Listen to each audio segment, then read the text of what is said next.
The Killing Stones by Ann Cleeves. Read by Kenny Blythe. For Stuart Bain, Orcadian, Reader, and Friend. Prologue. Archie Stout screamed into the storm.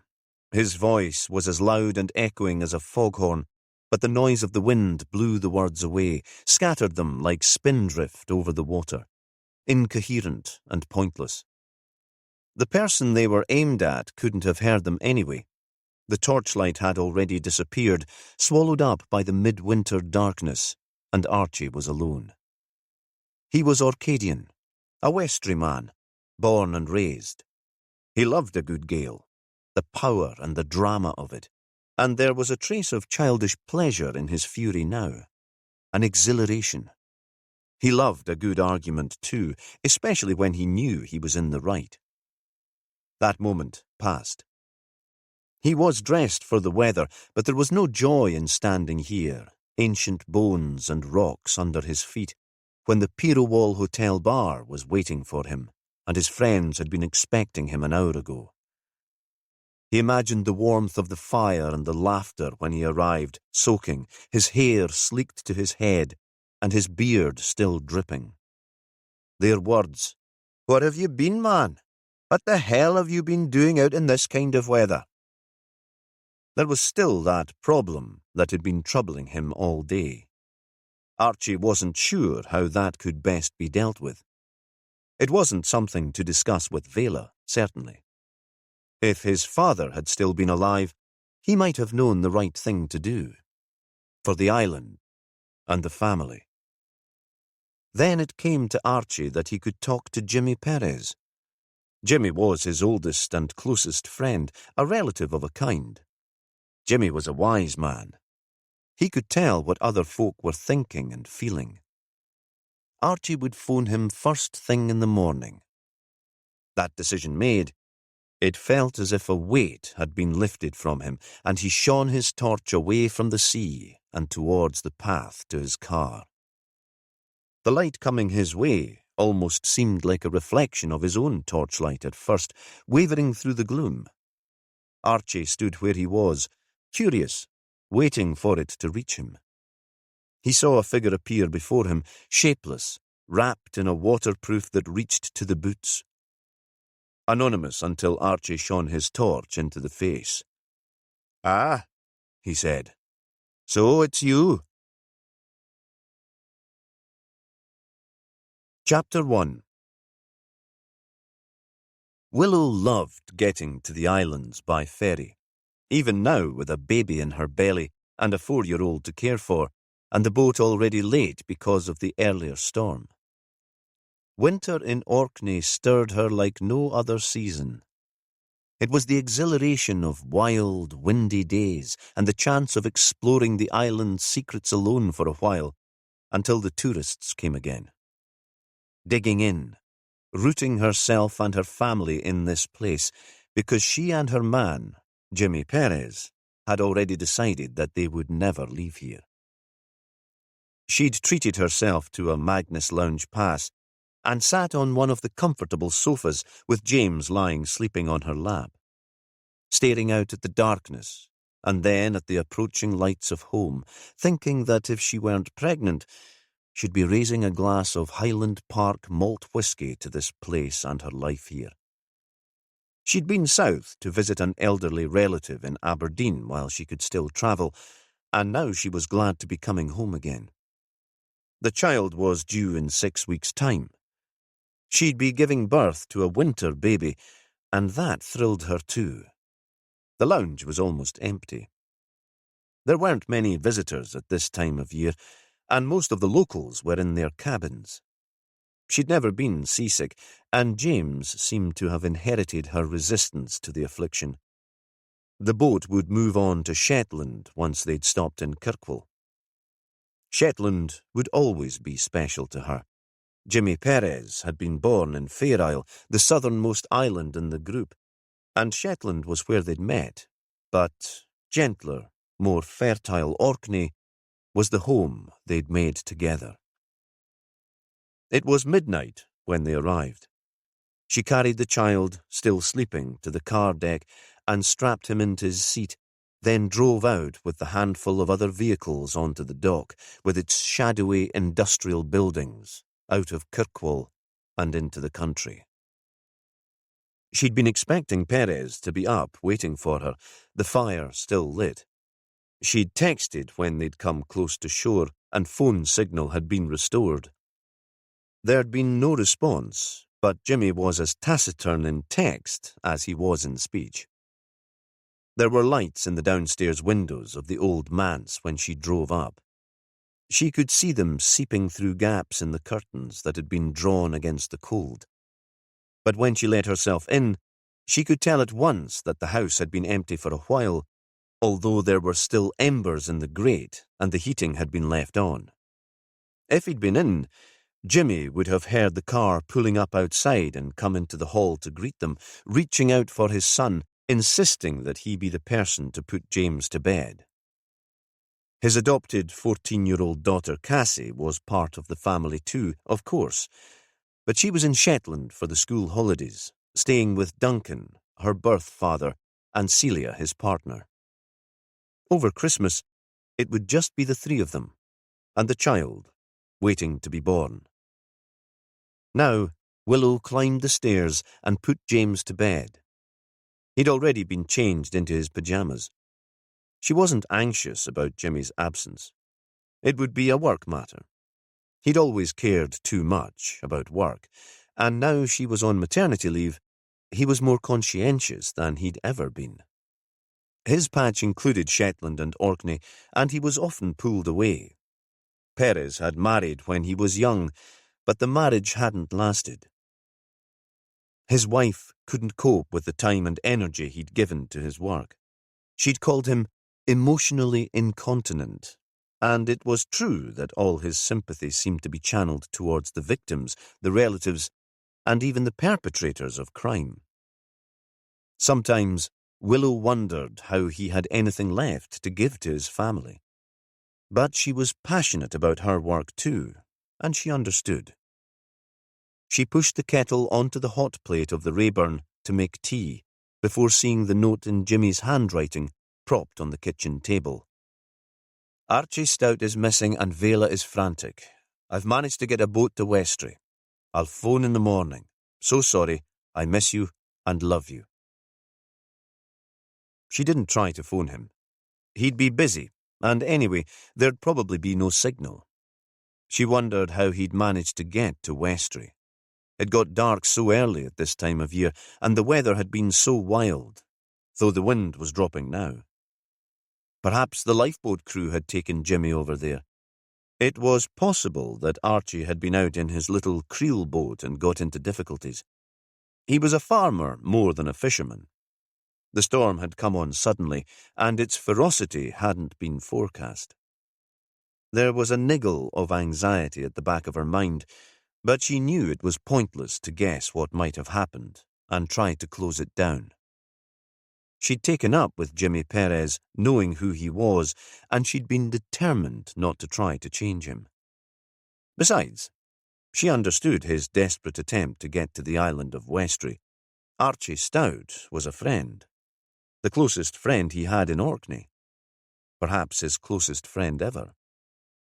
They were relatives of a kind. A grandfather or a great-grandfather or uncle had moved to Orkney from Fair Isle, and Archie had spent many of his holidays on the Perez Croft. Archie farmed on the island of Westray, living in Nistaben with his wife and 2 boys, and now the families were close too. Willow drank her tea and went to bed. It was too late to phone Archie's wife, Vela, and in any case the man was probably safe at home. They might well be sitting in the farm kitchen eating a late supper, drinking in celebration at his return. He was a sociable man, a grand fiddle player. He liked a party, and any excuse would do. Willow was tired. She woke in the morning to the quiet, no wind at all. It was still dark, and there was no sound from James in the next room. She wondered for an instant what could have woken her, and realised it was the humming of her phone. She'd switched it to silent, but she was a light sleeper, and the buzzing had penetrated her sleep. She reached for it before it stopped, saw it was from Perez, and allowed the relief to swirl round her stomach. Until then, she hadn't realised that she'd woken with a sense of anxiety. There'd been a troubling dream, perhaps, though she couldn't remember the detail. "Hello? You still in Westry with Archie and Vela?" The image she'd conjured the night before of the three of them drinking into the early hours, Archie playing his tunes, returned to her. Then she realised that Perez was gasping and could hardly speak. It was as if he was struggling for breath.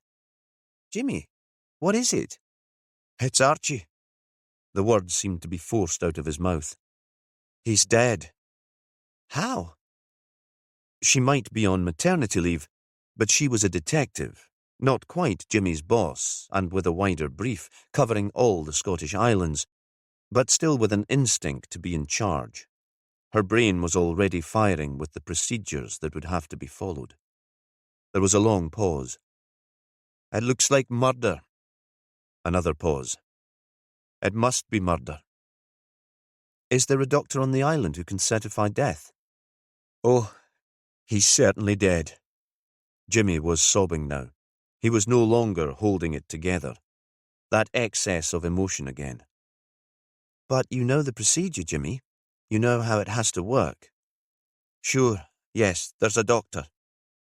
"Where was he found?" Now, Willow had the bedside light on and had found her notepad and pencil. "On the links of Notland, just inland from Grobus Beach, close to the old archaeological dig." "Any sign of cause of death?" "Blunt force trauma to the head. The weapon is still next to the body." "We'll get Dr. Grieve from Aberdeen onto the next plane. You'll make sure nobody else can get into the site."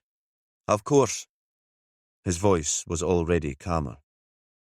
"Who found the body?" "Me," he said, almost in a whisper. "It was me." Chapter 2. It was cold, the first frost of the winter, shocking after an autumn of mild, windy days and after the previous night's storm. Jimmy Perez stood on a narrow dune, keeping guard over his friend's body. When it was properly light, he'd have a view of the long beach. There was a footpath where dog walkers came, a bench looking out to the sea. He'd asked Vela's mother to stay with Archie's wife and bairns, and was glad to be here alone until colleagues arrived from Orkney mainland on the early ferry into Westry. He looked north into the first light of dawn, everything shadowy and blurred, and not quite real. There was still a pale moon. The fact of Archie's death wasn't real either. The man had always been very much alive, even larger than life, a risk-taker, fearless as a boy, leading the quiet Jimmy into mischief and adventure that he'd never have had the guts to face on his own. Perez had loved him for that. Perhaps it was Archie who'd given him the courage to move south to Aberdeen to join the police service, and Archie who'd pulled him back to the Northern Isles when his first marriage had failed. They'd been opposite in every way.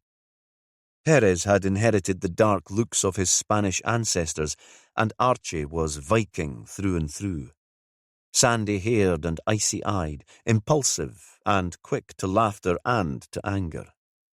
Tamed by Vela, his childhood sweetheart, but not entirely. There'd still been an edge of danger to him. Archie had been overjoyed when Perez had told him he was bringing his family to Orkney. He'd wrapped Jimmy in his arms and repeated over and over again, "What splendid news! Just splendid! The old team together again." The J in just pronounced CH in the Orcadian way. He'd helped them to find their new home in Harry, unloaded boxes and bags and drunk to their health. Archie was one reason why Perez had decided he never wanted to move again. Perez looked at his phone to check the time. The ferry from Kirkwall would be arriving soon. It was a roll-on, roll-off, and the officers would have a car with them. When they got here, he'd have to drive back to Nisteben and face Vela. After he'd been dropped off at Rapness Pier by the lifeboat crew, Perez had called in at the farm and asked to borrow a car. Westray was a big island, 3 times bigger than his original home of Fair Isle, and he'd known he'd need transport. He dreaded meeting Vela this morning. She would be full of questions, and he knew that he had no answers to give. He'd spoken to Willow. She'd manage matters with her usual quiet efficiency. He was overcome suddenly with a wave of gratitude for the woman who always had his back. She might look like a hippie with her long tangle of hair and charity shop clothes, but she was the best detective he knew. The best woman, wise and totally reliable. His woman. Despite his grief, he smiled at his good fortune. He heard them before he saw them. Phil Bain and Ellie Shearer. Ellie was older, apparently happy to be in uniform and to stay a sergeant, policing their patch. Solid and sensible. She'd grown up in the north of England, had come to Orkney on holiday, fallen for an Orcadian, and never returned. Phil was new and raw and innocent, and still looked like the student he'd recently been. He'd gone south to Teesside to do the policing course at the university there, but the pull of the islands had been too strong, and he'd returned. Their words were indistinct, but Perez could make out the tone, a mix of shock and excitement. They might have been aware of Archie as a musician and farmer, but they wouldn't have known him well. It was properly light now. The pair were walking down the path from the golf course, following Perez's instructions, taking the route he'd used when he'd found Archie. They'd left their vehicle in the golf club car park. It always made Willow chuckle that Westray was sufficiently wealthy to have a golf club. There was a drivable track from the village, but Perez wanted to keep that clear in case of tyre marks. The rain of the previous night had left it a boggy quagmire, though, and he wasn't hopeful that they'd find much of use. Now, he called out to his colleagues to stay where they were. He didn't want them stumbling over the body. Then he moved down the slope to greet them, only aware of how chilled he'd become as he started moving.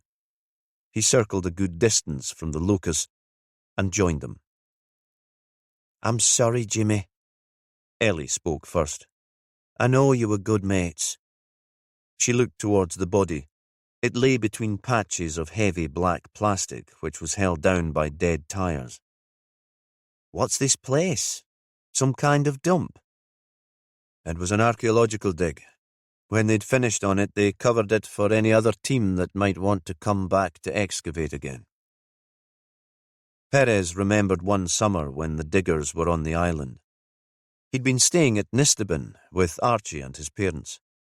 He and Archie had been young then, 8 or 9, and the students had seemed exciting, creatures from a different world.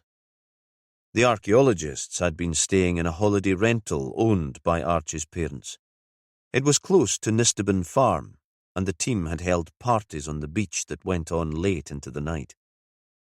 Perez and Archie had peered out of their bedroom window to see the dancing shapes in the firelight, to hear the strains of music.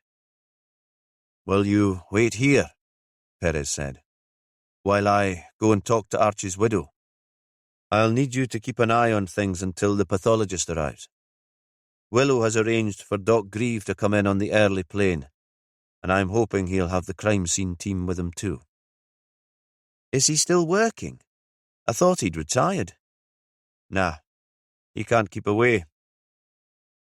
Perez wasn't sure why the forensic pathologist was back in post, but he was glad he'd be dealing with someone whose respect for the dead and their relatives only matched his skill. Nisteben was solid and squat, built against the weather, but substantial, surrounded by byres and outbuildings. Orcadians were real farmers, not subsistence crofters. The place had been in the Stout family for generations, and for Perez it had become almost a second home. He took off his boots in the porch and padded into the kitchen in stockinged feet. He didn't knock. That would have felt odd. Yet he was here officially, so perhaps he should have done. There would be senior officers from Glasgow arriving to take over the case, but until that happened, he was in charge of the investigation, and he'd have to walk the tightrope between friend and cop. An ambiguous role wasn't unusual in these small island communities, but he'd find it tricky. Vela and her mother were sitting at the table. There was a pot of tea and 2 mugs, but he couldn't see that they'd been used. He sat with them. "Where are the boys?" "Upstairs." Vela looked up at him. "They don't know yet. I couldn't find the words to tell them. They know that their father's missing, but not the full horror. I thought I could give them a couple of hours more of not knowing. They haven't had their breakfast and they'll be starving. Why don't I take them to my house to feed them?" Evelyn, Vela's mother, had been crying, but she hadn't fallen apart. She came from a generation to whom the experience of sudden death wasn't so unusual. Her elderly relatives might have died in a storm at sea or through untreated illness when the islands were more isolated. "You can chat to Jimmy and then come over when we can explain to them together. You might have more to tell them then." Vela nodded as if the movement took all her effort. Her mother went off to round up the boys. Perez heard subdued voices, the clatter of feet on the stairs. Then suddenly the house was quiet again, apart from the pool of the tide on the shingle outside. A constant background. "Is it true, Jimmy? He's really dead?" "Aye." Perez paused for a beat. "He's been murdered, Vela. Not an accident. He had a violent blow to the head. The weapon's still there." He nearly added, "And such a strange weapon." But this wasn't the time. He had to remind himself that Vela was a potential suspect. He tried to gauge what she was thinking, but she only seemed lost and numb. "There'll be an investigation," he said. "Questions." "But who would want to kill Archie?" He looked across the table at her. "I thought you might have more idea than me." Because Archie had made enemies almost as easily as he made friends. Nothing that lasted very long. He never held a grudge. But he'd been known to lash out, with fists and words. Not so much recently, though, not since he'd settled down with Vela. She didn't reply immediately. Instead, she stood up to make more tea. The inevitable, compulsory hospitality of island women. Perez didn't try to stop her, and besides, just in that moment, he longed for tea, hot and strong. She set the pot on the table, and he poured it out into one of the unused mugs. "Honestly," she said, "I have no idea at all. He's been a bit calmer lately, and everyone here knows him. Even the new islanders, the folk who've come in more recently. If he were to lose his temper, they'd just laugh at him and tell him to cool down." Perez thought that was right. "Tell me everything about yesterday. I know we went through it all when I got here last night, but the detail is more important now. You do understand?" "Not really. I can't take it in. It's like a nightmare or a gruesome fairy tale." She looked up at him. She was slight and dark. As a young woman, she'd always looked older than she really was, but she hadn't changed at all in nearly 20 years. She'd look the same at 60. There were Fair Isle relatives who were just like her. "And I'm so very tired." He wondered how he'd respond to any other wife of a murder victim, a man with a temper. He'd be kind, of course, but he'd press her for answers. I'm sorry. We have to do this now. You'll start to forget as time passes, or you'll make things up without realizing, jumping to conclusions and turning them into facts. Then it will become a story. Yes, she said.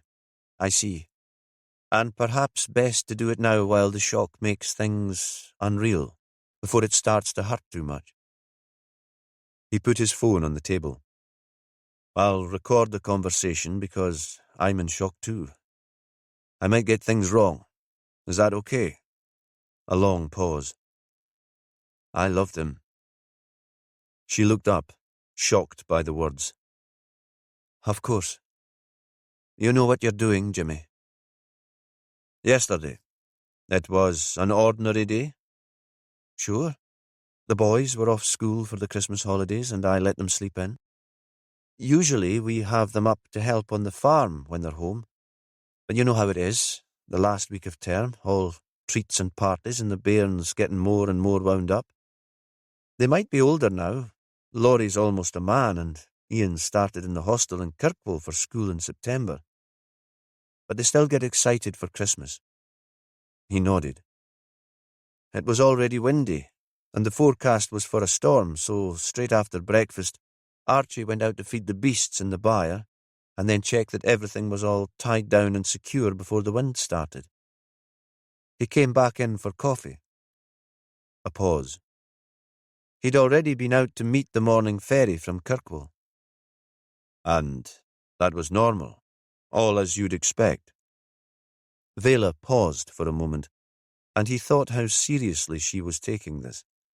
She was running the events of the previous day in her head, like a film. It took him a bit longer than I'd expected to come in for coffee. I was just going to go out to see what was holding him up, in case he needed a hand with anything. But then he walked in. A pause. He was putting his phone in his jacket pocket when he came through the door. It seemed that he'd been taking a call. Did you ask him about it?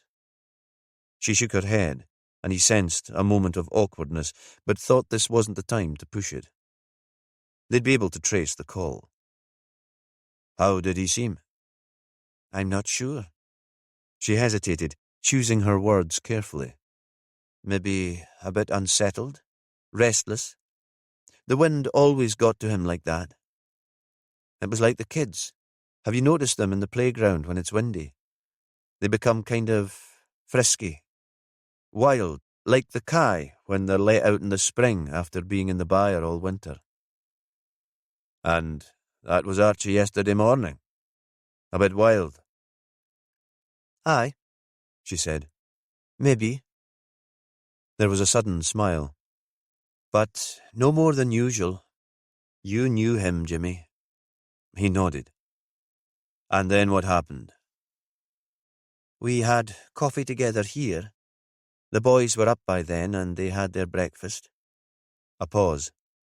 But maybe you don't need to know stuff like this. I do. You're doing fine. I went out then. I helped with the old folks' club, and it was their Christmas lunch in the Pirawall Hotel. I left Archie doing paperwork in his office, and Laurie was chilling, playing some computer game he's obsessed with. Ian had arranged to spend the afternoon with a pal in the village. Fiona the teacher's boy, so I dropped him off there. What time did you get home? It was 3 o'clock by the time we'd cleared up. You came straight home? Vela shook her head. Our Christmas decorations were looking a bit tired, and I dropped into Liza and picked up some new baubles there. She has lovely new ones in the shop. For a moment it seemed Vela had forgotten Archie's death, and a bonny Christmas tree was all that mattered to her. We talked for a while. You know how Liza loves to chat. And then I picked up Ian from his friend's house, and there was a bit more talk there. Perez nodded. Vela was still speaking.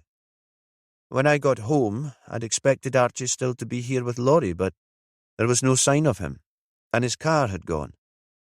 I'd left soup for their lunch, and that had been eaten. There were 2 bowls on the draining board and a whole loaf demolished. A pause. Laurie was still in his room. He'd never leave his computer if you let him. She gave a little smile. We were hoping he'd find a nice lassie, someone to spend his time with. But he's so shy. I called him down and asked where Archie was, and he just said he'd gone out. You know 15-year-olds, not the most communicative. Archie hadn't told him where he was going. Laurie said not, but he might well have done.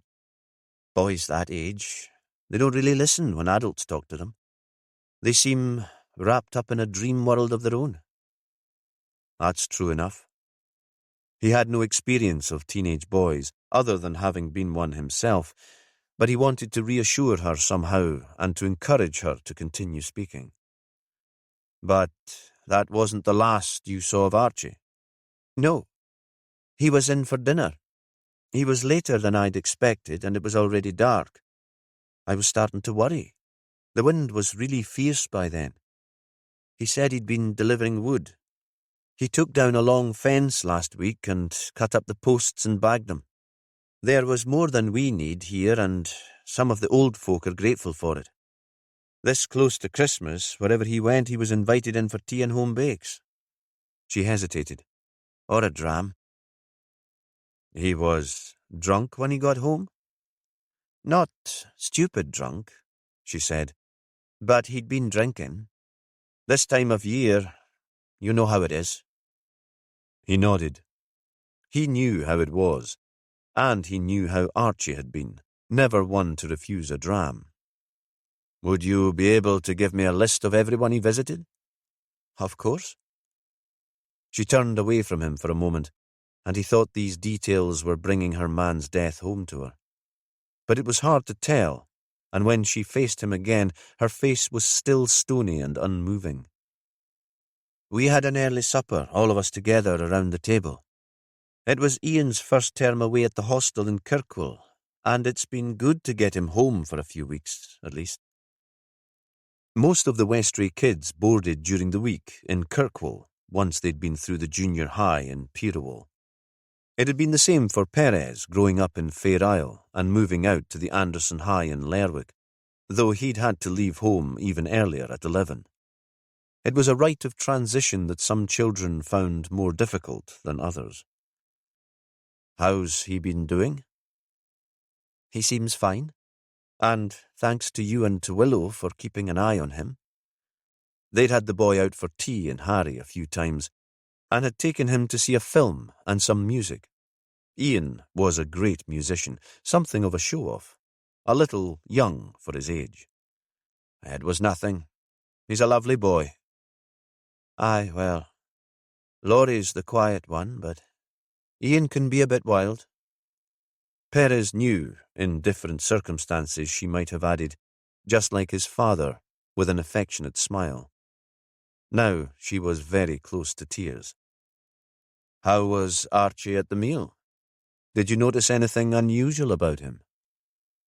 There was a moment of silence, broken by the sound of a small plane circling over the island.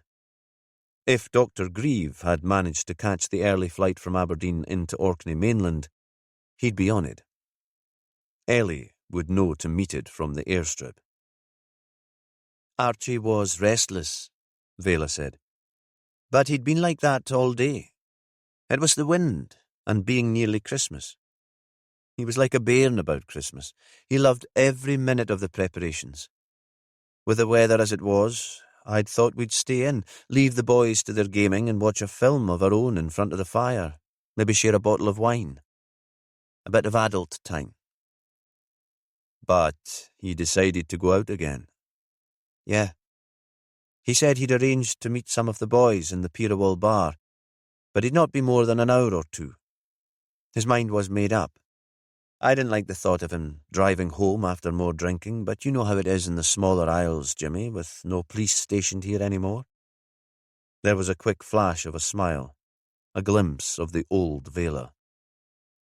Was there a row? Because he'd rather be drinking with his pals than staying in with you and the boys. No. She looked at him, horrified. What are you thinking, Jimmy? That I followed him to wherever he was going and I killed him, leaving me a widow and my children without a father? Do you really think me capable of that? Perez looked away. I'm sorry, he said. I told you that there'd be questions. A pause. I hate having to ask them. You do know that. She gave a little nod, but he couldn't be sure that she really understood. Go on. What happened then? Once I'd cleared up the supper things, I was a bit restless too. Of course, the boys are old enough to leave now, so I thought I'd go and meet him in the bar. I could have one drink with them and drive him home. And make sure he didn't get silly drunk and stay out all night, Perez thought, or end up driving into a dike. He said nothing and waited for her to continue. But he wasn't there. Now, Vela was struggling to hold things together. She stuck to the facts, her voice flat and cold. His friends had been expecting him, but he hadn't arrived. Where was his car? I didn't notice when I first got there. When I looked later, I saw it was parked in Perez, close to the hotel. Nobody in the bar had seen him. I tried his mobile, but reception can be tricky, so I phoned everywhere he might be. Annie and Bill at the hotel helped, and between us, we called all the houses on the island in the end. That took quite a while. And then I phoned you. Perez knew what had happened after that. He'd left a note for Willow and banked up the fire and arrived into Westray on the lifeboat after the storm had reached its peak. The Cox had seen it as a practice run, but had just dropped him off at the Rapness Pier and scurried back to Orkney mainland. Vela had met him, waiting outside the car despite the weather. She'd been wearing a bright yellow oilskin that reached the top of her Wellington boots, standing just under one of the street lamps at the pier, downlit, crazy with anxiety. The whole island has been out looking, Jimmy, but it's as if he's disappeared into thin air. He hadn't known what to say or how to reassure her. It's a huge island, he'd said in the end. Just at the north end, there are lots of places he might be sheltering. The wind had dropped quite suddenly, magically, as they were standing on the quayside. The cold front from the northwest had moved through, and the clouds had parted suddenly and dramatically to give sight of the moon. Perez had seen the sweep of the white beach and the cottage where the students had parted all those years ago. Everything sharp and clean after the rain, monochrome, like a moody black and white photo. He told Vela to go home to stay with the boys. Archie might come back after all with some tale of adventure, and you need to be there for him. I'll join the search. He travelled at random, then, through the strange landscape as much to escape Vela's panic, the fraught tension she generated like sparks, as in any hope of finding Archie. He'd started off in Perez, where Archie's car had been left, and followed the footpath until he'd reached Grobust Bay. The sky was completely clear now and filled with stars, the moon huge and not quite full. He'd stopped for a minute, admiring its beauty despite himself, and had looked inland towards the old dig site to see Archie lying on the plastic, a pale, shadowy shape in the sea of black, caught in the soft light. Beside the shape, a square stone almost exactly rectangular, quarried, not much bigger than a modern house brick, but obviously not some random rock lifted from the beach. He'd run towards Archie, stumbling over the uneven ground with a mixture of fear and relief, hoping to see some sign of life. Then, horrified because the man was clearly dead, he'd looked more closely at the stone in the torchlight. He saw the markings, exact spirals, picked, not chiselled. He'd seen the stone before in the Westray Heritage Centre, a Neolithic find, one of a pair. This was one of the Westray story stones. Chapter 3. After that first almost interview with Vela, Perez drove back to the golf course car park and walked to the locus. It wasn't a long walk from Pirewall, Westray's biggest settlement, to Grobust, but in the storm, why hadn't Archie taken his car? Suddenly, Perez had an image in his head of Archie, strong, marching across Ward Hill on Fair Isle, impervious as he was dive-bombed by Bonxes. That had been after a mutual relative's funeral, a woman Archie had cared for. The man had always walked when he was troubled. He'd said it helped him to clear his head. It occurred to Perez that no other investigating officer would know that or understand it. After all, despite their friendship, perhaps he was the right person to be working this case. A skein of grey-lag geese flew overhead and landed in the flat field behind him. In the distance, he saw the ruins of Noltland Castle, romantic, the stuff of adventure stories. As he'd expected, Dr. Grieve was crouching beside the body. This adventure was Gothic too, but far too close to home. "You're back then, Doc. You've had more retirement bashes than I've had arrests." Perez was keeping it light, not wanting the pathologist to know how closely involved he'd been with the man, how deeply the death had hit him. The words were muffled by his crime suit mask, but the doctor must have heard them. He just pretended that he hadn't, and Perez continued, "I hoped it would be you." "There's nobody else, Jimmy." He paused. "This is a strange kind of do. Where would anyone get a stone with all that fancy carving?" Perez could answer that question at least. "From the Heritage Centre. It's known as the Westray Story Stone, one of a pair." He made a sweeping gesture with his arm. "This land has been extensively excavated by archaeologists, and once it was part of a Neolithic settlement." A pause. "That suggests planning, doesn't it? If there was an argument leading to a fight, you'd grab the nearest thing to hand. You wouldn't wait to steal an ancient stone from the Island Museum." "Maybe." Grieve was unwilling to commit himself to anything beyond the body.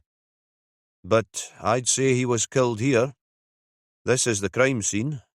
The body wasn't moved any distance." Another pause. "There aren't many rocks in the immediate vicinity that would cause that kind of damage. Besides, look at the blood." Perez thought that was even more reason to suggest that the crime had been planned, but the whole death was mystifying. Archie had been a huge personality, given to occasional outbreaks of temper, but here on Westray, he was truly loved. He'd gone out of his way to help people. The afternoon of his death, he'd been delivering firewood. Here, they'd forgive him anything for the warmth of his smile and his generosity. It occurred to Perez then that he should check who else had been staying on the island. This might not be peak tourist season, but the Pirewall Hotel had rooms. Islanders might have guests with them too, friends and family visiting for the holidays. Though the island had a population of 500 and it wouldn't be easy to check out all the visitors, the thought that Archie could have been killed by an outsider was strangely reassuring. "I don't suppose you can give me anything approaching a time of death." The pathologist straightened. "By now, you should know better than to ask me that." He returned to his work. Phil and Ellie were standing some distance away, listening and watching. "How's the victim's wife?" Ellie asked. "Vela, is it?" "Just about holding it together. She's gone to her mother's place to tell her teenage sons that their father is dead." Perez paused, wondering if Vela had told the boys yet, how that was going. "Can you look after them all when she gets home? She's in shock now, but this doesn't look like the work of an islander to me. If it had been in the bar, some fight that had got out of hand, I might have been able to understand it. But not this. This is theatrical, odd. And only incomers are odd." He gave a little laugh. "I don't think of you as an incomer." "All the same?" "You're right, of course. I'll make an effort to keep an open mind." Well, you're an incomer yourself. Fair Isle might be close enough as the crow flies, and there are connections, I know. But Shetlanders and Orcadians are a different kind of breed. Yes, he said. I suppose they are. The trite saying was that Orcadians were farmers with a boat, and Shetlanders were fishermen with a croft. It held some truth. Orkney was less bleak, more wooded, more fertile, rounder and softer despite some dramatic cliffs. Willow said that the landscape here was less macho than Shetland, and Perez thought she was right. If islands could be gendered, Orkney would be feminine. You want me to find out from Vela if Archie had any contact this week with visitors? Aye. Perez laughed again more awkwardly. Something like that. Perez drove to the hotel. Archie's car was still parked there, and Perez thought that was something else he should do. The crime scene team were due in on the lunchtime ferry, and he'd need to keep it uncontaminated until they arrived. He suspected it wouldn't be locked. Only visitors locked their cars here, and he was tempted to have a thorough look inside. Instead, he used gloves to take the keys from the ignition and clicked it shut. It was the best he could do until the team could take over. The hotel looked out over the water. It was welcoming in the low winter sunlight, and there was a fire in the bar inside. He realized how hungry he was. He'd not had a meal the night before, and it wouldn't have been right eating in front of Vela. The landlord was preparing for any lunchtime customers and recognized him. What a terrible business this is, Jimmy. Naturally, everyone on the island would know of Archie's death by now. Can you do me a strong coffee and a bacon sandwich? Of course I can. Anything you need, just say. Bill was a new islander. He'd arrived originally from Belfast, and there was still the accent to set him apart. He'd been running the hotel with his Orcadian wife for 30 years, but the awareness of difference was there all the same. Annie will sort you out. Annie was his wife, a quiet, nimble woman who kept things running smoothly in the background. She'd looked middle-aged when she was 20, and now, approaching her 60s, she didn't look any different. Bill was a joker. He could have the whole bar in fits, smooth over any tension by turning it into laughter. Despite the difference in ages, he and Archie had been close friends. This was Archie's second home, Bill said now. I can't imagine the place without him. You were expecting him in last night?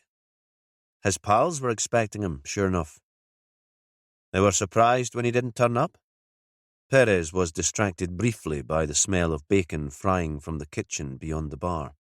Annie McBride was working her magic.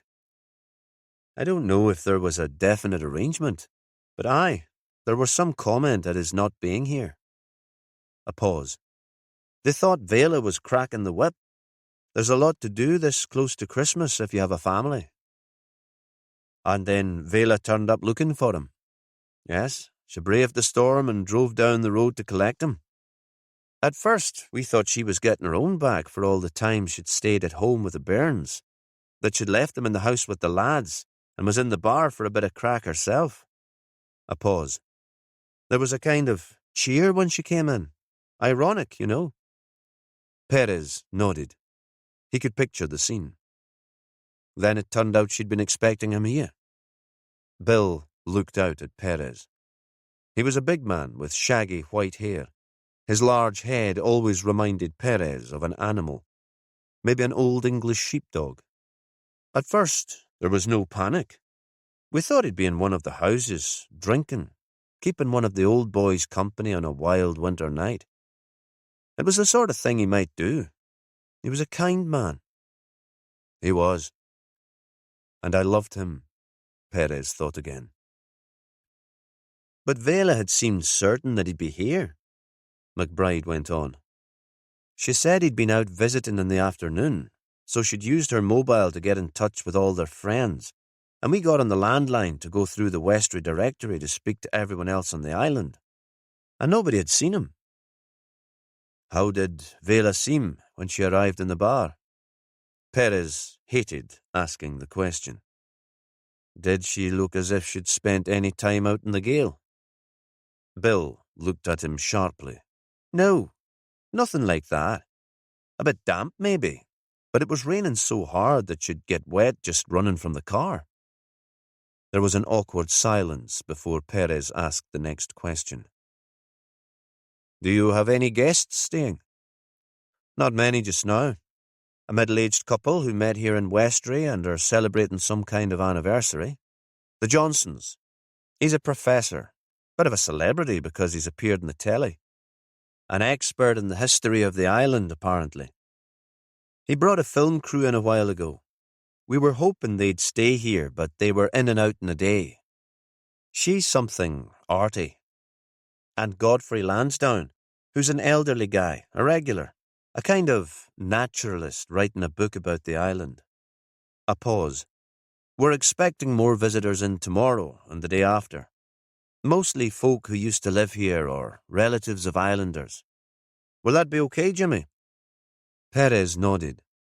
There'll still be areas cordoned off, but I don't see why not. I'd hate to turn customers away. This time of year, we're grateful for all the business we can get. Where are your guests now? Bill shrugged. They all went out straight after breakfast. The prof and his wife were getting the ferry to Pappy, I think. Godfrey said he wanted to make the most of the light for a walk. Did they know Archie's dead? They knew he was missing last night. They all went out this morning before the news came through that you'd found the body. They'll know by now, Perez thought. Even on Pappy, the news will be out. Papa Westray was a small island with a great community spirit linked to Westray by ferry and history. I'll need the full names and contacts of your visitors. Bill paused and then nodded. Of course. But I'm not sure how well they'd have known Archie, apart from meeting him in here. Why would they want to have killed him? There was a hopeful edge to the question. It seemed to Perez that Bill, too, would much rather one of the ferry loupers was the killer than an islander. Annie appeared before Perez could reply. She looked grey and tired. Nobody had managed much sleep the night before. She set a plate with a sandwich and a mug of coffee in front of Perez. This is a terrible business, Jimmy. You'll clear it up soon. She looked out at the room decorated with a tree and lights and strings of paper lanterns. He knew what she was saying. Clear it up by Christmas. Please bring things back to normal by then. It hadn't quite been a question, and he didn't answer. He wasn't one for giving false promises. Why don't you get a coffee for yourselves? I'd like to talk to you both before folks start coming in. I need to know who was here last night, when people left. He paused, wondering how much of Archie's death he should give away. Then he thought that news would get out soon enough, and he needed information more than secrecy. Annie sat beside him without bothering to get herself a drink. Bill came out from the bar and took a seat next to her. I'm interested in the story stones, he said. They're kept in the Heritage Centre, aren't they? Aye. Apparently the prof is an expert. He went in to look at them when he first arrived. We arranged for the centre to be open for him. She shot him a look across the table, but didn't ask why he wanted to know. Maybe listening to other folks' tales in the bar had made her incurious. Would you mind having a look this morning? See if they're both still there. Sure.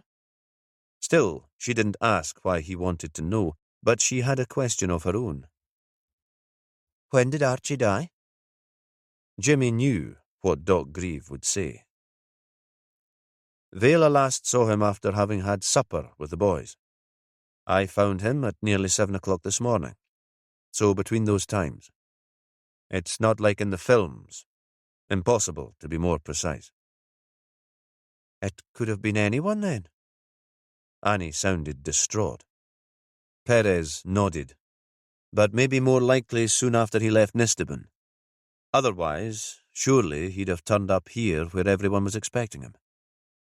Nistabon was at the other end of the island, close to the Rapness ferry terminal, but no more than 15 minutes' drive away. His car is here, though. So what does that mean? Bill shot a glance at Annie. What? Perez said. You think he might have been somewhere else? He was always a ladies' man.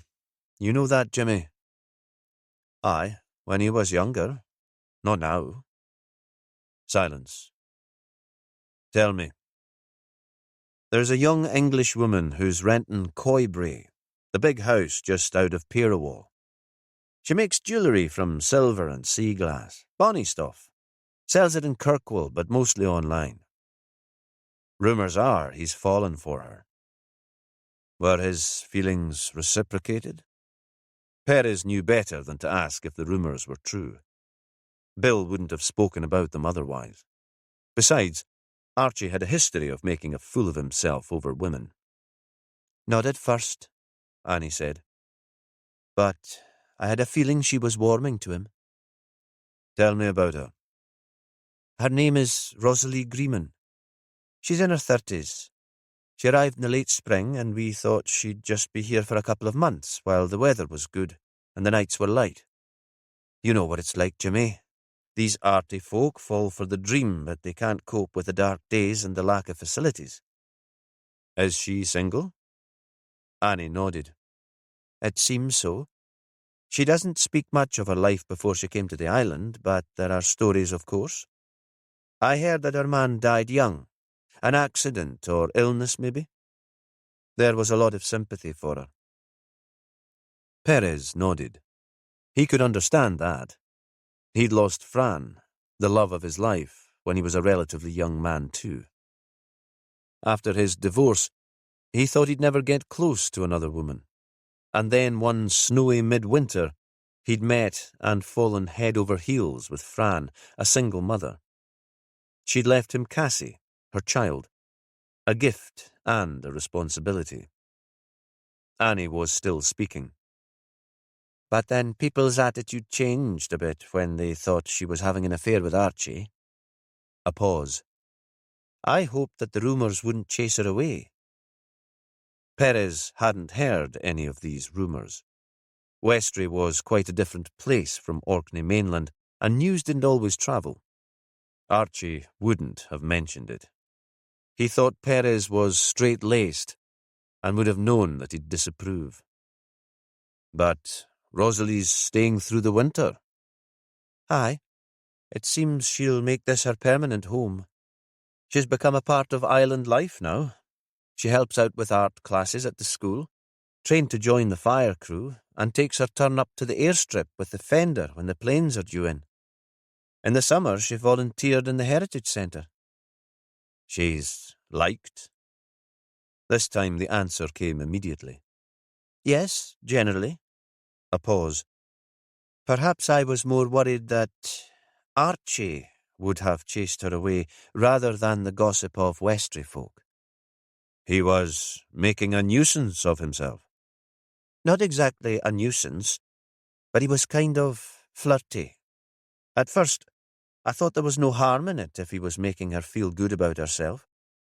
In the last month or two, I've wondered if there might be something more serious between them. Annie looked up at Perez. A couple of times he was seen coming out of her house when he had no real reason to be there. She shrugged. It could have been nothing, but you know how people talk. Perez knew. Vela must have been aware of the gossip. This is Westray, Jimmy. There are things we don't speak of to the people concerned, but we're all aware of the gossip. Was Miss Greeman in here last night? They shook their heads in unison, sad it seemed that they couldn't provide the woman with any kind of alibi. Can you give me a list of everyone who was in last night? Of course. There were 6 of them. Most of the names were familiar to Perez. He'd met them in here on his visits to Archie and Vela. He'd eaten meals in many of the houses and listened to their music. Perez made a note of the names, finished his sandwich and coffee, and stood up. I might need a room for the night. Have you got one free? Sure. There's a lovely double, and I'll reserve that for you. And a couple of singles in case Phil and Ellie need to stay over. Perez nodded his thanks and walked outside. Chapter 4. Perez made his way back to Nistabin. It was 7 miles away, and he drove slowly through the fertile farmland, still frosty in the shade of walls and houses. He wasn't looking forward to this. He parked outside the byre and heard the cows moving inside as he made his way to the house. He paused there for a moment and looked in through the window at Vela and Ellie. It was only early afternoon, but already the sun was low in the sky and the women were caught in a deep red glow. They were both sitting at the kitchen table. Vela must be back from her parents' house and Ellie had joined her as he'd asked. He supposed Phil Bain was still with the pathologist, helping, or getting in the way. There was more tea in the pot on the table in front of the window. He thought they'd all be swimming in the stuff by the end of the day. Perez wondered suddenly, with a sharp longing, if he'd get home to Orkney mainland that night to see Willow and his son. Probably not. It was just as well he'd booked himself into the hotel. There might be press turning up once word of the murder got out. They'd see a killing on a remote island where nobody bothered locking their doors as a great story, especially just before Christmas. It would be like one of those old-fashioned mystery stories set between the wars. He pulled out his phone, planning to call his woman, but Ellie glanced up and saw him and waved. He slipped the phone back into his pocket and went inside. Vela had been crying. The initial shock seemed to have passed and the grieving had begun. Perez felt a stab of sympathy and had to remind himself again that she wasn't a friend and a bereaved wife now, but a potential suspect. If Archie had been playing away with the arty Englishwoman at Coibrae, Vela had motive as well as opportunity. He couldn't believe that she'd killed her husband, but he had to train his thoughts to consider the possibility. He sat beside Ellie at the table, then wished he'd chosen a different seat. This felt too much like an interview, with Vela sitting opposite to them. "I'm sorry," he said. "I have more questions." Vela didn't respond directly. "Is Archie still there?" she asked. "Behind Grobust Beach at the old dig site?" Perez nodded. "Dr. Grieve, the pathologist, is with him." "Can I see him? I still can't quite believe he's dead." "Not there," Perez said. "It's a crime scene. We have to be careful about contamination, you understand. But when he's in Kirkwall, before he goes south to Aberdeen for the post-mortem, I'm sure we can arrange something then." He thought Grieve would be open to that. He was the most compassionate medic Perez knew. He'd said once that his patient wasn't the body on the table, but the grieving relative, and that his door was always open to them. He thought she might protest, insist on driving off and walking along the beach to see Archie at his last resting place in Westray, but she seemed overwhelmed by a kind of lethargy. "So," she said, "what questions do you have for me now?" He sensed a bitterness in her voice and wondered if she'd guessed what was coming. "There have been rumours," Perez said, "about Archie's relationship with a woman on the island, Rosalie Greeman." "You know Orkney?" Her face was grey with exhaustion. "There are always rumours. Sometimes they have some basis in truth." "You knew Archie too. He was given to wild infatuations." That word again, Perez thought. Wild. That surely was the best word to describe Archie. He said nothing and waited for her to continue. "I knew it would pass," she said. "Did you talk to him about the woman?" She shook her head. "He would have lied. I could tolerate his flings, but not the lies." "I didn't know," Perez said, "that Archie had flings." Then he wondered if that was true. There had been times when the two of them had met for a drink in Kirkwall, and Archie had been high, not with drink or drugs, but some kind of excitement that had made him talk too much and laugh too much. Perez had suspected then that Archie might have come straight from a woman, but like Vela, he hadn't asked. Not afraid of lies, but the truth.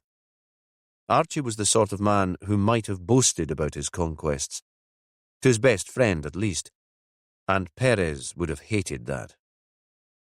Vela leaned forward across the table. "It wasn't the most important thing about him," she said. "His sordid encounters with women, I mean. He wasn't at it all the time."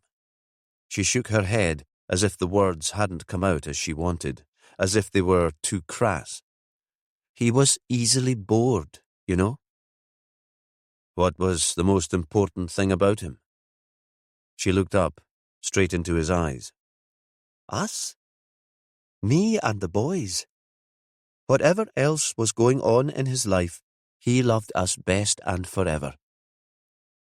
Perez wanted to ask if Archie had loved any of his other women, if he'd loved Rosalie Greeman, for example, but he couldn't bring himself to do it and asked the question differently. Was the relationship with the woman at Coibrae just a fling too, like all the others? Something that would pass? There was a moment of silence, broken by the sound of sheep on the in-by land next to the house and a plane coming in to land. Perez wondered if it were bringing reinforcements, maybe some of his crime scene officers. "I don't know," Vela said. "Like I said, he was infatuated. Less cautious, probably because she didn't fall for him straight away.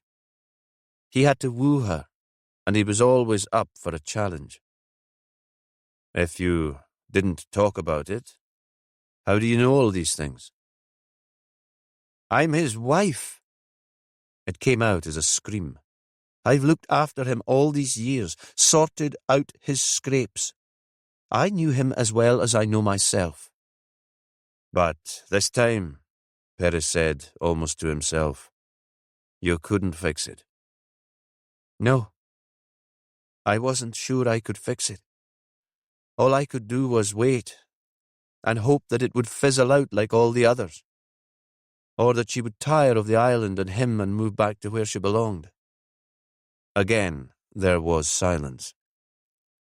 Perez could sense Ellie beside him, uncomfortable, because this wasn't the way interviews should be conducted.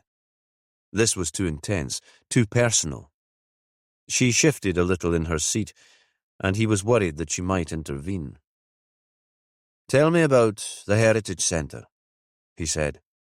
His voice was normal now, more detective than priest. "Is it kept locked?" "Of course." Vela seemed surprised by the change in tone, but grateful too. "There are valuable artifacts. The Westray wife is famous, the oldest representation of a woman in Britain. We're all fascinated by what the archaeologists found when they did their exploration." "And there's the Westray Story Stone." "Stones?" she said. "There are 2 of them. Stones with a spiral carving." "Why are you asking, Jimmy?" "Because one of those stones killed Archie. It's lying beside him, smeared with his blood and fragments of his scalp." But he didn't answer. Instead, he asked, "Who has a key?" "All the committee members. I have one." She looked up at him. "Why?" The response, honest and open, made his heart sing. She couldn't be guilty, could she? Then he thought of all the suspects he'd known who were liars, brilliant liars. You know, I'll have to talk to Miss Greenman. Mrs., Vela said. She took her husband's name. They married just before he died. She paused for a moment before continuing. We were friends when she first came. I was pleased. Someone of about my age bringing in a breath of the outside world. We got on so well. I loved art when I was at school, and history. There was a time when I thought I might go south to study. I was offered a place in the art school in Glasgow. We shared ideas. She took me seriously. Vela was nearly in tears again. I was almost angry about Archie spoiling that friendship than about what he was doing with her. The cheating. Perez nodded. He thought he understood. In a small community, it was often hard to find a soulmate. She looked at him. What will happen now? He was already on his feet and looked down at her. We'll investigate and find out who killed Archie. I'll need that. Her voice was desperate. It's not about revenge or justice, but I'll need some sort of explanation to give the boys. And for me, I need to understand. He thought again that he was crazy even to suspect Vela of killing Archie Stout. Are the boys back here? I'll have to talk to them too. Laurie's out on the tractor. It's as if he thinks he's got to look after us all now and run the farm as Archie would have done. He's grieving, Jimmy. He hasn't cried since he was a toddler, but he was sobbing. He went outside so I couldn't see. Ian's upstairs curled up and asleep. Maybe hoping it's all a dream. Can it wait for another day? Perez thought for a moment. Sure, he said. It can wait. Out in the yard, his phone rang. It was Annie from the hotel. I've been into the Heritage Centre, Jimmy. Both the Story Stones have disappeared. She rang off before he could thank her. He parked back in Purowall and began walking up the road towards Coibre, curious now to meet the woman who had captivated both Archie and Vela.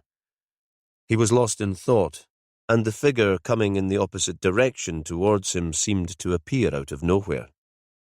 The low sun was behind her, so he had to squint, and she was just a silhouette. But he knew her at once and broke into a run, excited as a boy. When he drew level with her, he took her in his arms and held her for a moment. What are you doing here? Well, that's a nice way to talk to the mother of your children. They still weren't married.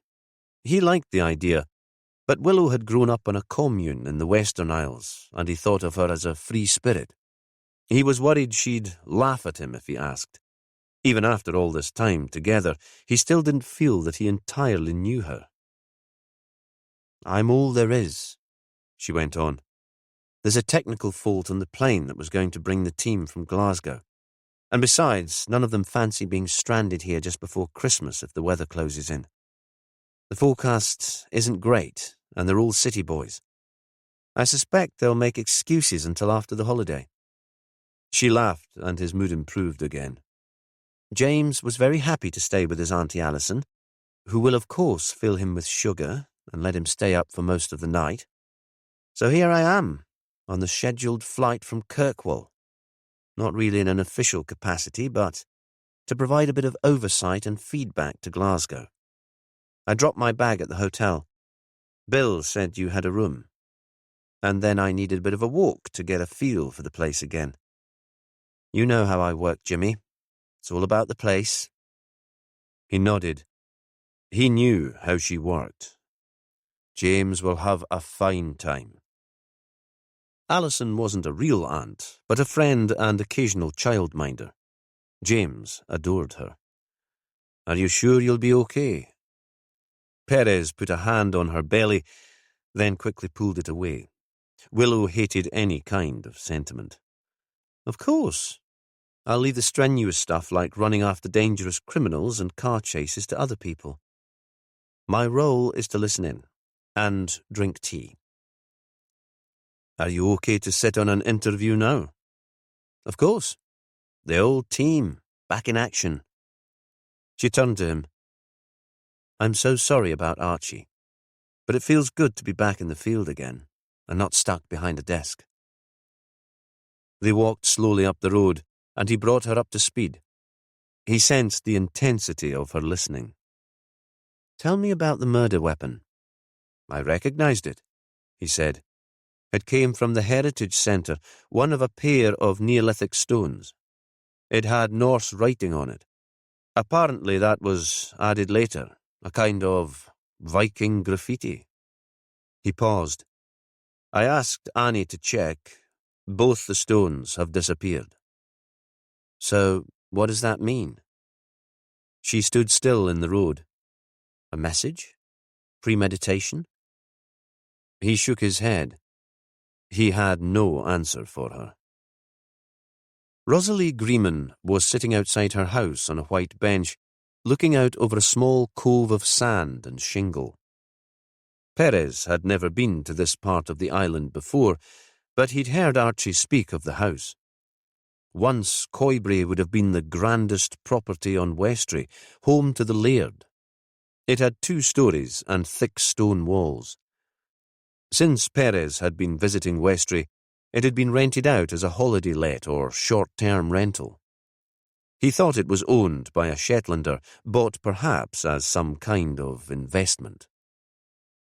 The woman was wrapped in a long, fleecy coat and had her hands around a brown pottery mug. Perez could smell the coffee above the notes of salt and seaweed. She had cropped dark hair and big dark eyes. I've just been for a dip, she said. Sit here with me until I stop shivering and then I'll get you a drink. You've been in the sea? Perez was horrified.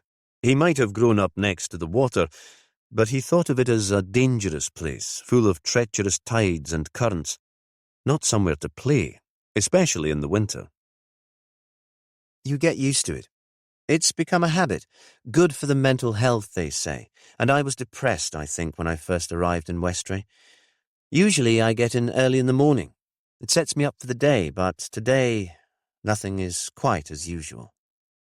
Perez started to introduce himself, but she interrupted. I know who you are. You're just as Archie described you. Dark hair, he said, and olive skin. Descended from Spanish sailors rescued from an Armada shipwreck. Just like the Dons here in Westray. They were saved from another Armada ship that went badly astray. The Spaniards must have been crap navigators to get it wrong so often. She turned to Willow. And you are? Willow Reeves.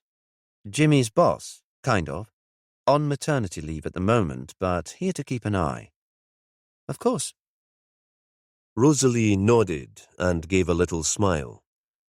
Perez thought that Archie must have described Willow too. She'd understand their relationship. The woman got to her feet. Come in. There's still coffee hot, and I'm sure you'll have questions. Perez wasn't sure what he'd been expecting, but it wasn't this. There was no sign of grief, and her response to 2 detectives turning up on her doorstep was matter of fact. She'd not even broken her routine of a daily swim in the sea. It seemed cold and hard-hearted. It came to him that Archie had deserved better, but he pushed away the thought. Inside, the kitchen was a blast of colour. He thought this was Rosalie's work. A rental landlord would have played it safer. One wall was painted a deep red. There was art on the others, big paintings, abstract splashes of yellow and orange. Autumn colours. Autumn colours, if you lived in the south, at least. Perez was reminded of Fran, the artist who had once been the centre of his life. She'd have enjoyed this room. He'd taken Fran to Fair Isle to celebrate their engagement, and she'd died there. It occurred to him in that moment that perhaps he hadn't discussed marriage with Willow out of a strange kind of superstition. If he proposed to her, did he think that she would die too? Rosalie poured coffee from a filter machine. Willow shook her head at the offer. I'm trying to avoid too much caffeine.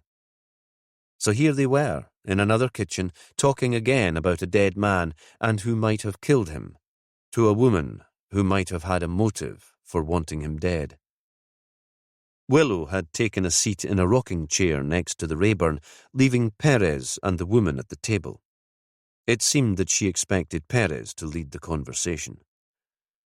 We're investigating Archie Stout's death, he said. Of course. Rosalie had shed her dry robe, but her fingers were still a startling red, a response to the icy water. Her hands were flat on the table, as if she needed to be steadied. You'll have heard that the two of us were friends. Friends? Is that all you were? It came to Perez that the Archie he'd known had always wanted more than friendship from a woman. We weren't even that at first, and perhaps we were more than friends at the end. But I never slept with him, despite what all the gossips here think. She looked straight at Perez, challenging him to doubt her word. He'd never met anyone with such dark eyes, such black eyebrows, such a pale face. Vela thinks you were lovers. He paused. Why didn't you tell her she'd got that wrong? Rosalie turned away. Archie loved me, deeply. Better that she should believe we were having some sort of fling than that I tell her that. Yet you didn't have sex with him. She shook her head. But I was close to it, and that was another reason for not explaining to Vela. I think it might have happened in the end. A pause. It's rather flattering to be adored. I knew Archie, Perez said. He was never a patient kind of man. You think he was putting pressure on me to have sex? Perhaps even that there was some kind of sexual assault or stalking, and so I killed him. She gave a bitter little laugh. No, there was nothing like that. When did you last see him? Perez thought it was safer to move on to facts. He found this relationship impossible to fathom. He was glad Willow was in the room. She might understand it better. Yesterday afternoon. He was delivering wood, and he called in. He wasn't here for long. She hesitated. He seemed troubled. Did he tell you what was troubling him? She shook her head. Not in any detail. Perez was starting to lose patience. But you were close. You must have had some idea. She shook her head again. I don't think it was anything to do with us, with our relationship. Maybe it was an island matter. He had a sense of responsibility, for Westray. His father had been a community leader, and since he died a couple of years ago, Archie felt he should take over the mantle. They were different men, though. Archie was easily bored and couldn't step easily into his father's shoes, so there was a kind of frustration. Yesterday he seemed weighed down with some problem, but he said he couldn't discuss it with me. I had the sense that it was because I was an outsider, and that I wouldn't understand. There was a silence, while Perez struggled to process that. How about later? Yesterday evening. Did you see him then? Perez thought Archie might have parked at the hotel to give the impression that he planned to spend the evening there, then walked out to Coibre. She paused for a moment. I was expecting him, she said. We'd planned that when he called in earlier, but he didn't turn up. I wasn't surprised. This time of year, the family will always come first. There was no trace of bitterness in her words. At any time of year, I think family would have come first for Archie. I believe that he loved me, but he wouldn't have left his wife for me. She looked across the table at Perez. He might have been unfaithful, but he had a great sense of duty. Perez nodded. He would never have described Archie in that way, but he thought it was probably true. And that didn't make you angry? That you always had to come second? Not at all, Rosalie said.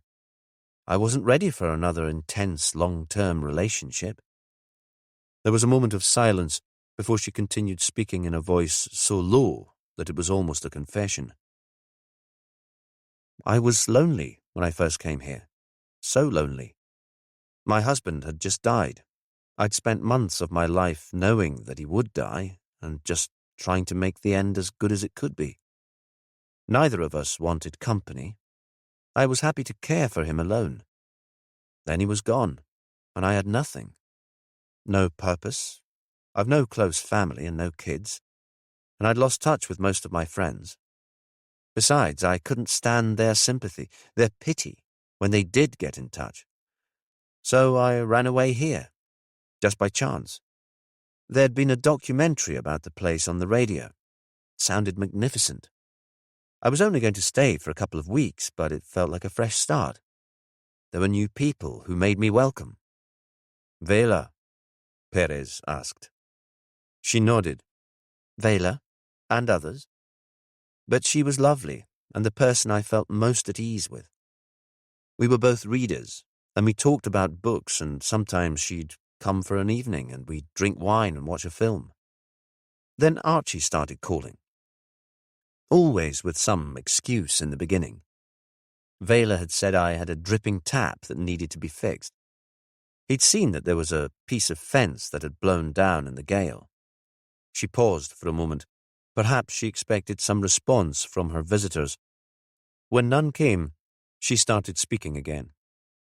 I could tell from the beginning that he wasn't just being helpful, and soon he came along with no excuse at all. At first, I sent him on his way, a flea in his ear. But he was persistent, and I found myself looking forward to his visits. I was missing the company of a man, that physical male presence in the room. And he had such good stories to tell. He made me laugh. He could listen, and I had stories of my own to tell. I discovered that I was falling for him, despite how close I was to Vela. She looked across at Willow. But nothing happened. A hug of welcome when he arrived and a chaste kiss when he left. We talked. I knew how he felt, but he was prepared to wait. Will you stay in Westray now he's gone? She considered that for a while. I think so. I've always been a maker, and the place has inspired my craft. I turned the bedroom upstairs into a studio. I saw my future here. I can sell my jewellery, and I've been planning workshops, working with Bill and Annie at the hotel to run courses in the off-season. They could provide the accommodation, and I'd give the tuition in my studio. She paused. In one sense, it'll be easier to stay without Archie. Less complicated. She stared at him, challenging him to be shocked by her words.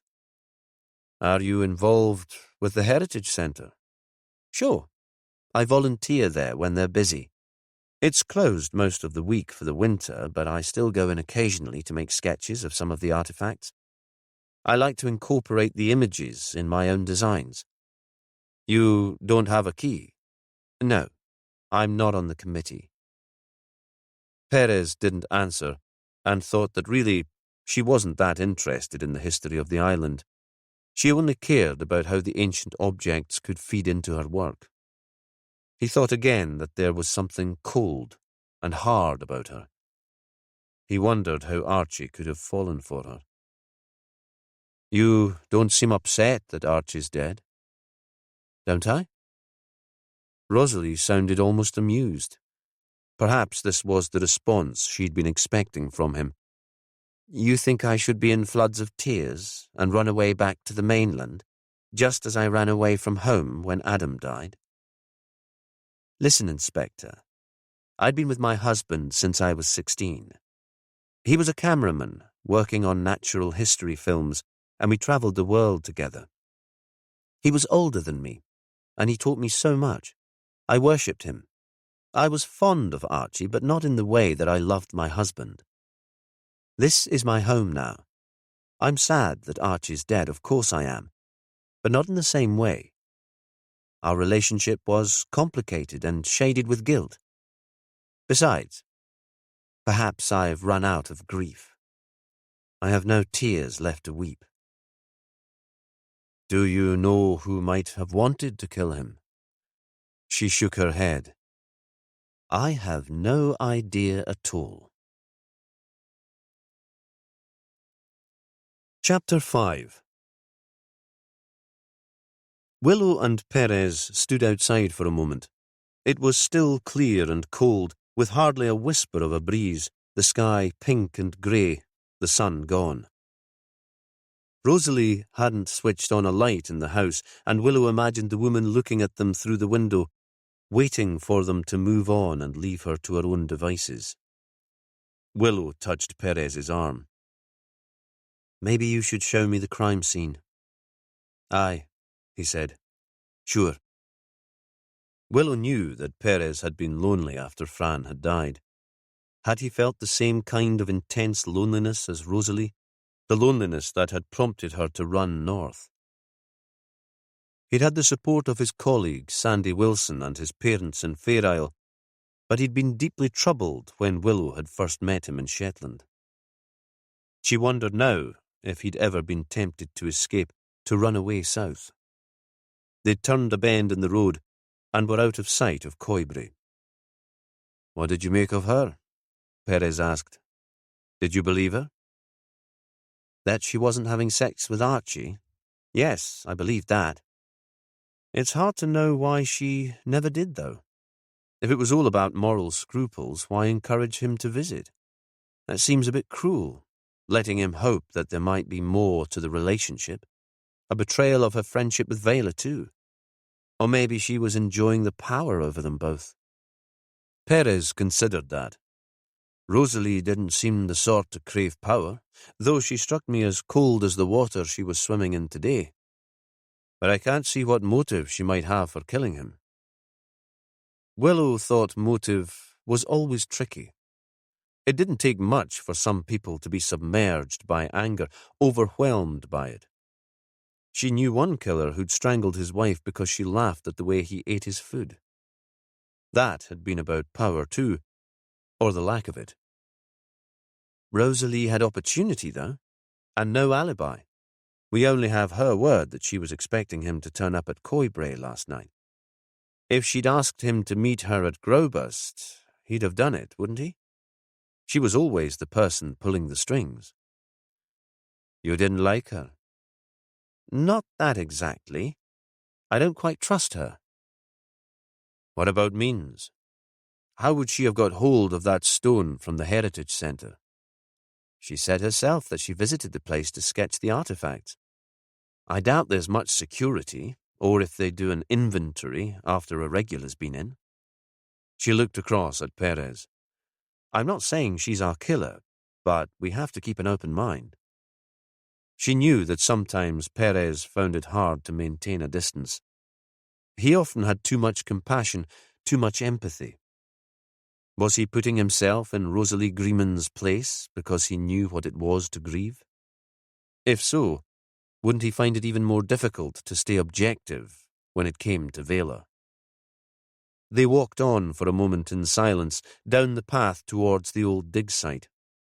It wasn't a long walk from Coibre to Noltland. Willow thought that Rosalie was fit and strong. She'd get there in 15 minutes, probably faster than that.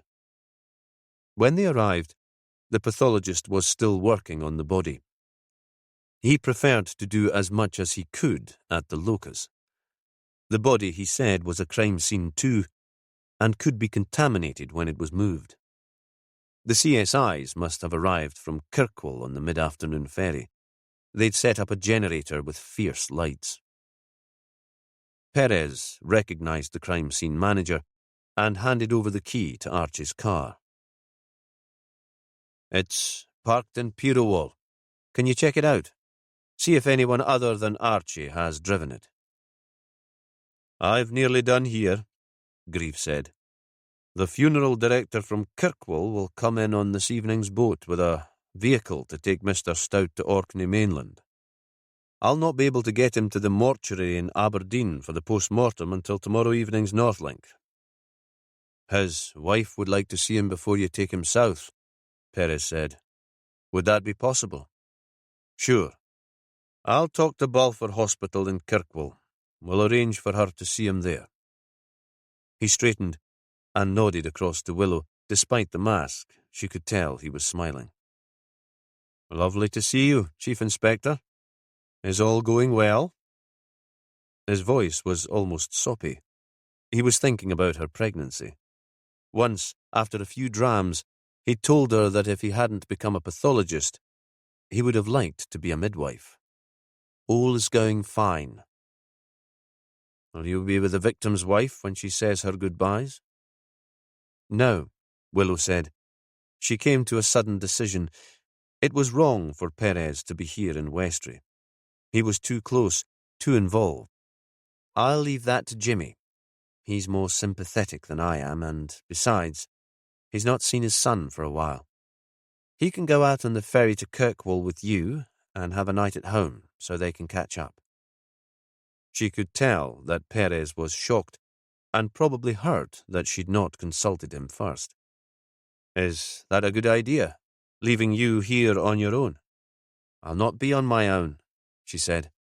I'll hang on to Ellie, but Archie was your friend, a distant relative. If we had more available officers, you'd be off the case altogether. You're too attached, and when we find our killer, the defence will have grounds to pull any of your evidence apart. You could do with some distance, and there's work to be done in Kirkwall. You got in the night of the storm. We don't know yet if a ferry earlier in the day brought in a stranger. Somehow, they might have slipped out this morning. It all needs to be checked. This wasn't a conversation they should be having in front of another person, but Doc Grieve was discreet. Besides, it was true. James needed to see his father, and Perez needed to see his son. Willow continued. Take Phil back with you to do some of the legwork, and he can take a formal statement from Vela in the station after she said her goodbyes to Archie. You shouldn't be the person to do that either. Give James a big cuddle from me. She looked across at him and smiled. We might have this sorted by the end of tomorrow. There was no returning smile, but Perez nodded to show that, though he might not like it, he could see the sense in his going back to Kirkwall. He turned to the pathologist. How much time have we got before they come for the body? A couple of hours. Shall I see you at the pier then? Sure. I'll let Vela know. She can decide whether she wants to come out with him or whether she prefers to wait and get the boat tomorrow. Phil's on the beach, Grieve said, trying to work out which way our victim and killer might have come to get here, if they walked across the sand. It was a high tide, though. I think any footwear marks will have been washed away. We'll get some people in first thing tomorrow to do a proper search of the area. But Willow wasn't sure how much evidence might be left after the wind and the rain of the night before. Traces of fibre would have been blown across the smooth black plastic covering the archaeological site and into the North Sea. The killer might have dropped something heavier, but it seemed unlikely. Phil Bain was still in his scene suit. When he saw them, he took off his mask. If he was surprised to see Willow, he didn't show it. Nothing, he said. Archie Stout could have landed there from outer space with his skull already split open by the stone. No sign of a boat having landed here, Perez asked. I know it's a long shot, the way the weather was last night, but someone might have come ashore from the water. Maybe in a rib? No way of telling after the high tide and all that wind and rain. Perez explained that Phil would be going with him out on the Kirkwall ferry with the pathologist. The boss thinks there's important stuff we should be doing back at the station. She'll stay here with Ellie. The boss. Willow wondered if he was being sarky, but maybe not. It wasn't his style. Perez continued. We're just going to Nistabin to chat with Vela. She wanted to see her man before he goes south for the post-mortem. I'll check whether she wants to come with us or out on the morning's boat. Phil nodded. He seemed relieved to be leaving Westray. He was a town man, born and brought up in Kirkwall. It's too dark now to do any more on the shore. I'll see you at the pier. Willow had been to Nistabin a few times with Perez. They'd been social, often boozy nights, neighbours turning up with fiddles to make music. James, their son, had been very taken with Laurie and Ian, and they'd been kind to him, allowing him into their rooms, playing simple board games with him, finding cartoons for him to watch on their computers. Willow thought that was the sign of a good mother, to bring up kind sons in the islands where the macho was often celebrated. Ellie was still in the kitchen with Vela, but this time the boys and Vela's mother Evelyn were there too. Willow let Perez go in on his own. The room was already crowded, and she didn't know Vela well enough to give her more than token support. She stood at the porch door unnoticed and gestured for Ellie to join her. The light had almost gone now, and the temperature had dropped. They stood outside, shutting the door behind them. You okay to stay on for a couple of nights? Willow explained the plan.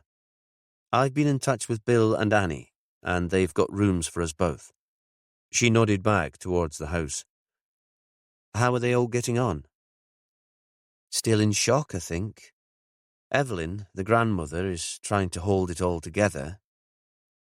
There are no direct relatives of Archie's still living on the island. Ellie shook her head. He had one brother who lives in Canada. They've been in touch with him, and he'll come back for the funeral when they've got a date. Archie's parents have both died.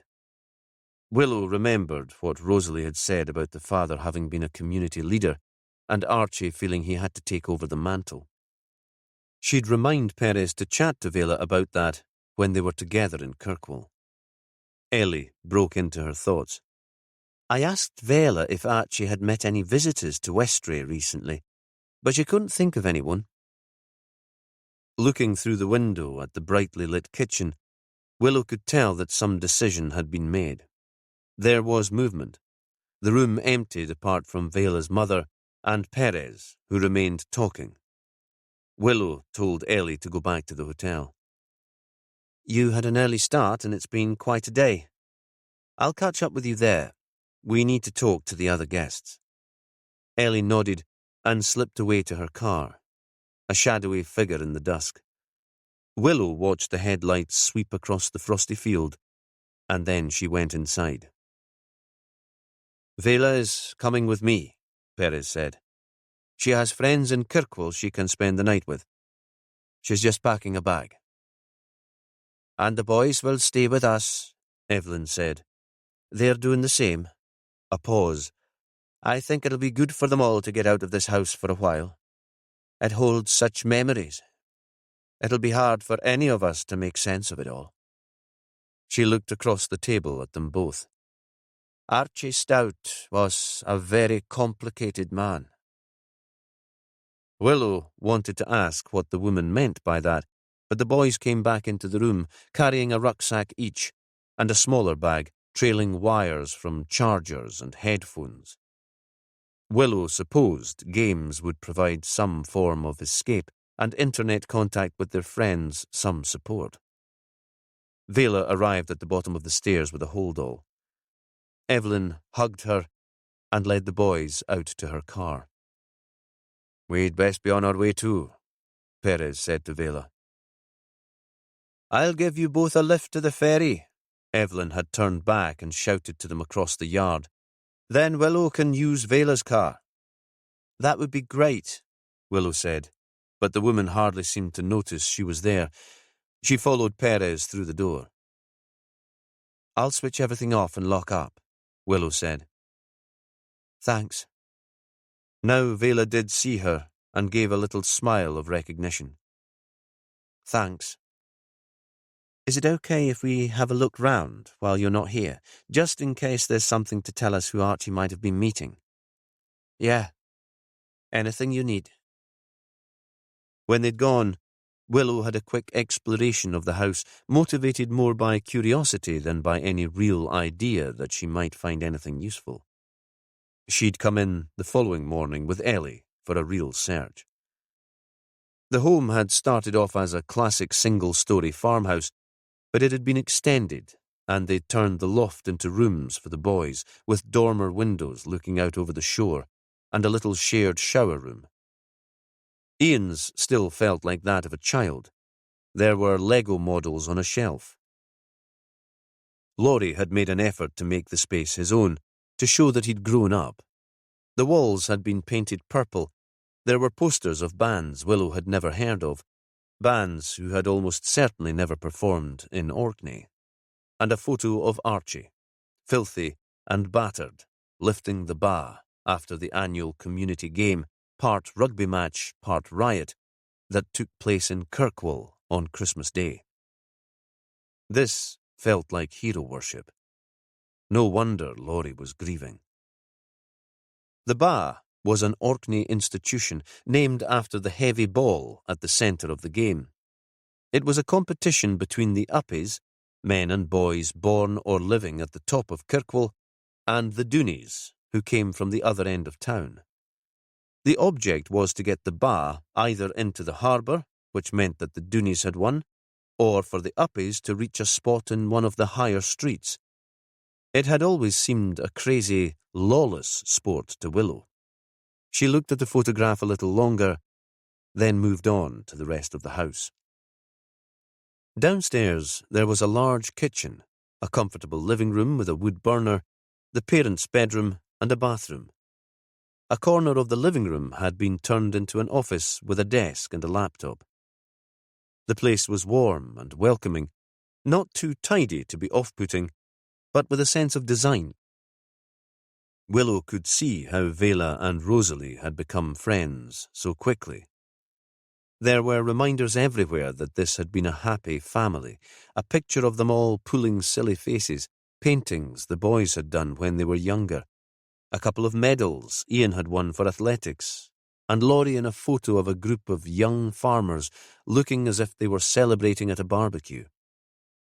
It was hard to believe that this had housed a marriage in crisis. Willow wondered where the money to extend the house had come from. Small farmers hadn't had it easy in recent years, and as far as she knew, Vela hadn't worked away from the farm. Maybe Archie had inherited land or money or a house when his parents had died. That was something else to ask Jimmy. She locked the door and went outside. It had been warm in the house, and the sudden cold shocked her. Instantly she felt more alive. Perhaps this was how Rosalie felt during her icy dips in the sea. But Willow thought that she was exhilarated too at the prospect of working in the field again, and working almost alone. Chapter 6. Ellie was waiting for her in the lounge reserved for hotel guests. She changed into jeans and a big hand-knitted sweater and was flicking through her phone. The room was otherwise empty. "Where are the other residents?" Willow asked, because Ellie was experienced. She'd have found that out before coming here to relax. "The old guy is in the bar with the locals, maybe wanting the authentic island experience."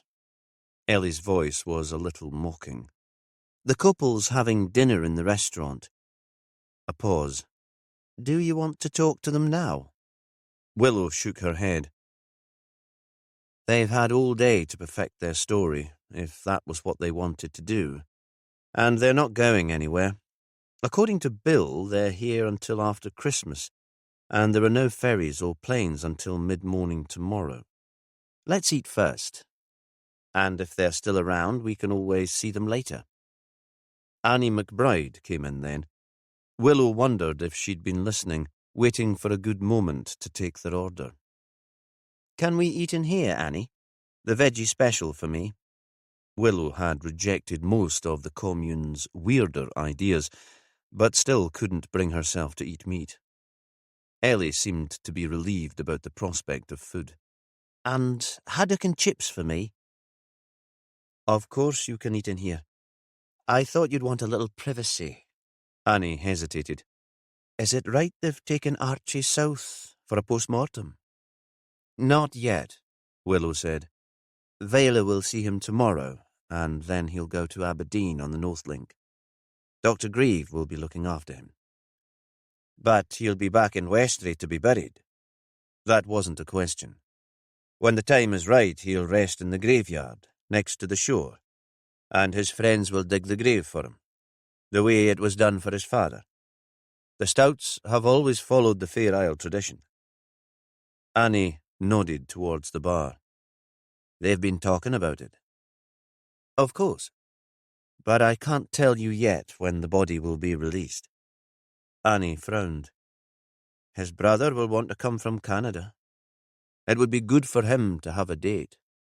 Willow nodded, but said nothing. After they'd eaten, she led Ellie into the bar, curious to listen in to the talk there and to meet the older visitor, though she didn't have the energy or concentration for even an informal interview. She ordered drinks from Bill and took them to the table in the corner where Ellie was sitting. With their backs to the wall, they had a view of the whole room. The conversation had paused briefly when they came in, and everyone stared, but then continued, the voices lower and a little self-conscious. The hotel resident was obvious. He sat separately at a table furthest away from the fire. He was writing in a notebook. His binoculars stood on the table beside him, although it had been dark for hours. Willow had spent time in Jimmy Perez's home of Fair Isle, a magnet for birders, and had come to understand the passion. The heat and the background buzz made her feel very tired. She'd been late off the ferry the night before, and it had been a long day. She wanted to talk to Jimmy and check that their son was well and asleep. She got to her feet and went to the table where the man, Godfrey Lansdowne, was sitting. She introduced herself, aware that the locals were eavesdropping and would already know fine well who she was and what she was doing there. "You'll have heard that a local man was killed here, either in the early hours of today or yesterday evening. You'll understand that we need to talk to everyone. As you're staying in the hotel, and we are too, would it be convenient if we spoke in the morning?" "Of course." Lansdowne was grey and wiry, his voice a little anxious. Perhaps that was his nature. He must wear boots when out on the island, but now he was in highly polished brogues. Willow thought there was something of the tortoise about him. It was the way his face was thrust forward, the wrinkled neck. "I breakfast early. The days are so short that I like to be out as soon as it gets light." Willow arranged to meet him in the residence lounge in the morning once he'd eaten, and he made his apologies and left. The exit seemed unplanned. The conversation appeared to have thrown him. He moved deliberately across the room, looking down at his feet, and the image of the tortoise returned. She left the bar then and made her way through the restaurant on her way to the stairs and her room. A couple was still sitting at a table, the only diners left. They'd finished eating, but some coffee cups and glasses remained. An empty bottle of wine was upturned in a bucket. It appeared that they'd moved on to whiskey to go with the coffee. In contrast to Lansdowne, the couple seemed entirely relaxed. They too were English, but of the confident, educated variety. They would feel no need to scuttle away to their room. They sat opposite each other, and for a while seemed not to notice she was there. They were speaking very quietly, something intimate that she couldn't hear. She felt that she was intruding. The woman gave a throaty chuckle, then looked up and saw Willow. "Oh, hello. We're quite finished if you'd like to clear the table." "I'm afraid I don't work here." I suspect all the staff have gone home, and Annie will be busy in the bar." Amused, Willow introduced herself. The woman laughed again. "Oh dear, now I feel like a terrible fool." There was no sign of embarrassment, though, and no apology. "We're the Johnsons, Tony and Barbara." She didn't ask Willow to sit down. "I'm investigating the sudden death of one of the islanders. I'll have to ask you some questions. I won't interrupt you now, but if you could be free after breakfast, perhaps at 9 o'clock? Could you make it a little later?" This was the man. He had a voice like some of the politicians with whom Willow was forced to work, charming but entitled. "We are on holiday, after all." Willow agreed to make it 9:30 and left them still talking across the cluttered table. In her room, she opened the curtains and looked out at the night. When she phoned Jimmy, he answered at once. They spoke of their son, and then a little about work and their plans for the following day. "I looked round Nistabin this evening," Willow said. "They've had lots of work done on the farm. Any idea where the money came from to do all the upgrades?" "Magnus, Archie's father, was a grafter, full of ideas for the island. He had his own creel boat and bought into a couple of Westray ventures. He came across as a gentle, dreamy soul, but he was a good businessman too. Archie would have inherited much of that. Money was never a problem for the family." Perez paused. "I have a feeling that Archie owned a part share of the Pirawall Hotel too. Magnus bought into it when it was struggling after the financial crash. Something else to check out tomorrow." Money had never meant much to Willow, but she knew it could be a powerful motive. They said good night. There were no declarations of love. Perez might be emotionally incontinent, but there was nothing showy about him. Unlike Archie Stout, his feelings were deep and hidden, and for that, Willow was grateful. Chapter 7. Perez ended the call from Willow and went into his boy's room to check that James was still covered by the quilt. It was a cold night. He stood for a moment, looking down at the child, listening to the breathing, and felt the weight of paternal responsibility. Willow had taken to motherhood easily, almost recklessly. She'd teased him for his anxiety and told stories of her childhood in the commune. She described it as benign neglect, or freedom. Children were resilient, she said. They usually survived. He should worry less. He could hear her words in his head and found himself grinning. Really, he knew she was as protective of their son as he was. James had been born in this house. Perez and Cassie had moved in with Willow at the same stage of pregnancy as she was now. She'd opted for a home birth, despite his anxieties, and Perez had been astounded by the whole loud and messy and joyous process. The exuberant physicality of it. "Let's have lots of bairns," he'd said, caught up with the excitement of the experience, when the midwives had left and they were lying together, quiet now, the baby suckling. Willow had rolled her eyes. "You are joking. I'm not going through that again any time soon."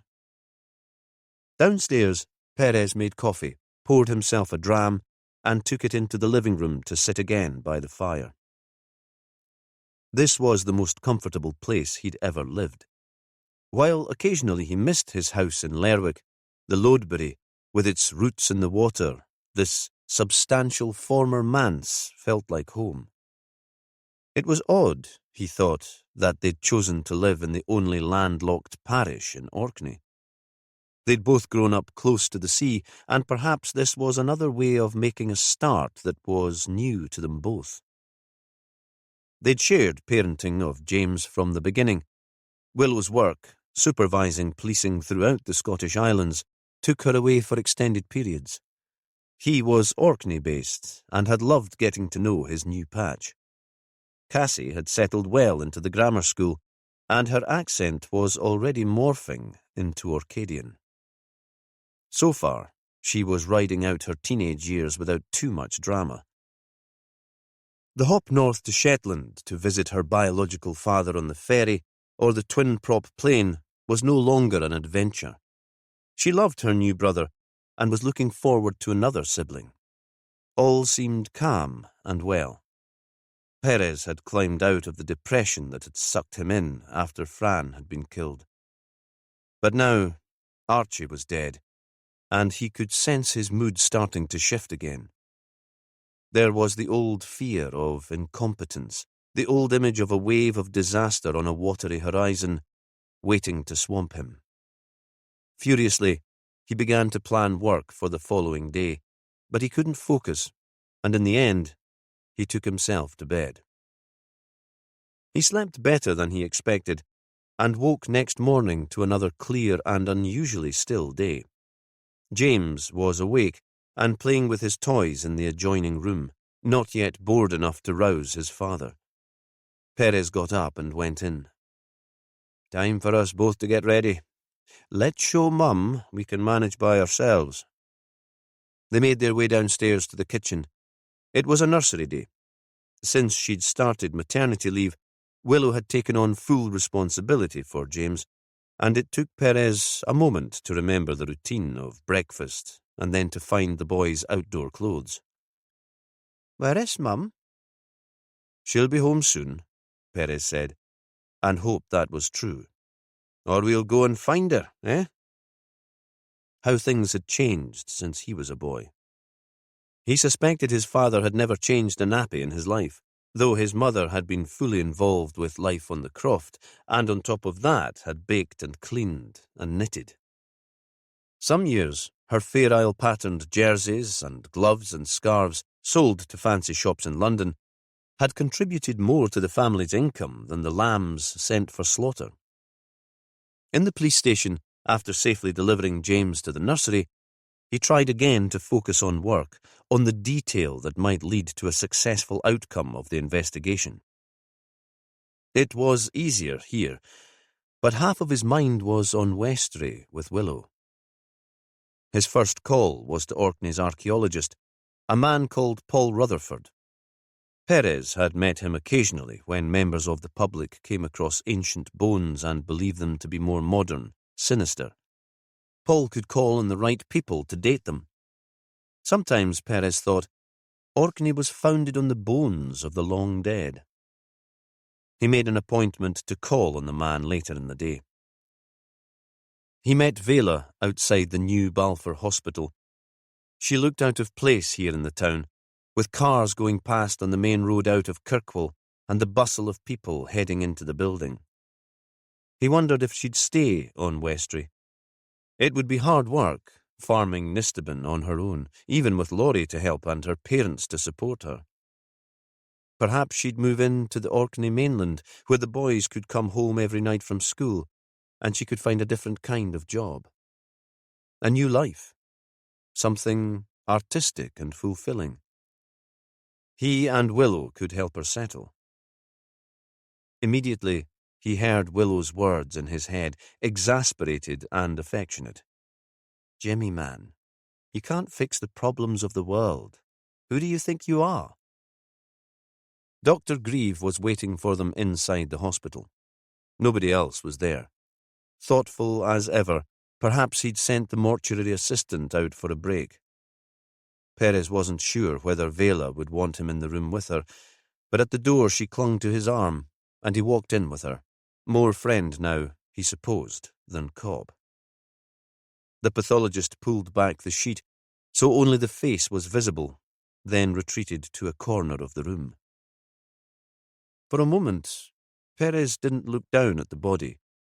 It seemed like an intrusion, almost self-indulgent. They were here for Vela, not for him, to say his goodbyes to his friend. But the hold on his arm tightened, and he didn't feel he could pull away. So he looked down at the man and saw him motionless for perhaps the first time. Archie had never been still, even as a child.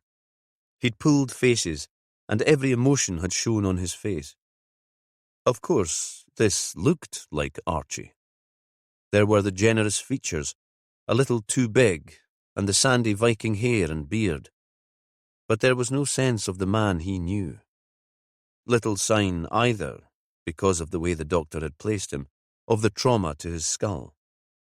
He had certainly been hit from behind. Vela was crying now. Perez didn't hear any sound, but he could feel the convulsions as little tensions on his arm.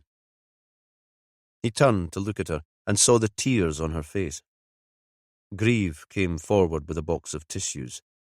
She wiped her eyes, pulled away from Perez, and bent to kiss her husband's forehead. "Would you like some time alone with him?" She nodded. "Just a couple of minutes." The men left the room and stood awkwardly waiting, the door open so they could see inside. "We have his clothes and everything that was on him." Greaves spoke in a whisper. "They're with the crime scene team." "Did you see anything unusual?" The pathologist was about to speak, but Vela turned away from the body to join them. "We'll look after him," Greaves said, "and get him back to you as soon as we can." Perez took Vela for coffee. There was a place that he and Willow liked, which would be quiet on a winter's morning even this close to Christmas. But the decorated tree in the corner and the cheery seasonal background music seemed to mock them. After asking her what she'd like and if she needed anything to eat, he waited for her to speak. "I didn't sleep," she said at last. "I'm not sure I'll ever be able to sleep again." "Is there anything I can do? Anything you or the boys need?"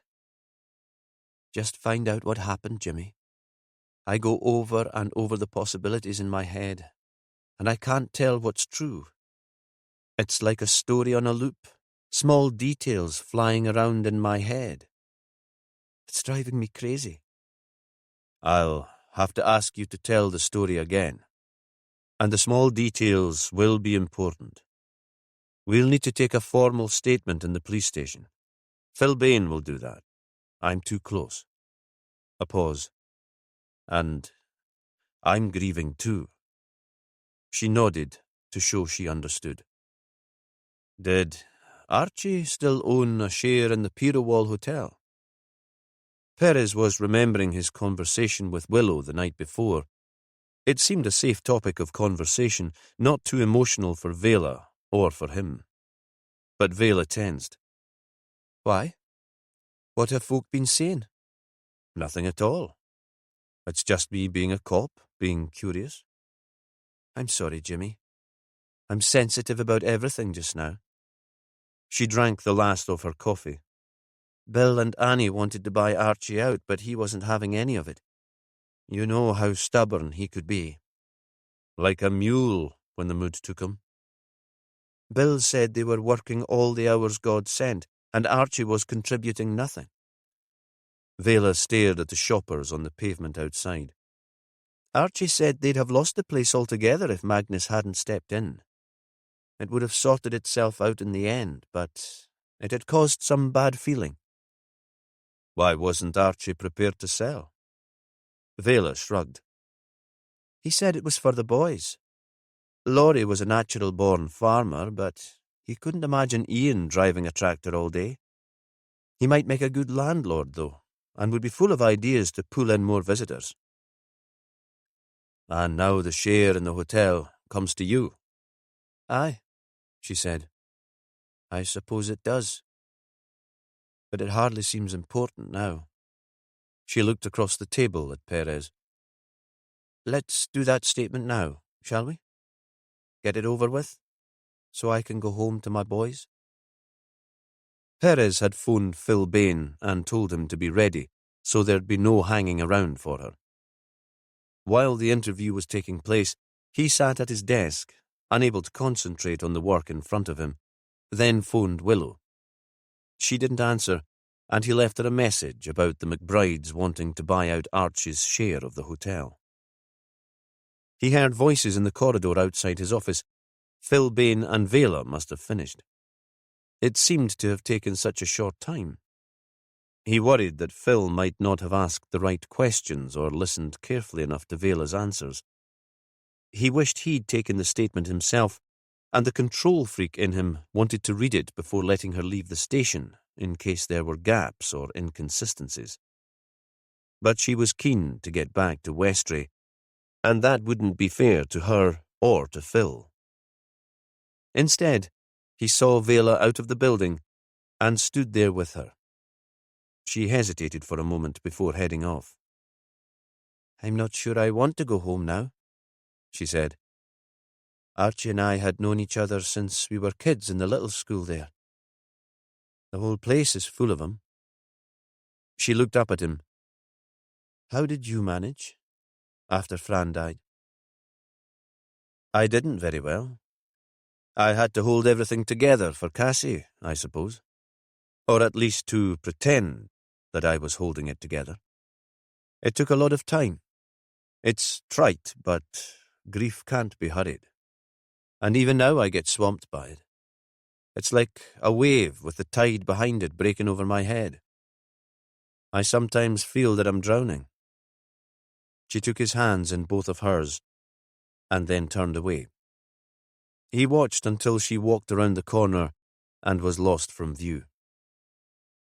Back in his office, he looked at Vela's statement. There was nothing new, a list of facts and times, apparently accurate and precise. Perez supposed Phil had got what was needed, but now he regretted not talking informally to Vela about the case when they'd been in the cafe. He could have asked about any of the conflicts within the island, the power struggles that Rosalie Greeman had mentioned. He wondered if he should have told Vela that Archie hadn't been having an affair with the woman, but he suspected she would have found her husband's restraint harder to handle than any fling. Looking back, the whole encounter with Vela had been unsatisfactory. He thought that Willow would have handled it much better. He phoned Willow again, but still there was no reply. Chapter 8. Godfrey Lansdowne was waiting for Willow in the residence lounge when she went downstairs. He still seemed nervous, but perhaps anticipating a meeting with the police could do that to you. The fire was already lit there. Annie looked in and asked if she'd like breakfast, but Willow shook her head. She'd stopped throwing up every morning months ago, but still couldn't quite stomach anything but tea until later in the day. Lansdowne stood up when she came in. She thought the gesture was an automatic response to a woman, not respect for her position. He seemed to belong not just to a different generation, but a different age. Willow suspected he'd be shocked that a pregnant woman was heading up the inquiry. He was still neat, but dressed now for outdoors in cord trousers, a jersey and thick socks. His boots and jacket would be in the flagstoned porch waiting for him. His binoculars were round his neck. Everything about him was tense. Perhaps he was shy, thrown by any contact with strangers. It occurred to her that bird-watching might attract loners. "Thanks for giving up your time. I know you just want to be out on the island." "Of course. I want to help. It's such a tragedy. He was so young." There was a pause, and he seemed to feel the need to explain. My wife died 3 years ago. She was a little older than me and suffered a heart attack. Terrible for me. We'd been married for 50 years, and had scarcely spent a night apart. We never had children, and were everything to each other, but Mr. Stout still had his life ahead of him, and a family depending on him. "Did you know him?" The man shook his head. "Not really. I'd seen him in the bar. It would be hard to miss him. He'd be the life and soul of every party, I think." "But you're a regular here in Westray. You must have come to know the locals." The challenge to his answer seemed to throw the man. He was silent for a moment before speaking again. Upstairs there was the distant buzz of a vacuum cleaner. My wife and I took early retirement. We were both civil servants with a decent pension, the mortgage all paid, and as I said, no dependents. We came to Orkney first on an island cruise, a retirement present to ourselves. There was just one day in Orkney, and that was on the mainland. We took the classic coach tour, taking in the tourist sites, Brodgar, Stennis, and Maze Howe. But we fell in love with the place and returned independently. Westray was our favourite island. We loved the beauty and the history, of course, but more than that, we found it very friendly. He looked up at Willow, struggling to explain in more detail. It's such an optimistic and positive place. The people here seem open to new ideas, to starting new enterprises. Edith was a very positive woman, and she loved the islander's attitude. Her ashes were scattered into the sea at Grobust, close to where Mr. Stout's body was found. His murder feels somehow like a personal insult, a desecration. Willow stayed silent. Through the window, she saw a young mother walk past with a toddler in a pushchair. Godfrey still hadn't answered her question. He hesitated for a moment, but then he continued, pleased perhaps to have the opportunity to talk about his wife. Edith was much more outgoing than me. She loved a party, too. People took to her. She was interested in them, and she made them laugh. One of the reasons we returned every year was because we felt the islanders had become friends. Some of them, at least. We knew Archie's parents well enough to invite them to have dinner with us here, and we went to their house for a meal, the last night of each holiday. It had become a kind of ritual. He looked up again, and there was a ghost of a smile. We always boarded the ferry next morning with a terrible hangover. We weren't big drinkers. But no, we didn't really know Archie. He'd married and moved away from the family home by the time we first visited, though, of course, he's back there now. He was of a different generation. Archie's parents died too, within a year of each other, Godfrey said. Magnus first and then May. They were older than us, and of course they'd had a harder life. Farming isn't easy. Edith passed away soon after. I didn't think I'd ever come back, but she'd always said that she'd like her ashes brought here to the place where she'd been so happy. I couldn't refuse her that last gift. And you kept coming back. Lansdowne nodded. I'm an anxious man, not brave like Edith. I couldn't imagine travelling somewhere strange, but I needed to get away from my house occasionally. Bird-watching had always been a hobby, but it became something of an obsession, a distraction, I suppose. Something to take my mind off my loss. I'm writing a natural history of the island. It won't be a book, nothing so grand, a pamphlet for people who might be interested. It's nearly completed. The Heritage Centre will take it and sell it. I don't need to make any money from it, so they'll keep the profit. You know the people who run the Heritage Centre? It's run by a committee of islanders, I think. Annie, who owns the hotel, is a leading light. She's my main contact. Willow made a note of that, but she already knew that Annie and Bill had access to a key, and so to the stone that was the murder weapon. She turned back to the man. I need to ask you your movements the evening that Archie Stout disappeared. You do understand. It's routine. We'll be asking everyone. Of course, Inspector. His voice was formal again, a little distant.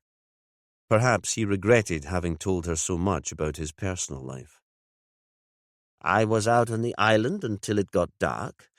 My work is almost finished, but I wanted to take photos so I could add some illustrations. The weather was wild and stormy, and there were some breathtaking waves breaking over the jetty. In the fading light, the scene was dramatic, just what I wanted. A pause. Edith always loved a good gale. And once it got dark, I came back here to the hotel. I had a shower and changed before coming down to dinner. I eat early these days. Then I went into the bar for a last drink, just as Vela Stout came in looking for her husband. At first, there was a lot of joking about where he might be. Now that seems in rather poor taste. Later, I understand, everyone went out to look for him. I wasn't a part of the search team. I'd already gone to bed. Did you have any contact with the other hotel guests, the Johnsons? Were you with them the evening before? The night Archie went missing? Ah, they've been very kind to me. They don't like to see me sitting on my own, and always join me if we're in the bar together. He looked up at Willow, and the smile returned briefly. Honestly, I'd rather be left to read in peace.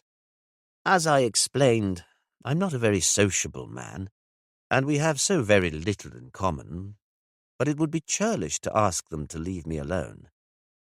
I didn't see them the night Archie went missing, though. I'm sure they have more pleasurable things to do on a dark winter's evening than making small talk to an elderly gent. Willow smiled back at him. She found herself warming to him. There was something brave about his honesty and his determination to face the reality of his loneliness. The lack of self-pity. That's been very helpful, she said. Did you see Archie at all on this visit? If you were close to his parents, you must have known him by sight. Only to wave to if I saw him on his farm, or out on the tractor. A brief word when we bumped into each other in here. A pause. I'm not sure that he and his parents entirely saw eye to eye about island affairs. I never quite understood the details. Magnus represented Westray on the island council, and there was an expectation that Archie might take over the role. But it never happened. Vela's father, Tom, was voted in instead. I suspect that May might have had something to do with that. Magnus died first. Willow understood something of the complication of island politics. She'd grown up with them at home in the Hebrides. Thank you, she said again. I'll know where you are if I need to speak to you again. Oh, yes. I'll be here for another couple of weeks until after New Year. I come every year now. He paused. It sounds ridiculous, but it's a way of spending Christmas with Edith. Although it was already 9:30, she found the Johnsons still in the dining room. They hadn't even ordered breakfast, though there was tea and coffee on the table. Annie was hovering, waiting for them. Oh, sorry, we slept in, and then we saw you were still chatting to Godfrey, so we thought we'd have something to eat before Annie stopped serving. Barbara smiled as if she was sure Willow would understand. The full breakfast for us both, please, Annie. Would you like your baked beans hot or cold? Hot, of course. Who on earth eats cold beans? Westray folk. Annie turned sharply away. Willow couldn't help smiling to herself. Vela had served her cold beans when she'd stayed over at Nisteben after a party, and she'd been about to comment when Perez had explained. Cold beans was a Westray thing, almost a statement of identity and pride, an odd form of patriotism. Now, they were alone in the place, and Willow thought this would do as well for a talk as anywhere. Tony Johnson was looking at his phone, and had barely looked up. Would you like tea or coffee? Barbara said. We can always ask for more. Tea, please. She found a cup and saucer on a sideboard under the window, and pulled up a seat to join them. Tell me what you're doing in Westray. We came first as part of a university project. Again, Barbara spoke for them both, though Tony did stop looking at his phone to help himself to more coffee, and seemed to be listening. "We were volunteering on a dig," she said, "both university students looking for adventure. I was at Bangor and Tony was at Durham, so it was this place that brought us together. It's 40 years since we met here as youngsters, so we thought we'd come back to celebrate the anniversary." "You were digging over Christmas?" Willow thought that with frosty ground or torrential rain it would be hard going. Barbara laughed. "No, it was hard enough work in the summer. But our kids wanted to do their own thing this year, so we thought, why not? Neither of us is really into the traditional Christmas nonsense. The anniversary year gave us an excuse to escape." Annie appeared with the breakfasts. Willow waited until the couple had started eating before she continued with her questions. "And that was the last time you visited the island? When you were students, in the 1980s?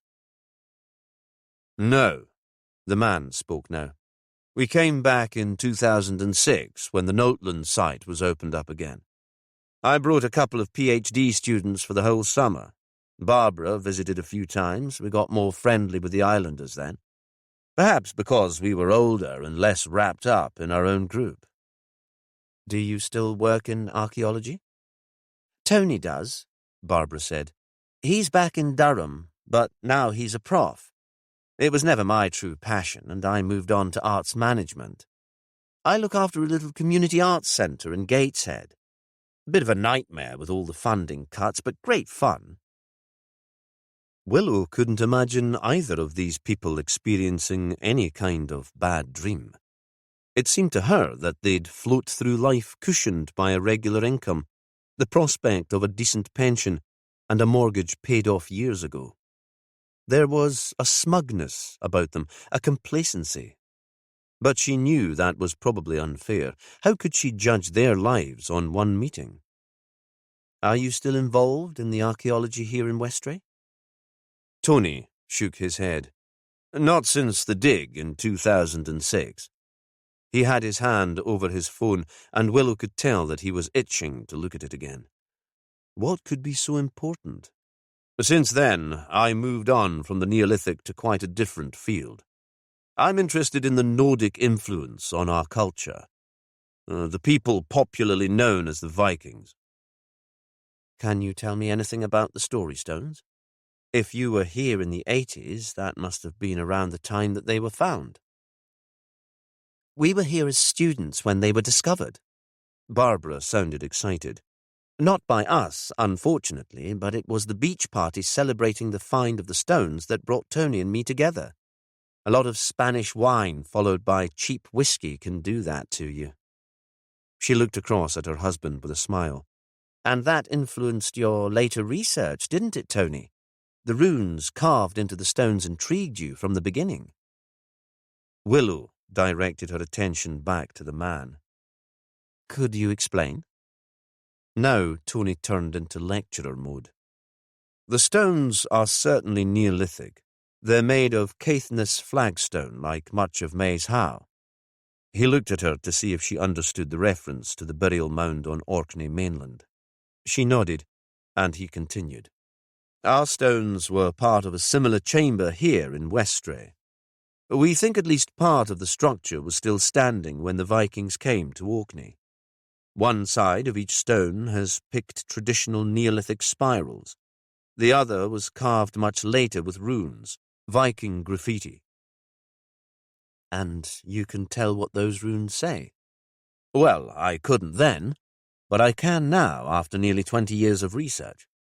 We can't tell the exact date of the carving because, of course, carbon dating would only give us the age of the stone, which we already know is Neolithic. One says, 'I am Olaf, teller of tales,' and the other, 'Hear my stories and know death.'"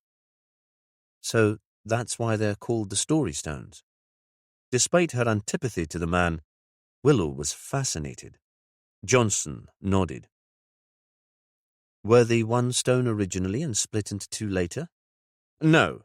We think they always were two separate stones, and that they were chosen for the later Viking decoration because they were so evenly matched. They're each larger and squarer than a modern house brick. We believe that they were used originally as part of the entrance to a Neolithic burial chamber, then stolen by the Vikings to form part of a building for communal feasting. And now the stones stand in the Heritage Centre. Or they did, until someone used one of them to kill Archie Stout, and the other has disappeared. That was a piece of information they had so far managed to keep secret. Johnson nodded again. They were held in the museum in Kirkwall until the centre was built, and then they were brought back here. Did you know Archie Stout? We knew his parents better, Barbara said. May and Magnus. A few of us stayed in their holiday rental on that first visit in the 80s. They were so kind and did seem very interested in everything to do with the dig. May would come along to volunteer sometimes. Magnus would drop off crab if he'd been out with his creel boat, and we'd invite them to our parties. They were farming Nistaben then, and Archie was just a lad. Mischievous, into everything. They died, Willow said. They must have been quite elderly, Barbara said. I think Archie was a late child. The first son was already away to school in Kirkwall when we were here as students. They were still alive in 2006, and I got to know them better then. Because I wasn't officially working, I had more time for visiting islanders. They were always up for tea, home bakes, and chatting. When did you last see Archie? The afternoon before he disappeared, Barbara said. Now that Tony wasn't talking about the stones, he seemed to have lost interest again in the conversation, and his hand twitched back towards the phone on the table. We were here in Pirawall, walking down the street past the shop, and he was just coming out. We stopped for a moment to chat. How did he seem? Barbara looked at her husband. I'm not sure. A bit distracted. We'd been talking about it since we heard he was dead. Because we know what happened later, we wondered if we've been reading too much into it. I know what you mean. We all make up stories in our heads after any kind of drama. I'm interested in your impression, though. Usually he was very friendly, Barbara said. He'd take time to chat. Reminiscences of when we were staying in his parents' cottage. He remembered that summer with great fondness, I think. He was the sort of man who wanted to be liked, a big character. We've met him here in the hotel a few times, and he could switch on his personality like a light as soon as he had any sort of audience. He became more alive. But that afternoon, it was as if he hardly saw us. I wondered if he'd had bad news, and called after him to ask after Vela and the boys, in case one of them was ill. He just muttered a response and turned his back on us. It was almost rude. It was rude. Now the temptation became too strong, and Tony picked up his phone. I'm sorry. There are some work calls I need to make. I won't be much longer, Willow said, her voice mild. This is a murder inquiry, and I'm sure you want to help. Where did Archie go after he left you? He was walking, and he came this way, towards the hotel, Barbara said. Did you see a vehicle? The woman shook her head. We were walking in the opposite direction, though. It might have been parked here. What were you doing later that evening? Godfrey Lansdowne said he hadn't seen you in the bar. We'd been invited out to an early supper, and then we went straight to our room. We skipped the bar. We fancied a night to ourselves. Where did you go for supper? To Hill Head with Tom and Evelyn. Vela's parents? Willow was surprised. She wasn't sure what the couples might have in common. Are you friends? We knew them when we were here that summer in the 80s, and then again in 2006. I've kept in touch. Nothing formal. Christmas cards. They let me know when Magnus and May died, and they came to stay with us once when they were on their way south for a wedding. Islanders are remarkably hospitable, Inspector. I know, Willow thought. I grew up on an island, and I'm married to an islander. She found herself resenting the woman's tone. There was something annoying about tourists who felt they absolutely understood a place's culture and sensibilities because they'd visited a few times. Did you mention that you'd seen Archie, or that he'd been behaving a little strangely? No. It wouldn't have been appropriate to gossip about their son-in-law, would it? Barbara seemed amused. Besides, it only became more significant once he died. What did you talk about? I'm not sure. It turned into a strange evening, cut short when Vela phoned to say that Archie was missing. We thought maybe there'd been some domestic problem, a row between them before Archie had stormed off. I'd have thought he might be given to dramatic gestures. It seemed tactful just to make our excuses and leave. Chapter 9. Ellie had been out after an early breakfast, liaising with the crime scene team at the Noltland site. The investigators had gone back to Kirkwall the evening before, taking Archie's car with them, and arrived in again on the first ferry. Willow met Ellie in the lobby, just as she'd finished talking to Tony and Barbara Johnson. The sergeant was red-faced from the cold, wrapped up in her bulky down coat. It's freezing out there, and I always thought that Yorkshire was Baltic. Have the CSIs got anything? Willow wasn't optimistic, but something real, concrete, would be helpful. At the moment, all she had were impressions. Ellie shook her head. Nothing from the scene. It's so exposed, and there was a gale that night. There might be trace evidence snagged in the long grass on the dunes, but nothing so far. They reckon they'll be done there today. They found a few spots of blood in Archie's car, but they reckon that might be coincidental. He could have cut himself on a quite different occasion. They'll test the DNA to check that it was his. They have Archie's clothes and any possessions that were on him back in Kirkwall, and they'll work on that. A pause. Are we heading back to town too? Not yet. Willow couldn't decide what Ellie made of the decision to stay. Did she want to be home with her family, or was she enjoying the break in routine? Won't the team from Glasgow want to take over? There was a reflex sneer in Ellie's voice. In Orcadian's experience, Glasgow always wanted to interfere in island affairs. Nah. Apparently there's freezing fog all over the mainland, and there's no way the flights would get north. I think they're more worried about being stuck here for Christmas. Willow grinned. So let's show them how it's done, shall we? I'd like to chat to the angels before Vela gets back from Kirkwall. And Jimmy has asked me to talk to the boys. They were too upset to face any questions yesterday. Angels? That's Vela's parents' family name. A ship was wrecked here years ago. There was a little lad still alive inside. He was adopted by an island family. They wanted to give him their own name, but the ship was called the Archangel, so the island called the lad Archie Angel. He married an island woman later, and the name persists. And I presume Archie has become a traditional Westray name too. Another tale, Willow thought. Another story that might or might not be true. She nodded towards the dining room, where the Johnsons were lingering over a second pot of coffee.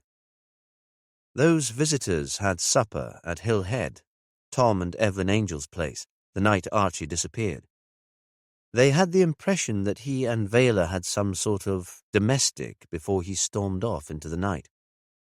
That's a slightly different tale from the one we got from Vela. I'd like to check before she gets back this afternoon. Hill Head was another traditional Westray farm, solid and surrounded by barns and outbuildings. Some land low and green for grazing, other fields cut for silage. These were very different from the smaller crofts Willow knew from Shetland and her home island in the Hebrides.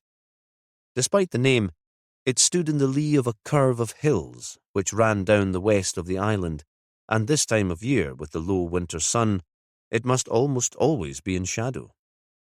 Willow felt shut in.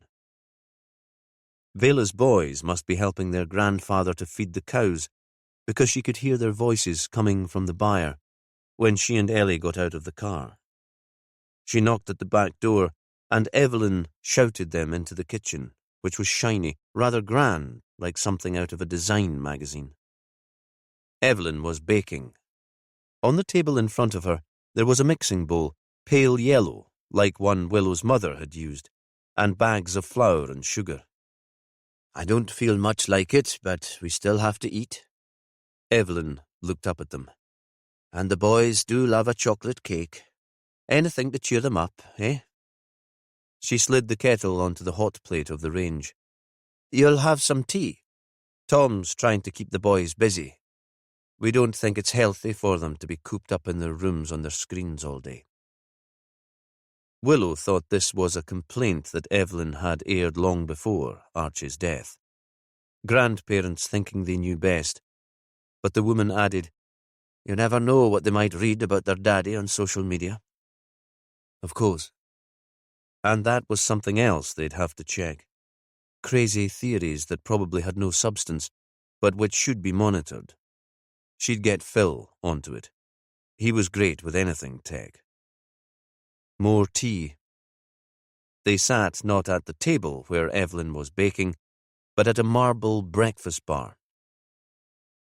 There was a view east through the window of a spit of beach, backed by shingle. A sliver of sunlight lit it, but soon even that would be in shadow. "They're very lucky growing up here in Westray," Willow said, "with all this space."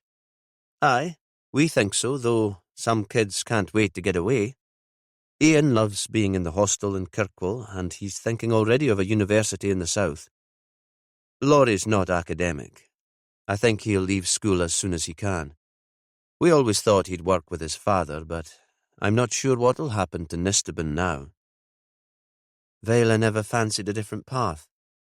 Willow was taking the lead in the conversation.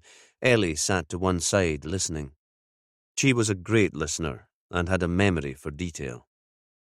"She seems very interested in the history of the islands, and she's made a beautiful home.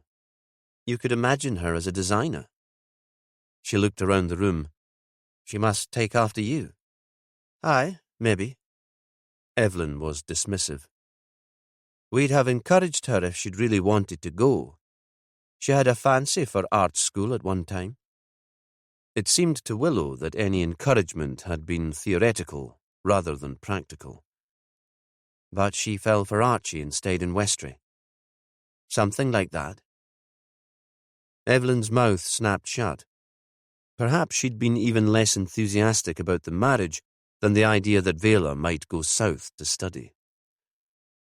"It seems as if they were a lovely family, Archie, Vela, and the boys." This time, Evelyn didn't reply. She emptied the kettle into a pot before turning back to the table. "We're checking where everyone was on the night Archie disappeared," Willow said. "Can you confirm that the Johnsons spent the evening with you?" "The Prof and Barbara? They did. We've known them for years." "But they've only been in Westray twice, once when they were students and then again when Tony came back in 2006 to work on the dig." "They were different from most of the visitors who come. Westray was special for them because this is where they met, and they weren't just here for a week at a time. They kept in touch with us, and then they put us up when we went south last year. The least we could do was offer them a meal."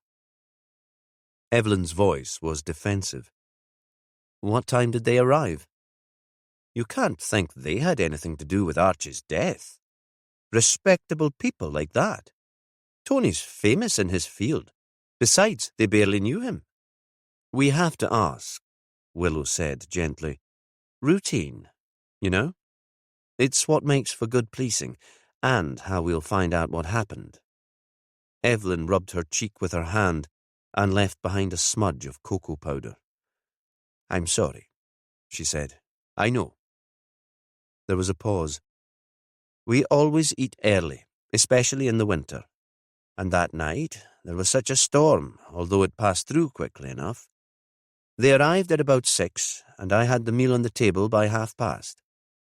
I had some stewing beef in the freezer from the last cow we killed. Some animals can be a peedy bit tough, but I made a casserole, tarted it up with lots of wine and shallots, and called it beef bourguignon. They liked it fine. And we had crab for starters. There's never any shortage of shellfish." She stopped abruptly. "I'm sorry. You don't need to know all that. I'm rambling." "Not at all. The more detail, the better. I was a bit nervous about the meal.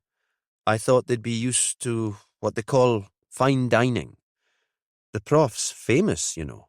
He's written a book about the runes on the story stones, and like I said, we've seen him a few times on the television.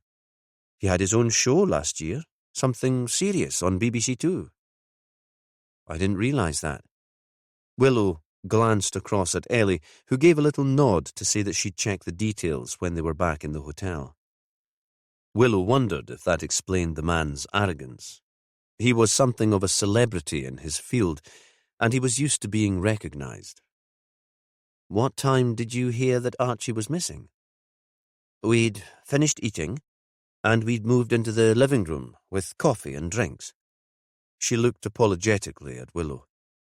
"We don't have a resident police officer here in Westray, and we're not as careful as we should be about drinking and driving." Willow smiled back. She understood, even if she didn't condone, and this certainly wasn't the time to comment. "It was just before 8 when Vela phoned. Maybe a little bit earlier. At first, I wasn't anxious at all. We knew they'd been going through a bad patch recently, and Archie wasn't the easiest of men.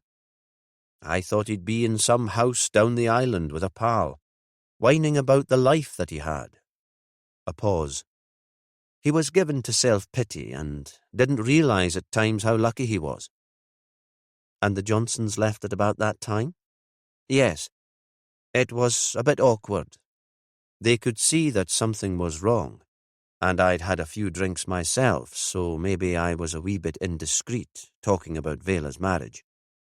They probably thought they were being tactful to leave us to it, or that one of us might want to go to Vela. But you didn't." "No. She was in the bar at the Pirawall Hotel, and I thought one of the guys there would track down Archie soon enough." A pause, then her voice, bitter, the crudeness shocking. "You can't fart in Westray without everyone knowing." She stared out of the window before adding, "I thought Vela was making a fuss over nothing. No marriage is perfect. We were here in the warm, a fire going and a good meal inside us. The last thing we wanted was a wasted journey up the island. Of course, I feel guilty now." "You'd heard rumours that Archie had been having an affair with Rosalie Greenman?" Evelyn didn't answer directly. "Like I said, no marriage is perfect. We all have to work at it. Someone must have checked that Archie wasn't with Rosalie at Coibrae." "Of course they did. Bill o' the hotel phoned her first. He didn't want one of the lads going up there. They'd have loved catching Archie with his trousers down while his wife was making a scene in the pub. That would give them something to gossip over through to the new year." "According to Rosalie, they weren't having an affair," Willow said gently. "They were just friends." "Aye, well, she would say that." Evelyn shot her a look that suggested Willow would be a naive fool to believe such a thing. There was a moment's silence. "Archie's position on the island," Willow said. "Was he respected? His father represented the North Isles on Orkney Council, but Archie never took on the role. I think Tom took over once Magnus died." Evelyn was dismissive. "Archie would never have been interested. He'd have been bored stupid after the first meeting." There was something of the hyperactive child about him. He could never sit still. Yet it seemed something was worrying him that day, something close to home. Evelyn looked up sharply. "Who told you that?" Willow shrugged and didn't reply. "Had you heard any rumours? As you said, you can't fart in Westray without everyone knowing." Evelyn shook her head. "No, I never heard anything like that." But the reply came so quickly that Willow didn't quite believe her. "I'm sorry," she said, "but I need to talk to the boys. Could you call them in? Or I could go out to them." She thought that Evelyn would protest, but she must have realised that Willow was determined. "Wait there. I'll fetch them in." Willow watched the woman cross the yard to call in her grandsons. Evelyn had pushed her feet into Wellingtons, but hadn't put on a coat over her apron, and she wrapped her arms around her body to fend off the cold. She stood at the door of the byre and shouted inside.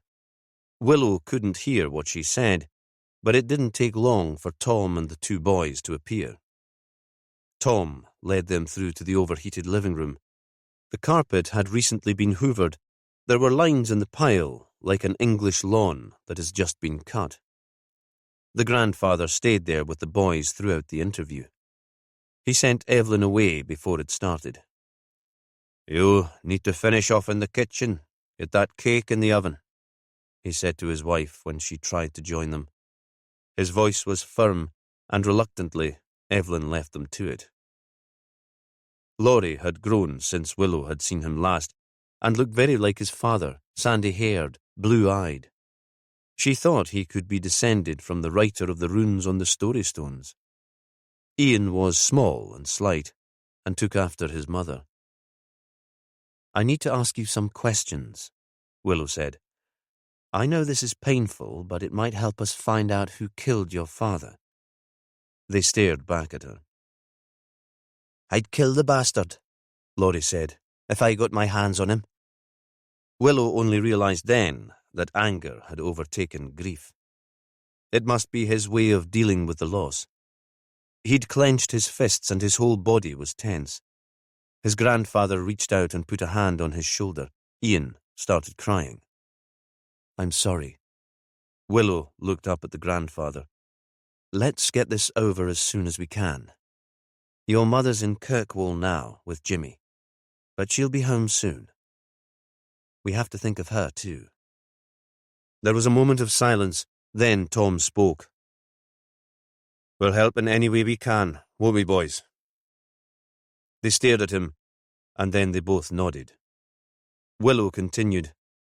"Laurie, you were at home with your dad while your mum was helping with the old folks' lunch, and Ian was at his friend's house. How did your father seem?" "Fine." Willow had interviewed lots of teenage lads in her time as a cop. Most were monosyllabic. She knew not to take it personally. "What did you talk about?" "The farm, Christmas, the bar. It's my last year in the boys' bar, so we're hoping for a Dooney's win. We're all going into Kirkwall for it." "We'll still go in for it," Tom said. "Whatever your grandmother says, it's all planned, and your dad would want it. He was a great one for the bar, although it's such a Kirkwall tradition. It'll be a celebration for your father." "I saw a photo of him in your room at Nistaben," Willow said. "He must have been a great player." "Fearless." Tom put his arm around his grandson's shoulder. "Just like this one." "What else did you talk about?" "He told me what he'd got Mum for a Christmas present." The boy was talking more freely now. "Some fancy perfume he'd had to send away for. He'd asked the purser on the ferry to bring it in from Kirkwall, so she wouldn't see it arriving in the post. He got me to hide it in my room. That's why he was at the pier when the ferry came in. Aye, John, the purser, is a Westray man." "Your dad didn't seem upset about anything? Disturbed in any way?" Laurie shook his head. "He was just Dad." Did he tell you where he was going when he went out after lunch? He was taking bags of firewood to some people. I helped him load it in the trailer. And both you boys were here when he came back for dinner later. I was in my room, Laurie said, moody again. Headphones on, listening to my music. I don't know when any of them came back. I had to go and get Laurie when it was time to eat, Ian said. He can never hear, even when we shout. Sometimes we have to text him. And you didn't notice anything unusual about him when you were eating that evening? Not really. Ian looked across at his brother, asking for permission to speak, or perhaps needing support before he went on. He was a bit quiet, maybe? Like there was something on his mind? Did you notice that, Laurie? The elder boy shook his head. Like I said, he was just Dad. Chapter 10. Kirkwall was looking festive, but there was nothing cheery about the police station, from the outside at least. It was a square, stained concrete block which Perez supposed had been put up very quickly in the 60s, with no thought to any aesthetic appeal. He loved being in Orkney, but there were times when he missed the police station in Shetland's biggest town, Lerwick, with its traditional stone and its view over the town to the play park, where the Uphellia galley was burned every year. Phil wandered into Perez's office. After taking Vela's statement, the constable had been on the phone, checking the records of the ferry to Westray on the day of Archie's murder, and back to the Orkney mainland on the first sailing the following morning, the day Archie's body had been found. He was good at chatting and getting better at listening, and his local connections made him valuable to the team. There was only one crossing the day that Archie went missing, the early one, with the others cancelled because of the gale. It was mostly trucks and one new tractor, 8 cars.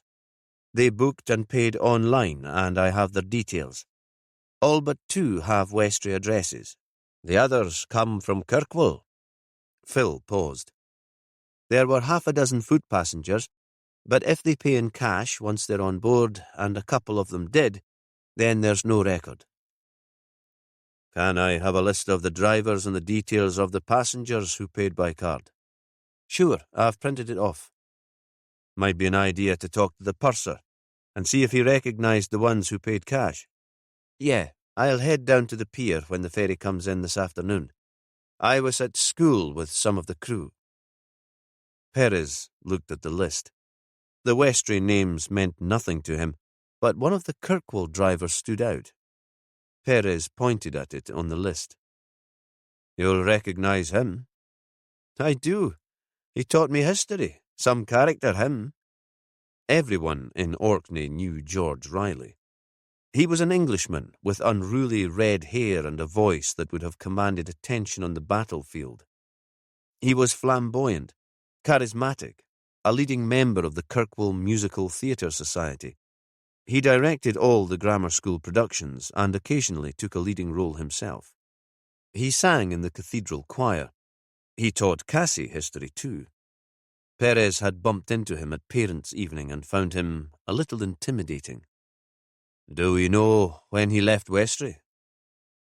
The first boat yesterday. He probably wouldn't have known anything about Archie's death when he went. He will now, though. Perez was surprised that the teacher hadn't been in touch. He'd know the Stout boys from school. Besides, he was the kind of man who might enjoy the drama of a murder investigation, and they'd asked everyone who visited the island that day to come forward. You've checked if any of the other passengers has come to our attention? This foot passenger, Nat Wilkinson, was done for possession, but that was more than 10 years ago, and there's been nothing since. I'm guessing he's settled down. He'd be in his 30s now, a bit old for partying. Perez smiled at the thought that the 30s were a bit old for anything. Maybe. There's an earlier note in his record, though, Phil went on. He was questioned about the death by drowning of his father, Nat was 14, still at the grammar school, and home from the hostel for the summer holidays. His father slipped off the pier and the lad was the only witness. Any indication that the death was more than an accident? Nothing here to suggest it. The father was known as a boozer, apparently, and often unsteady on his feet. Perez thought about that. It was hard to see how a tragic accident so many years earlier could be connected to Archie's death, but he'd let Willow have the information in case she wanted to follow it up. We'll get Willow and Ellie to chat to all the Westray folk on the list this afternoon. He looked at his watch. Could you phone Willow and fill her in? I have to go. I've arranged a meeting with Paul Rutherford, the local authority archaeologist in the college, and I'm already running late. It might be a waste of time, but I want to find out a bit more about the Westray story stones. The college was on a hill outside the town. Waiting in reception and looking down over the water, it seemed to Perez that there could be no other academic institution in the UK with a better view. Then he thought that Orkney was all views, water and land and more water stretching to a low horizon and a changing sky. Rutherford was English, a proud Geordie, middle-aged. He was wearing a Newcastle United t-shirt under his jacket and had kept the accent. He looked more like a trucker than an academic, and Perez liked him immediately. They sat in his office. You're interested in the story stones? Perez nodded. They could play a part in the Westray murder. Of course. Everyone in Kirkwall is full of it. You were friends, weren't you? It must be hard, dealing with all this. He looked up at the detective, but didn't expect an answer. Perez liked him even more. There are rumours that one of the stones was the murder weapon. Where did you hear that? So, Perez thought, word had got out. The lass on reception has an auntie whose man comes from one of the Westray fishing families. They shared a grin. Perez didn't think Annie would have gossiped, but Bill was a storyteller in his own right. He'd have been tempted to entertain the bar, and any information about the murder would spread like wildfire. There'd probably be a Facebook page dedicated to it, WhatsApp groups sharing weird theories. One of the stones was the murder weapon, Perez said. The other is missing. I just wondered if they could have any significance to Archie and his death. As far as I know, Archie never showed any interest in the stones themselves. Vela was an important part of the Heritage Centre Committee. I don't know her well, but she's been along to every meeting I've held there. Tell me about the stones. They're a matching pair. We don't think they were split as part of the excavation. They're both smaller versions of the famous Westray stone, and were found a little later during an excavation of one of the Noltland sites. We believe they were part of a chambered tomb, much like Maze How here in Orkney mainland, but much later the stones were incorporated into a communal feasting structure, probably in the 9th century. The time of the Vikings? Rutherford smiled and nodded. We can tell that because of the runes carved into the back of the stones. And you can tell what those runes mean? Yes, they were first translated when the stone was found in the 80s. Then Prof. Johnson looked at them again when he was in for the later dig in 2006 and confirmed the original translation. He's an expert in the field now. And what did they say? The first one reads, I am Olaf, teller of tales, and the other, hear my stories and know death. It's clear that they were meant to be read together. Olaf sounds like a show-off, a 9th century vandal. You think he raided the original burial mound of the stones? Rutherford laughed.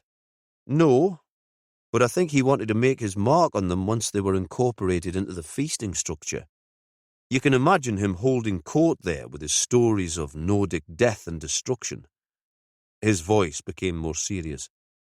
These are important pieces, both for the original picked carvings on the front and the runes on the back. We need to retrieve them. Perez took a while to reply. The stone that killed Archie is evidence. We'll have to hang on to it until after the trial. I have no idea yet where the other is, but of course we're looking for it. And if we find it, he thought, we'll know who killed my friend, who hit him so hard that his skull is all over the stone. Perez got out his phone and showed Rutherford a photograph of the murder weapon with the runes. Which inscription is on this one? Is that blood? Rutherford looked away for a moment. Perez wondered if the man might throw up, and then why he had so little physical response to the image. Because this is work, he thought, and I need a level of detachment. I'm sorry, yes. It was used to kill Archie Stout, but I'd like to know which inscription is on this particular stone. It's not really my field, but I understand the stones well enough to know that this one says, "Hear my stories and know death." Rutherford was still pale. Do you think there was a reason this was used? That it was some kind of message? Perez shook his head. I don't know anything yet. On impulse, when he left the college, he drove out of Kirkwall towards Finston and stopped at the house where the teacher George Riley lived. It had been built in the Scottish baronial Gothic style as a hunting lodge for the grand people who came to the islands to shoot with the laird. It had a tower in one corner with a conical roof, leaded windows and an arched front door. Perez had always thought it would be a draughty, gloomy place for one person to live, but maybe it suited George Riley with his taste for the theatrical. The rumour was that he was the son of landed gentry, something of a laird himself. Certainly the man didn't seem short of money. There was a Range Rover parked on the gravel drive. Because the car was there, Perez assumed that Riley would be in. There was an iron bell pull, and he could hear the ringing, loud despite the thickness of the door. Perez waited for a while and tried again. When there was still no response, he wandered to the back of the building. Even in the grandest houses, most Orcadians used the rear entrance. The back garden was walled, and a flagged courtyard lay between the back of the house and the wall. A latched door led into the garden, and Perez could hear a noise inside, a gentle scratching. Riley must be working there, though it was hard to imagine him as much of a gardener. That seemed too gentle a hobby for someone so flamboyant. Perez lifted the latch and went through. The garden was magnificent. It could have belonged to a grand English country house. There was a greenhouse against one of the walls, tall enough to contain fruit trees in pots. Half of the rest was separated into beds with paved paths running between. In the other half, there were a couple of rows of vegetables, leeks and sprouts already frosted. Then there was a large patch ready to be dug over for planting in the spring. Something about this winter garden suited his mood. The light was already beginning to fade, but in the far corner a figure was raking dead leaves into a pile. The house backed onto a shelter belt of established deciduous trees, and the leaves must have blown across in the recent gale. The gardener was preoccupied with his task and seemed not to have heard Perez come in. He was wearing a knitted cap that covered his head, but even without seeing the hair colour, Perez could tell at once that this wasn't Riley. This man was slighter, a little older. The inspector walked towards him, and now the gardener did look up. I'm sorry to disturb you, Perez said. I'm looking for George. The worker straightened. I'm afraid he's not here. Perez had been expecting an island voice. He'd assumed that this was a local man employed to tidy the garden for winter, or maybe a regular employee. but this voice could have come from a radio announcer of the 1950s or a member of the royal family. It was clipped and very formal. "Do you know when he'll be back?" "Tomorrow evening, if the weather holds.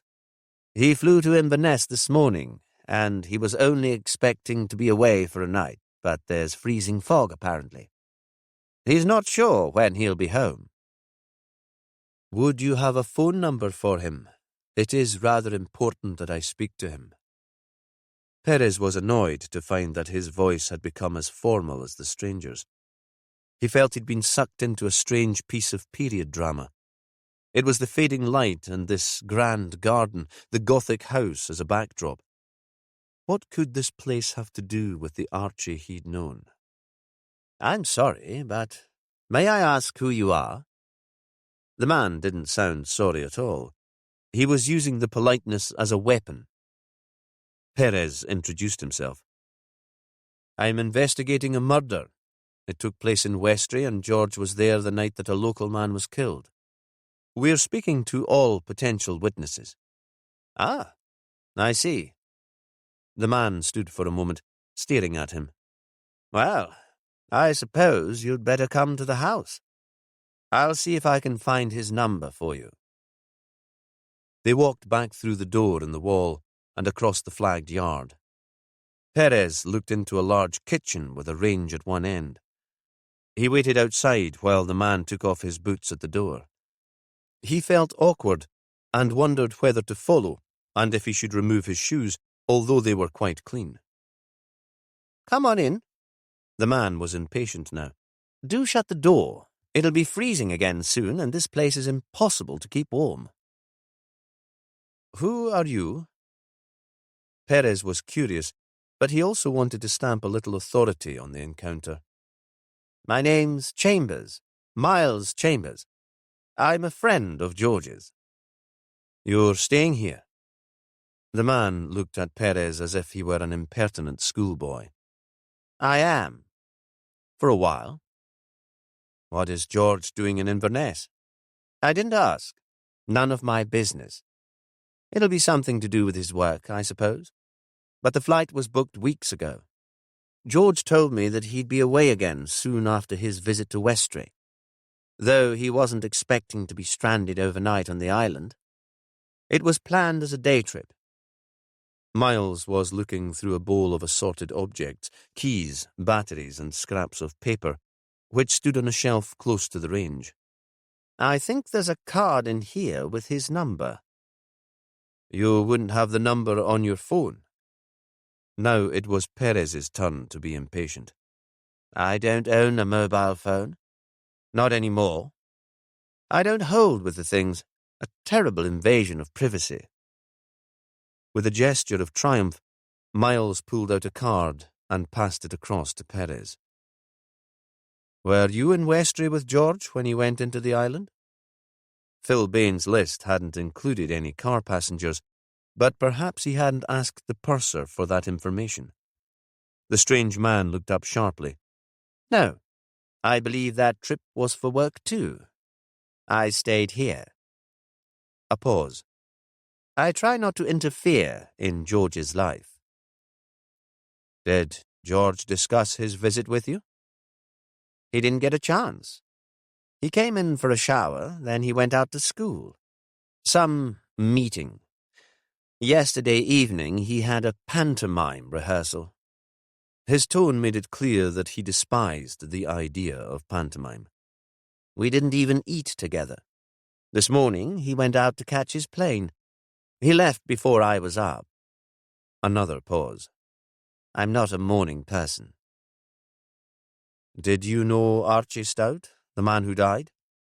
"I know the name, but I never met him." Miles's tone was impatient. It was almost dusk and freezing outside, the first faint stars appearing, but still he went to the door and put his boots back on. "So, I'm afraid I can't help you any further." "Where did George stay in Westray?" Perez had followed Miles to the door. "The ferries were cancelled once he got in, and he didn't take a room in the hotel." "I think one of the islanders was kind enough to give him a bed." But really, Inspector, you should ask him. Chambers stamped off towards the garden. As Perez walked round to the front of the house and to his car, the sun had already set. Chapter 11. Willow was back in her hotel room when Perez phoned. She'd felt suddenly tired and in the need for a quiet space to think through the investigation.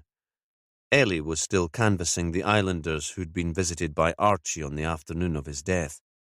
She might not be local, but Willow knew she'd be good at that. Easy, patient, genuinely interested. Because they both travelled so much for work, she and Perez had become accustomed to communicating by phone, and as soon as he spoke, Willow could tell that he was both excited and frustrated. "I found out more about the Story Stones," he said. "And me. Apparently Johnson, the English professor staying here, is a leading expert in the runes. He gave me a lecture." "So you know what they say?" "Yeah." They quoted the legend on the stones at almost exactly the same time, and then laughed. "Important, do you think?" she asked. "It'd be an odd coincidence. The bit on one of them about knowing death, that was the stone that killed Archie.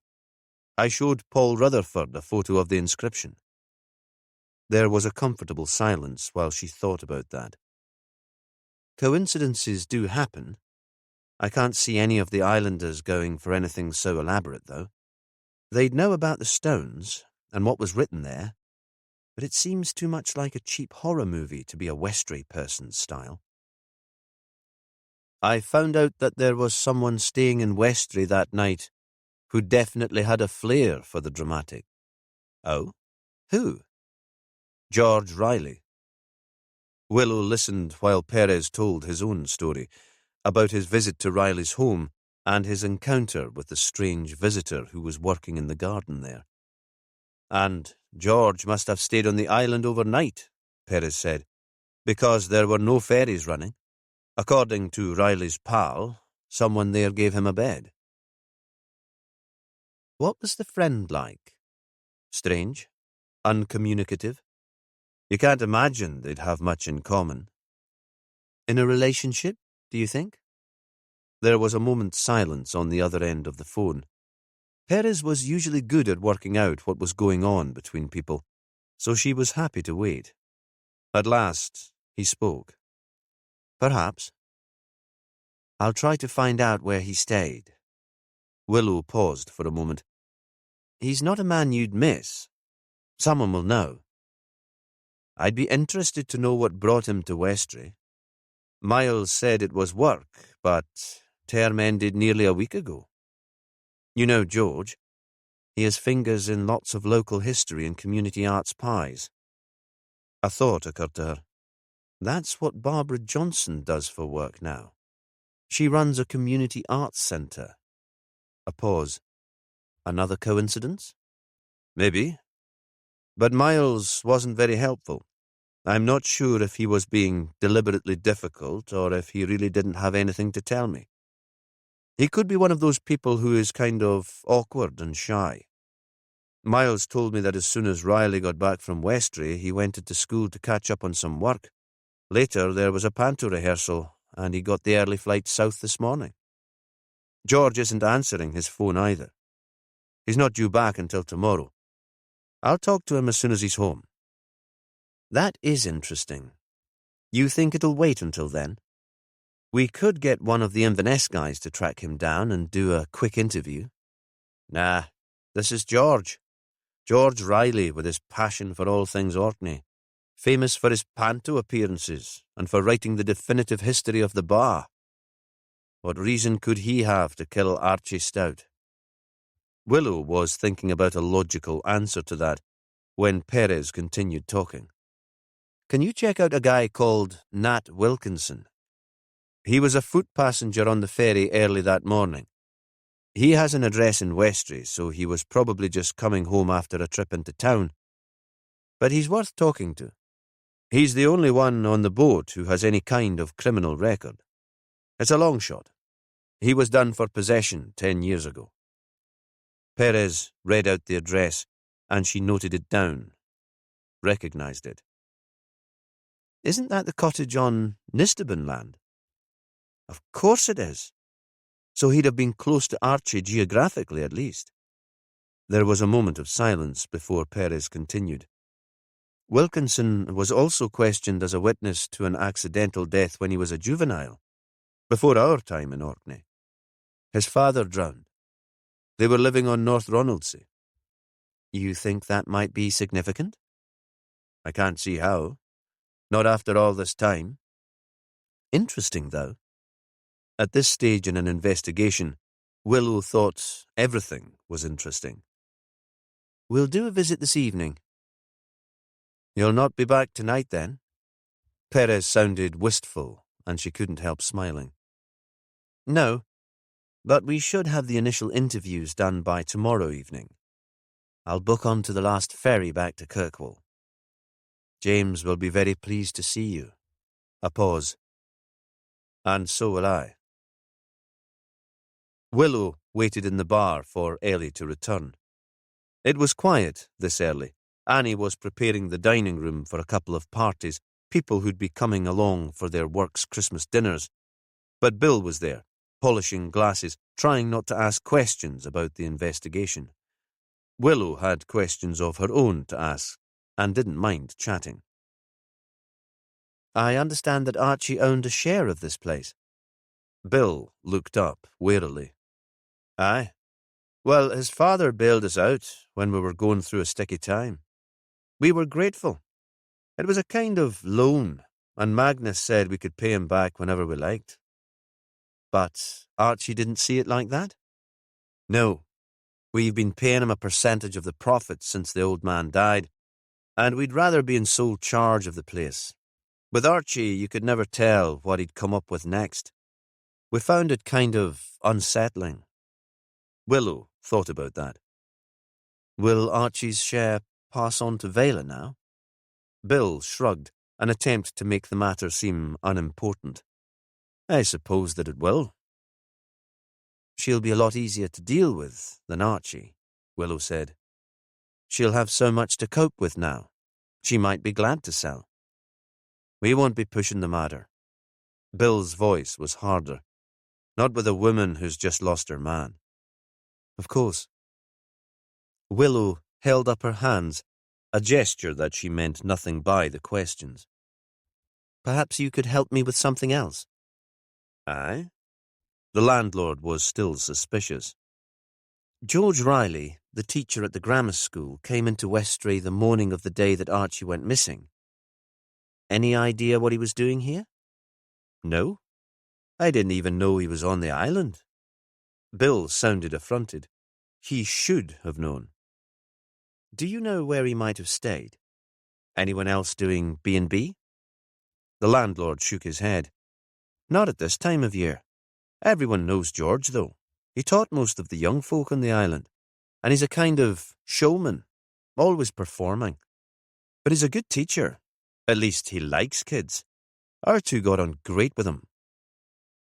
He teaches history, doesn't he?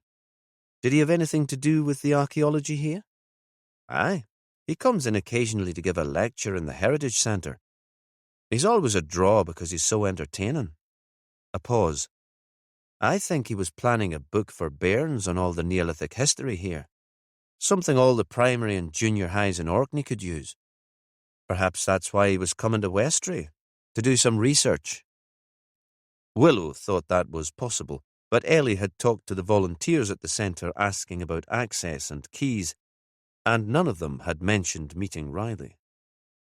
It occurred to her that the children's book might provide Riley with a tentative link to all the outsiders staying in the hotel. Godfrey Lansdowne was writing something too. There was the historical connection with Tony Johnson, and the teacher was involved with community arts like Barbara. It was all very weak, though, forced.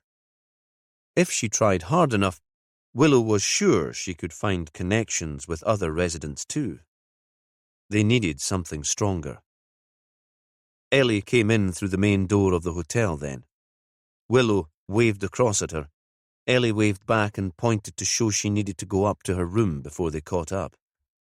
Willow nodded and turned back to Bill.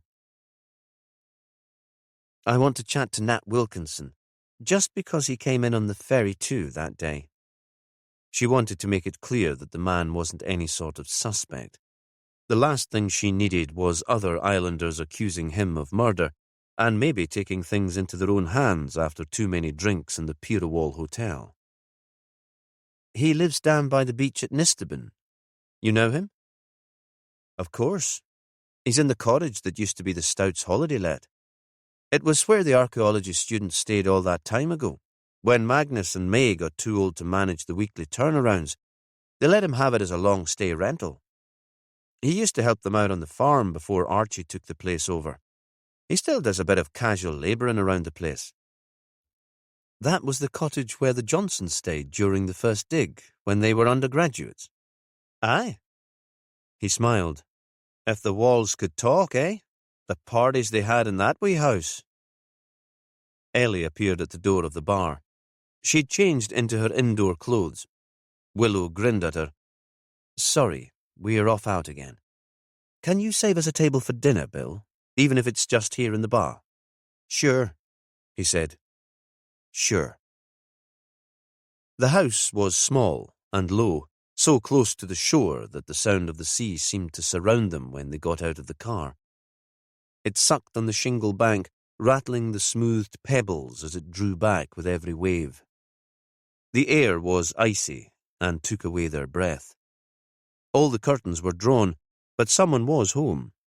There was a chink of light showing where they weren't quite closed, and when they approached, they could hear music, something classical and restful. Willow knocked at the door. It was opened by a very tall man. The light in the house wasn't very bright, and that was all they could make out at first. Yes? He sounded anxious, his voice almost trembling as if the knock had woken him up from a deep sleep. Willow introduced herself and Ellie. We just want to chat. It's nothing scary. She felt the need to reassure him, as if he were a small child. Come in.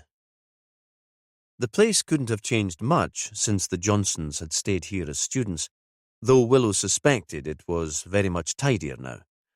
The students she knew would be more messy. There was a small range stove, and beside it a frayed wicker basket of chopped wood, which might once have been fence posts. A table covered by oilcloth, a couple of easy chairs, and a small sofa with a plaid throw. In the 80s, Willow thought, there might not have been mains electricity, and the students would have the rumble of a generator in the background, but even today the lamp on the table threw out very little light. No television, but a laptop playing the music, which Willow decided was Radio 3. So, Nat Wilkinson must have an internet connection of some kind. Now they were inside, she could see him properly. He was so thin that she wondered if he was suffering some kind of disease, if a cancer was eating away at his body. His clothes, jeans and a jersey, seemed too big for him. Sit down, he said. I'm sorry, I don't have very many visitors. Should I make you some tea? The thought seemed to make him anxious again. No, but thank you. Willow sat in one of the chairs. We won't be long. Then, when he didn't respond, she repeated, It's just a chat. He folded himself onto one of the hard chairs by the table. It'll be about Archie Stout, of course. She nodded.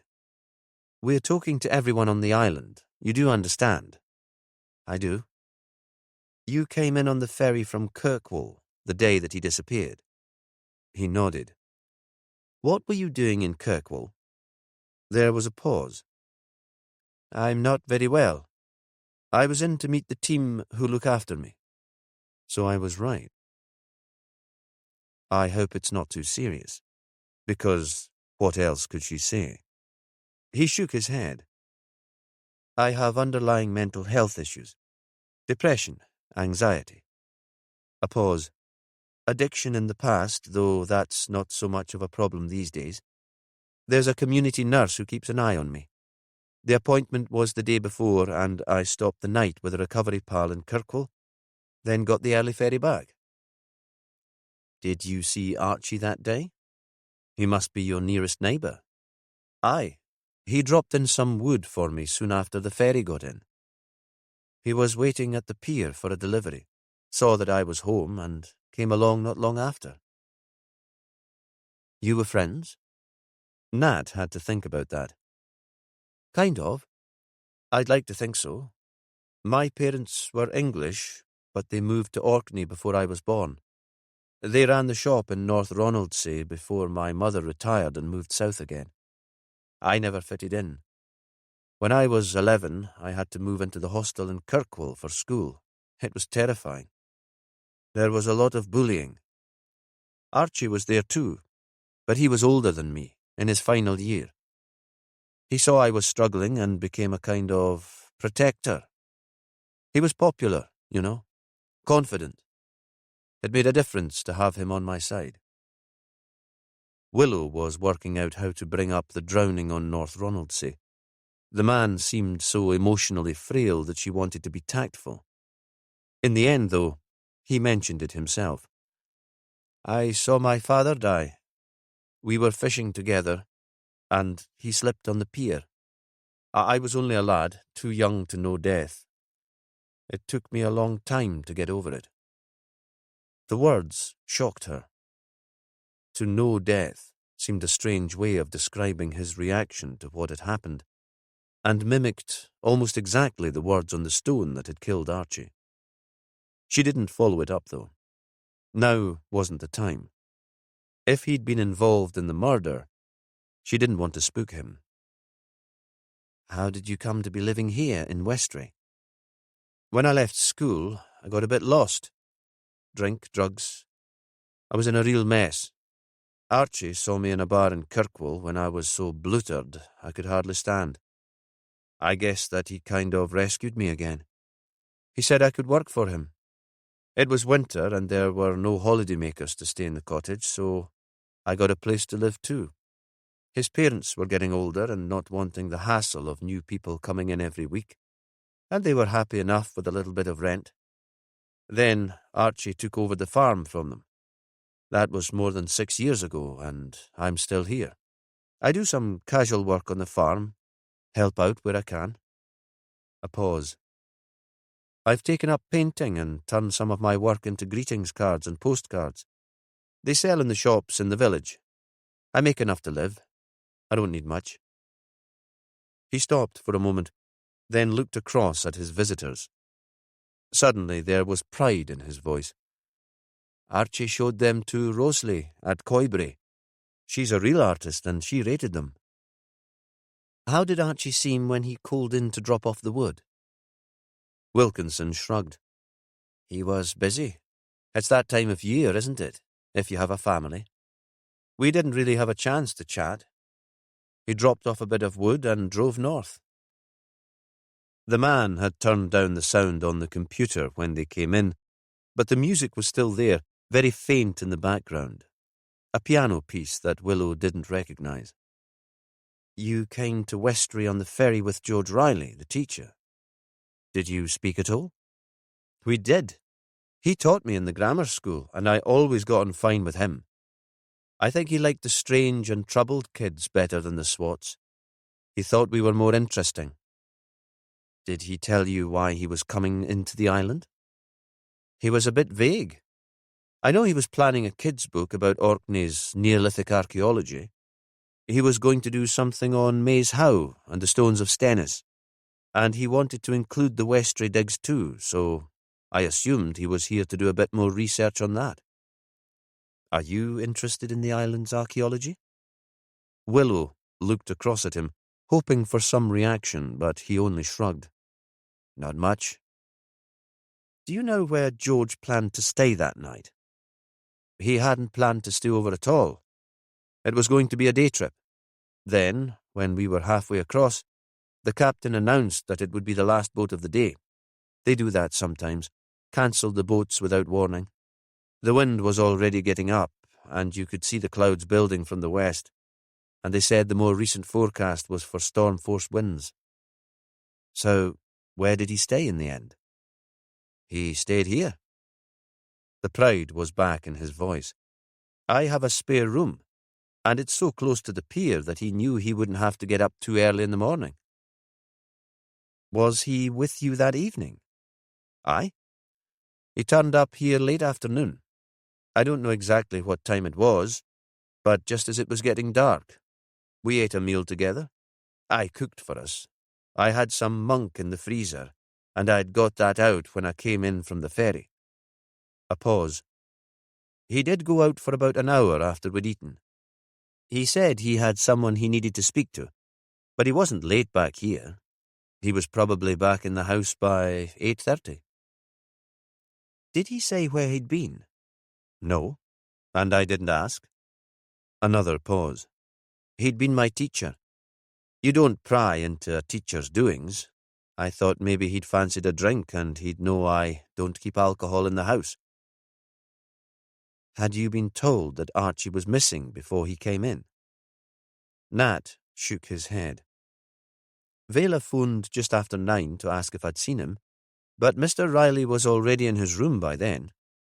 He said he had work to catch up with, and he'd have to be up sharpish to get the first boat out the next day. By the time I knew Archie was dead, George had already left on the ferry. How did George seem when he got back here from the island? Nat shrugged. A bit quiet, maybe? I thought he might stay up with me for a while. I had a few bits in for Christmas. Good cheese, fatty cutties, mince pies. I was going to make some coffee and bring those out. Have a bit of a celebration, you know. I spend a lot of time on my own, and I'd have enjoyed the company. But I could tell as soon as George walked through the door that his heart wouldn't be in it. He seemed low when he got in, quiet, and he wasn't usually that sort of man.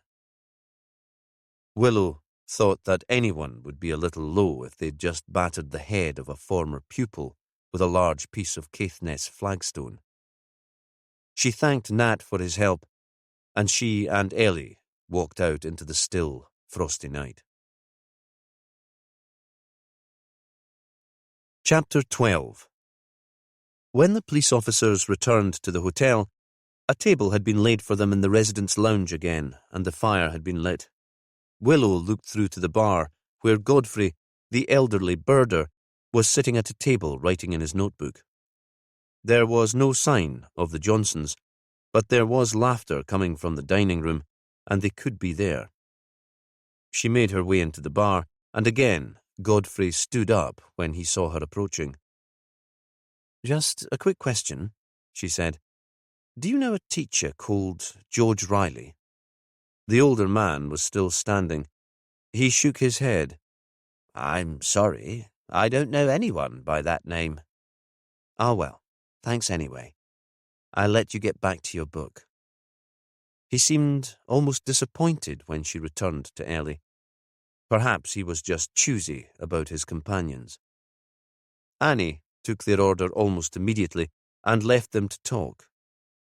Willow wondered if Bill had told her of their previous discussion about the ownership of the hotel.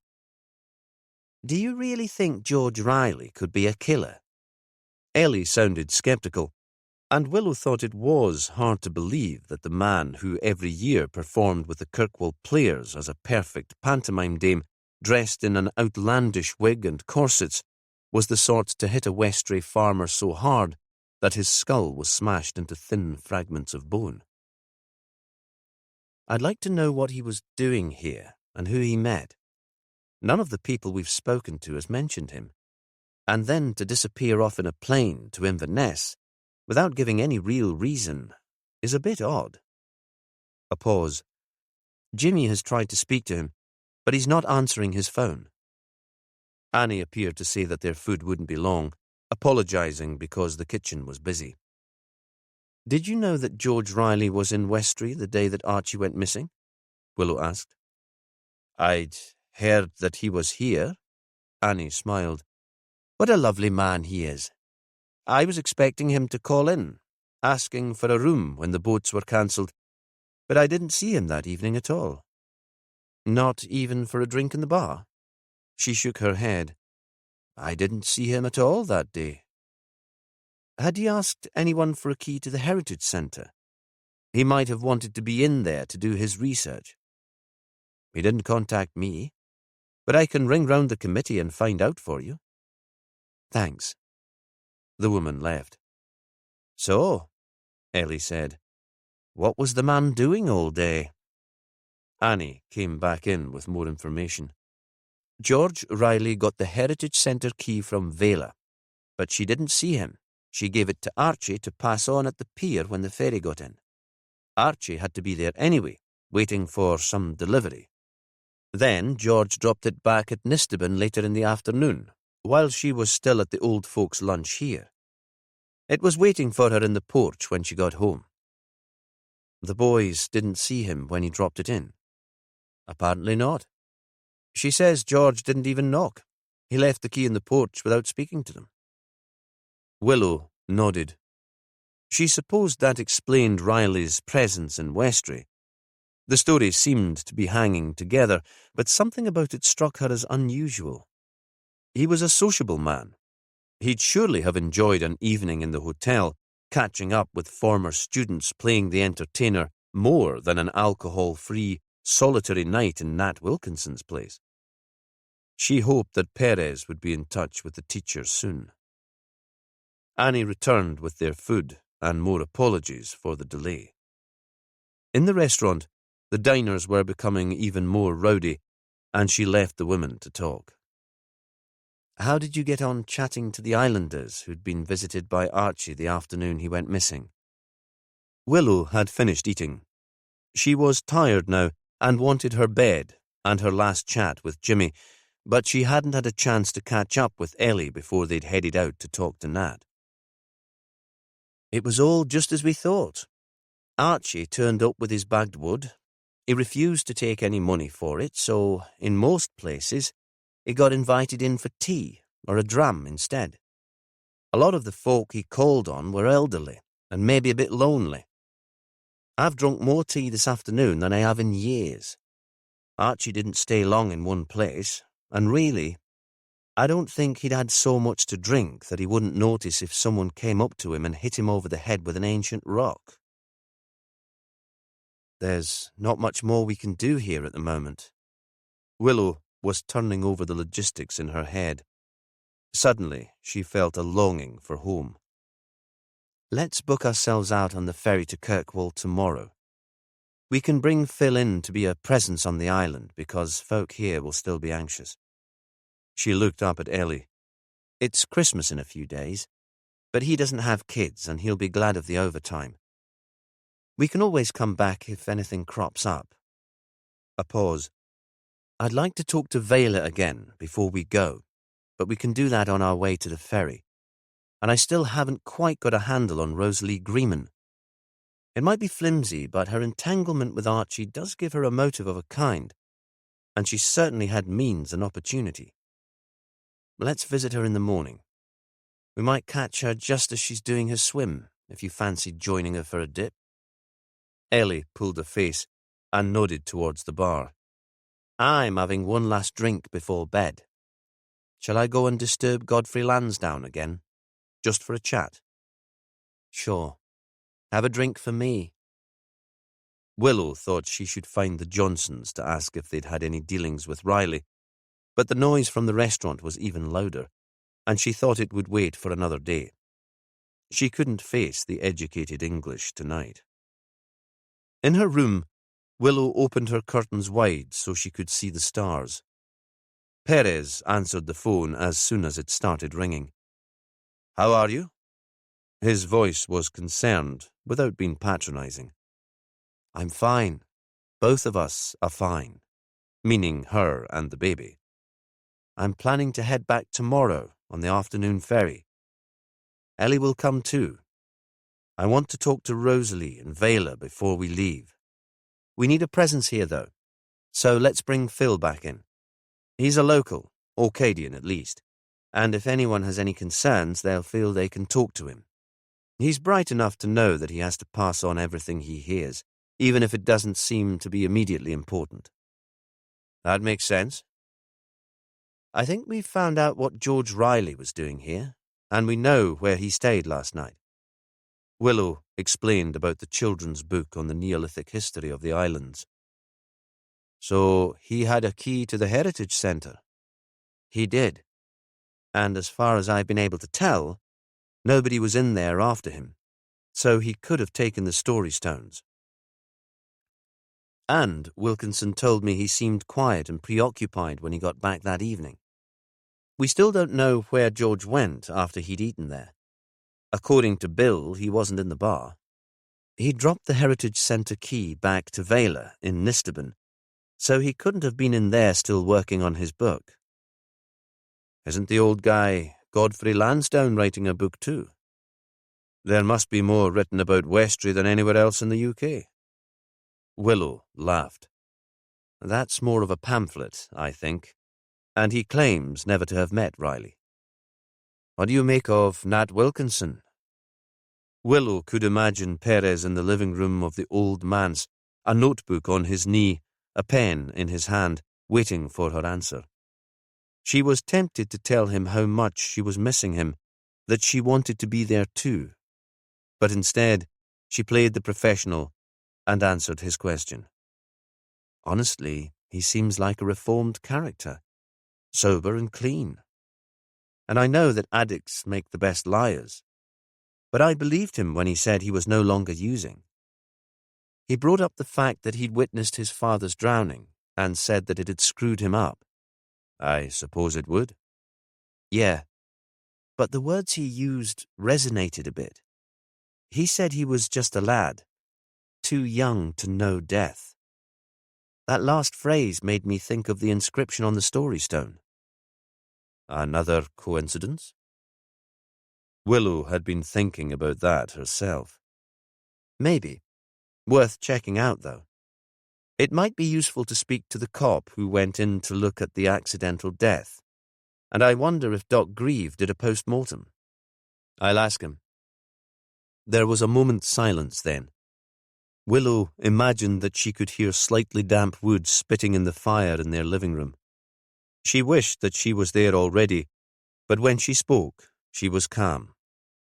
Nat's still living in the cottage on the Nistabon farm, earning a living with his art. He makes cards and gifts for the tourists, and helping out as a casual labourer there. I'll ask Vela about him tomorrow. I've been trying to phone George all day, Perez said. He's still not answering. I'll be at the airport to meet the Inverness plane in the morning if the flight goes ahead.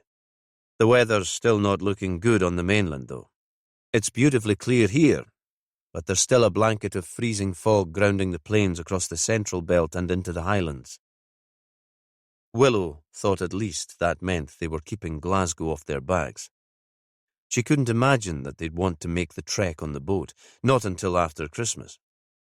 She hoped she and Perez and the team would have things tied up by then, if only for Vela and the boys. Maybe you should get in touch with the head teacher of the grammar school, she said. Lucy Martindale. If Riley is away with work, she'll know what he's doing. I've set up an appointment with her. I'm going to see her first thing in the morning. Willow stopped talking about work then, and asked about James and nursery festivities and all the Harry gossip. That was what kept her grounded, kept her sane. Chapter 13. They arrived at Coibrae while Rosalie was still in the water. They saw her swimming in the small bay below her house, her hair black and sleek so she looked like an otter or a seal. Is it safe? Ellie sounded concerned. Surely she shouldn't be out there alone. There's still frost on the ground and ice on the shore. Aren't there rules about it? Willow shrugged. She knew what it was to take risks, and she'd been brought up by hippie parents to have a disregard for rules, even the sensible ones. She looks as if she knows what she's doing. It seemed the woman had had enough, because she turned towards the shore and walked out of the water, shaking her head like an animal. Willow saw she wasn't even wearing a wetsuit. The skin of her arms and legs was glowing red, contrasting with the white face and black hair. She wrapped herself in a dry robe and headed for the house, grinning. It seemed to Willow that she was high or light-headed with the cold and the freedom. Again, there was no sign of grief at the death of her friend. She caught sight of them and waved. "Inspector," she called.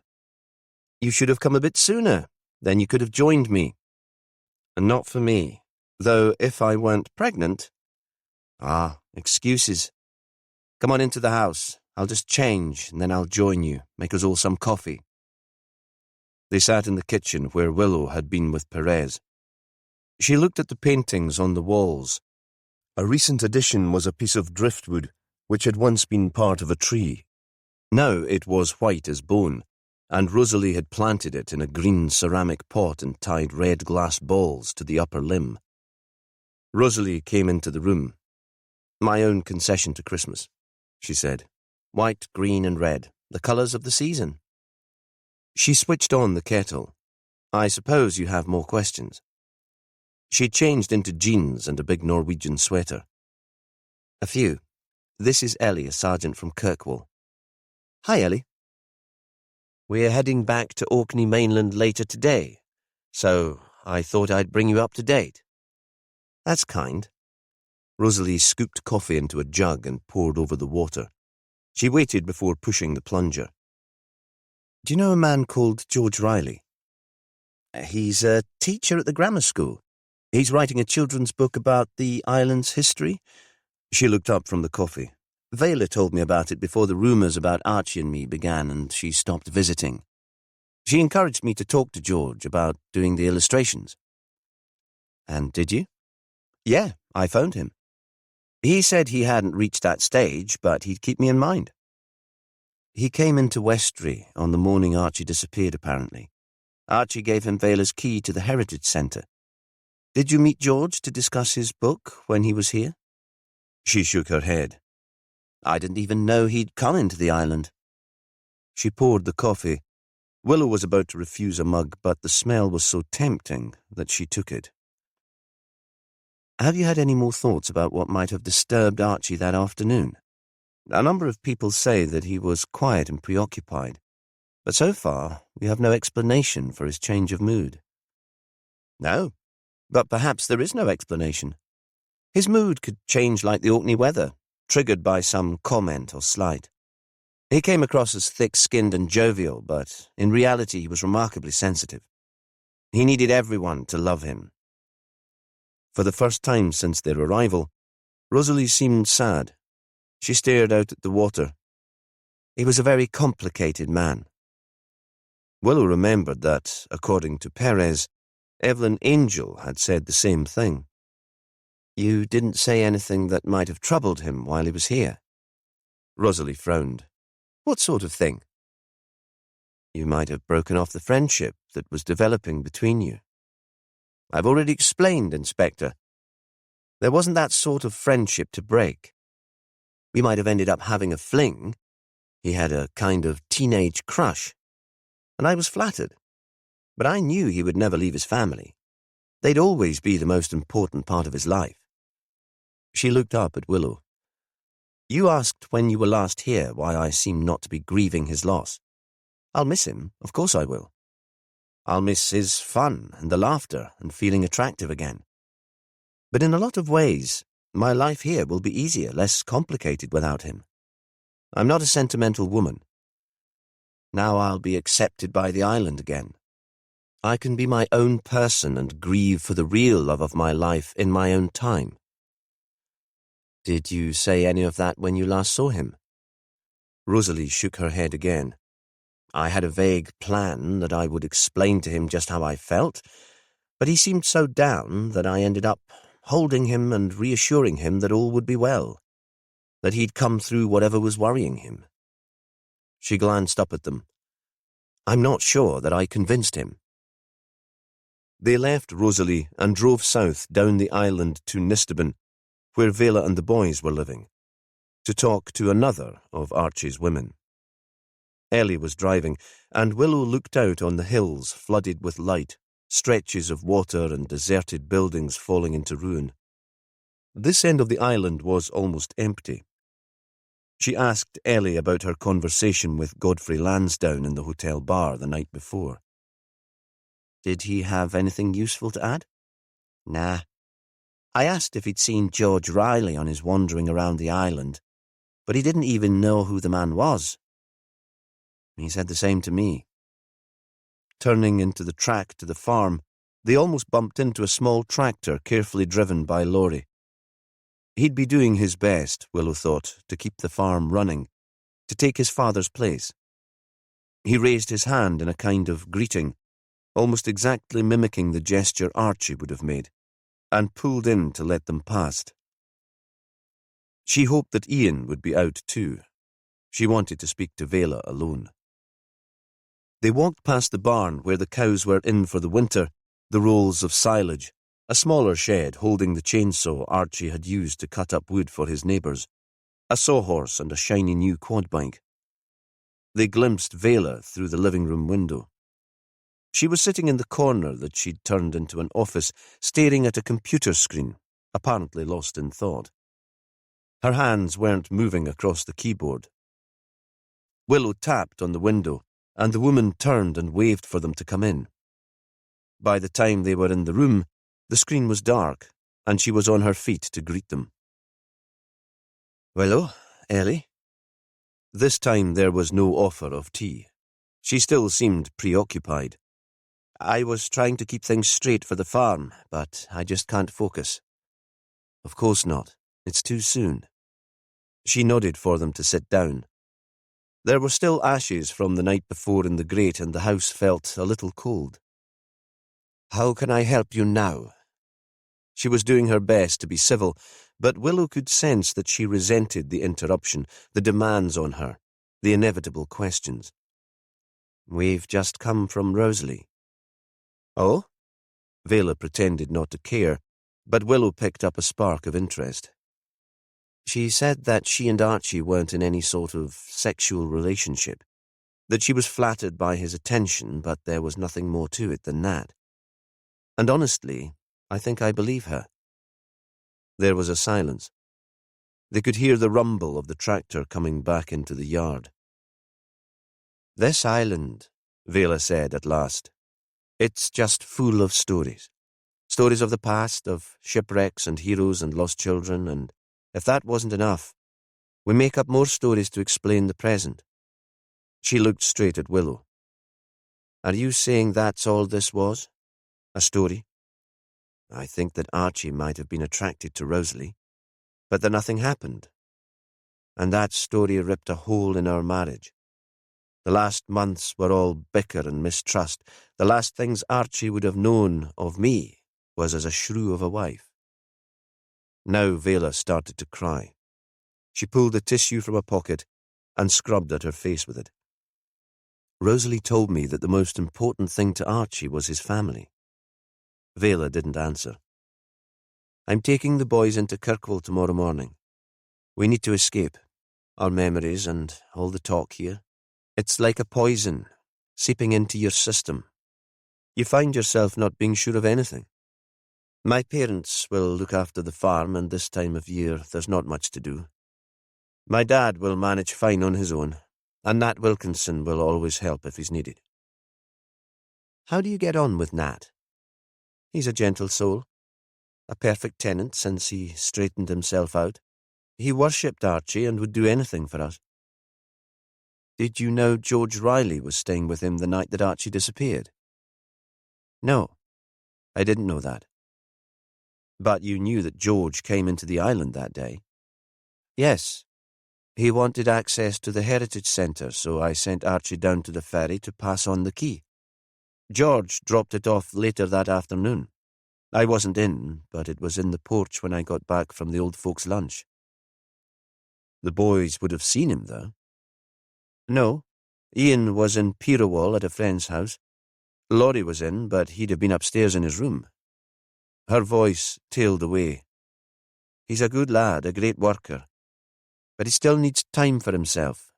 He'll take over the farm when he's old enough. That was always the plan. If I can hold on to it long enough now. Of course. Willow tried to choose her words carefully. As Vela had said, stories could be fabricated out of nothing here. George was out that evening, and nobody seems to know exactly where he went. Would you have any idea? None at all. He wasn't in the hotel when I went there looking for Archie. You'll have to ask him. We're struggling to get in touch with him. He flew south, and he's not answering his phone. We're hoping he'll be back today. Willow paused. How did George and Archie get on? I assume they knew each other. What are you saying? Vela looked horrified. That George Riley killed my husband. Why on earth would he do that? We have to ask these questions, Willow said, if we are going to find out how Archie died. George might be an important witness if he met up with Archie that evening. Were they friends? I wouldn't say they were friends. George taught Laurie throughout the grammar school. The boy's never been particularly academic, but George was good at bringing subjects to life. We were grateful for the effort he made. Some of the teachers didn't seem to care, because everyone knew he'd probably leave as soon as he could and come back to work here on the island. Folk think of Westray as a wealthy place where the kids just fall into a job. Ian's only been there for a term, but George has been great with him too. We had George in for drinks and a meal a couple of times when he was here researching his book. A way to thank him for being such a good teacher. But we've never been into his home. It wasn't that sort of friendship. And there was never any animosity between them. No, nothing like that. Vela looked at Willow. You have to be close, don't you, before you can really fall out. Like you and Rosalie. Vela seemed shocked by the question. Aye, just like us. Ellie and I are leaving today. Phil Bain will be in to keep an eye on things here. You're giving up looking for Archie's killer? Vela was scathing. Just so you can be home for Christmas? Of course not. The team from Glasgow will be in soon. They have the manpower and the skills to do the real investigation. And Jimmy and our team will be working from Kirkwall. We can be here in an hour if we need to be. You know that. Mentally, she crossed her fingers behind her back. She wasn't sure when the Glasgow officers would get here. And Jimmy will be talking to George as soon as his flight gets in. He might well have important information for us. I'm sorry. Vela paused. I know you'll both be doing your best. I've booked us into the Kirkwall Hotel until the new year. There are friends who've offered us rooms, but I wanted somewhere more anonymous. I don't want to have to talk about any of this. Laurie thinks he has a good chance of getting the boys' bar this year. His father was a staunch Dooney and he sees it as a way of honouring him. It's all he thinks about. After that, we'll take time to think about our future and where we want it to be. That makes sense. You know where we are. You'll be welcome in Harry any time. And we'll be there in the town on Christmas morning to cheer Laurie on. They went back to Pirowall to collect their things and texted Vela to let her know her car was in Rapness ferry terminal. Willow left the keys in the ignition. Someone would give Vela a lift to fetch it. They'd arrived at the pier early enough to watch the ferry come in. The water was as still as a mirror and reflected the distant islands, the creel boats out working. They waited for the trucks and cars to drive onto the ferry and walked on once the vehicles were loaded. As they made their way to the passenger lounge, Willow recognised Bill McBride climbing out of his car. They sat in the stuffy little cafeteria together. Ellie ordered a bacon roll, and Willow drank weak tea. Are you out for a bit of Christmas shopping? Willow asked Bill. Aye, and sometimes I just need to get away for a few days. I'm a city boy at heart. Annie was brought up to Westray, but she understands how I feel. Sometimes the claustrophobia gets to me. If I don't get into the town every month or so, I feel as if I'm going mad. Chapter 14. As soon as he woke up that morning, Perez checked the airport website. All the flights from the Scottish mainland had been cancelled again, and Riley still wasn't answering his phone. But Willow would be home later in the day, and the inspector's mood lifted a little just because of that. It would be splendid to have her safely home. When they'd started their new roles in Orkney for Police Scotland, Perez had been anxious about how it would work. In Shetland, she'd been his boss, flying in to bring a new perspective to a troubling investigation. He'd still been grieving over the death of his fiancée, awkward, spiky. Then he'd been riddled with guilt when it seemed he might find happiness again. Here in Orkney, Willow had been given a wider remit, more political. A woman who'd grown up in the Outer Hebrides was overseeing policing throughout the Scottish Islands. In his more cynical moments, he'd thought it as a ploy, a way of persuading people living far from the Central Belt that under the reorganisation of Police Scotland, their needs were still being met. His role was more traditional, and his focus was tighter. He was a police inspector, a detective, but overseeing a small, uniformed team, and much of his work was routine, more mundane.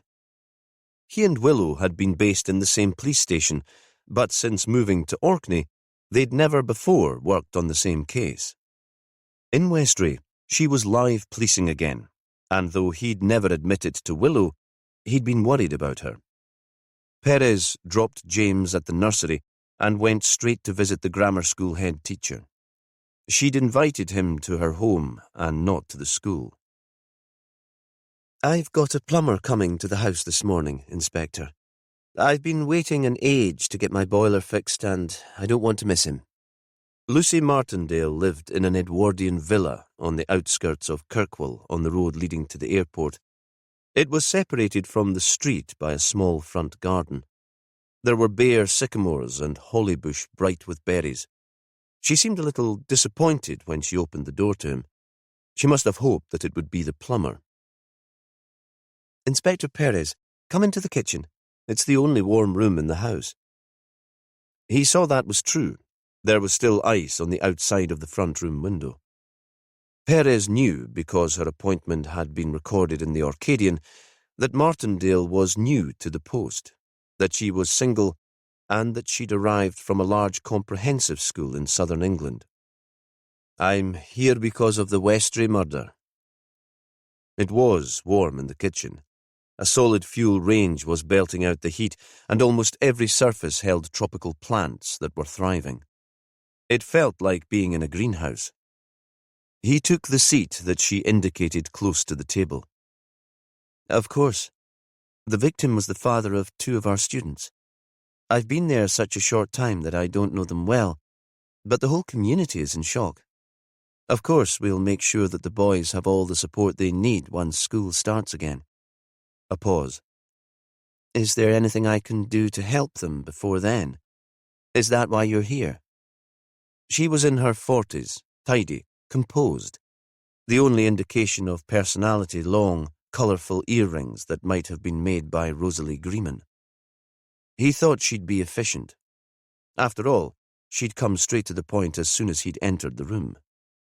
"That's not why I'm here. One of your members of staff was on Westray that day. George Riley?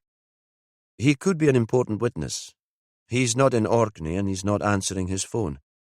I wondered if you might know where he is." "George, yes. I arranged for all senior members of staff to attend a short conference on school leadership. They weren't entirely enthusiastic." She gave a brief little smile that made him think she might be rather fun if she weren't in work mode. "There are a number throughout the year, but George drew the short straw and agreed to do his session this close to Christmas. It's taking place in Inverness. I can give you the telephone number of the hotel, if that's any help." Perez said that indeed it would be a great help. He'd never thought of Riley as a potential murderer, but he was pleased that there was a logical reason for his disappearance. The doorbell rang, and this time it was the plumber. Perez thanked Miss Martindale and took his leave. He made his way back to the Kirkwall police station. A member of the public had brought in a box of homemade mince pies. He ate one while he emailed the team in Glasgow. It was a full report, though he thought it would be hard for city officers to understand life on a small island, the preoccupations and concerns of the community. There was a one-line reply. "You'd better talk to that teacher and find out what he knows." Which was all very well, Perez thought, but easier said than done. He'd phoned the number given to him by Lucy Martindale. A receptionist told him that the education conference was over and all the delegates had left. Perez didn't want to go public with an invitation through the media for Riley to contact him. If he was the dedicated teacher he'd always seemed, the last thing he'd need would be his photo on the Scottish television news in connection with a brutal murder. He tried to talk to James Grieve about the Wilkinson drowning in North Ronaldsay, but his secretary said the pathologist was tied up in the university. She'd asked him to get in touch when he was free. Perez's frustration only increased. He'd always thought of himself as a patient man, but his lack of progress was eating away at him. He felt he was letting down Vela and the lads. Archie had never been patient, and he could hear his friend's voice in his head. "Will you just get on with it, man?"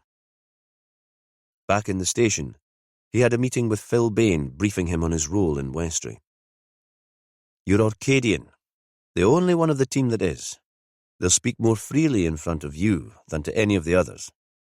There are 500 residents, and we haven't had the chance to talk to them all.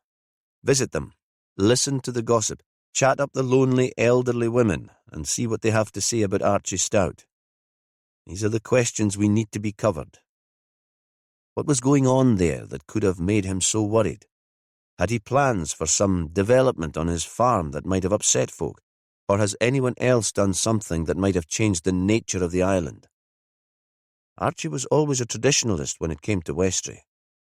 Phil nodded and scribbled more notes. He looked like an eager schoolboy. "You said George Riley taught you. How did you get on with him?" "I liked him fine. In some ways he was like a kid himself. Not much time for rules, full of enthusiasms.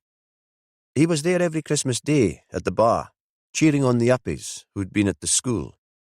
He had time for everyone." "Well, if you can find anyone in Westry who saw him on the night Archie went missing, or who knows where he is now, I'd be very grateful. You'd get a bottle of the best malt to put in your Christmas stocking." Phil pulled a face.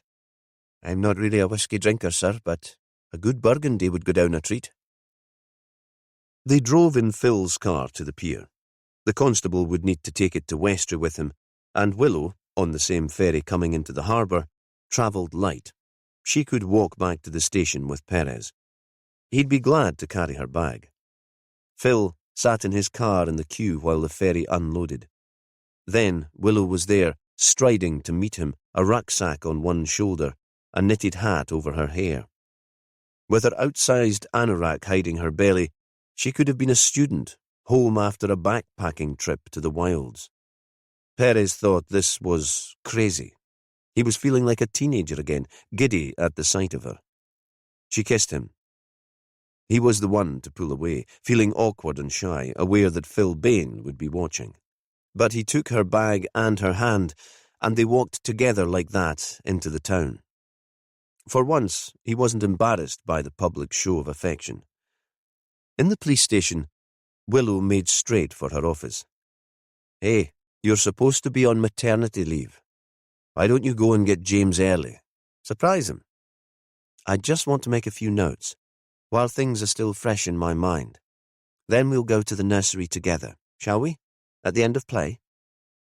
When they collected James, he had paint on his sleeve and glitter in his hair.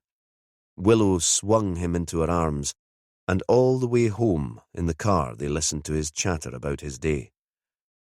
I know I'm a soppy git, Perez thought, but I want nothing more than this.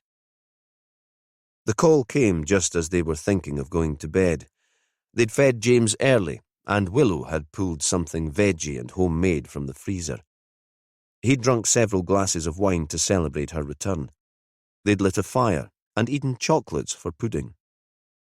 Perez recognized the voice at once, loud and confident and English. "Hello, Inspector. Miles said you'd been trying to get hold of me." "George, where are you?" Now that he could hear the man, Perez thought that his suspicions about Riley must surely be groundless. Someone with this cheerful disposition and standing in the community couldn't be a killer. "I'm glad your friend passed on my message. I wasn't sure that he would." There was a throaty chuckle on the other end of the line. "Miles is rather more than a friend, Inspector. We've been together on and off since he taught me at university, but he's a private man and he persuaded me to be discreet." A pause. "I'm home. I got a lift to Scrabster and then the ferry back to Stromness." "Why haven't you been in touch?" "I've been stuck just outside Inverness at a conference in some soulless hotel. The new head stamping her mark. All about training for school leadership. A load of bollocks, especially when we're supposed to be on leave, but sometimes you have to play the game." "I've been phoning, leaving messages."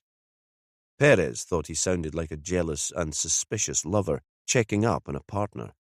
"I dropped my phone somewhere in Inverness Airport on the way out. Bloody nightmare." "I need to talk to you."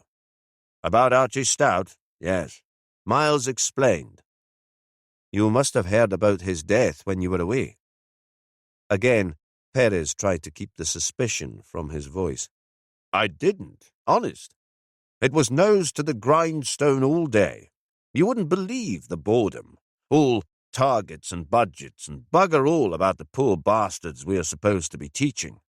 Then getting pissed in the evenings with my teaching mates to let off steam. I didn't know anything about it until I got home to Miles. Then, of course, I checked the news." A pause. "Those poor lads. I taught them both." "When can I come to see you?"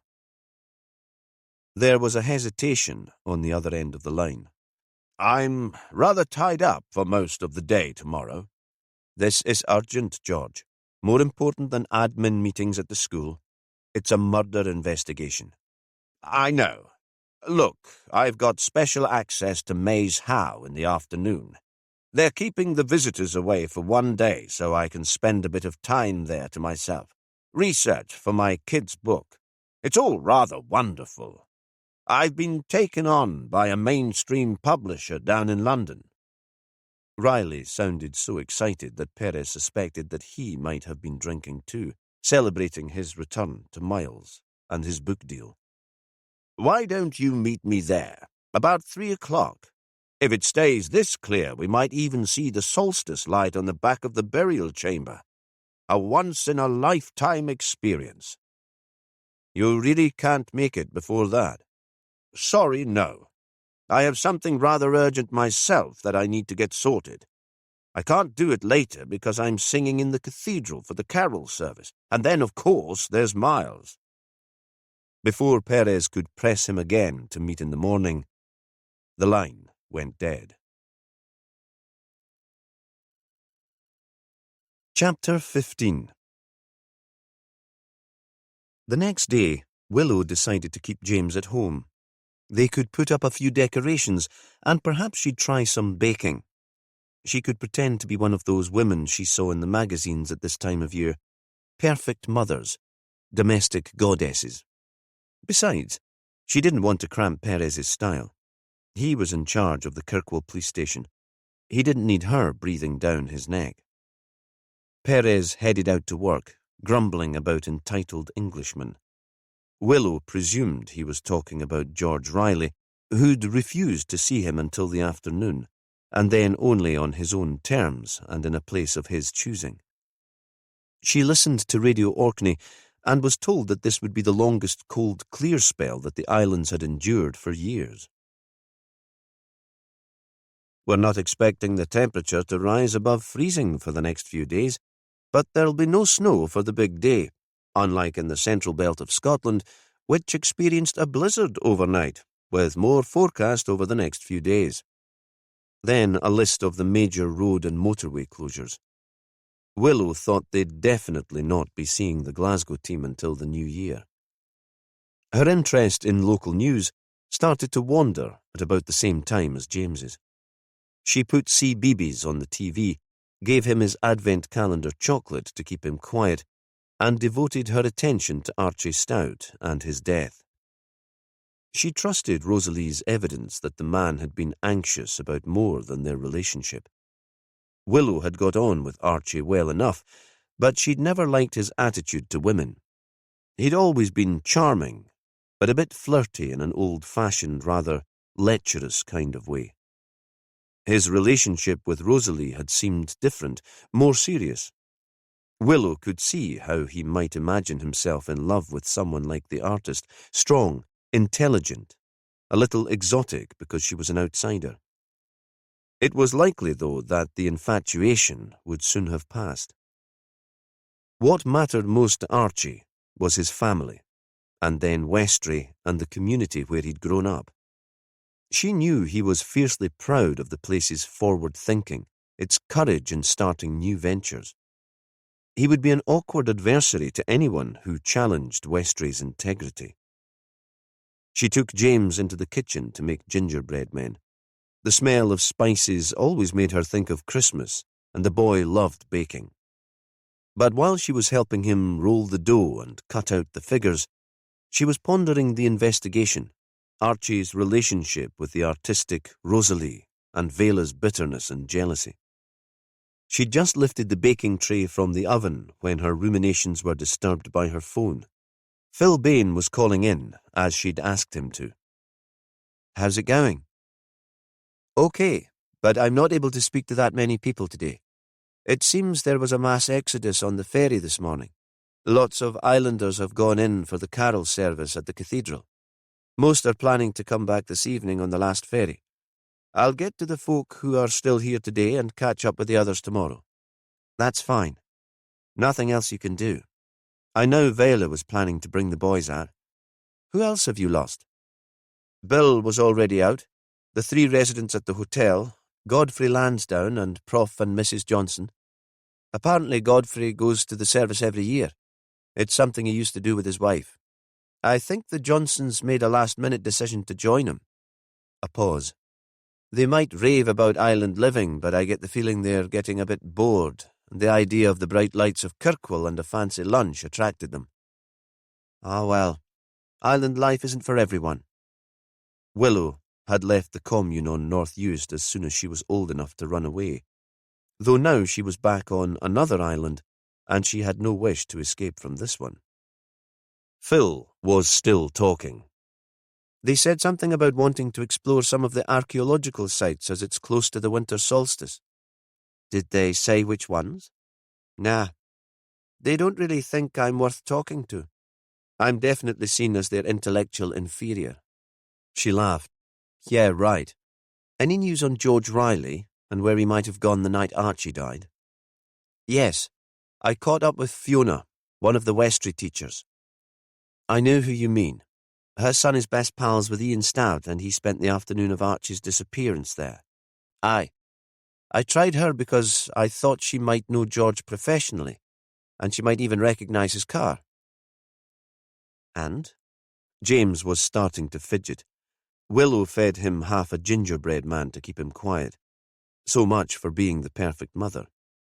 "Fiona went out that night to check on her mother, who's been a bit poorly, and she saw George's car parked outside the Pirawall Hotel." Willow thought that was odd. Everyone said that Riley hadn't been into the hotel. "Did she see George?" "Not then. But when she was on her way home later, George was just driving away." "What time was that?" "About 8:30, so that fits in with the time he got back to Nat's."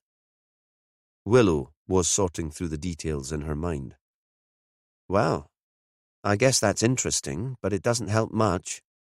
Jimmy's meeting up with George later today, so he should be able to give us more useful information. He's back in Orkney at last. But still playing hard to get, she thought. What's that all about? There is something else, Phil said. Yes? Fiona noticed that the light was on in the Heritage Centre when she was on her way to her mother's. That couldn't have been George, Willow said. He'd already dropped the key off at Nistabin in the afternoon. He might have left the place unlocked, so you could get in again later. You're thinking he might have gone back to pick up the story stones? Maybe. Aye, so he could. Again, her mind was racing, trying out different possibilities, different scenarios, but she could tell that Phil was waiting for further instructions. Can you ask around and see if anyone else was in the Heritage Centre that evening? There might have been a volunteers' meeting or some sort of party for them this close to Christmas. Annie might know, though I think she would already have mentioned it. Sure, he said. What are your plans for the rest of the day? I think we'll wrap up and go out. It's too sunny to be at home all day. James might enjoy the carol service at St. Magnus Cathedral. That sounds like a grand thing to do. They hold it in the early evening, just after dark, so all the kids can take part. Perfect. Besides, she thought, I've had enough of being stuck in the house with a 4-year-old. It'll be interesting to see who turns up at the service from Westray. There might be the opportunity for an informal chat. So much for not wanting to cramp Jimmy's style. Outside, the chill took her breath away, and she had to clear the ice from the windscreen of her car, which was parked in the shadow of the house. In the market square outside St. Magnus, a crowd had gathered. Old friends stood chatting before going into the magnificent cathedral. The sun was already low, and the lights on the trees shone in the early dusk. The sandstone of the building glowed red. Shoppers wandered down the street. The people at the front of the queue were already making their way into the building. Willow hadn't seen any of the Westray visitors, but they could already be inside. She'd never been religious. Her father had been a scientist before he dropped out to set up the commune in the Western Isles, and if her mother had believed in anything, it was a vaguely pagan celebration of the living world. At first, she was scanning the crowd, looking for people she recognized, the Westray visitors and any of the island residents. It had occurred to her that Vela might have brought the boys, that being together in this space might have provided some comfort for them. But Vela had come to Kirkwall wanting anonymity, and she wouldn't have found that here. Just before entering the cathedral, Willow looked out again at the busy street. A woman in a coat made of brightly coloured patchwork drifted past, carried, it seemed, by the tide of people. It was the coat that had caught Willow's attention. She would have worn it herself, but then she realised she knew the woman. It was Rosalie Greeman, with her pale face and her dark eyes. She too, it seemed, had taken advantage of the convenient ferries to come to Kirkwall. Willow would have liked to speak to her here, away from her home territory, but by now she and James were at the head of the queue, and they were swept inside. Inside the cathedral, Willow caught a glimpse of Godfrey Lansdowne, sitting near the front of the nave, smart and serious, focused on his carol sheet, remembering, she thought, his beloved wife. She couldn't imagine this quiet, dignified man as a killer. But as the service progressed, the investigation became less important, and she found herself moved by the music and the readings. The story of the virgin birth, this building, the child beside her, and the child in her belly. When her thoughts did return to the investigation, it was to ponder the old communities that seemed to have infiltrated the case. The Neolithic Orcadians and the Vikings who came later. They'd all needed faith that the seasons would shift and the light would return. Like Olaf, they'd needed their tales of horror and of wonder. James was getting bored. He started kicking the chair in front of him and annoying an elderly woman who turned and frowned. Willow put his favourite video, about a dog with magical powers on silent on her phone and handed it to him. He was soon quiet and engrossed. That, she told herself, was just a story told in another form. Nothing to beat herself up about. She wasn't a terrible mother, whatever the woman in the chair in front might think. When the service was over and they went outside, it was already dark, and the people in the street were finishing their shopping and making for the bars. She thought she saw Bill McBride, already a little unsteady on his feet, heading away from her. "Inspector!" She turned and saw Tony and Barbara Johnson, arm in arm, part of the crowd behind her. "What a lovely service," Barbara said. "So moving, and of course it's a magnificent building." "You were there. I didn't see you." Willow couldn't work out why she disliked the couple so much, why she was so eager to distrust them. "Oh, we were there. Right at the back, though. It's really a celebration for the locals, isn't it? We didn't want to intrude." Barbara smiled. "We're just going to sample one of the local whiskies before we get the ferry back to the island." They wandered away. Only then did Willow look at her phone and see that there were a number of missed calls from Perez. She thought that George Riley must have passed on a piece of very useful information. Perhaps this was what they needed to find out who had killed Archie Stout. Chapter 16. Perez had been restless all morning, annoyed with himself for not insisting that George Riley should make himself immediately available. He should have stood up to the man. Why had he allowed himself to be intimidated by an Englishman with a loud voice and a sense of entitlement? He wondered if Willow would have been more assertive, then thought this wasn't a competition. He was tempted to head to Finston to see if Riley was there, hiding away in his Gothic pile, but his first encounter with Miles had been less than productive, and after all, Perez had agreed to the meeting in Maze How. He tried James Grieve again, and this time the pathologist was free to speak to him. There was an accidental death on North Ronaldsay. Perez had already tried to work out the time frame. Midsummer, 20 years ago. A 14-year-old lad witnessed his father drowning. I wondered if there'd been a post-mortem. That's a long time ago, Jimmy. Aye, but you have a better memory than anyone else I know. There was a moment of silence. Was the man's name Wilkinson? Trevor Wilkinson? It was? If you're thinking suspicious death, then I'd say that was highly unlikely. The man had so much alcohol in his blood that I was astonished he could stand.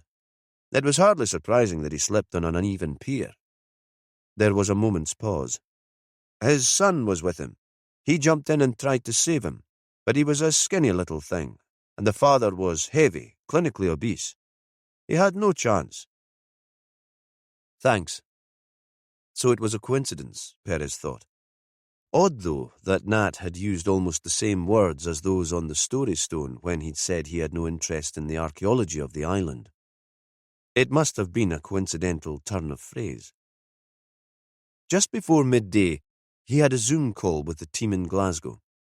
The chief inspector was working from home. It's a nightmare, the man said. Nothing's moving. I can't even get into the city. Anyone not living within walking distance is working remotely. So, you finally tracked down your teacher? Aye, he came in on the ferry yesterday evening. I'm just about to meet him. Perez passed on the latest information from Phil Bain about Riley's car having been seen outside the Pirawall Hotel, and the light having been on in the Heritage Centre. And that's the nearest you've got to a suspect. It seems a bit thin. The DCI was less than impressed. I don't see him as a suspect at this stage. He might have had access to the weapon and he had the opportunity, but there's no motive at all, and no evidence to connect him to the scene. It seems there's no evidence of anyone at the scene. We're a very small team here. Perez was losing patience. We could have done with more officers. As I said, Riley managed to get back here. The implication was that the Glasgow officers could have taken the ferry too. But Glasgow seemed to see the islands as the Romans saw northern Britain, as a wild and uncivilized place best avoided. That was why they'd appointed Willow to manage all the Scottish islands on their behalf. Aye, well, he was coming from Inverness. It's a bit different down here. The man was defensive, but immediately became more placatory. Orkney's a small place, Jimmy, and you know it well. With your experience, we thought you'd have it all wrapped up in a couple of days. No need to stretch the budget with overtime and travel at this time of year. And as the weather's turned out, it seems we made the right call. I see George Riley as an important witness, rather than a suspect, Perez said. I'll get back to you when I've talked to him. As he spoke, he wondered if that was true. There was something odd about the teacher's lack of communication, his insistence on meeting Perez at a tourist site instead of agreeing to come to the police station. Sure, Jimmy. We'll leave it in your capable hands. Behind the DCI, a woman appeared on the screen. She was carrying a mug of coffee and a slice of cake. Suddenly, the Zoom call ended. For the Glaswegian, it seemed, the holidays had already begun.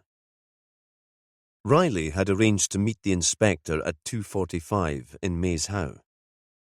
If it stays as clear as this, we might even see what our ancestors saw, the very reason for building the burial chamber in that position. The man had sounded as excited as one of his pupils. I'll be there before you, Inspector. I'll be inside, waiting for you, and for the magic to happen. Perez parked outside the old mill, which had been turned into a visitor centre. There was nobody there now. It would open again in the summer. In the far corner, there was an old Land Rover, and closer to the road there was another car, belonging, Perez supposed, to George Riley. He crossed the main road, waiting for the bus to Kirkwall to pass, and made his way along the footpath towards the rounded mound of Maze How, stopping on the way to look out over the standing stones of Stennis, with the ring of Brodgar in the distance. These were Orkney's answer to Stonehenge, and the area was flooded with visitors in the summer, the car park full of tour coaches from the cruise ships. In the distance, there were the twin hills on the island of Hoy. They seemed visible from every point on Orkney mainland. Now, everything was still and quiet, the flat land leading down to the loch still frosty, the water covered in ice. At the entrance to the burial chamber, he waited for a moment. There was a metal cage on the wall next to the tunnel, which Perez thought had held the key to the entrance. The cage had needed to be unlocked too, and George Riley must have been given that key. He'd be inside as he'd promised. Perez paused for a moment, and looked out once again to Hoy.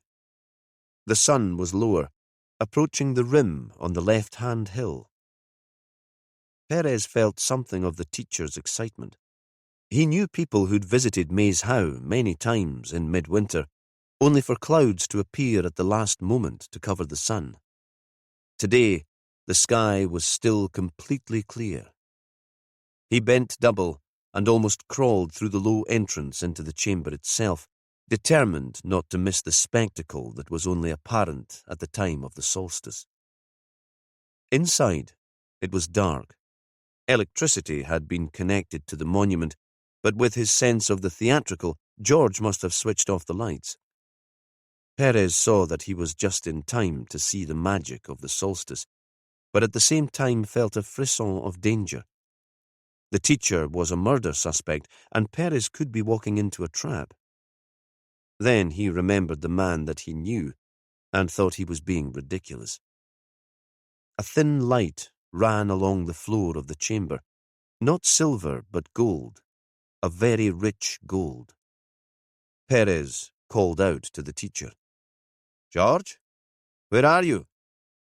The chamber was small. It would hold only 12 people in comfort, and there was no sign of the man. Perez was torn between a desire to see the full impact of the rays of the sun filling the place with its light and a sense that he should go back outside to look for the teacher, his star witness, his possible suspect.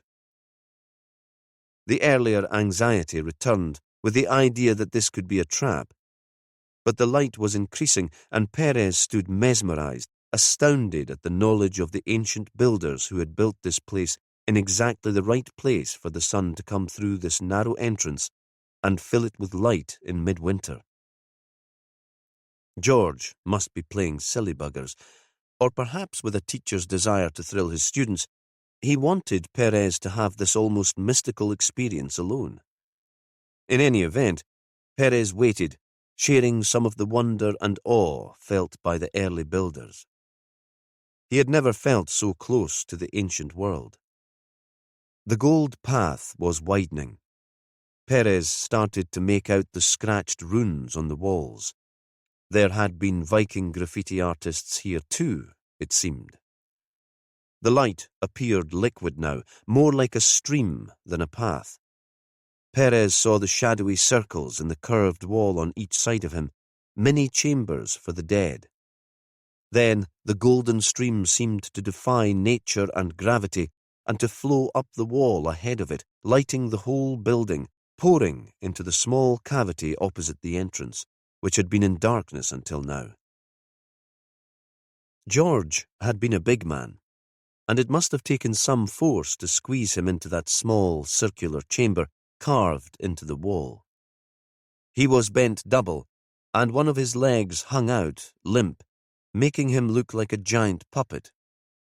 His face was turned out towards Perez.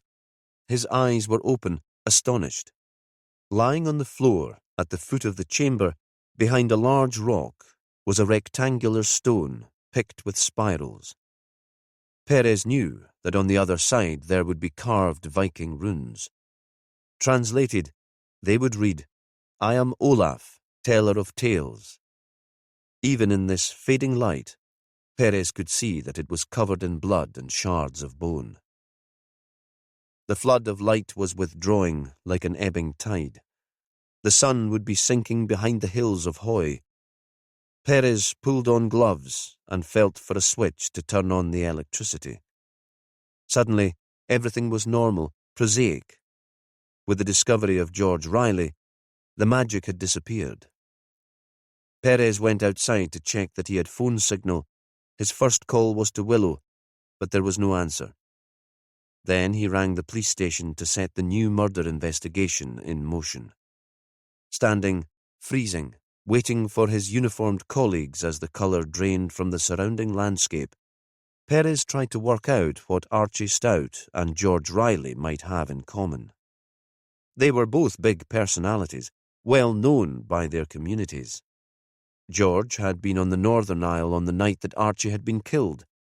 They'd known each other, but there was no indication that they'd been close friends. And they'd both been killed by an ancient stone from the island of Westray. Chapter 17. When Perez got through to Willow, she was at home with James. "Sorry to miss your calls. I was at the cathedral carol service with James, and then he was a bit fidgety in the car, so I thought I'd get him home before calling you back." A pause. "Well, what did George Riley have to say?" She sounded eager. She obviously thought that there'd been a breakthrough in the case. "Nothing." Perez was about to explain, but Willow broke in. "Are you saying he wasn't there?" "He was there, but he was dead. Like some sort of ancient sacrifice, stashed just where the light would catch his body as it came into the chamber after the solstice." A pause. "He'd been hit over the head with the other story stone." There was a silence for a moment. Perez could almost sense Willow's thoughts racing through the phone. "The murders are obviously linked, then," she said. "And Archie was found close to a Neolithic site on Westray." Another silence. "Do we think our killer is a history buff? Or someone with stories of their own to tell?" Perez was thinking too.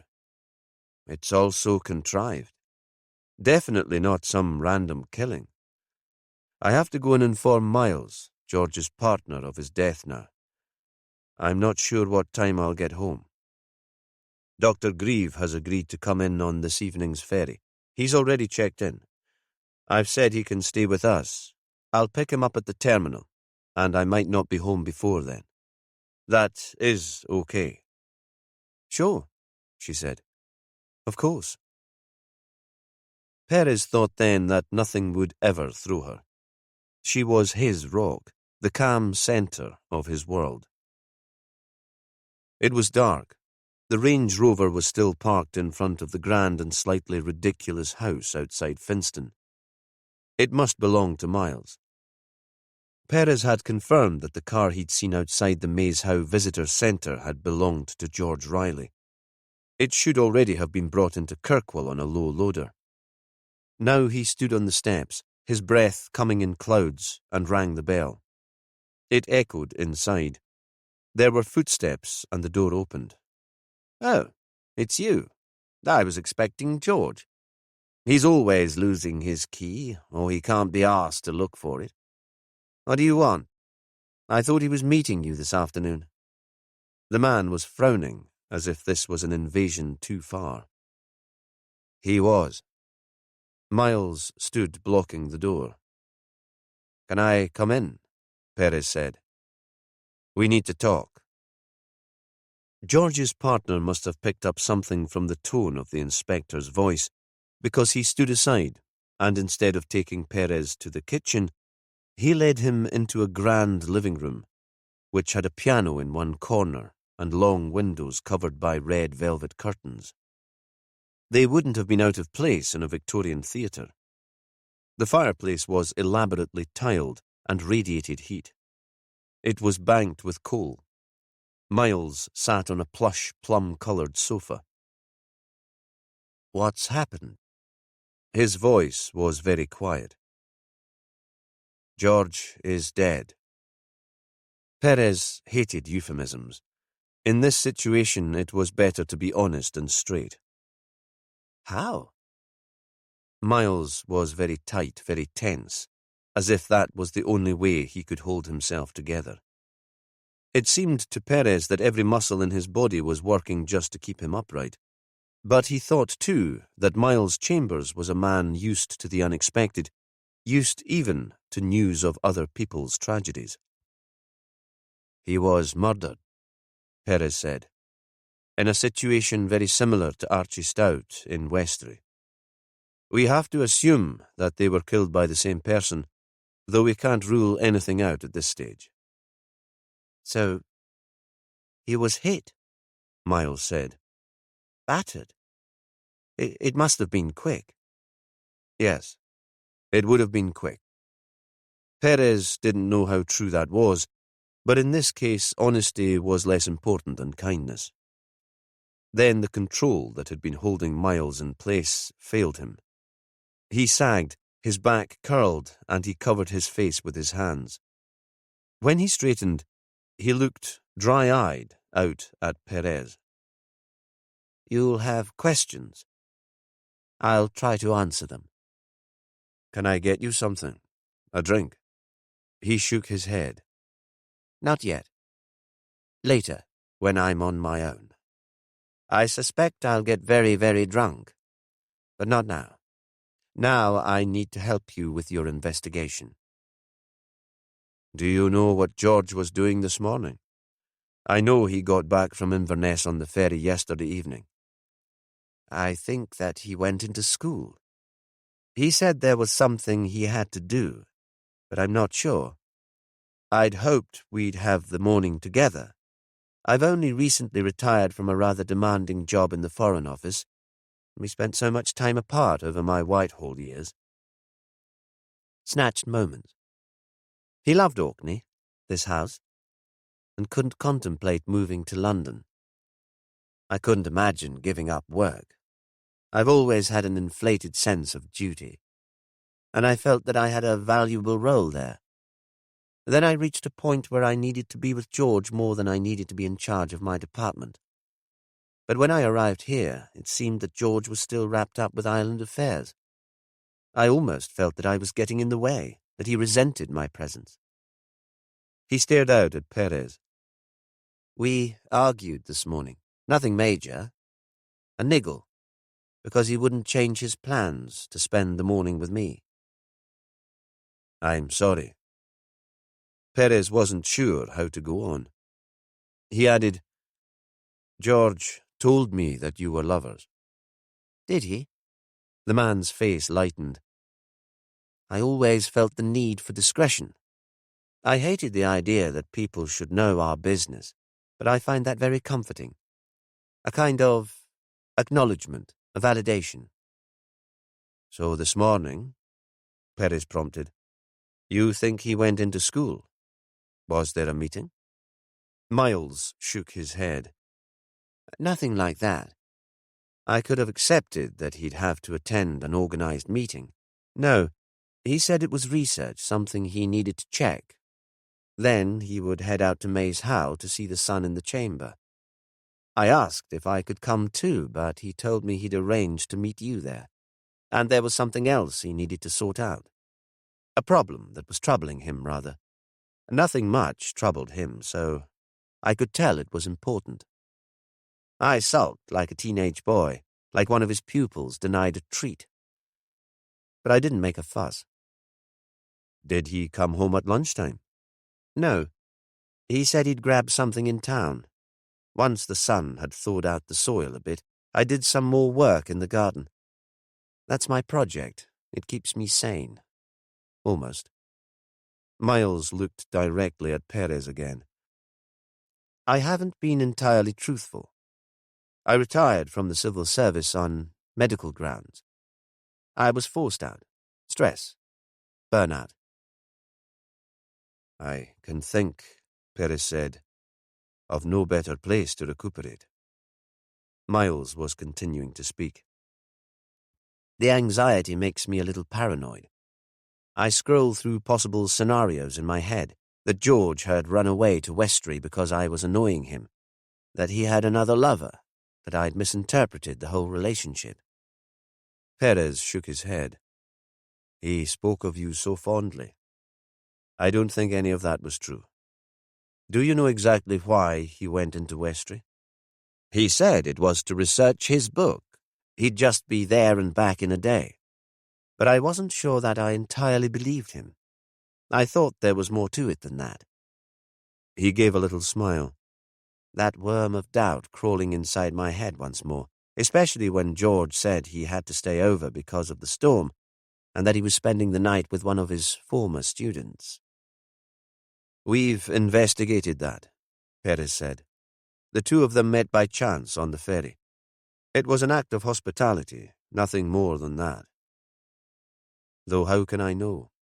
How can I be sure? Am I just being kind again? Did he have any enemies? My working theory is that George was killed because he knew something about Archie Stout's death, but we have to explore all the possibilities. You will understand that. Miles nodded. You're right. He wasn't the sort of man to make enemies. He was usually a warm person, open, good at everything he did. There was a silence, deep and intense. The house was too far from the road for there to be any traffic noise. Perez waited. He thought that Miles had more to say. The man spoke at last. He was preoccupied. Even before Archie Stout died, before he went to Westray, there was something on his mind. I asked him what was bothering him, if I could help in any way. This is nothing to do with us, he said. This is something I need to sort out for myself. I wonder if he was protecting me, if he thought I wasn't mentally strong enough to help him. Perez thought that was another coincidence, because Archie Stout had been preoccupied too. Did he talk to you about what he did on Westray? Who he met? Anything that seemed strange to him? He wouldn't talk about his Westray stay at all, and that wasn't like George. He'd be sad that someone had died, of course, but he'd usually be rather enjoying the drama of a murder. I'd told him about your visit and thought he'd come back from Inverness full of theories and suspicions, playing the big detective, creating an exciting narrative. It wasn't as if he and the dead man were close. The man was the father of 2 of his students, but he just shut down the conversation. Perez wouldn't have expected that sort of response from the teacher either. Reticence wouldn't have been the man's default position. It occurred to him that the couple's relationship had been less perfect than he'd first supposed. The silence could have been the result of a deeper conflict, a crack or a split. Sometimes a long-distance partnership was easier to maintain than a close, day-to-day living. It was a big step, though, to believe that Miles was a murderer. His response to George's death had felt totally authentic, and besides, the man had no reason to kill Archie Stout. He hadn't even been on Westray when the farmer had died. Is there anyone I can contact? Someone who might stay with you? Miles shook his head. I've been rather a recluse since I moved here permanently. George said it was his mission to find me some friends. Will you stay on in Orkney? Oh, yes. As if the question was almost ridiculous. This is where George was happy. The house is mine. George fell in love with it when it first came on the market, so I bought it. He insisted that it should always stay in my name. We never married, you see, so there'd have been legal complications if he'd been the owner, if he'd died first. Miles stared bleakly into space. He asked me to marry him, but I hated the idea of any fuss. He wouldn't have contemplated a wedding without a party.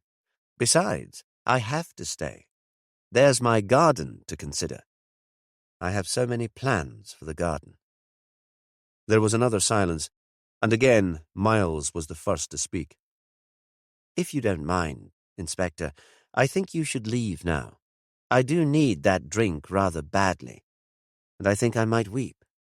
For George, and for me. He smiled again. I can't blub in front of anyone, you see. My public school upbringing. So perhaps you could go now. Come back tomorrow, if you like. And not too early because of the hangover. I've enjoyed speaking with you. But now I do insist that you go. Sitting in his car, the heater blasting, waiting for the windscreen to de-ice again, Perez imagined Miles in the big theatrical house with a bottle of very good malt whisky, howling alone. The ferry from Aberdeen arrived into Kirkwall a little early. Dr. Grieve hadn't managed to book his car onto the boat. The vessel was already full of people returning home for Christmas, and there'd been no room left on the vehicle deck. Perez waited for him in the terminal building and watched the students with their rucksacks being greeted by parents, the older couples being met by children. The pathologist was as smart as ever, his shoes highly polished. "This is a bad do, Jimmy," his only comment on the second murder, while they walked to Perez's car and put his bags in the boot. "Are you sure you want to put me up? I can easily find a hotel." "We'd like it, really," Willow insisted. Grieve had always had a soft spot for Willow. "She might already be in bed when we get in, though." When they reached the house, however, Willow was waiting for them, dressed in pyjamas and dressing gown, the fire still alight, and a platter of local cheese ready in the kitchen in case they were hungry. But not just, it seemed, playing the dutiful little wife. "I don't want to miss anything. I can sleep in tomorrow while you two are out working." It was, Perez thought, an odd debriefing. Willow was still, in one sense, in overall charge, and she led the conversation. If it were anyone else, he thought he'd resented. "Have you had the chance to carry out the post-mortem on Archie Stout?" "Yes. There was nothing unexpected. He was a fit man, healthy for his age. He'd been drinking, but at the point of his death, he wouldn't have been drunk. He was hit from behind, and the murder weapon was at the scene. It was all as we surmised when I first saw him." Could you tell if the assailant was left or right-handed? Willow again asked the question. Perez was feeling very tired now. He was willing to let her take the lead. I'd guess right-handed, but I wouldn't swear to that on oath. I think the assault on George Riley was almost identical to that on Archie, Perez said. It's difficult to tell, though, because he was stuffed into the smaller chamber facing the entrance to Maze Howe. I couldn't see the back of his head. The stone has the same traces of blood and bone. We've left him where I found him, Doc. You can see for yourself. I'll take you first thing tomorrow. Chapter 18. Despite what she'd said about lying in, Willow was up before the men. She'd left Jimmy sleeping. Sleep never came easily to him, and he'd been restless the night before, troubled. An investigation would never just be work for him. It was a personal crusade, even if he'd never met the victim. He'd be troubled by guilt, too. She knew that he'd be feeling responsible for Riley's death, believing that he should have gone to more effort to meet the man earlier. She made coffee and laid the table for breakfast, then went to get her son dressed and ready for the day. She heard Perez stirring and the sound of the shower. Both he and Dr. Grieve were up when she returned to the kitchen with the boy, who was already in his coat, ready to go out. I'm dropping James with Alison. She said she'd feed him and take him to nursery. I'd like to come with you to Maze Howe. This wasn't a question. She wasn't asking permission. She might officially be on maternity leave, but she was the senior officer. I'll see you there, shall I? Can you wait for me in the car park?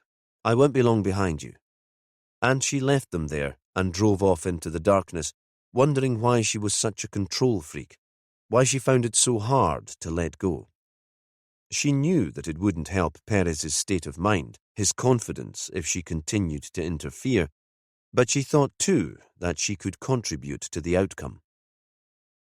It was still dark when she arrived at the car park by the old mill, but the men were already there, waiting for her. There were other vehicles, all related to the investigation.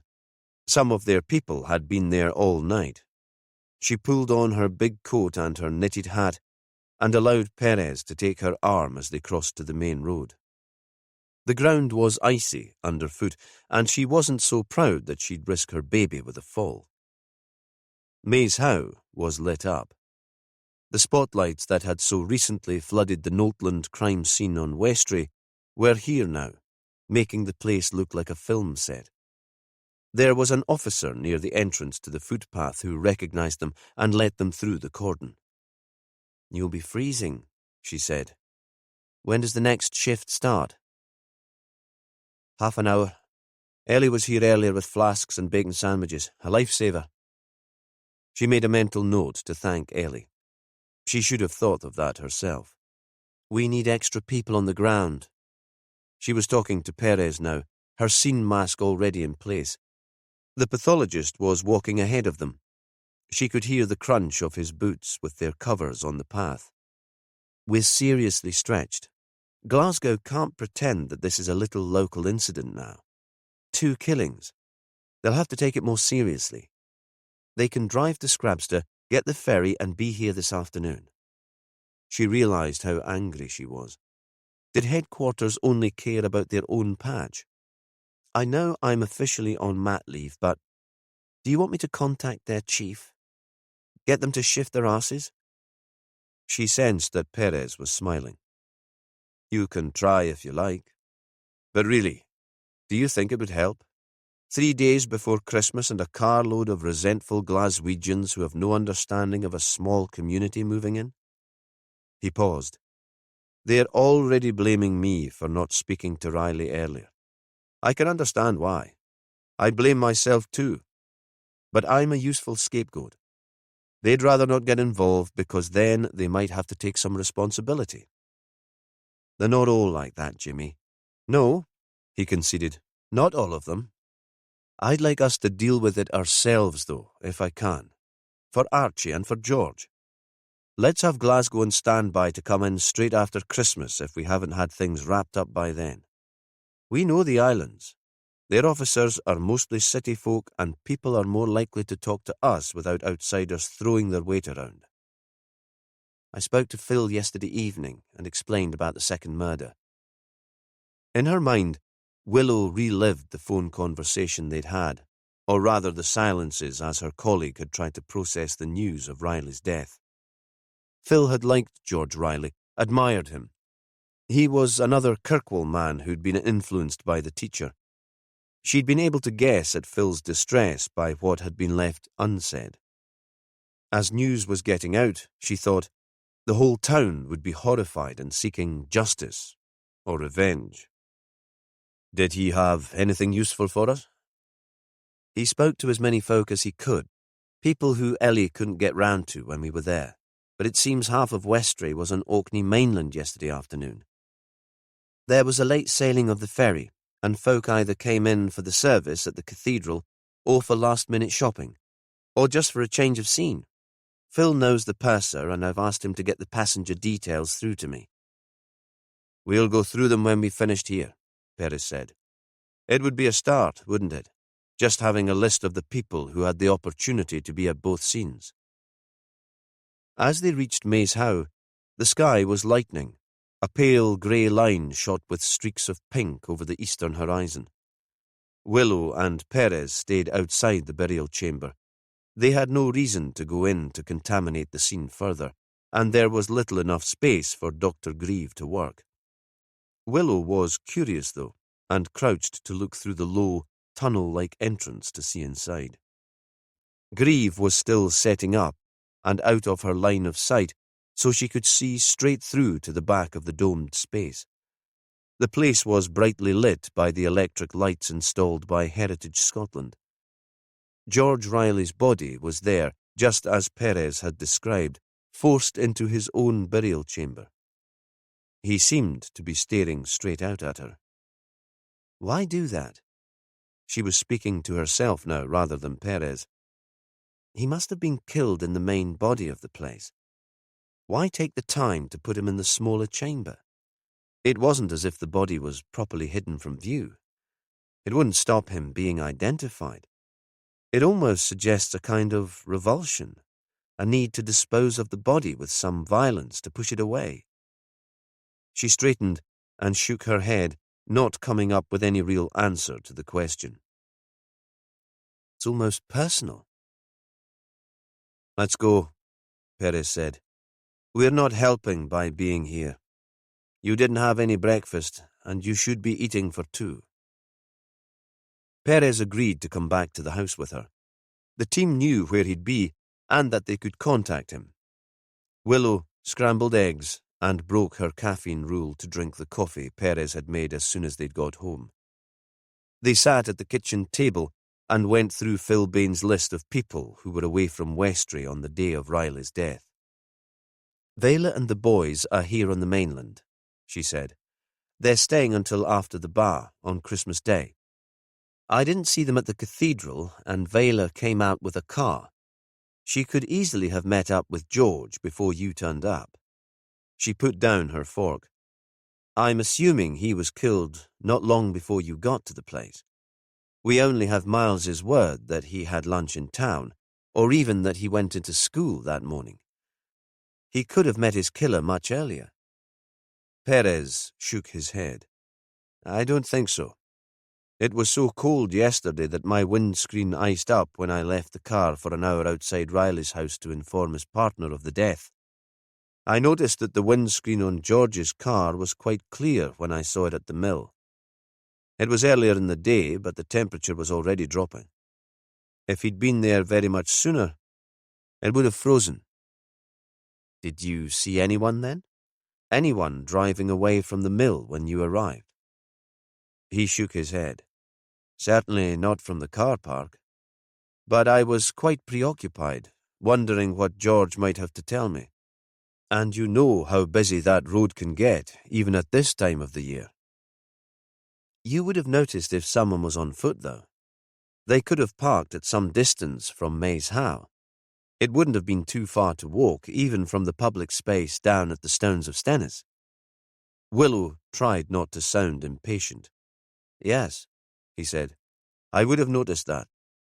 She saw again how deflated he was and reached out to touch his hand. All three of the Pirawall Hotel residents were in Kirkwall. Godfrey Lansdowne was in the cathedral, but if he came out with his car, he might just have had time to kill George at Maze How and be back for the service.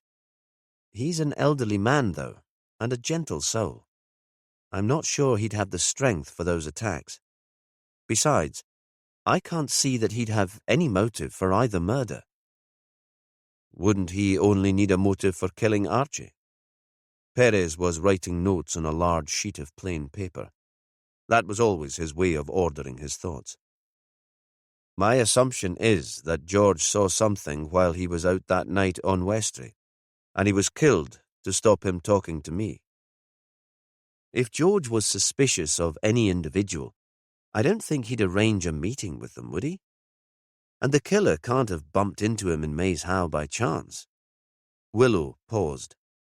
But you're right. It's too much of a coincidence to assume that the murders aren't connected. The fact that the story stones were used in both cases means we're only looking at one killer. Perez stood to refill his mug with coffee. Who else did you see in Kirkwall yesterday? The Johnsons, the professor and his wife. They claimed to have been at the service, but I didn't see them inside the building, just when we got outside. That doesn't mean anything. It was packed with people.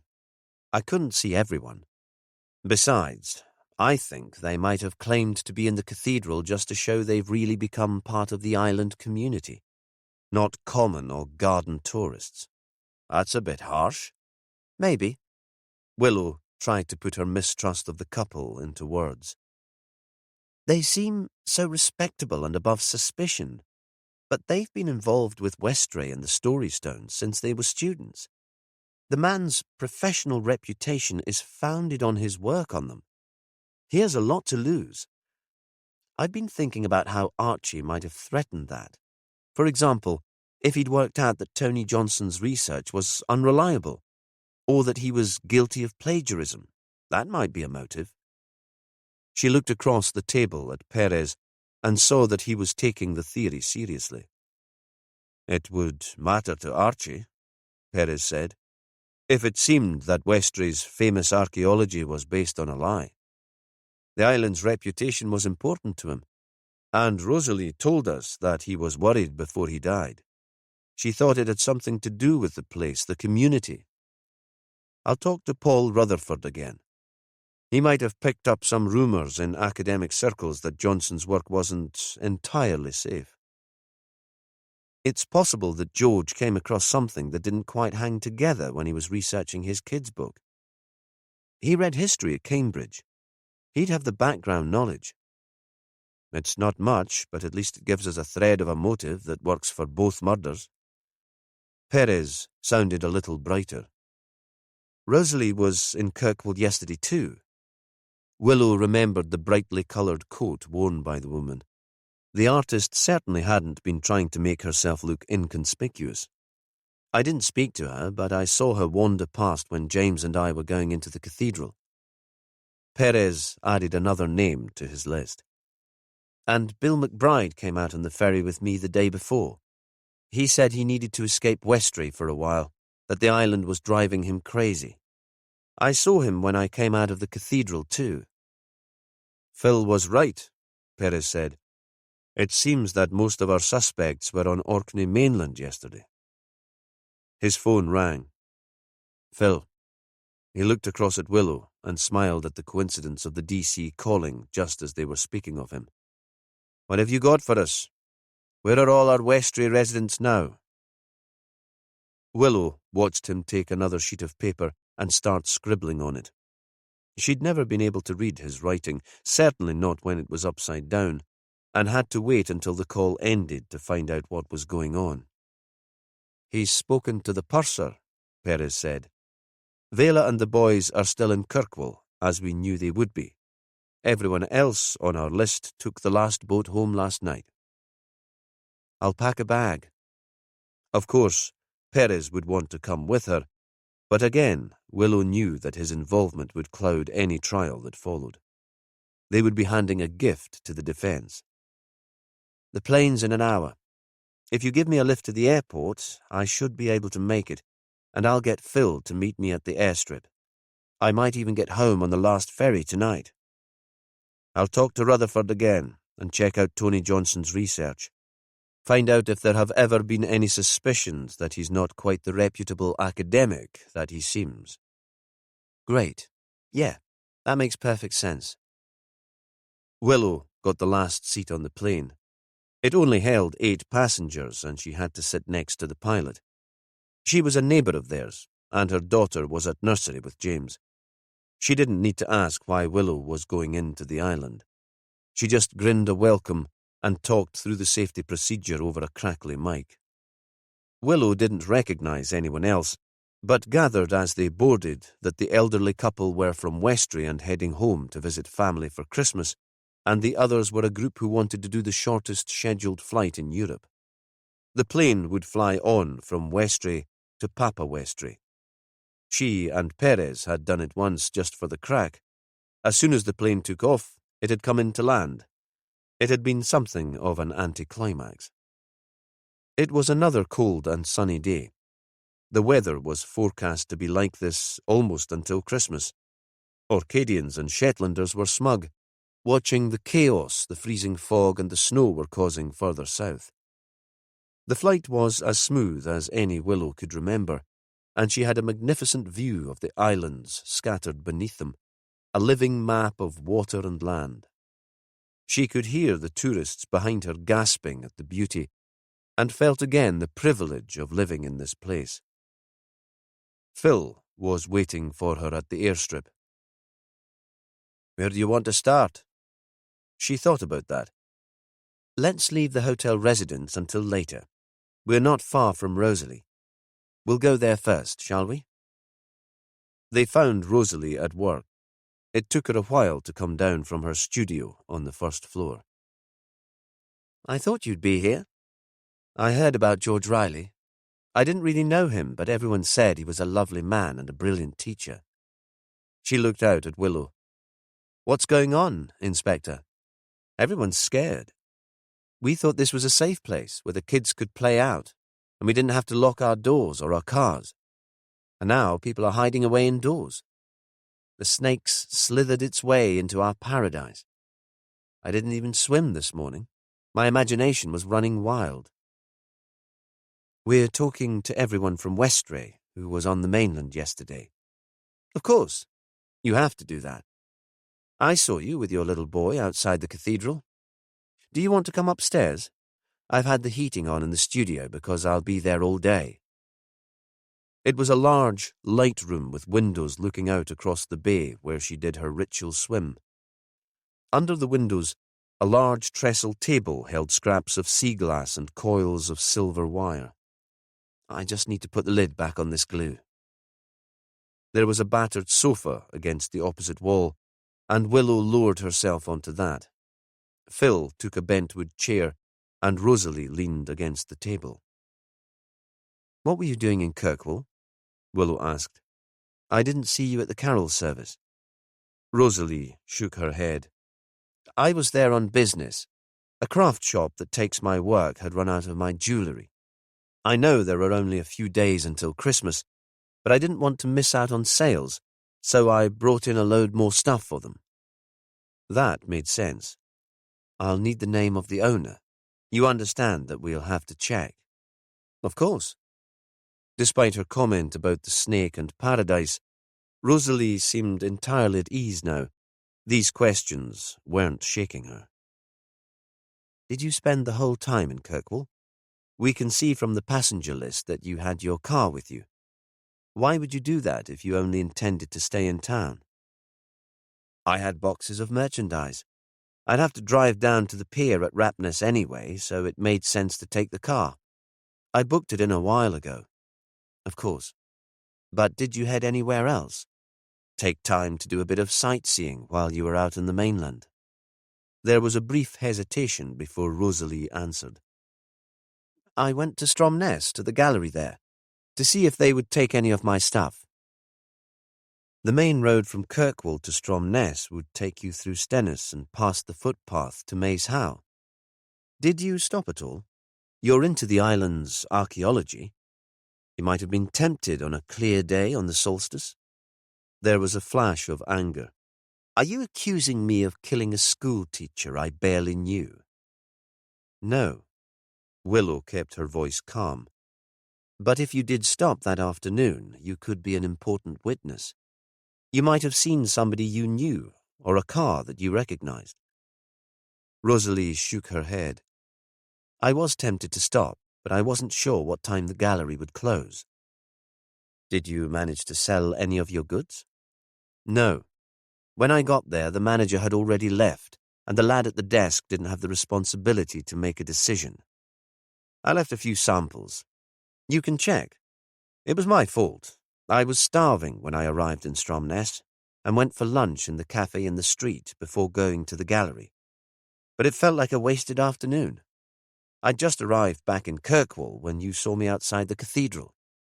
I was looking for somewhere I wouldn't feel awkward on my own, to have a glass of wine." Chapter 19.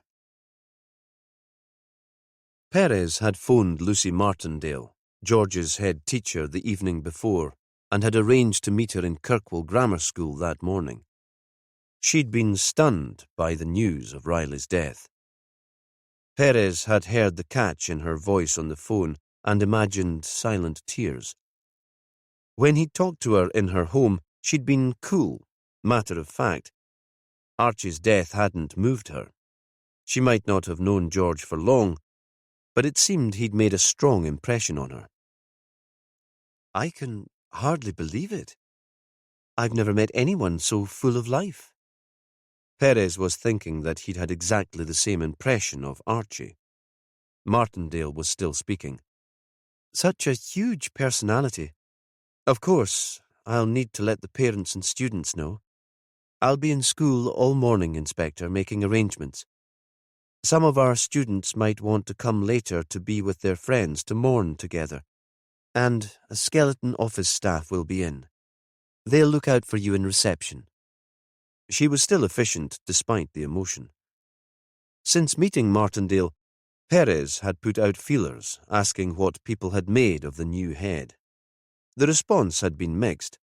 There were grumbles about a new crackdown on behaviour, rules, rigidly upheld.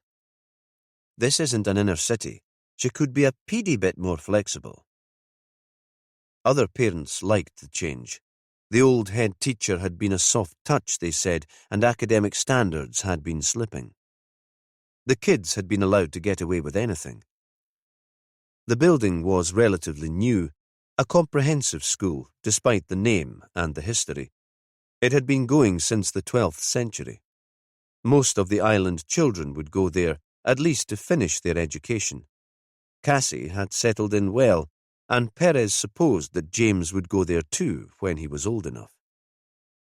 There was, as Martindale had said, a woman in reception, and she was expecting him.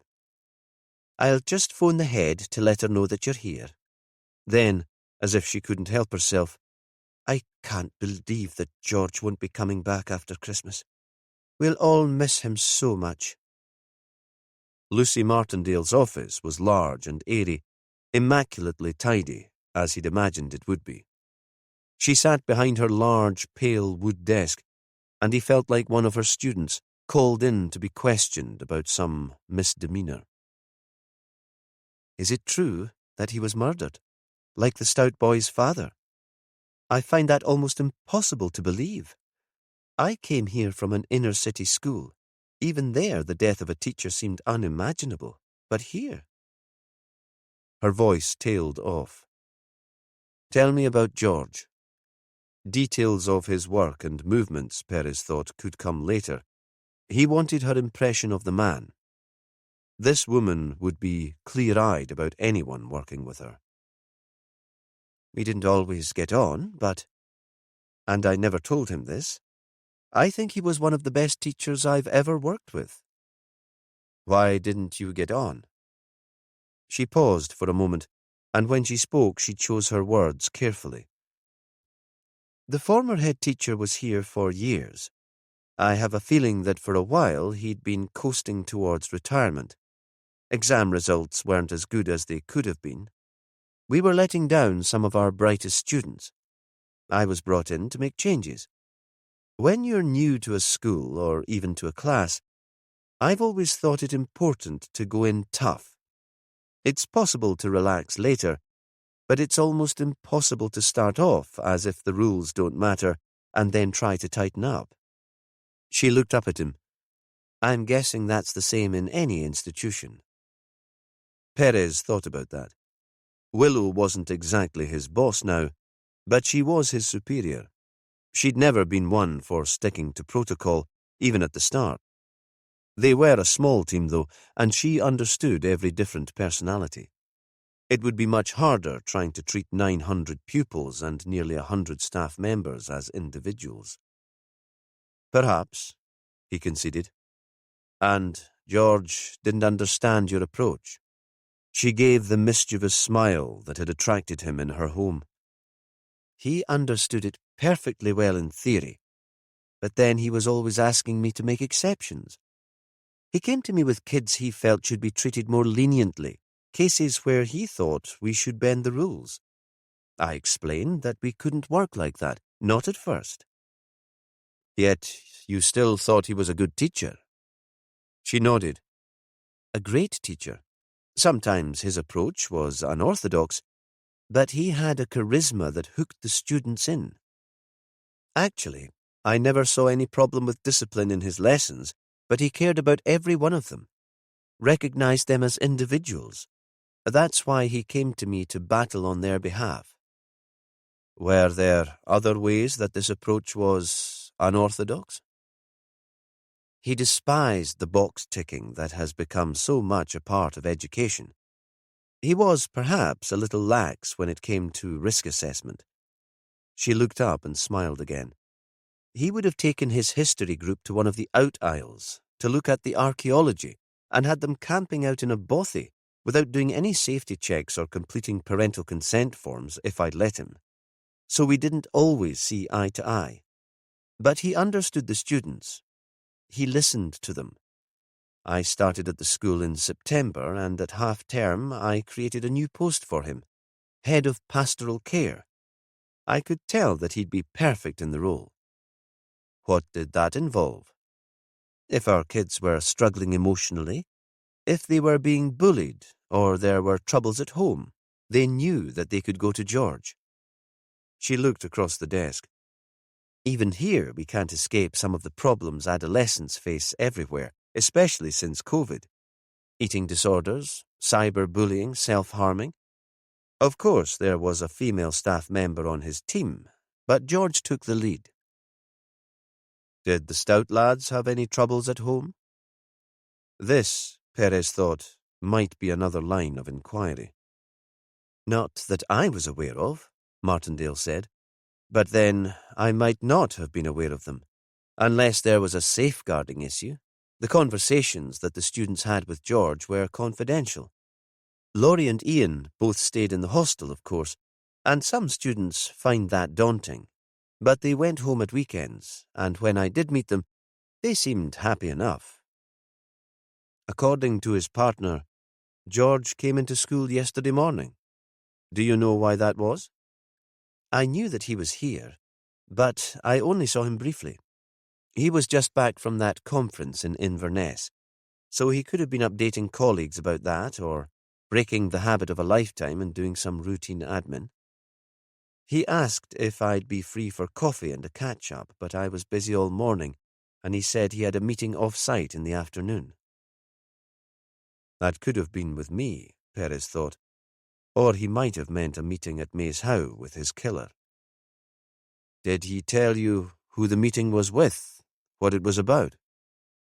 He held his breath, waiting for the woman to reply, but she shook her head. As I said, I only bumped into him briefly. It probably wasn't anything to do with school. He had an active life in the community. I don't know where he found the energy. I was anxious that he might burn out. She paused for a moment before adding bitterly, "No chance of that now." Chapter 20. Perez drove from the grammar school straight to the college at the top of the town, where he'd agreed to meet Geordie archaeologist Paul Rutherford. Term had finished for the students, and the place was empty, quiet, with a slightly chaotic air. It was as if all the staff were waiting to set off for an office party or getting over one that had happened the night before. It seemed that very little work was being done. Rutherford took Perez to his office again. His face was grave. "I heard about George. What's happening to us, Inspector? Things like this don't happen here in the islands. Not to good men like Archie and George." "You knew him well?" "We were friends," Rutherford said simply. "Good friends." A pause. "This isn't bias because we were close, but he was one of the brightest people I know. He could have had a senior academic post in a university, but he chose to come here and to teach our kids. He loved the place and its history. He loved the people." "You'd met his partner, Miles." This wasn't the conversation Perez had expected to have, but he knew Rutherford's insight would be useful. This was a lucky encounter. "A few times." Rutherford smiled. "Miles isn't the most sociable of people, and gives very little of himself away. They were a strange couple, but the relationship seemed to work all the same. George once told me, after far too many glasses of wine, that he was deeply and madly in love still, after all the years that they'd been together." Perez thought about that. It was a truism that the intensity of emotion in love and hate could become tangled and twisted. "You hadn't been aware of any crack in the relationship?" Rutherford shook his head. "I'm sure it wasn't all smooth sailing. George loved a drama and a good argument, but they seemed very strong to me. I had to inform Miles of George's death." Perez paused for a moment. "He could use a friend now. He might seem reserved, even offhand, when you make the approach, but I think he'd really be glad to see you. I found him fascinating when I met him. His apparent need for secrecy intrigued me. I once asked George if Miles was a spy." "What did George say?" Perez was intrigued too. "He laughed and said that Miles could turn his hand to anything he wanted, but that his life was full of secrets, which left me none the wiser. George did love a mystery, though. He could have been joking at my expense, not expecting me to believe a word of it." "I'm here to pick your brains," Perez said, "about one of the people staying in Westray. He's not under suspicion at all, but because the story stones were used as murder weapons, I'm interested to know more about him. He's a professor of archaeology, and he was on the island as a student when the stones were first discovered." "You're talking about Tony Johnson?" "Yes. Do you know him?" There was a moment's hesitation. "Not personally. I know of him. I'd heard he was in Westray." "Who told you he was there?" Rutherford looked across his desk at Perez. "George Riley. He phoned me from the island early on the evening that Archie Stout died, just for a gossip," he said. "You didn't mention that when I spoke to you last." "Didn't I? Of course, I should have done. I suppose we were just talking about the story stones then. As I explained, George and I were friends. When he phoned, he told me he was stranded by the weather. He was bored, I think, though maybe he had other things on his mind." "Any idea what?" Rutherford shook his head. "Maybe he was just pissed off because he had to change his plans. His idea had been to spend half a day in Westry checking a few details for the kid's book he was writing, and then be home for an evening with Miles. A decent meal and several glasses of very fine wine was more his notion of a good time than roughing it in the home of a former student. Rutherford looked apologetic. Those are his words, not mine. Why didn't he stay at the Perez Hotel? They would have had rooms free, and he could have eaten there. I asked him that. That was when he told me about Johnson. The fraudster is there, and the last thing I need is to spend time with him. At least Nat Wilkinson is a reformed character these days. Do you know what he meant by that? The fraudster? There was a long silence. Within academic circles, I understand that there have been rumours. I come from the northeast of England, and I still have contacts in the region. Johnson is a professor at Durham. I did my master's degree there. Another silence. What sort of rumours? That the paper he wrote on the Story Stone runes wasn't completely his own work. The feeling was that his sudden change of research focus meant that he couldn't have had the depth of understanding to produce the findings. At best, he must have had help, which he never credited. At worst, all his ideas came entirely from someone else. Did you pass on these rumours? Rutherford shook his head. It's a big step to accuse another man of plagiarism. His career would have been ruined, and I had no proof. But George found out anyway. He suspected that Johnson's work was appropriated from a local man, someone he'd got to know, an amateur with an obsession with Viking culture, who had hardly any formal education, someone who'd lived and breathed the subject since he was a boy, who'd travelled to Scandinavia to follow up his studies and research the carvings there. And the name of the man? But Perez thought he knew. He'd seen the books and the maps in Nistaben when he'd stayed there as a boy. He remembered Archie's father as a calm, grey-haired man, a voracious reader during the dark winter evenings when there was little to do on the farm. Now, it seemed, he'd been a businessman too, buying a stake in the Perez Hotel when it was in danger of closing. But, Perez thought, had Magnus been more attracted to the tradition of the island than making money? His research into the history of Westry and his desire to keep the hotel, a valuable community hub, open, had probably come from the same impulse. Magnus Stout, Archie's father. Rutherford paused for breath, but his anger carried him on. Johnson didn't name Stout as a joint author or even acknowledge his help when the paper was published. He took all the credit for himself. And Magnus didn't go public about being left out of the picture. Rutherford shook his head. I don't think he viewed it as a big deal.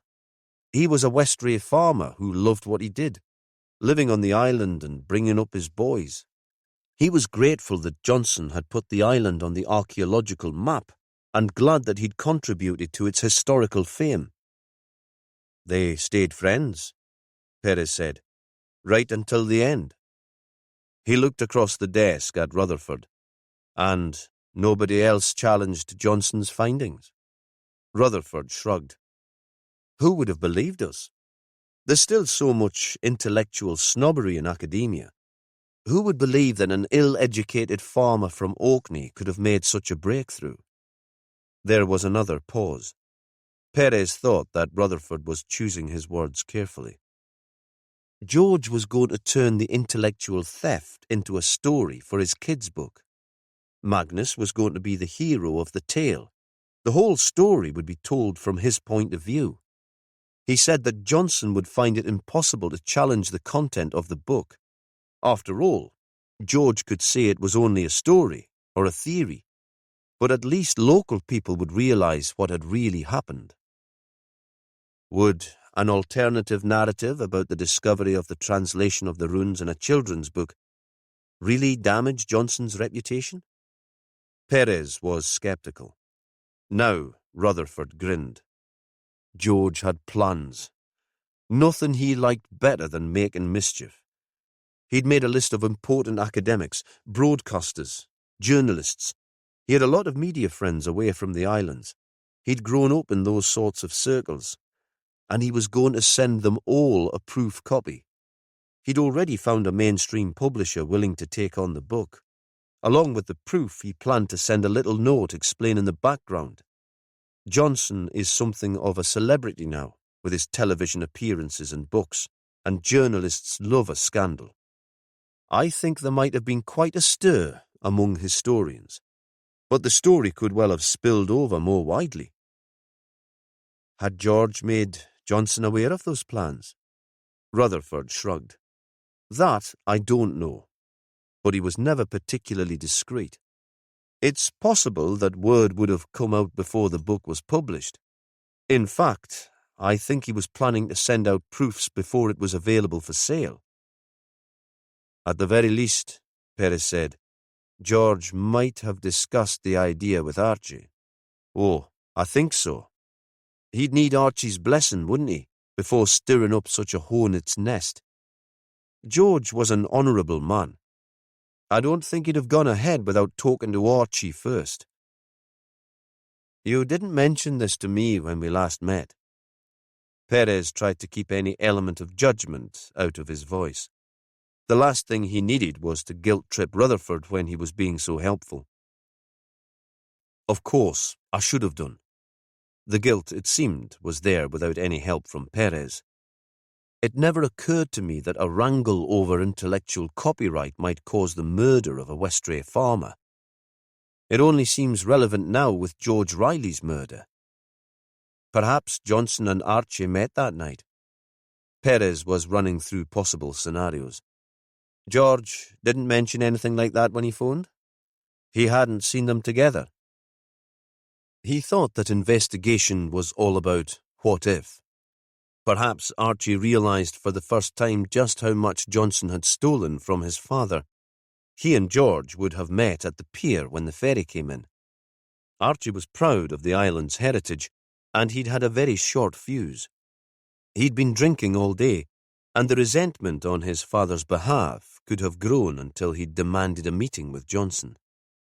It was possible that Archie had removed the story stones from the Heritage Centre, a dramatic way of making his point, and that Johnson had grabbed one of them to kill his accuser. Sorry, no. Rutherford was apologetic. It was just a chat, and I was cooking supper at the time. There was all sorts of noise going on with my kids in the background. I didn't realise that it might be important. It probably isn't important. Just something that I need to follow up. Can you give me a shout if anything else occurs to you? Sure. More than anything, Perez would like to be sitting with Willow in the old manse in Harry, throwing out ideas, reaching some sort of viable conclusion. But Willow was in Westray, and so was the man he suspected might have killed twice. Chapter 21. Willow sat on the harbour wall at Pirrawall and listened with fascination to Perez's account of his conversation with Paul Rutherford. But she couldn't allow herself to be swept along by his enthusiasm, his certainty that he'd found a probable suspect. She knew that her antipathy to the professor was in danger of colouring her attitude to the man, triggering an unconscious bias, and she needed above all things to keep an open mind. She and Phil had just arrived at the hotel after speaking to Rosalie Greeman. When the call came through from Perez, she waved at her colleague to carry on inside, mouthed, "See you in a bit," and stayed where she was, her back to the hotel, looking out over the still sea. A creel boat was making its way slowly towards the jetty. Its outline was reflected in the water, every line clearly etched, a mirror image. It was so quiet that she could hear the cries of the gulls that followed it. "I'm sorry, Jimmy, I just don't see it," she said at last. "Johnson and his wife were at Evelyn and Tom Angel's house that evening, weren't they? According to Evelyn, they arrived at about 6, and stayed until the call came through from Vela telling them that Archie had disappeared. I don't see how the man could have made it to the excavation and back without the angels noticing. And James Greaves said there would have been blood on the killer's clothing. Tom and Evelyn would have noticed that. Willow could understand Perez's excitement, and she wished she could accept his theory. For the first time, he'd come up with something like a credible motive. Besides, she disliked the Johnsons on first meeting them, and wouldn't have minded at all if they turned out to be involved in the murders. Better them than one of Perez's friends on the island. But policing wasn't about personal preference, and practically she couldn't see how they might make this work. Perez wasn't swayed by her argument. She could tell he was committed to his idea. Maybe dangerously committed. It wasn't like him to be so wedded to a notion that he might twist the facts to fit the story he'd created in his head. "I've arranged to talk to Vela," he went on. "Archie might have mentioned something about Johnson to her. Really, it's one of the few theories we have that explains both men's deaths." "But that doesn't get over the problem of opportunity." She was almost shouting now, trying to get through to him. "Johnson has an alibi." "Can you talk to Evelyn and Tom this afternoon? See if they might have made a mistake about what time the Johnsons arrived there." "Sure." A pause. But they were certain. And what reason would they have to lie? Perez continued talking, his words only just catching up with his thoughts. He was usually considered cautious, and the ideas tumbling straight from his brain surprised her. But of course, this was personal. Archie had been as close as a brother. "Besides, I've been thinking about that. Even though Vela might have thought Archie was missing when she first went into the bar, that doesn't mean he was already dead then, does it? He could have met up with George to get more details of the professor's scam and then accosted the Johnsons later, or summoned the man to meet him. He'd have liked the drama of a meeting at the old excavation site. We know that Dr. Grieve couldn't be precise about the time of Archie's death."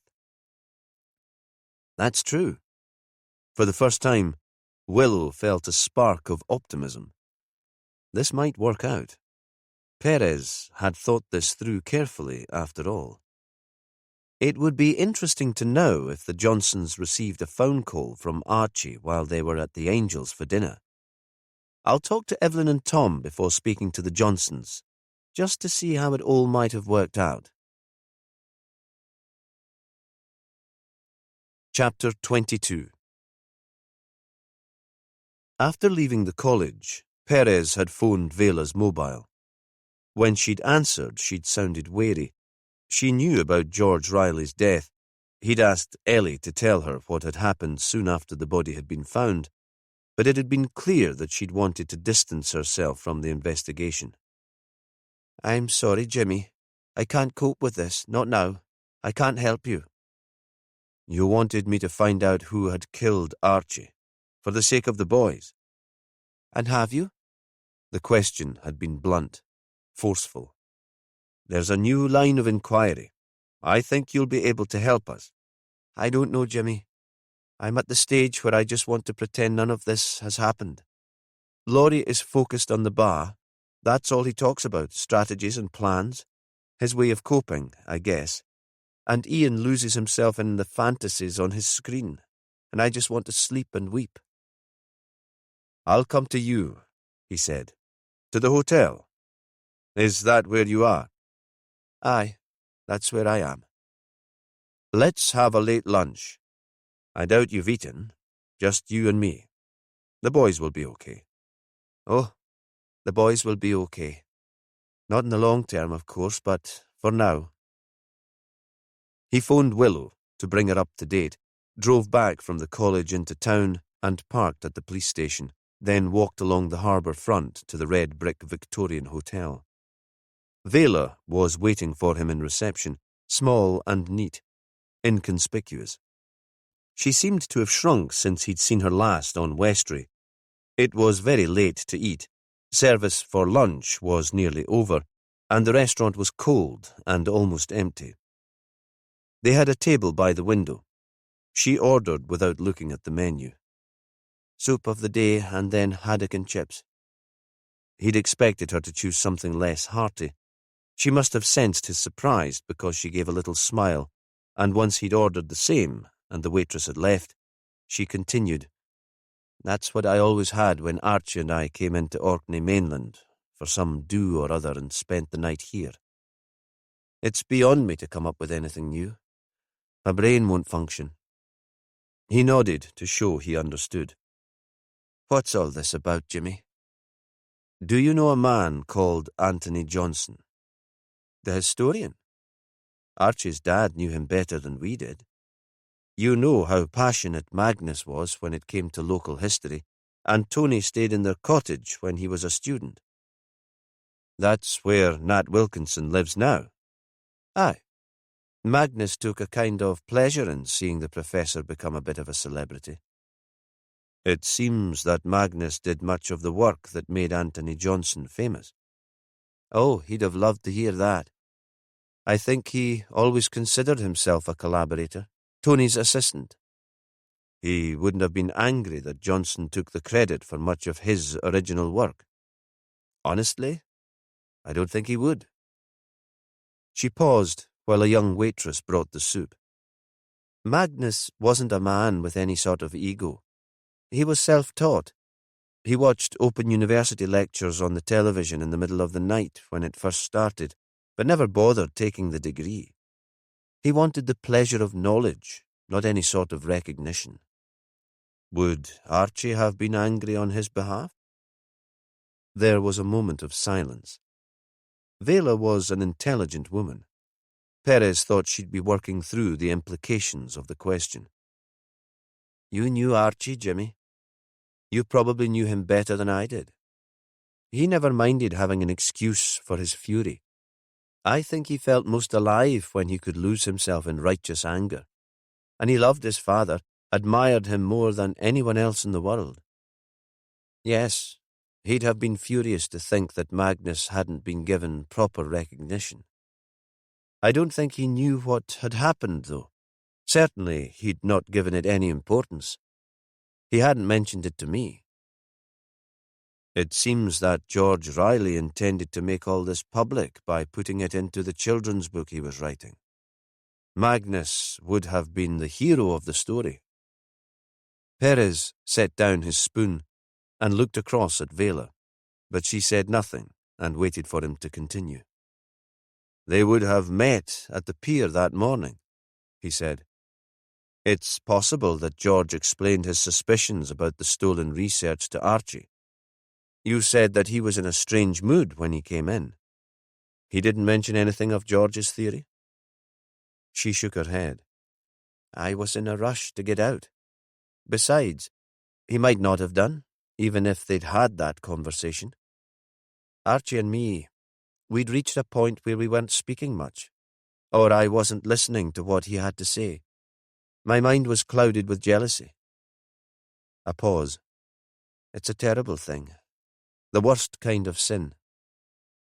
Perez didn't know how to respond to that. He didn't think there was anything he could say to make her feel better. Instead, he continued talking about his friend's last day. "Everyone says that Archie's mood changed that morning.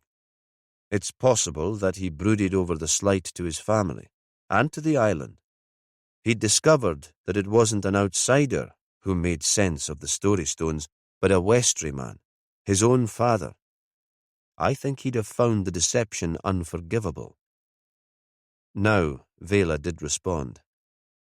"He wasn't a man who found forgiveness easy." The comment sounded personal, about more than academic plagiarism, but Vela didn't expand. Perez wondered if he should probe the matter further to find out if Vela had behaved in a way that required forgiveness from her husband. He couldn't quite push the point, though, because the woman was so emotionally frail now. He didn't want to scare her away, back to her room and her sons. Instead, he returned to his earlier point, realizing that this was a form of cowardice. You're quite sure that he didn't mention any of this to you? You had dinner together that evening. He didn't tell you what he'd learned? Vela shook her head. I knew that something was troubling him. He was so preoccupied, but I didn't ask. I thought it might have to do with Rosalie, and the boys were at the table with us. I didn't want a row about the woman in front of them. Perez nodded. The waitress appeared to take the bowls and bring the fish. She had blue hair and a very short skirt and seemed full of joy and vigour. She stood for a moment chatting about the food, but their mood must have dampened hers because she wandered back to the kitchen disheartened. What will you do now? Vela asked. Willow flew into Westray this morning. I've spoken to her about this. She'll talk to the man, see what he has to say for himself. We have no evidence, you see, and Johnson had very little opportunity to have committed the crime. Your parents have provided him with an alibi. He and his wife had supper with them at Hill Head that night. We need to look into that, see if the timings are remotely possible. But I wanted to ask if Archie had mentioned this at all and to let you know how things are going. She'd been poking at her food, pulling back the batter to pick at the fish. That was kind, Jimmy. You always were a kind man. Too kind, maybe, for your own good. I'm glad you and Willow are so happy. There was a wistful note to her voice. He was thinking that she was still young and that she had a chance of happiness too, but he knew from his own experience after losing Fran that it was far too soon for her to consider something like that. After the meal, Vela refused the offer of coffee. I need to check on the boys. He could tell that this was an excuse and that she wanted to escape again into her own space, her own memories, her own grief.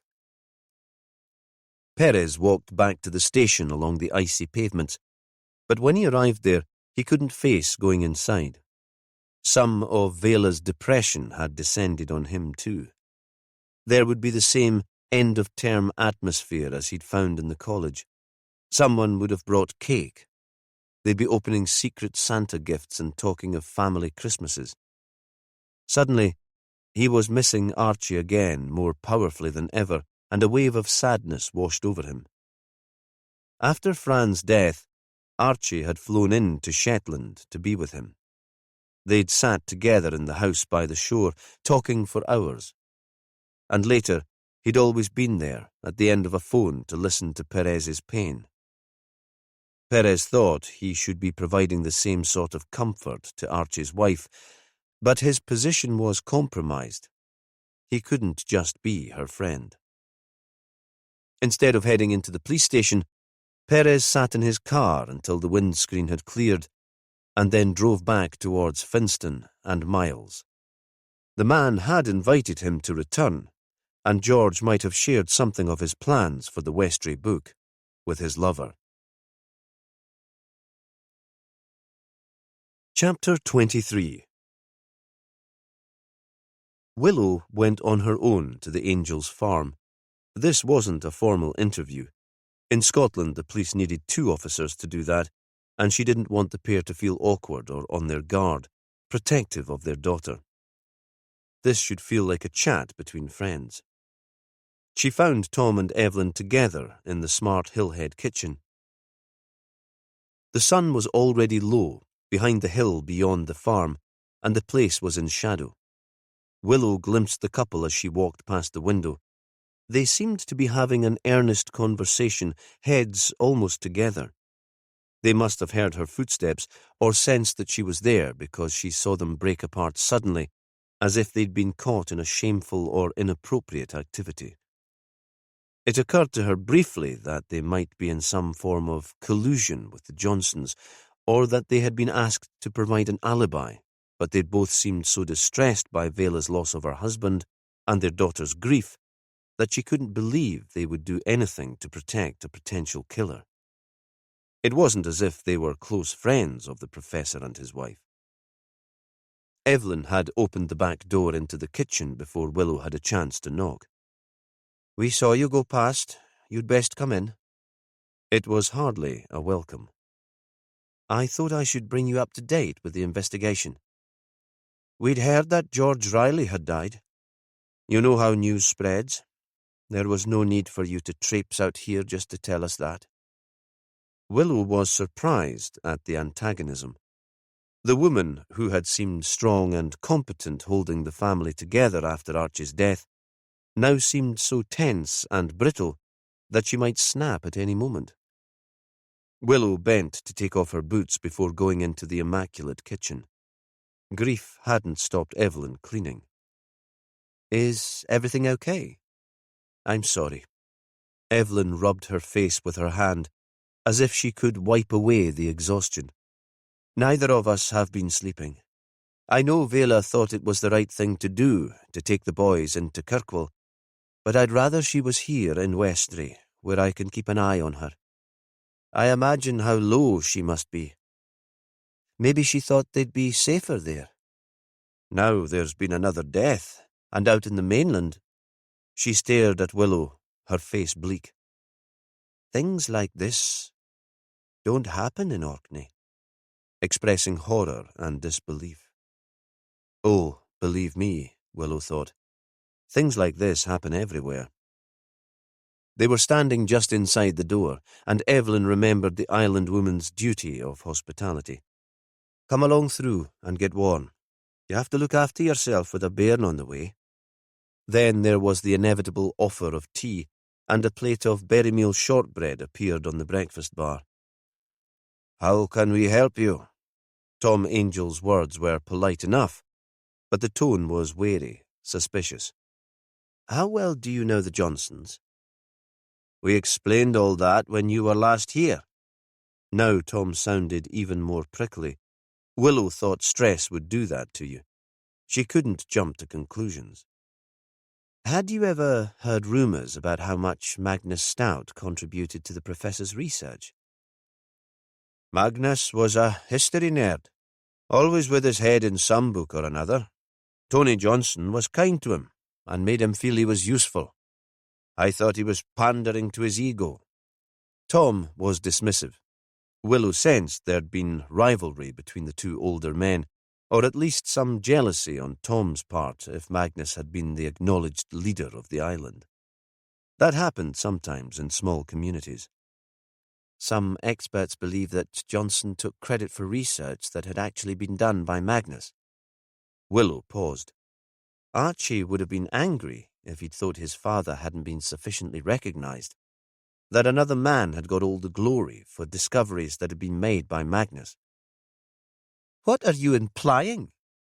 Evelyn had been standing ready to take the kettle from the hot plate. She turned to face Willow, her eyes on fire, her voice shrill. Nothing. Willow kept her voice even. She couldn't understand the couple's overreaction. Even though they were stressed and tired, it seemed out of all proportion. I'm asking questions, looking for a reason why two men might be dead. Accusations have been made, and I have to follow them up. I was hoping that you might help me to get the facts straight. Who's been making accusations? Evelyn spat out the words. You know, I can't tell you that. Willow paused, wondered how much she could give away. But George Riley had his suspicions about Johnson's research too, so you can see why I must follow this up. It links the two murders. I can't ignore that. George Riley. He always seemed a strange sort of teacher to me. All that prancing around on the stage, dressing up in women's clothes. Everyone says he's a fine man, but I'm not sure you could take anything he said too seriously. Evelyn poured the hot water into a pot, her voice calmer now, and her hands hardly shaking at all. The woman was doing her best to appear reasonable, Willow thought, to regain control, and she was almost succeeding. Johnson can't have killed Archie, Tom said. He was here with us all evening until Vela phoned to say that her man was missing. And I thought Riley was found in Maze How. A pause. The Johnsons have been staying here in Westray, in the Pirawall Hotel. He spoke slowly and clearly, as if stating the obvious to a small child. The Johnsons took the ferry out to Kirkwall the day that George Riley was murdered. Willow was used to being patronized. It would take more than that to upset her. And of course, I'd like to check the timings for the Johnsons' evening with you. She made sure he was listening. We won't ever have an accurate time of death for Archie. It's not as it is in TV cop shows.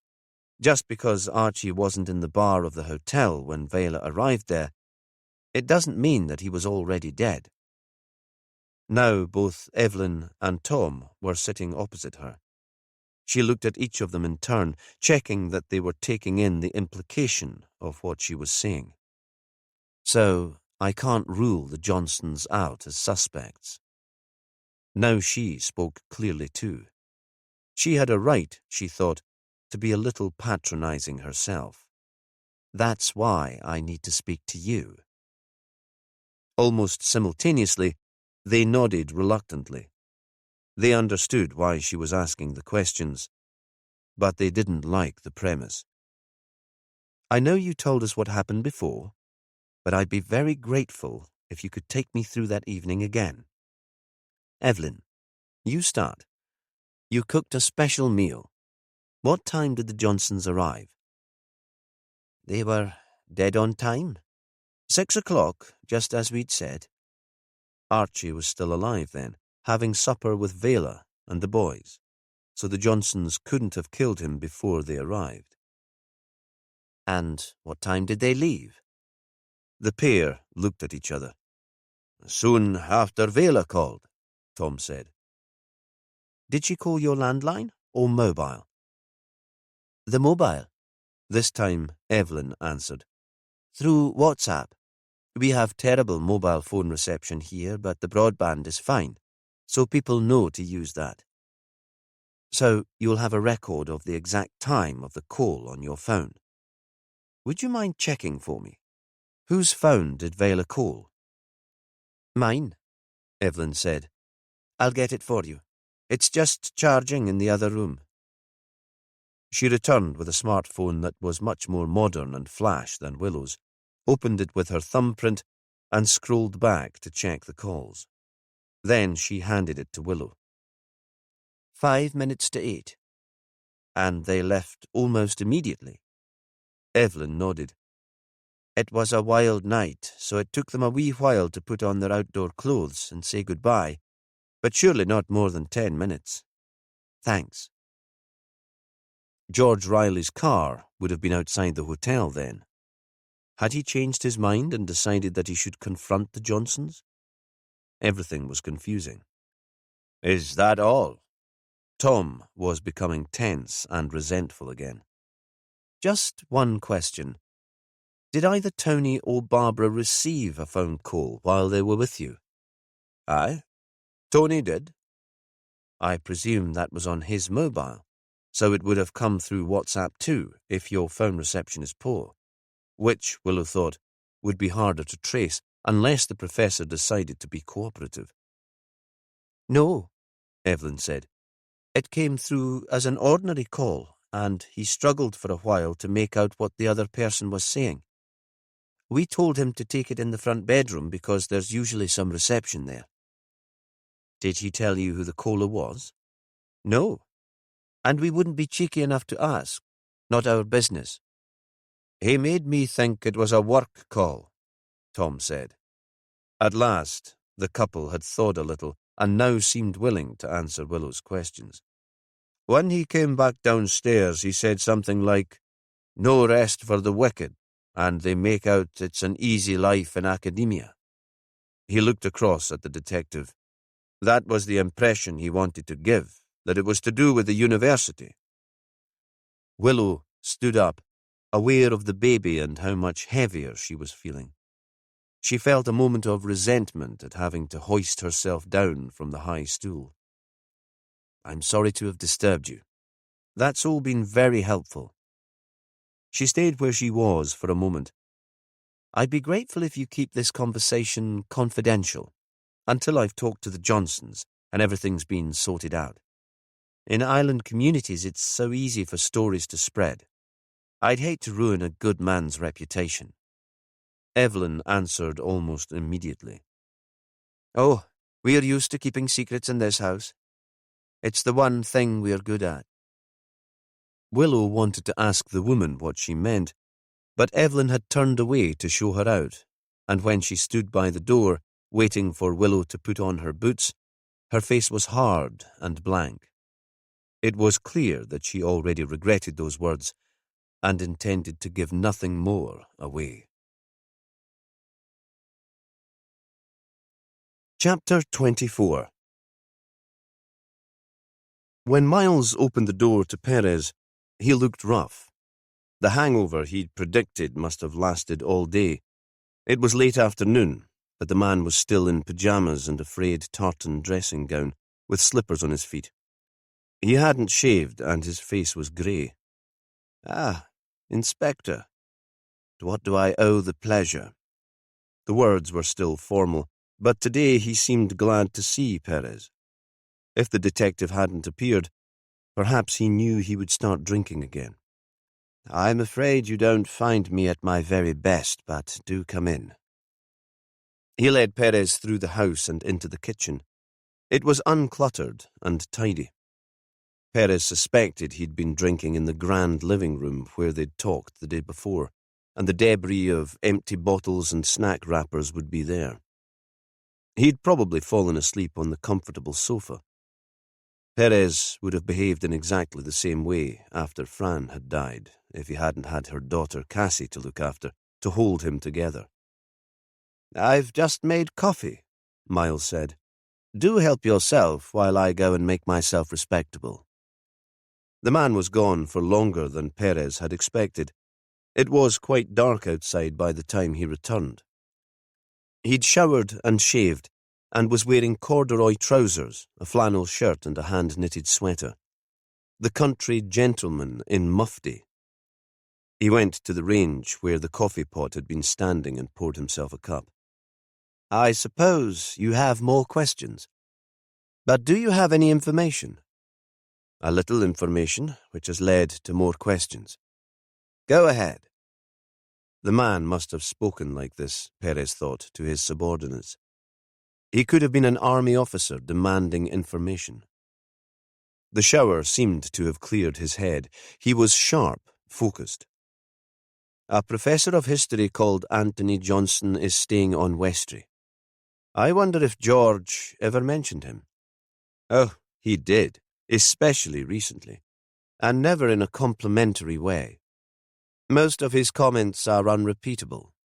George had a wide and varied vocabulary when it comes to insults. A good university education can do that for you. George thought that Johnson had stolen much of his research from Archie Stout's father Magnus, Perez said.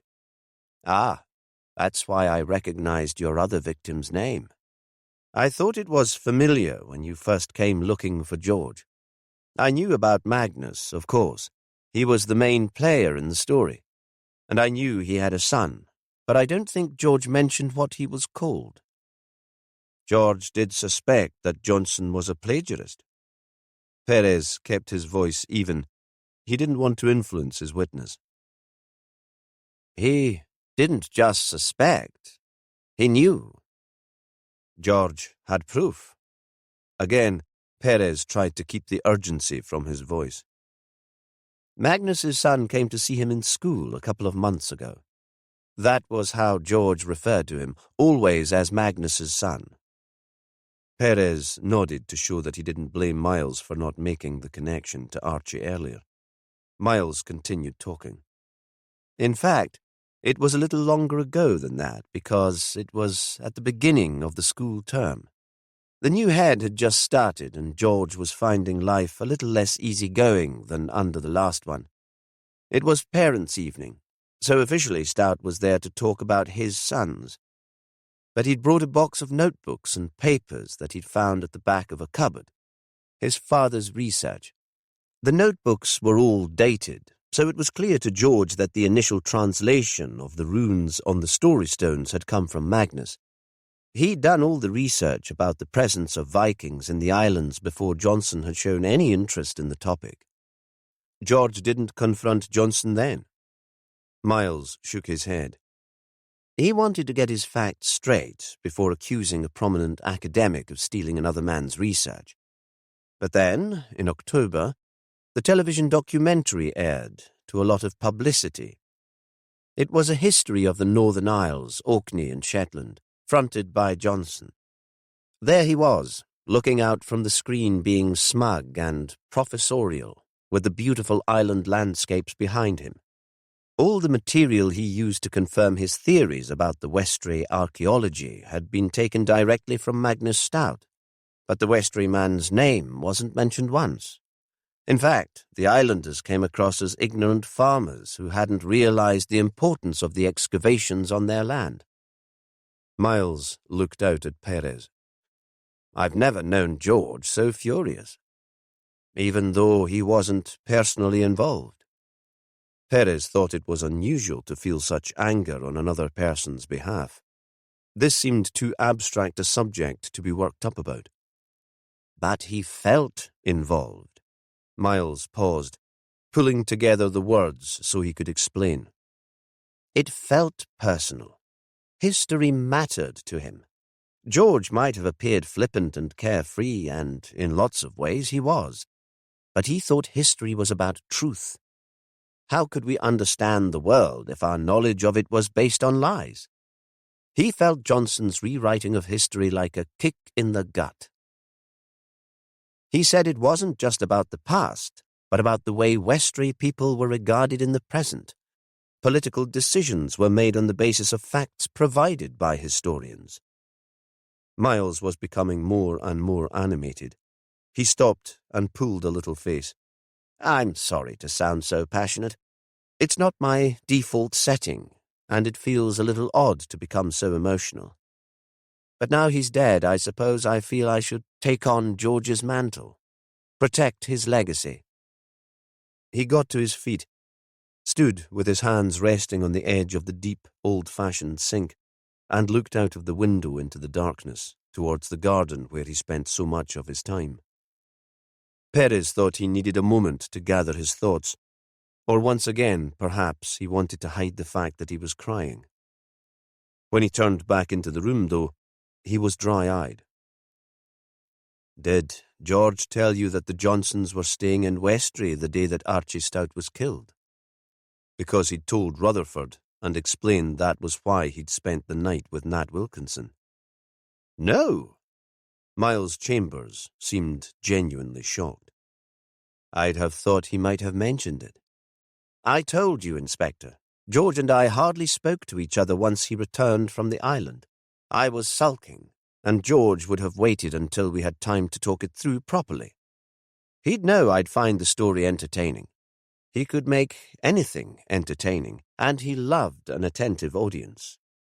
Miles looked across at Perez. Do you think Johnson killed George to stop him publishing his book? It's one theory. The one thing that links Archie and George is that they believed Johnson was a fraud. But we have no proof. I'll publish the book on George's behalf, Miles said suddenly. You can tell Johnson that. I'm not sure that would be a sensible idea. You think Johnson would kill me too? Miles gave a little laugh that was more sinister than the question. I'd like to see him try. There was a moment of silence before he repeated with more venom, I'd really like to see him try. That would give me a legitimate excuse to hurt him. As I said, we have no proof that Johnson was involved in George's murder at all, so please don't do anything foolish. Perez wondered if he'd made a terrible mistake talking like this to Miles, if Archie's death had coloured his judgment. The conversation had run into a direction he regretted now, and there was something frightening in the man's anger. Perez believed that Miles had the ability to be entirely ruthless, violent even. Besides, if you confront the professor, you might frighten him off. He could get rid of all the evidence we need to get a conviction. Miles held up his hands, a gesture of surrender. I'm not a foolish man, Inspector. I promise that. Would you be able to recreate the book? Do you have the box of Magnus's notes, which Archie gave to George? Miles shook his head. I don't have them. I'm pretty sure he planned to take the originals to Westray with him on that last trip. He thought they belonged in the Heritage Centre there. That was their true home. Perez made a mental note to tell Willow that as soon as he was alone. They knew George had been given a key to the Heritage Centre by Vela, but surely he'd have told someone that the notes were there. He wouldn't just have dropped them at an unmanned reception desk. They were too valuable for that. Miles interrupted Perez's thoughts. He made copies, though. He scanned them all. They're on his computer in the study upstairs. The book is almost finished. He just wanted a few more details from people in Westray. He'd sent a first draft to his publisher. I'm his executor. He left everything to me. I've seen the will. I can give permission for publication to go ahead. Can you email the notes across to me? I'd like Orkney's archaeologist to take a look at them. Of course. A pause. I met Paul Rutherford a few times through George. They were friends. He seems a decent chap. Did George know that Anthony Johnson was staying on Westray before he set out? I know that he found out once he was on the island. Miles shook his head. I don't think so. He'd have prepared for battle if he had. As I remember, the visit was more routine than that. He was there as a teacher working on his kid's book, not to champion the name of Magnus Stout. That was how it seemed to me, at least. Giving Magnus the credit he deserved would come later. George wanted the Heritage Centre to have the notebooks, and he might have discussed his ideas with Archie, but I don't think he was expecting a confrontation with Johnson.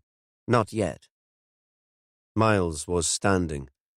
Perez got to his feet too. Thanks for all your help. Not at all, Inspector. There was a pause. It's been a welcome distraction. They walked together into the hall with its curved staircase and faded paintings in tarnished gilt frames. Paul Rutherford might come to visit you, Perez said. Would you mind that? Miles shook his head. He might be willing to help form a plan to tell the truth about the Westray story stones. Another documentary, perhaps, putting the record straight. George would have loved that. Besides, a visit from Rutherford would be a kind of distraction, too. Perez nodded and left the house. Outside, the air smelled a little different. It had lost the scent of iron and ice that came from extreme cold, carried by winds from Siberia. It was softer, gentler, and his windscreen was clear. He drove to Alison's house to pick up his son. The pair were curled together on the sofa, and she was reading a story to him. There was a decorated tree in the corner, and a fire had been lit. When Perez got home, the house felt empty and cold. Chapter 25. Willow listened to Perez's account of his conversation with Miles. If the CSIs had found anything at all to place Johnson at the crime scene, she felt they'd have more than enough for a formal charge, but because of the storm on the night of the murder, there was no trace evidence. I'm not going to get back to Harry this evening, she said. You do realize that we have to speak to the Johnsons about this before I leave. She could sense Perez's disappointment, but he said nothing. He'd know she was right. Johnson's motive might be strong, but there was nothing to convict him. In her room in the hotel, she was running through possibilities.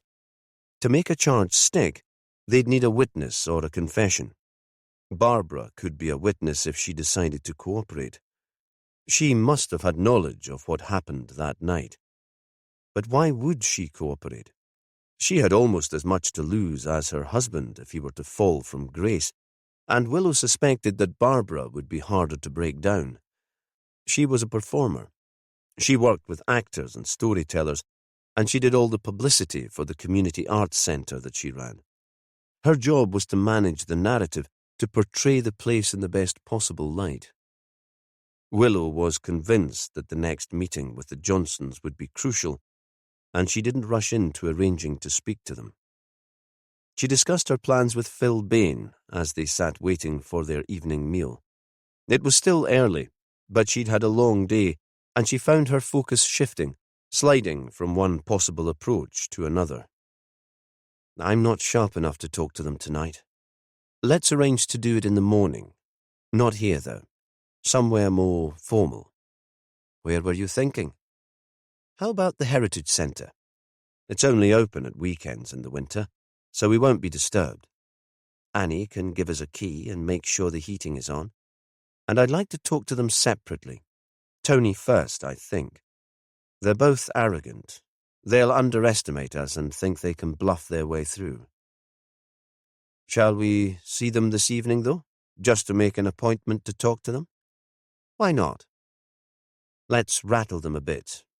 I'll sort it. Willow got to her feet. She was finding the hotel claustrophobic now.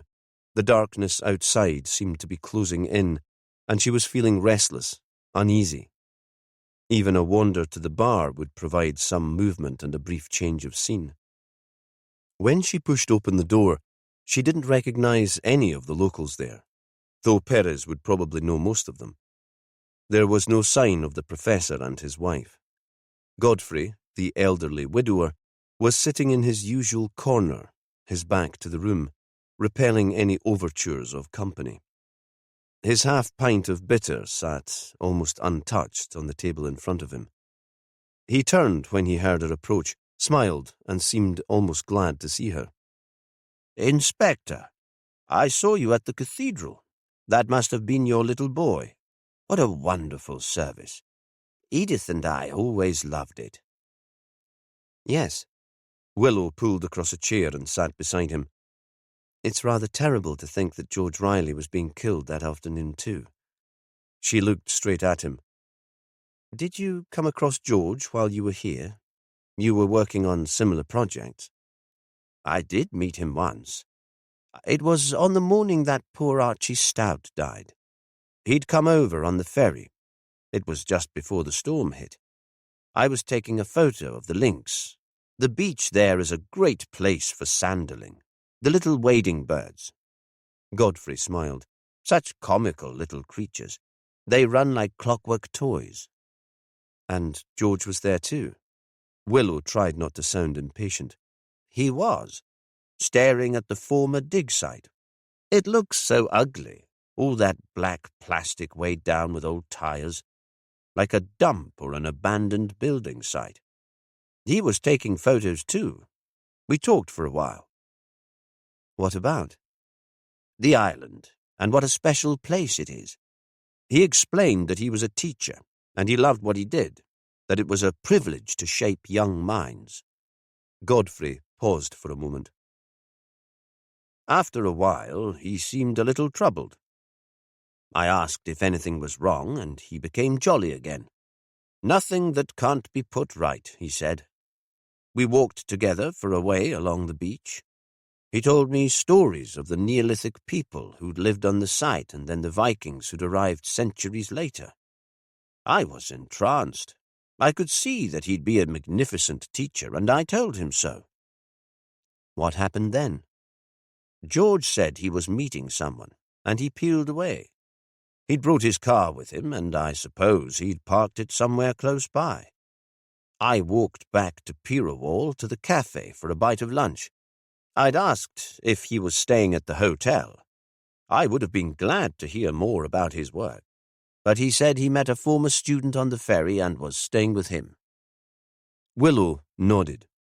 All this confirmed the theory that Riley was planning to expose Tony Johnson. She was about to offer to buy Godfrey a drink, although his glass was still half full, when the Johnsons came in. The locals all recognized them now and shouted their greetings. The couple seemed to bask in the recognition. Willow imagined them back at home, boasting to their friends. "Oh yes, we're part of the island now. We're not treated like visitors at all." None of us like to admit that we're tourists, Willow thought. We're all travellers these days. Johnson saw Willow and waved across to her. "Inspector, so you're back." She got close enough to him so the other drinkers couldn't quite listen in. "Perhaps you've heard," she said. "There's been another murder, so I'm afraid there will be more questions." "Of course, George Riley, the teacher. But naturally, we hardly knew him." There was a tight, impatient smile. "I'm talking to everyone." Willow didn't respond to the words. "I'd like to see you in the Heritage Centre at 9:30. You too, Mrs. Johnson, though perhaps you could come along a little later.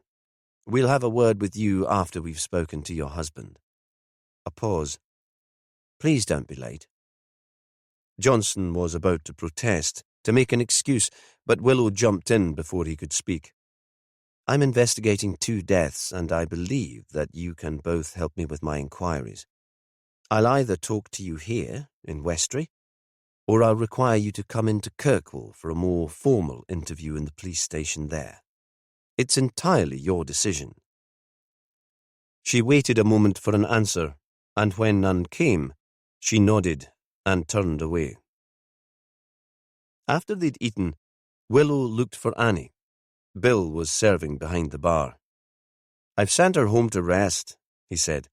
"The lasses can manage fine by themselves in the restaurant, and it's been manic all week. She needs a bit of a break." A pause.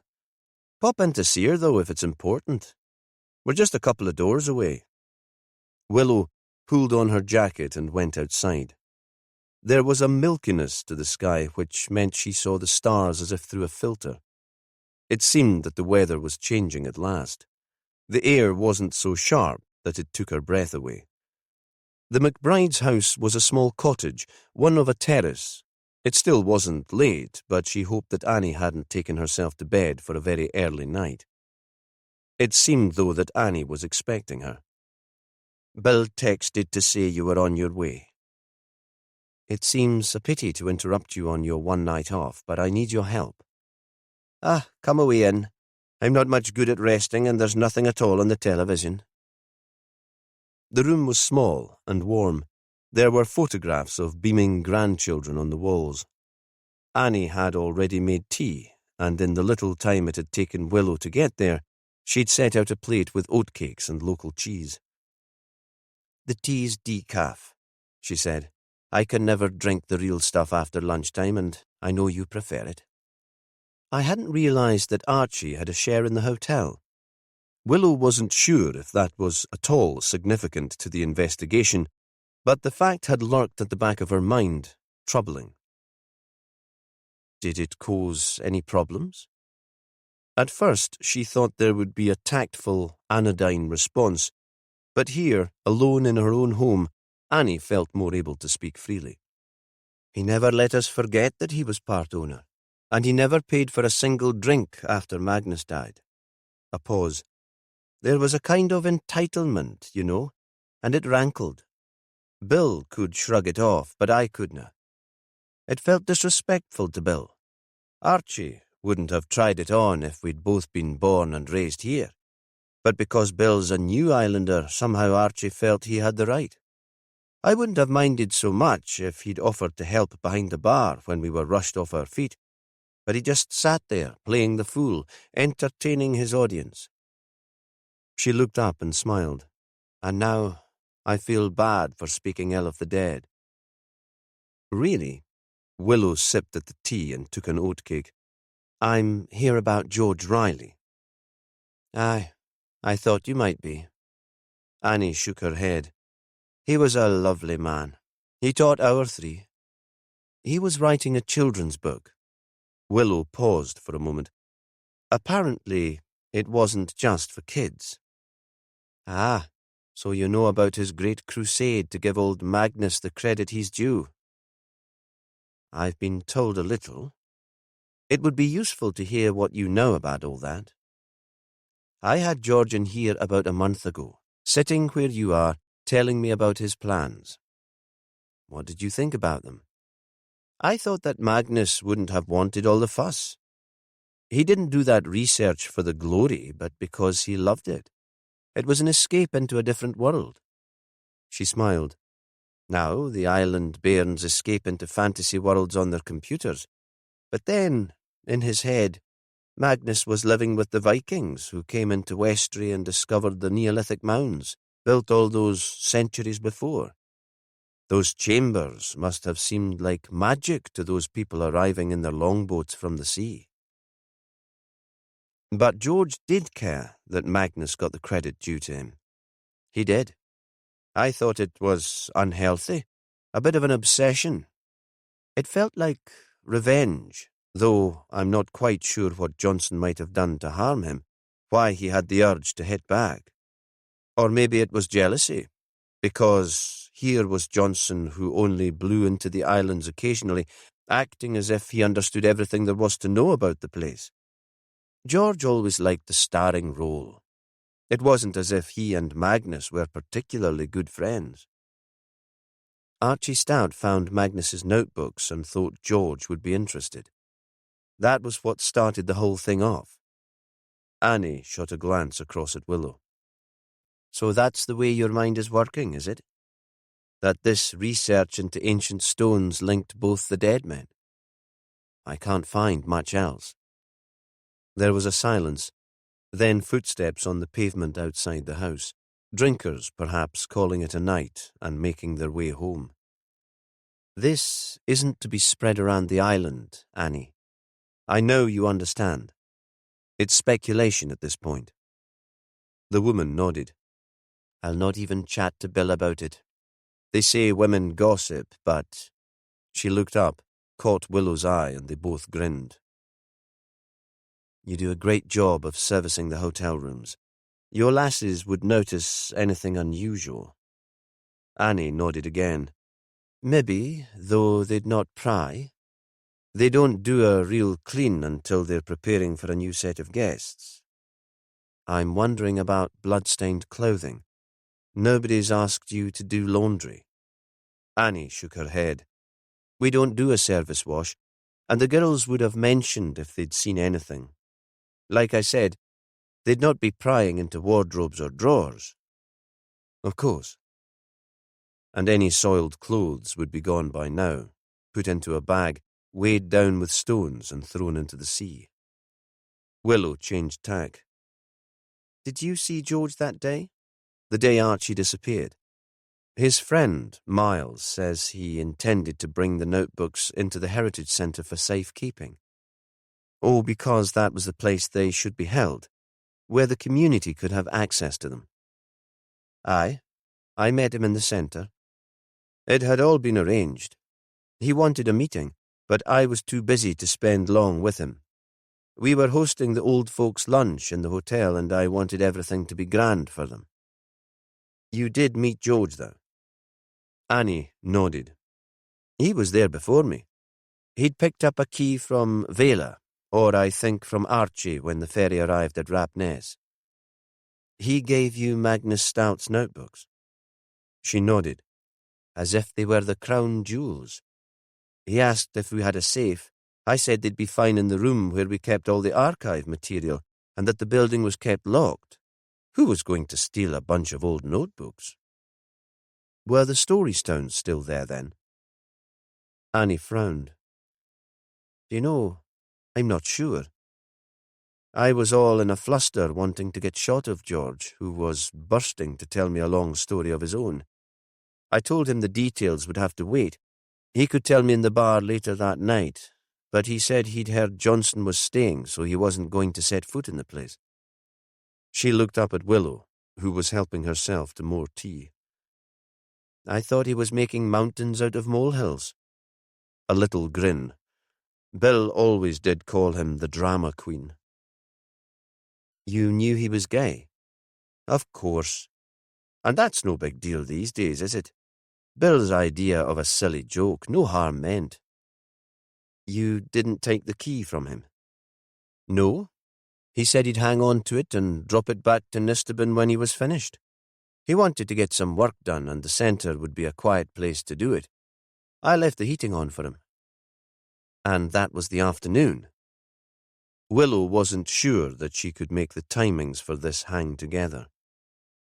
Not later in the evening. His car was seen outside the hotel until gone 8 o'clock, and apparently there was a light on in the Heritage Centre. Annie shook her head. I suppose he could have left the door unlocked and come back later to work on his project. I suppose he could. Willow wondered about that. Perhaps George had been so obsessed with his ideas of providing justice for Magnus that he'd wanted to update his work immediately. Or perhaps he'd wanted to avoid small talk with Nat Wilkinson, who might be kind, but not the most entertaining of hosts. Did you put the books into the archive room? She asked. Or did he do it? He did. At least, I suppose he did. I just left him to get on with it and came back to the hotel. She set down her cup. Should we go and see if they're there? Willow shook her head. No need for that. She could tell that the last thing Annie wanted was to go out in the cold again. If you can let me have your key, though, I've arranged to see the Johnsons there in the morning, and I can check then. But once she was outside, Willow decided she would check the Heritage Centre now. It would be better to do it alone. Besides, she couldn't quite face going back into the hotel with the brightly coloured Christmas decorations, the inquiring glances and the laughter spilling from the bar and the dining room.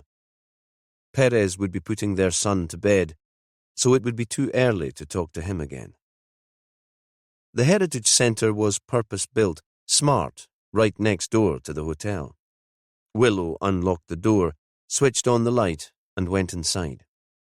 This was more than a collection of the locals' objects and recorded anecdotes, though there were some of those too.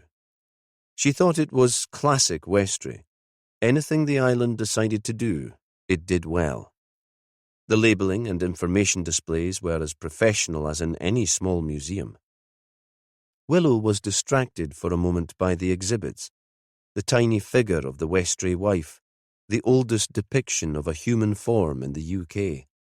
Then the story of the wrecked ship that had given Archie and the angels their names.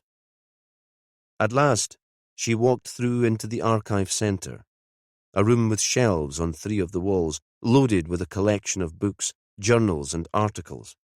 And there, on one of the shelves, stood a small square box full of notebooks. Each had Magnus Stout's name on the front, and each was dated. Willow stood for a moment, wondering what this could mean. It wasn't what she'd expected. Johnson might have killed Archie and George, but here the evidence of his fraud remained. Johnson wasn't a stupid man. Surely he must realize that even with both men dead, these books meant that his theft of Magnus's research could still come back to haunt him. There was a noise outside. Willow walked through to the reception desk. Perhaps somebody had seen the lights on and come in to investigate. But nobody appeared, and when she'd locked the door and walked back to the street, it was empty. Chapter 26. James's nursery was in the Harry Community Hall, not very far from the old manse.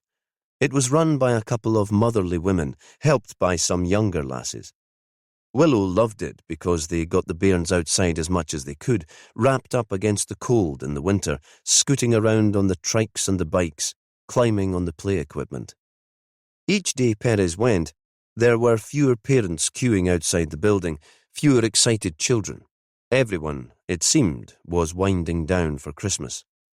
The school had closed days before, and now this was just a service for working parents. When he dropped James off, he felt a little guilty. Perhaps the boy should have been home too. In the police station, he found Ellie. He'd asked her to go through Archie's phone records again. She was clearly resentful. Did he call Johnson's mobile on the night he died? No. He didn't make any calls that night. She was quite certain, and the Yorkshire accent was more pronounced than ever. I'd have flagged it up to you if he had. Any way of getting a record of the call Johnson received when they were at the Angel's house? I've contacted his service provider. They're reluctant. We don't have a warrant, and we haven't charged him. Frustration was digging away at her too, and she thought he was questioning her ability or commitment. Perez softened his tone. It wasn't the woman's fault that they couldn't find a more direct link between Archie and the professor. What about the Nistabin landline? Archie was at home for a few short periods that day, and most Westray folk depend on that because the mobile reception's so poor. I've checked that too, of course. Of course. You will have done. Perez could sense his theory slipping away. Johnson and Archie could have met in person during the day. They could have arranged to meet later at the site of the dig, but without any evidence, it would be impossible to move the case forward. What do you want me to do now? Ellie was still feeling truculent. Let's see if we can track the movements of all the Westray folk who were on the Orkney mainland on the afternoon that George was killed.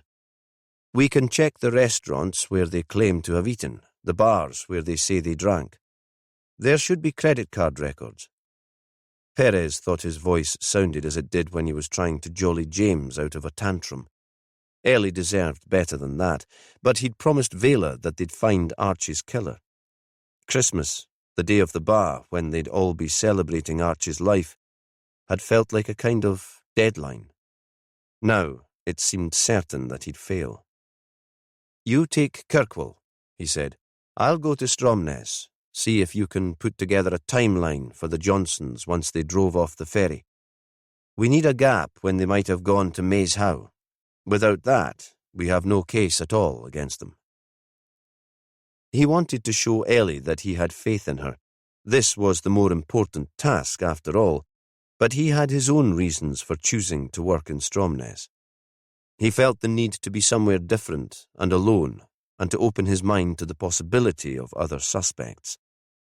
It was dangerous to be too fixed on one theory. Willow was right about that. Rosalie Greeman had claimed to be in Stromness, hoping to sell her crafts to the gallery there, and she'd said that she'd called into the cafe next door for her lunch beforehand. He could check the time. Willow had described her wearing a bright patchwork jacket. That wouldn't be easy to miss. Besides, the drive could have taken Rosalie past the entrance to Maze How. There might be regular walkers who parked in the place. Someone might have seen her car. Perez had a strange superstition that just passing the site might trigger some new idea, some other possibility.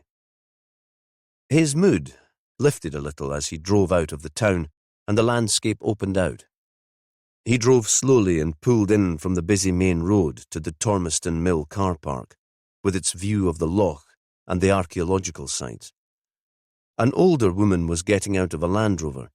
She wore Wellingtons, a tweed skirt and a waxed waterproof jacket, a headscarf that gave her the appearance of the late Queen. She opened the back door, and a dog jumped out and raced around her, barking. Betsy, be quiet. No Orcadian in the accent, but that meant little. She might be local but educated elsewhere. She had that look about her, confident, entitled. Once, maybe, she'd been the daughter of a laird.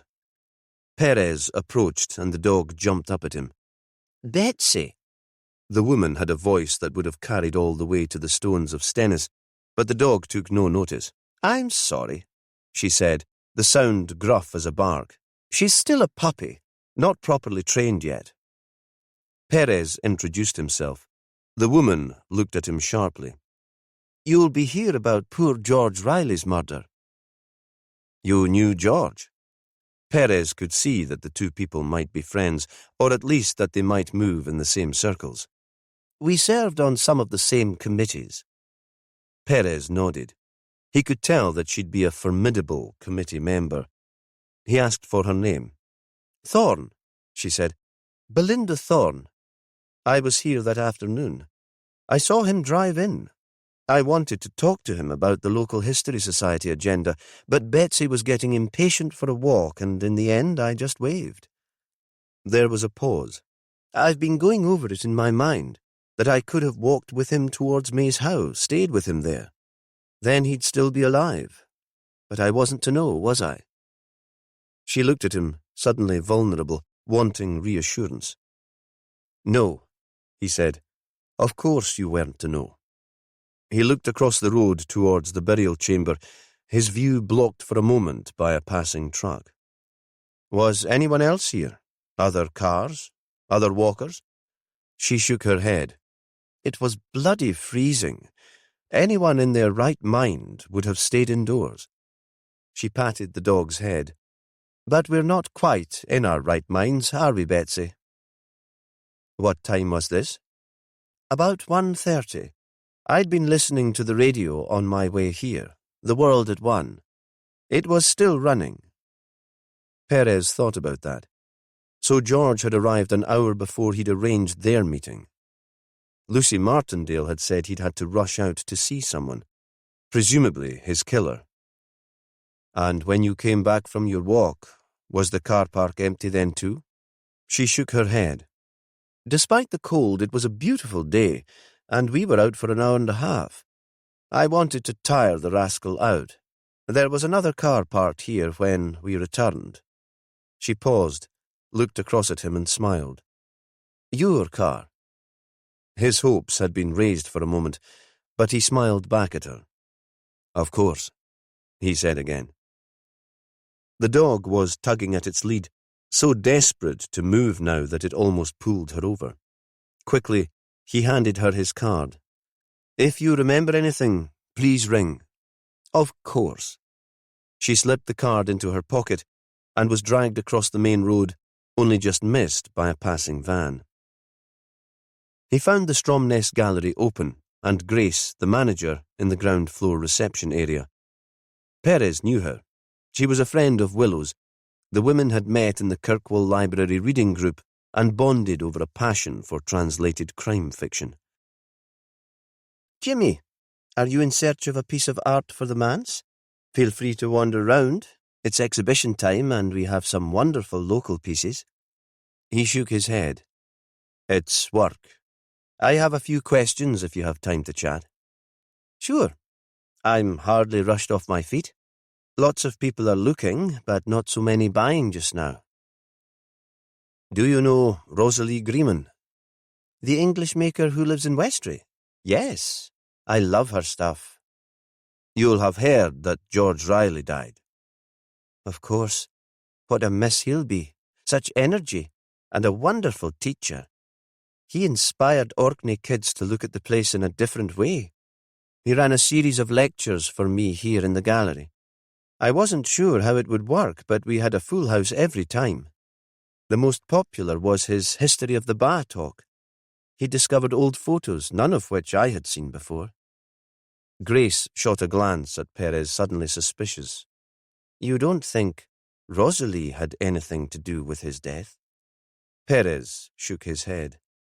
No, but we're checking on everyone who was in Westray when Archie Stout died, and on mainland when George was killed. The two murders are connected. Rosalie is just one of those people. It's a process of elimination. A grandmother holding the hand of a small child came in, followed by a blast of cold air. Grace waved to them. Perez waited until they'd moved through to the exhibition space before continuing the conversation. Rosalie claims that she came here that day to show you some of her samples, but that you'd already left when she arrived. I need to check where she was, along with all the others. You do understand?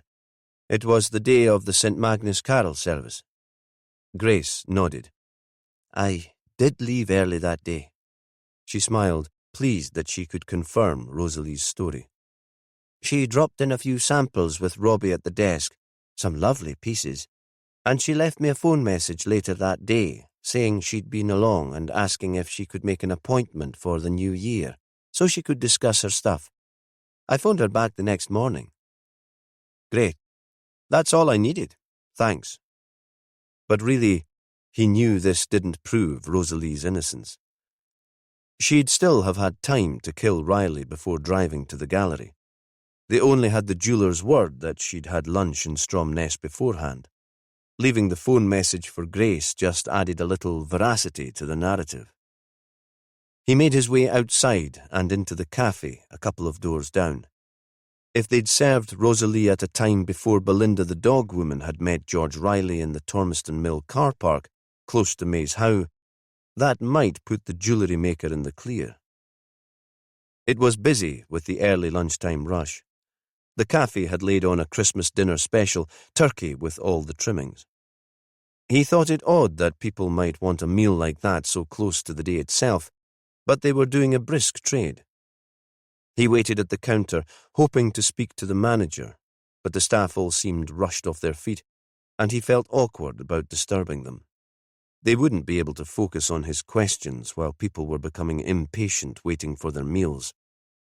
Instead, he decided that he'd come back later. If Rosalie had eaten there, it would have been early in the afternoon, and walked outside again, feeling guilty because he should be back in Kirkwall. This felt like an escape.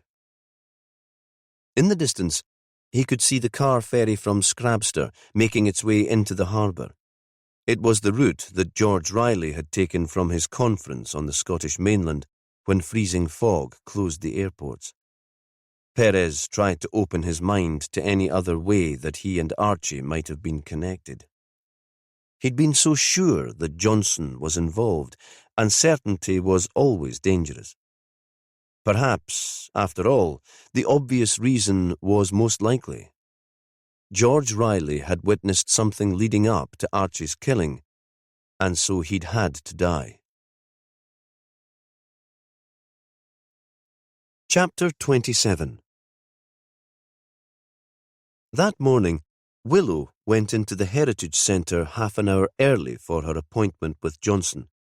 She wanted to look through Magnus Stout's notebooks before the professor arrived.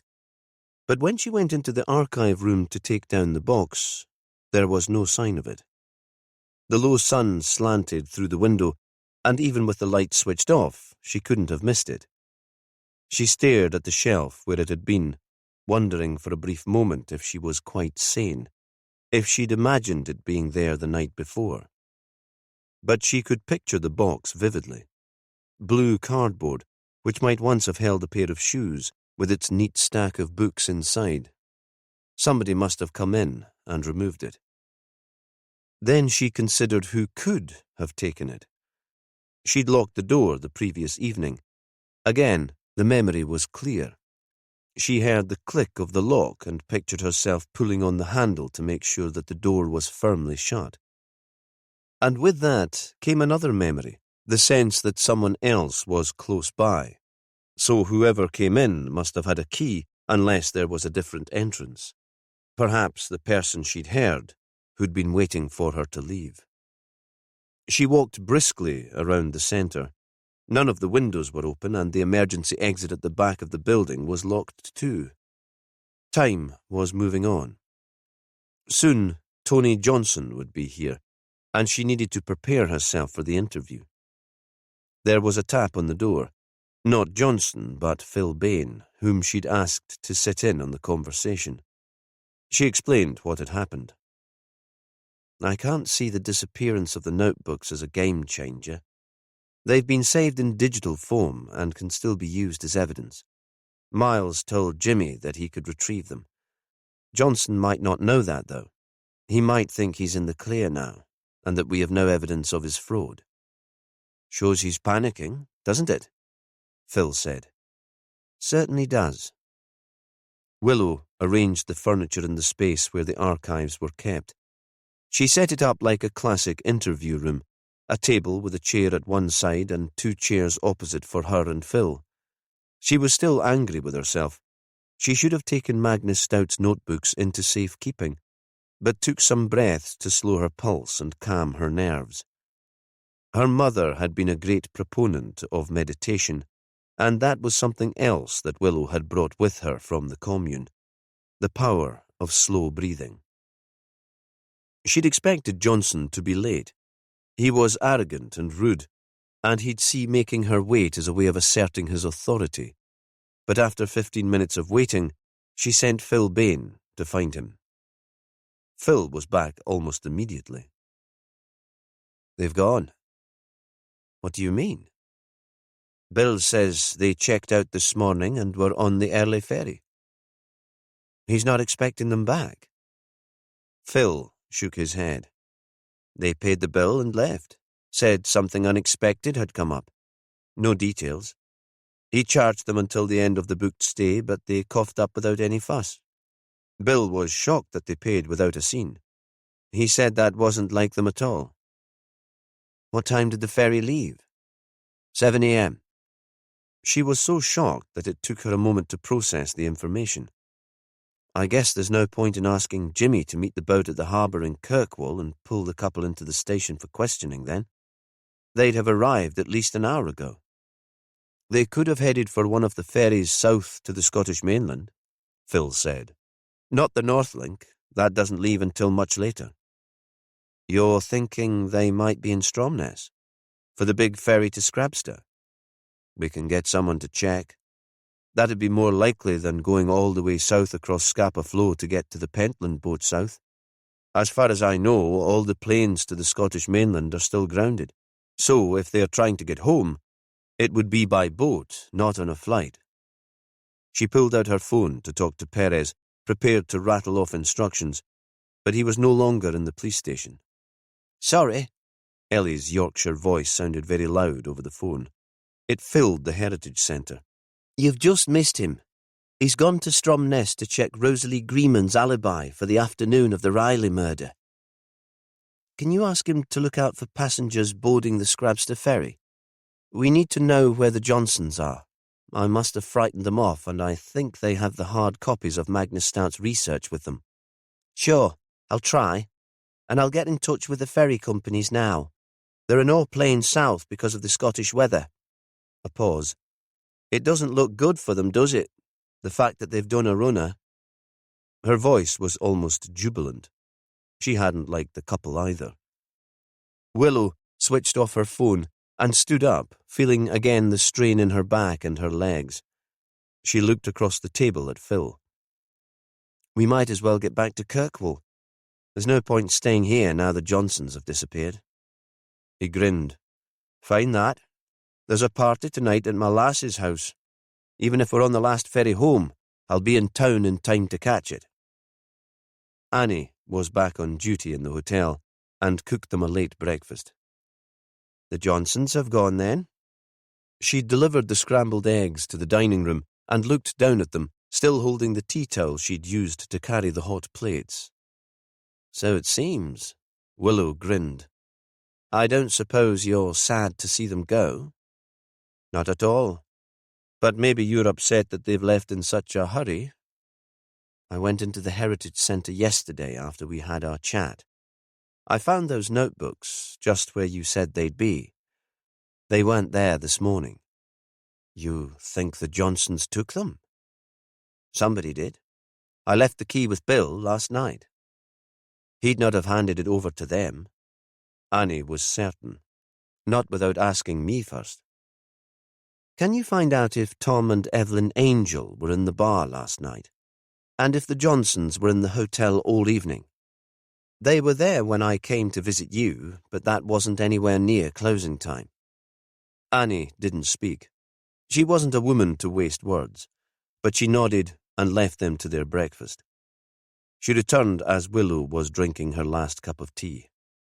"The Angels were in for an hour before closing." The information was given with a trace of reluctance. Annie might see this as a form of betrayal. She'd grown up with the Angels, and they'd feel like family. And Bill very definitely didn't give the key to either Barbara or Anthony Johnson. She turned and went out before Willow could thank her. They found Tom and Evelyn Angel at home in Hill Head. It was clearly coffee time, and they were both inside, in the kitchen, exactly as they'd been on Willow's last visit. One sat on each side of the granite breakfast bar. They weren't moving, just staring at each other. It was as if they were mannequins in a fancy department store window, fixed, not quite real, and on display. Again, when Willow knocked on the door, it was Evelyn who came to answer. What is it now? She seemed so stressed that she couldn't even summon the energy to pretend at politeness. We'll be leaving today. Willow almost felt sorry for her. She seemed so taut, ready to snap at any moment. But the pair had gone to the Perewall Hotel late on the previous night. They must have helped the Johnsons to steal the notebooks. Her sympathy was limited. We're just saying goodbye, tying up a few loose ends. I suppose you'd best come in. This time, there was no offer of tea. Tom seemed anxious to see them too. What is it? Have you some news for us? Willow shook her head and asked a question of her own. Have you heard from Vela? How is she coping? She's struggling, Evelyn said. We're going out tomorrow. We'll stay with them all in the Kirkwall Hotel and watch the bar. A way to remember Archie. The boys might feel a bit more settled when that's done. It's kind of looming on the horizon for them, having to mourn their father in public. Their mother told them that there was no need, but they want to be at the game to celebrate him. When it's over, Vela should feel able to move them back to Nistabin to take up their old life. She says she's not sure she wants to stay in Westray, but this isn't a time for rushed decisions. Only then did Willow realise that the next day was Christmas Eve. There flashed through her mind a list of the things that needed doing. James's presents to wrap, food to sort out. But what would it matter, she thought, if they ate egg and chips and James pigged out on chocolate all day? If he had to wait for his presents, she'd be home.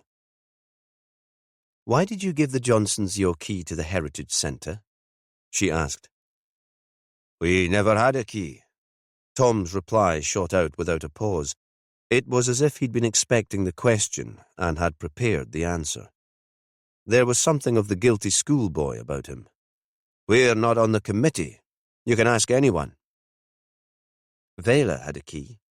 You could easily have fetched it from Nistabin and brought it back to the hotel. You were there last night. We felt the need to get out of the house, Evelyn said, and meet other folks. But we didn't stay long. It was hard, hearing everyone talking about their plans, laughing and joking when we knew how Vela is falling apart. And you gave the Johnsons a key to the centre. Why would you do that when I explained how they linked Archie's and George's murders? I took you into my confidence, and now they've gone. They ran away on the early ferry. Evelyn looked wretched, but Tom was defiant. Tony explained, he said. He'd humoured Magnus, let him help with his work. There was no question of any kind of fraud. They needed our help. He looked up, shamefaced. He could persuade a man to do anything. Did Tony tell you why they needed the key to the Heritage Centre? For a few last hours of research, that's what he told us. Now Evelyn was carrying on the tale, desperate to explain. He said that the police, that you and Perez were determined to make them scapegoats, because they weren't local. They were obvious targets. He thought everyone hoped they'd turn out to be the killers. That, Willow thought, was probably true. In her case, at least. She carried an entirely conscious bias in her dealings with the pair. But stealing Stout's notebooks and escaping from the island hardly helped in their protestations of innocence. The Johnsons stole Magnus Stout's notebooks. She kept her voice flat, ranting at the angels would do no good at all now. That was why they wanted the key to the centre.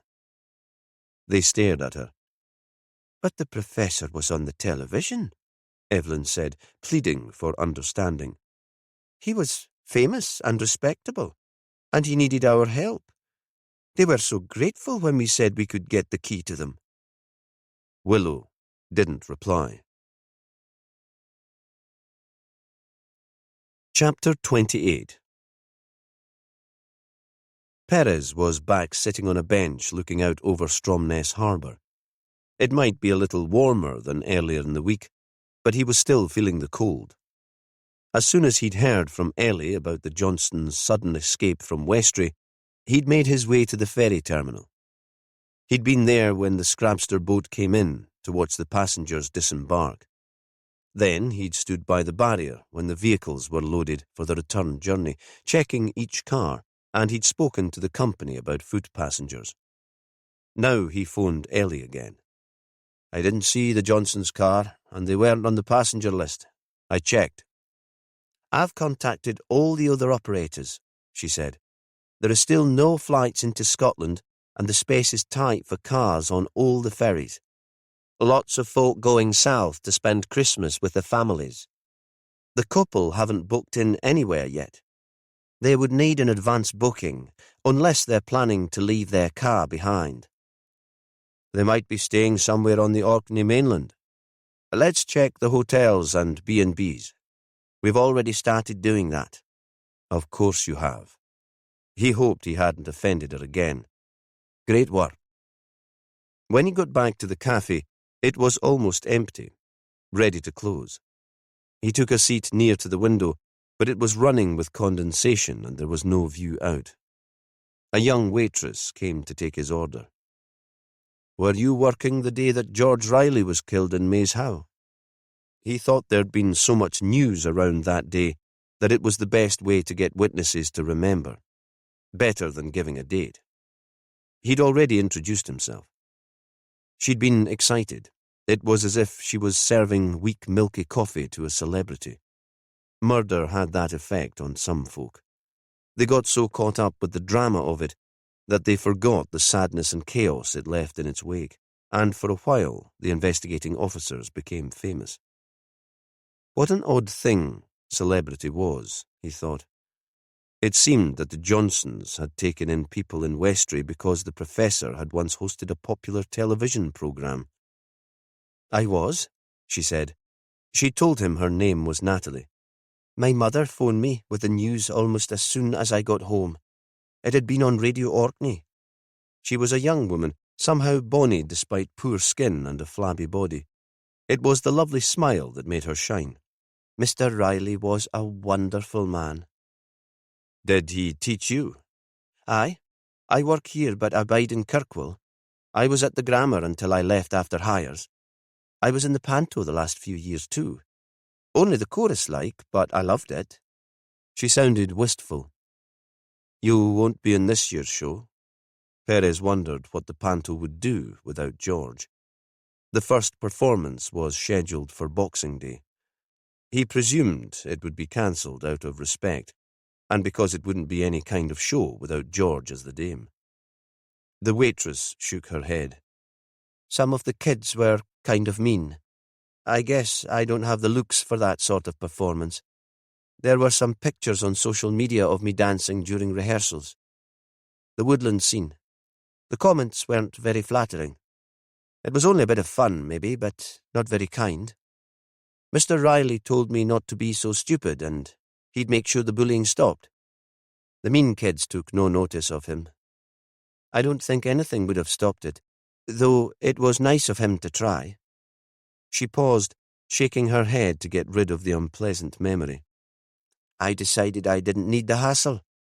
Besides, there's plenty of overtime going here before Christmas, and I could use the money." Perez didn't know how to respond to that. It occurred to him that he'd never found anyone yet with a bad word to say about Riley. Was it possible to be so universally admired? Could the man be hiding some secret so dark that he needed to compensate by being pleasant to everyone he knew?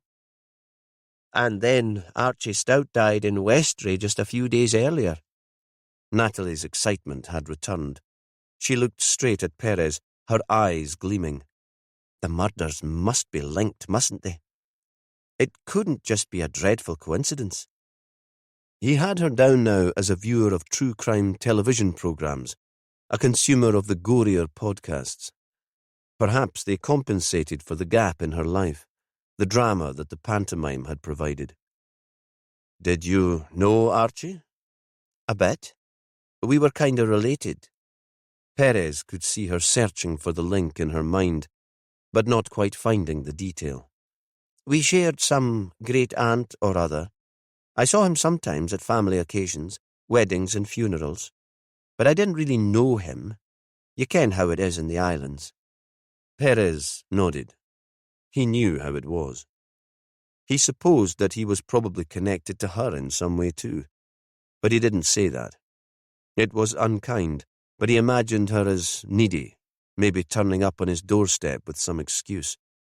He could picture her boasting to her pals, "I'm related to that Archie Stout who was killed in Westray and to the detective Fairisle who's investigating the Storystone murders."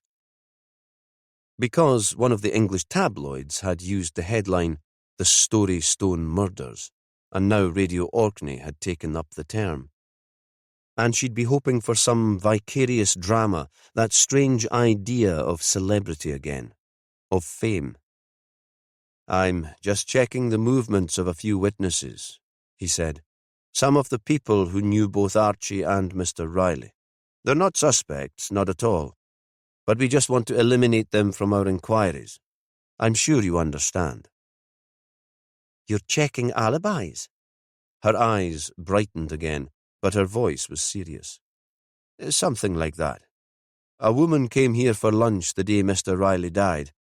Her name is Rosalie Greeman. Does that mean anything to you?" She shook her head. "But if she's not a regular, I'd not know her name. She was wearing a very distinctive coat, padded, made of brightly coloured patchwork."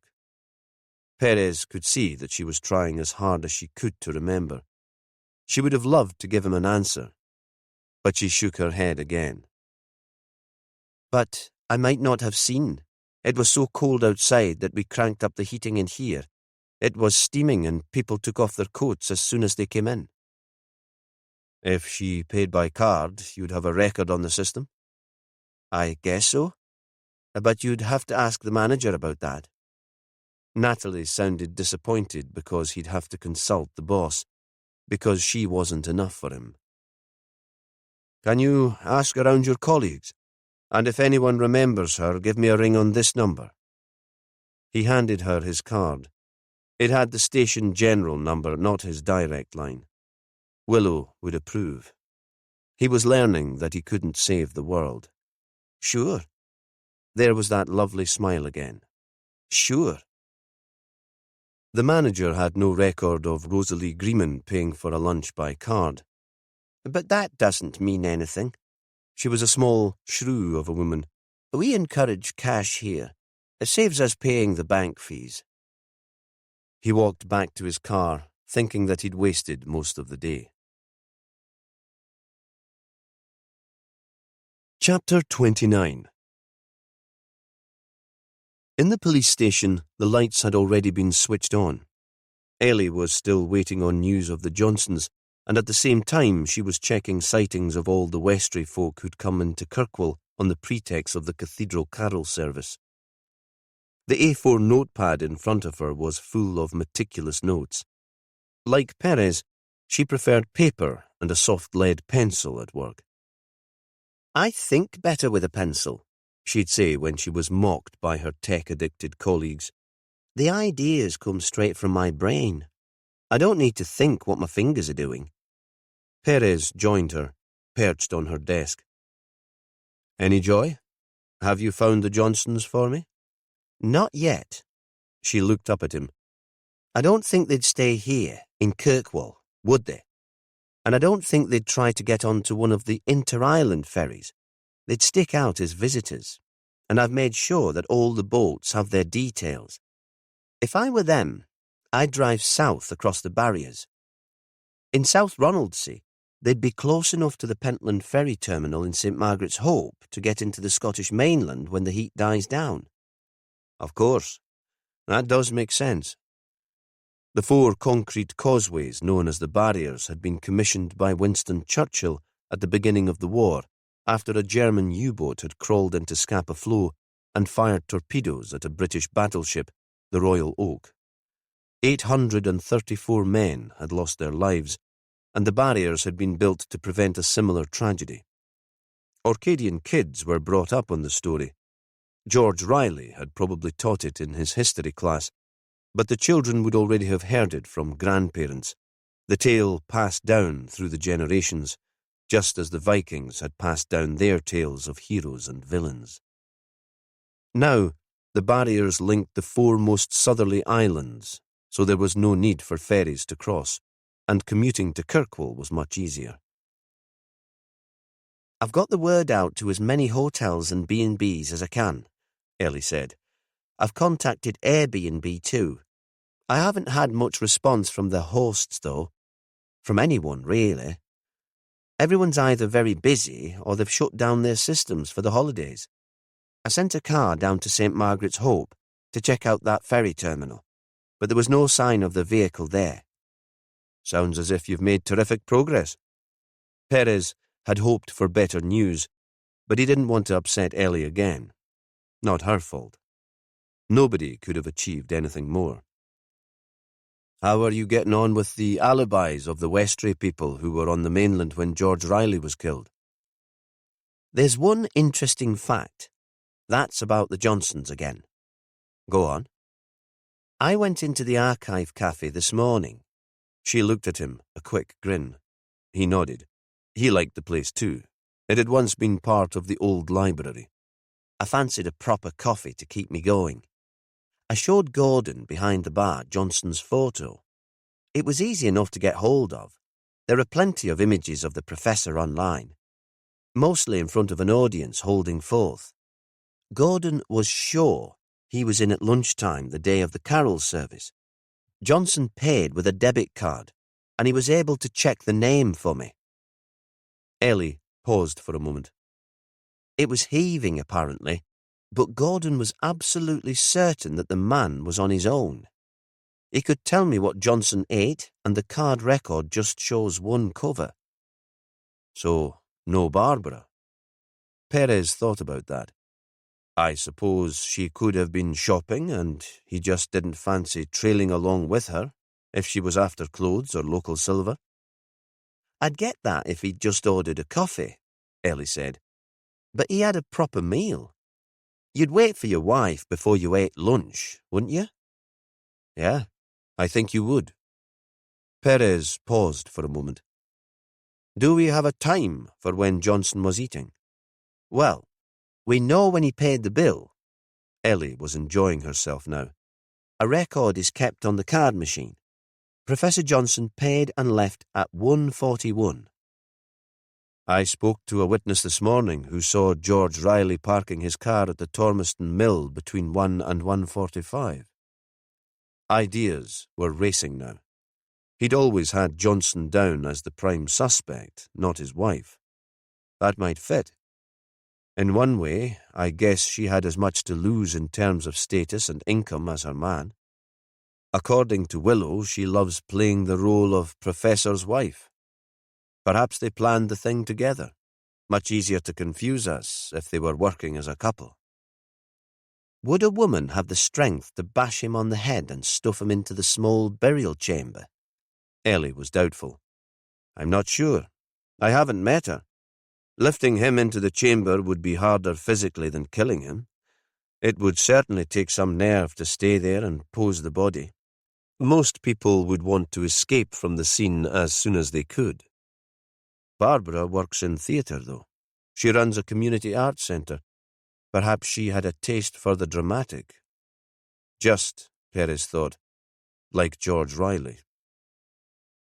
Perez called in to the Archive Cafe bar before picking up James from the nursery.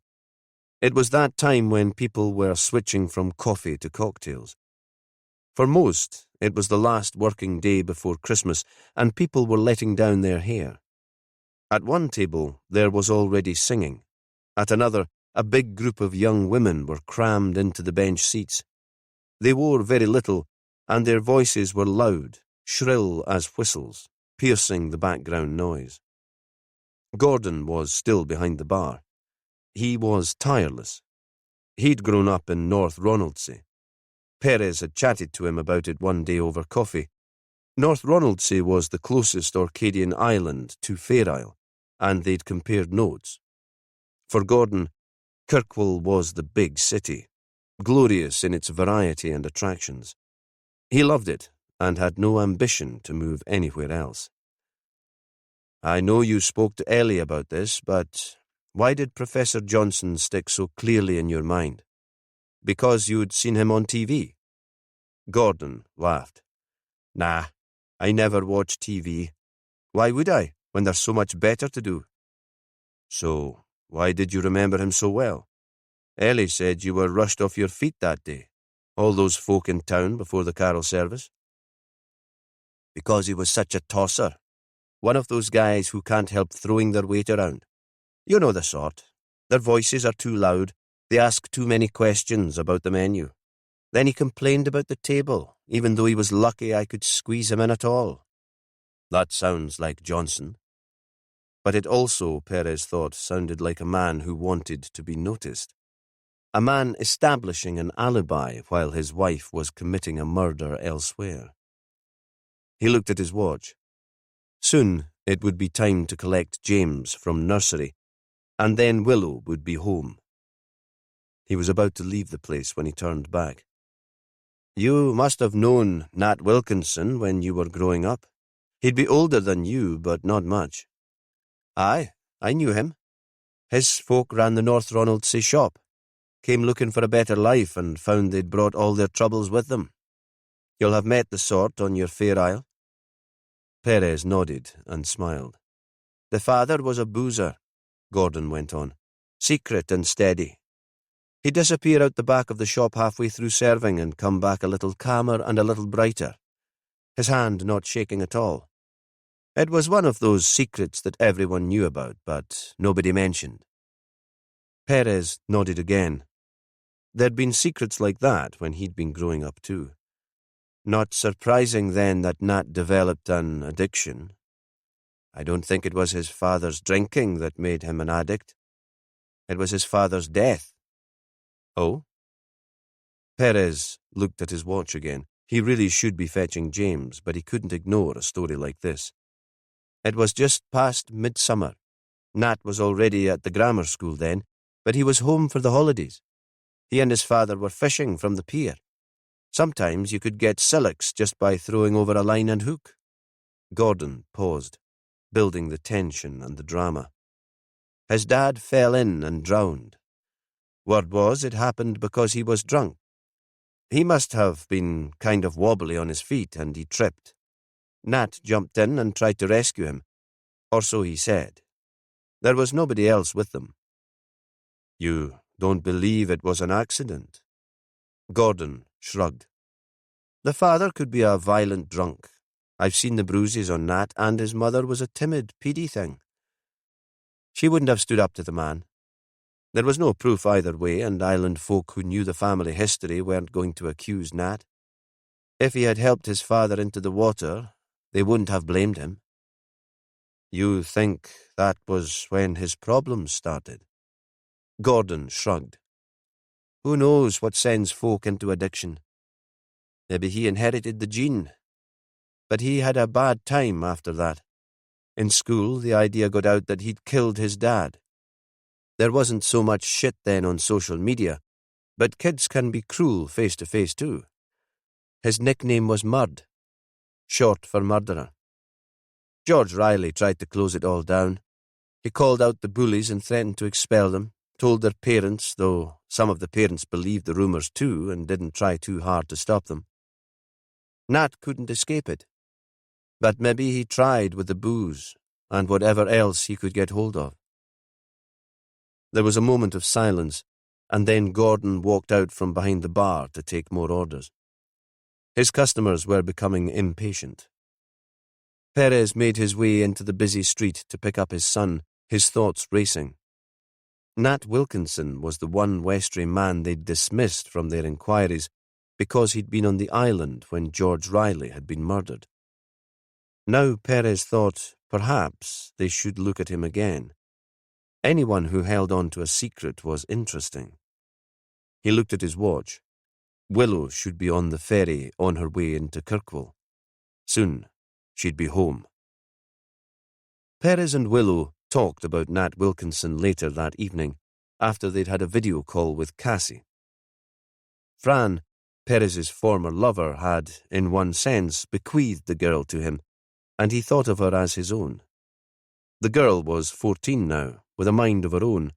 She'd decided to spend Christmas with her biological father.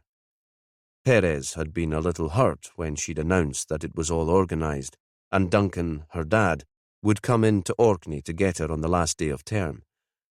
Now he had to admit to himself, a little guiltily, that he was loving this time just with his new family. But he tried to speak to her every day. Willow had come home straight off the Westray ferry in time to put James to bed, just as she'd promised.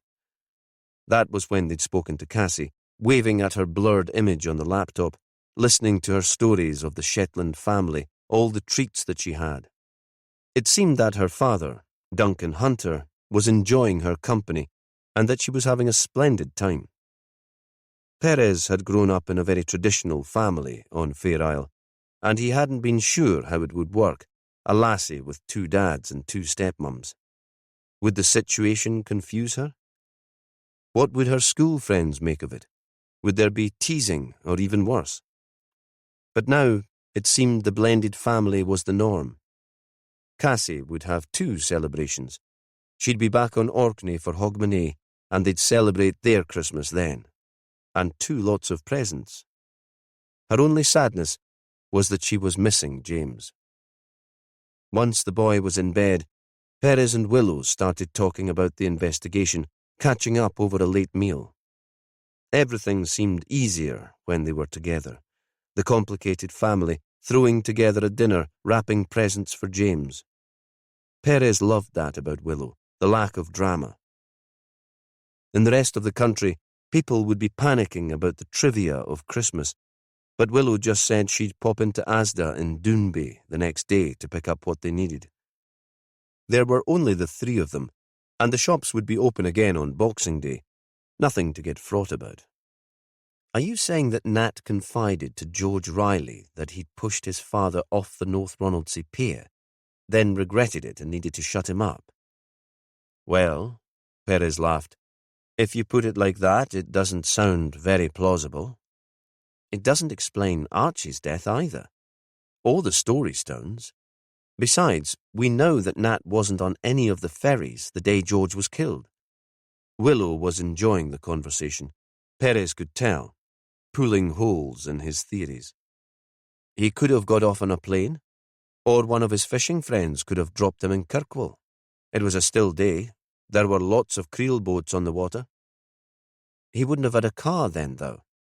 How could he have got to Maze How? Public transport? Taxi? A lift with a mate? It was Willow's turn to laugh. You're clutching at straws because you haven't tracked down Johnson or his wife. Maybe, but I'll talk to a few people in North Ronaldsay, look at any report on the accident. He set down his fork and changed tack. Do you think Barbara could have killed Riley? Would she have been sufficiently strong? Willow sat for a moment in silence, quite serious now. I think so. I never gave her enough attention. To me, she was just the professor's wife. Ridiculously, I'd assumed that our perpetrator must be a man. I should know better. I dismissed her as being loud and silly, and it never occurred to me that she could be the killer. There was another long pause. I think she could be strong enough. She's tall and gives the impression of someone who looks after themselves. She cares about her image. Hair professionally dyed. Even her outdoor clothes, high-end. I can imagine her in the gym, working out, doing resistance training, running. And from what you've told me, Johnson is weak and self-important enough to allow her to kill for him. He has that sense of entitlement. The meal was finished, and Perez cleared the plates into the kitchen. He returned with a mug of herbal tea for Willow. She was curled, cat-like, large and sleepy on the sofa next to the fire. She seemed to be dozing, and to wake up again when he came back into the room. I think James and I will have a little run out after we've done the Asda shop, she said. I'll get him out of the house, and he'll be as high as a kite. What are you thinking? If the weather stays good, and there's room on the plane, I might take a day trip to North Ronaldsay. Are you sure you're okay to fly? Sure, she said. These small planes, it's no more dangerous than taking a bus. He nodded. So you think Nat Wilkinson might be involved after all, after dismissing all my theories? He sat beside her, stroked her hair away from her face. For this brief moment, he didn't care about the case at all. Ah, Jimmy, she said, it's a loose end and a bit of a mystery. And you know how I hate loose ends. Chapter 30. Perez's phone woke them both. It felt to Willow that she'd only just dropped off. Sleep came hard to her too in these late days of pregnancy, but when she looked at the clock, it was 6 a.m. She could only hear Perez's end of the conversation, but worked out that it was the duty officer at the police station. Perez's voice was tight and the questions clipped, so she couldn't tell exactly what had happened, only that the matter was urgent. She got out of bed and went to the kitchen to make coffee. It was clear that Perez would need to leave soon. When he joined her, he was already dressed. No need for us to continue with the search for the Johnsons. His hands were cupped round a favourite coffee mug, blue ceramic, decorated with puffins. Earlier, she'd thought about putting the drink into a travel cup for him to take away, but she'd wanted to keep him here for a few minutes to find out what was happening. They've been found? Johnson has. No sign of Barbara or the car. Where did they find him? In the middle of the stones of Stennis. Some crazy runner training for an ultra race out before work saw him in the light of his head torch. Willow knew exactly what would come next, but didn't jump in. Let Perez pass on the news in his own way. He turned to her. We were too late. He's dead. How? She realized that she was repeating exactly the same questions in the same way as Perez had on the phone. She was thinking, too, that there were no other story stones, so there must be a different cause of death. A flippant thought flew into her head. Perhaps the tabloids would have to change their headline now. They'd been lucky. The weather had kept away most of the reporters from the rest of the UK, but that hadn't stopped the story leading the news for days. It looks like a stabbing. I'll let you know more when I've been there. She decided that as soon as she decently could, she'd phone Alison to ask if she'd have James for a few hours. There was no nursery today. She also thought that before she dropped off her son, she'd need to hit the Doombe Asda. With any luck, it'd be quiet. The organised residents of the parish would already have their freezers full of seasonal treats and their larders crammed. Their presents would have been wrapped months earlier. Before leaving the house, she made a few more calls. The first was to Nat Wilkinson's phone, but it went straight to voicemail. The next was to the Pirowall Hotel. She spoke to Bill, island gossip and teller of tales. I don't suppose you know where Nat is? Still there in Westray? Nah, he went off on the ferry yesterday morning. Something urgent he had to deal with, he said. Any idea what that was? Nope. He was very mysterious about it all. He can get like that sometimes. Apparently he'll stay out and come back with everyone who'll be at the bar tomorrow. We'll be in town for that. She thanked him and ended the call, then immediately dialed again, this time to the Loganair office in Kirkwall Airport. Any chance of getting a flight in and out of North Ronaldsay today? She knew that man at the end of the phone. He was older, a former engineer inclined to be chatty. It's urgent, Davy. Stopping the questions about the welfare of Jimmy and her son. You might be lucky. Be here for 11. There's a charter flight going in. They're bringing old Willie home from the hospital to be with his daughter for Christmas. They have to be sure he's properly settled there before coming back, and that she has all the meds and equipment he'll need. A pause. Myself, I don't think he'll be back. He's gone home to die. Another pause before he continued, his voice cheerier. So, you'll have an hour or so. That do you? Perfectly. You're a total star. She pressed the button on the phone before he could come up with any more questions. When she arrived at Stennis, it was just getting light. This time of year, daytime was late arriving. The circle of standing stones formed silhouettes against the rising sun, which disappeared occasionally behind low cloud. Willow had been to Stonehenge, but thought this monument was more dramatic, not because of the stones themselves, but because of the landscape within which it had been built.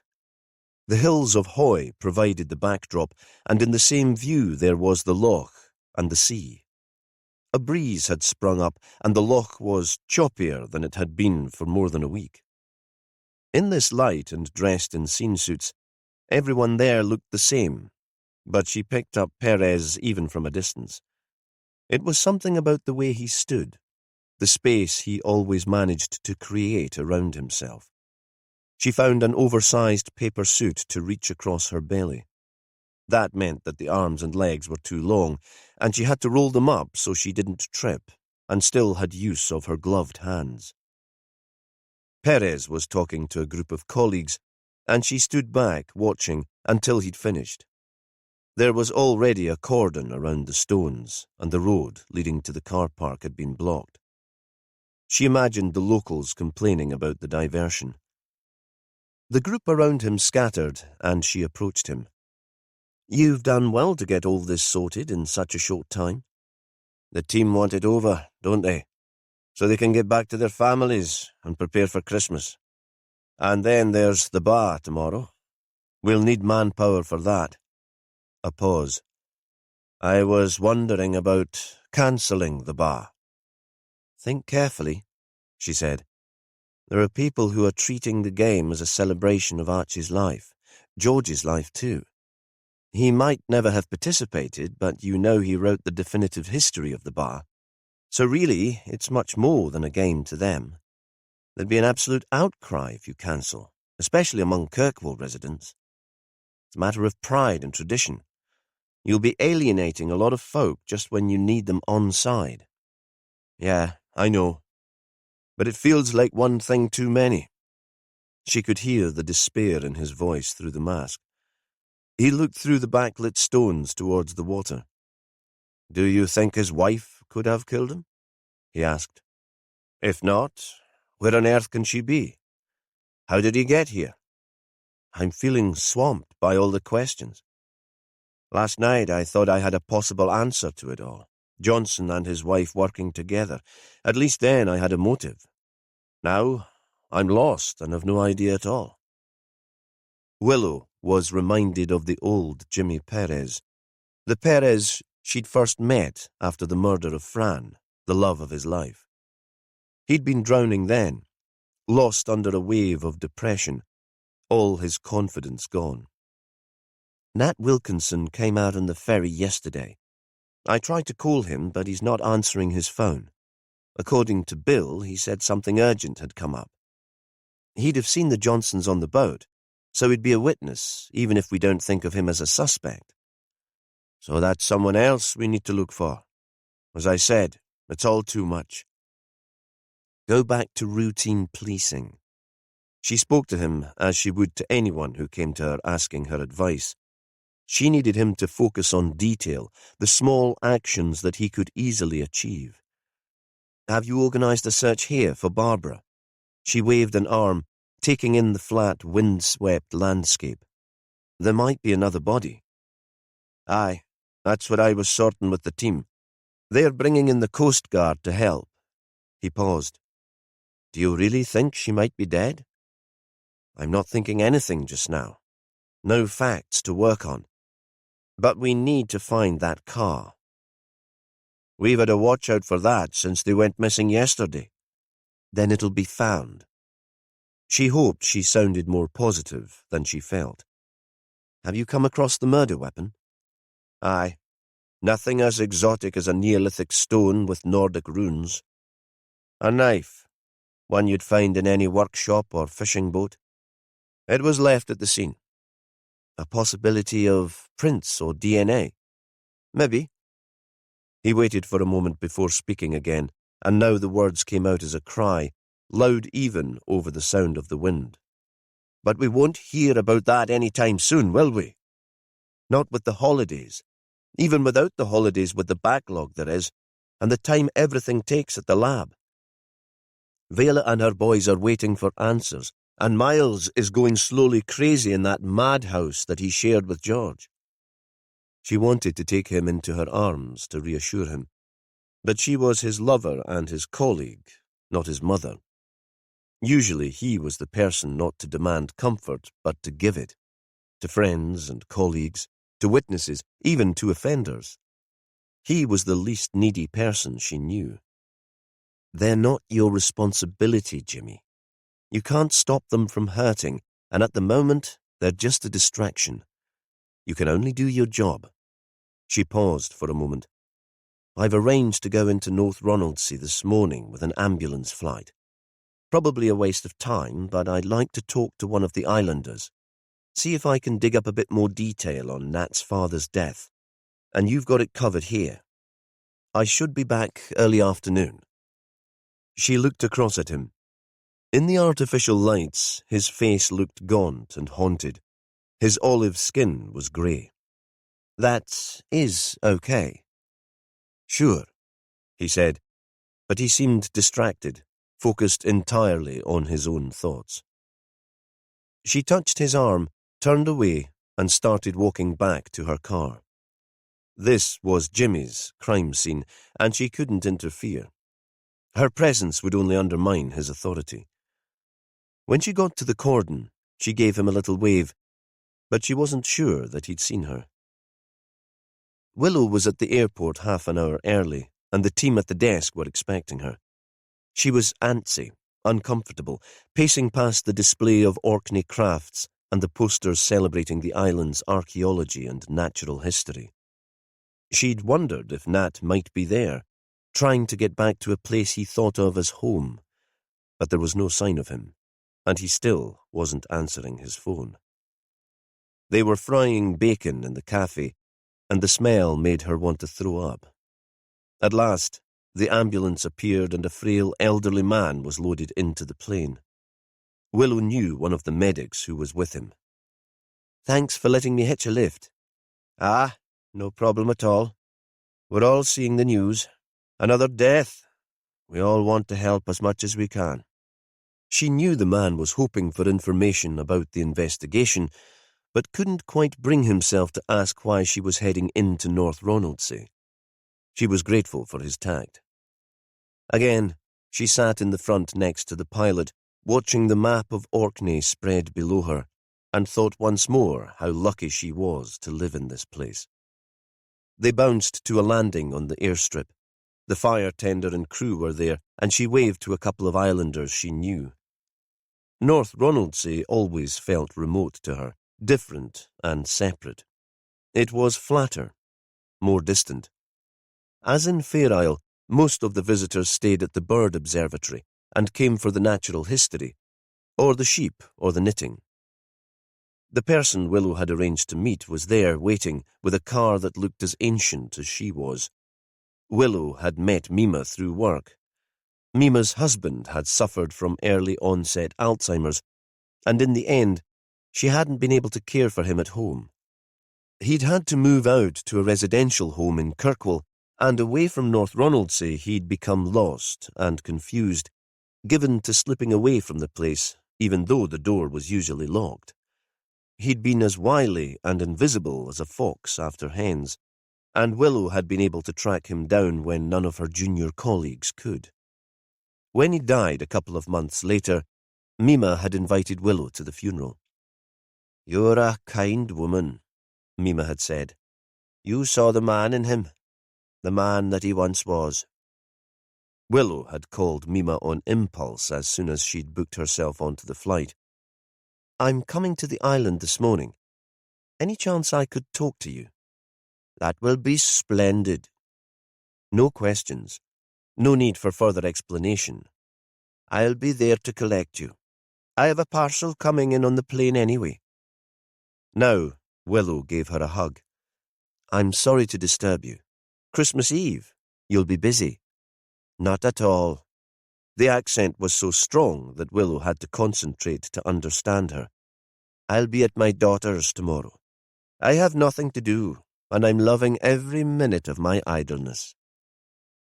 They drove down the island past the stone dike that kept the wild sheep on the rocky beach, where they ate the seaweed that flavoured their meat.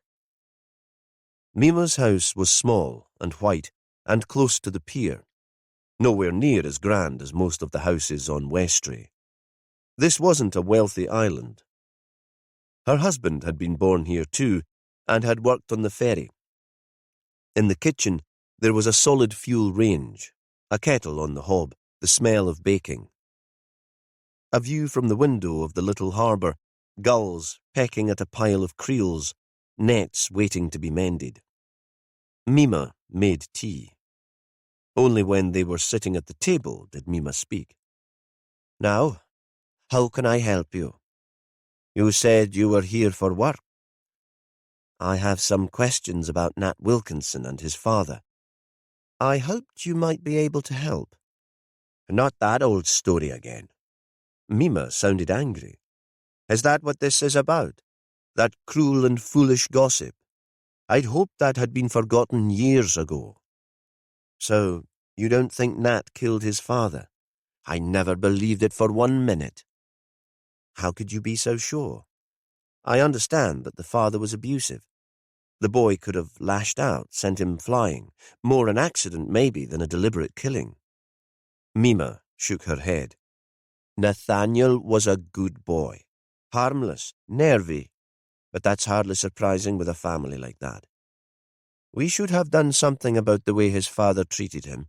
Called social services." There was a pause. "I nearly called the police once. But you know how it is in a place like this." Willow nodded. "The secret's known, but not spoken of. We suspected that bad things were going on in the family, but we closed our eyes to it. They kept themselves apart, you know. Maybe we thought it wasn't our business. Of course, it was our business. It should have been everyone's business. That doesn't mean Nat didn't push his father, you know." Willow kept her voice low. "You can't take the blame for what happened." "He didn't push his father," Mima said. "I saw it all. I was out on that bench in the garden, shelling peas. It was summer, a splendid day.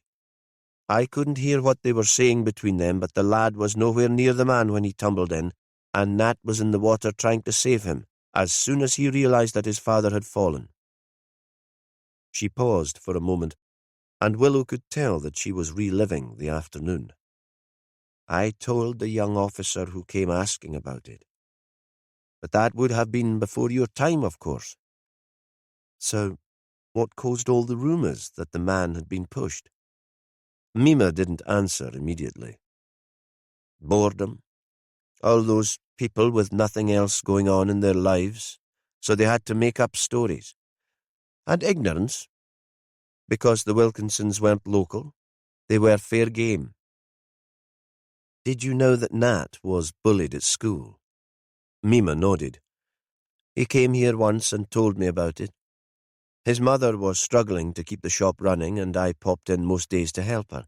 Not out of charity, you understand, but a place like this, we need a shop to survive. It's not just a convenience. It's a place where folk meet and chat. And who wants to be collecting orders from the boat every time the cupboard looks bare? So I went in and I helped to keep things straight for her. Nothing formal, no pay." "That was kind."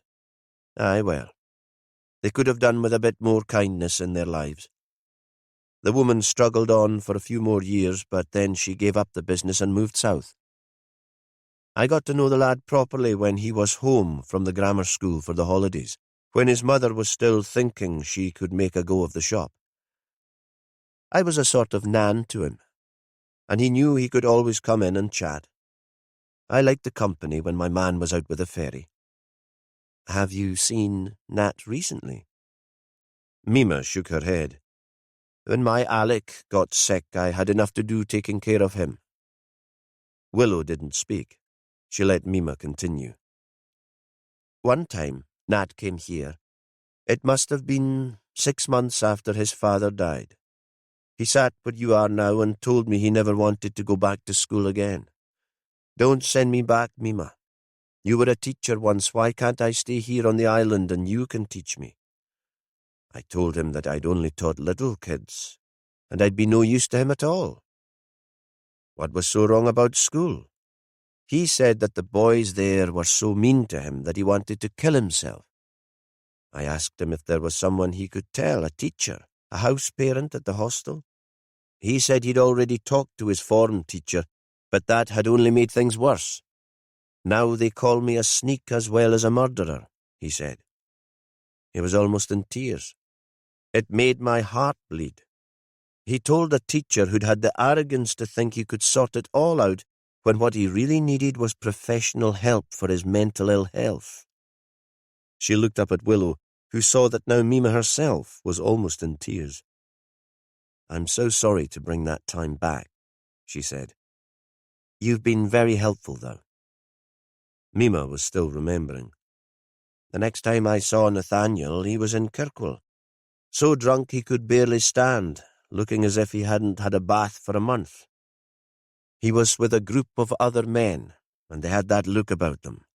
Edgy, as if it wasn't only the drink that they'd taken. She glanced up. I just walked past. I didn't do anything to help him. I was scared by them, by a group of lads who could hardly stand. What does that make me? As bad as the teacher Nat confided in, the one who couldn't stop the bullying. Did you ever hear the name of that teacher? Mima shook her head. If I ever knew it, I forgot it long ago. Could it have been George Riley? Isn't that the man who was killed in Maze How? It is. Is that why you're here?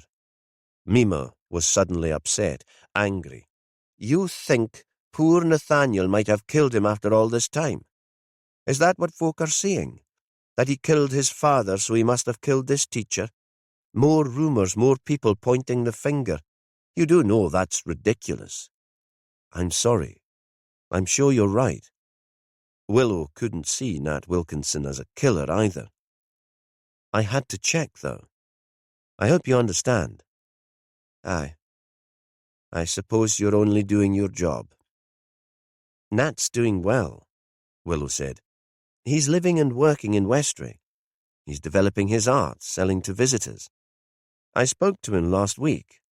He'd had George Riley to stay when he was stranded in Westray the night of the storm. They were friendly, on good terms. Really? Well, that's good then. He was always a fine artist when he was a boy. Mima wasn't entirely convinced, but she gave a little smile as she got to her feet. The anger had left her.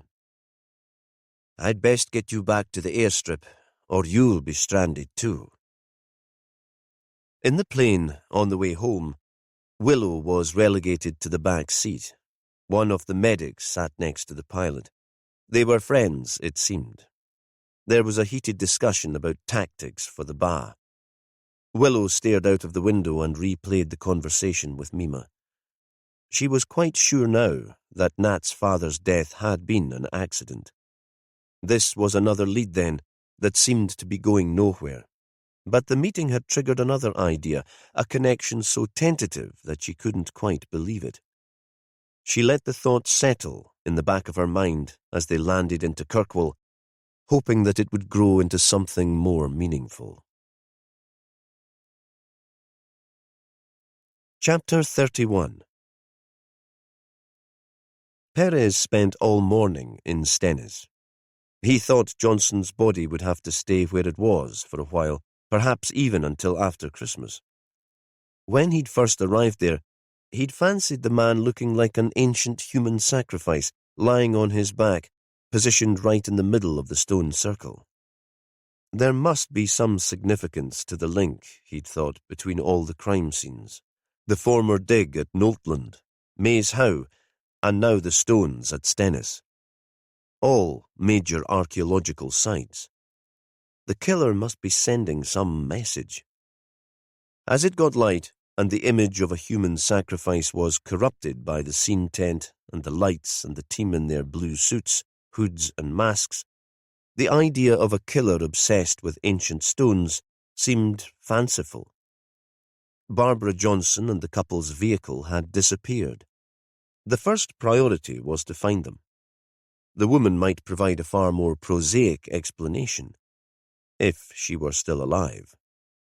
All the same, the connection with the past had been made, and he couldn't shake it. He phoned Paul Rutherford and explained what had happened and where he was. "Any chance you could come along? I'm going slowly crazy here, and I need some expert advice." I need more than that, he thought. I need a sounding board, someone to bounce ideas off. Because Willow had left him to it. In addition, there were still no flights in from the Scottish mainland, and it would take hours to bring in reinforcements by ferry, even if he could persuade the Glaswegians to make the trek. It occurred to him then that he should trust his team more. He'd been thrown by the death of a friend, but Ellie was sharp, and she wanted more responsibility. It was a weird kind of arrogance to think he could run the investigation on his own. When this was over, he'd arrange extra training for her, a new, enhanced role. But now the team were busy, and he had to do his best, alone. He knew there would be excuses from his colleagues in the south. Orkney was a bugger to get to at the best of times, and even worse in midwinter. It was Christmas Eve. Did he know how much the overtime would cost? Best cover the body up and wait until the weather cleared and the holidays were over. None of that would be said out loud, of course, not to him, at least.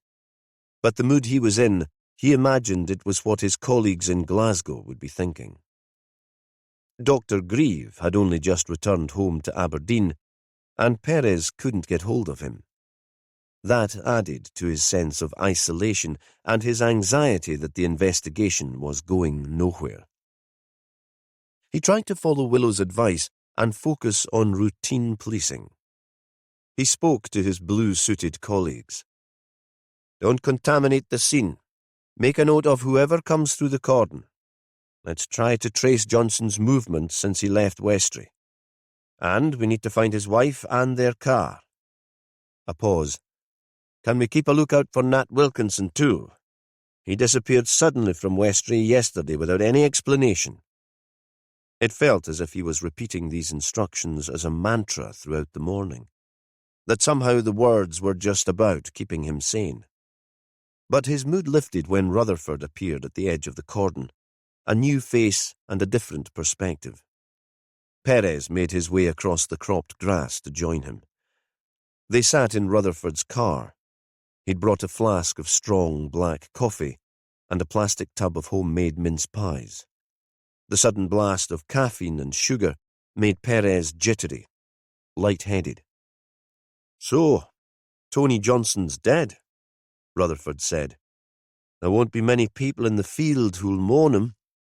He loved his celebrity more than his subject, but you wouldn't wish that on anyone, and certainly not on his family. We can't find his wife. As far as we know, she's still here in Orkney. We're trying to track down his children, too, to notify them of the death, and in the hope that they've heard from Barbara, but according to neighbours, they're both abroad for the holidays. I'm not sure how I can help." "We think he was killed here." Perez couldn't be certain about anything just now, but there'd been blood on the grass and no indication that the body had been moved. It seems odd that all three bodies were found at sites of archaeological significance. And sites of significance to Johnson. What do you mean? They were all featured in the TV series that he fronted. There were other places in Shetland, but those were the Orkney sites he visited. I was surprised that he didn't decide to go to Pape because the Nap of Hawa there is so significant. It's thought to be the oldest preserved stone house in northern Europe. But Maes Howe, Noltland and Stennis were the ones where he stood looking handsome and moody, talking to camera. Could be a coincidence, of course. Aye, maybe.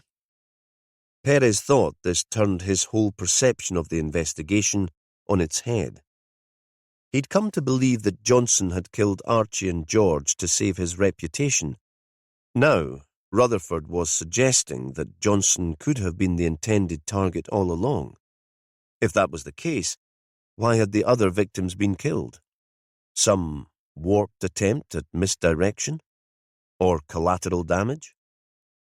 According to Miles, it was the television programs that triggered George Riley's anger and made him determined to expose Johnson.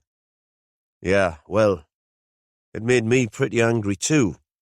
Seeing the man standing there, posing as the big expert, trotting out his stuff. I suspect that he didn't go to Pape because he didn't know so much about the subject. He had no information to steal. We're still desperate to find the wife. We don't know yet if she's dead or alive. You say there was no other site featured on the television program? Rutherford shook his head. Not in Orkney. So that didn't help very much. It seemed, though, that Rutherford was having second thoughts. There was a quick piece about the Ring of Brodgar, but it was in the same episode as the Stones of Stennis, so it slipped my mind. Did he do a piece to camera from there? Yeah, I think he did. The Ring of Brodgar was very close to where they were now, on the same isthmus between the lochs of Harry and Stennis as the stone circle where Johnson's body had been found. The team had already driven slowly along the road, looking for the Johnsons' vehicle, but Perez wasn't sure that anybody had walked into Brodgar. Not since it was light. If Barbara Johnson was lying anywhere, it might be there. Rutherford seemed unaware of the impact of his words. Is that all? Only I promised I'd get the kids out of the way, so my wife can finish wrapping the presents. Sure. Perez drew his attention back to the archaeologist. It was good of you to come out. He watched Rutherford drive away and looked at his phone.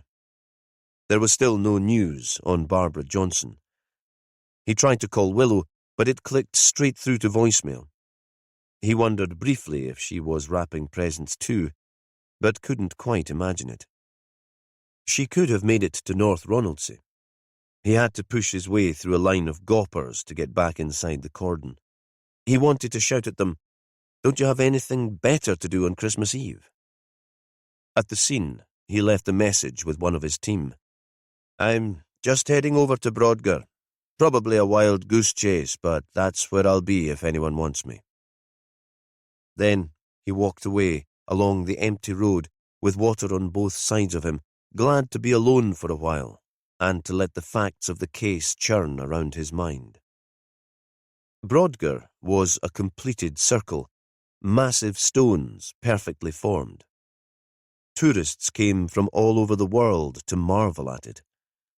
He paused for a moment before leaving the road, aware of the tension in his muscles, his limbs and his face tight and strained. The sun was well up now, the shadows dark and sharp on the grass. He imagined Neolithic people coming to the monument with a sense of wonder and awe. Perhaps they'd been here seeking answers too. Usually there'd be traffic moving behind him, but because they'd closed the road, everything was still. He could see the work going on at the crime scene at Stennis, but he was too far away for any noise to reach him. A curlew flew, calling across the hill. He followed the footpath, walking slowly, looking for any indication that someone had been here before him. There was nothing, not even a scrap of litter or an empty beer can. At the edge of the circle, he paused again. His shadow was thrown in front of him as if he was one of the stones. He thought he heard a movement behind him, but when he looked, there was nothing there. His imagination running wild. The sun was covered by a bank of cloud, so the colours faded and everything seemed shady, gloomy. He walked into the centre of the ring of stones. Nothing. An anticlimax. No woman's body. He quartered the space to be sure that he hadn't missed anything, coming to terms with his shattered theory. In his head, he began describing the incident to Willow, turning it into a story, mocking himself for believing in the drama. He walked back to Stennis, guilty because he was a little disappointed that there'd been nothing to find. Chapter 32. Back in Harry, Willow still couldn't settle. There'd been a missed call from Perez when she was in the plane. She phoned him back and explained about her trip into North Ronaldsay. Nat Wilkinson definitely didn't kill his father. I don't know what brought him out of Westray yesterday, but I'm struggling to believe that it was to stick a knife in Tony Johnson. Mima did make an interesting point, though. Even to Willow, the seeds of an idea around Nat Wilkinson's addiction seemed vague and not rooted in reality, but Perez listened intently. Important, do you think? Aye, maybe. He paused. Definitely. Did you learn anything from Paul Rutherford? Only that all our crime scenes were places featured in Johnson's TV programme, Perez said. That could be significant. Possibly.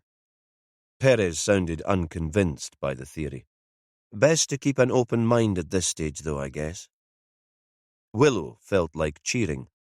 Perez sounded more confident, more like his old self.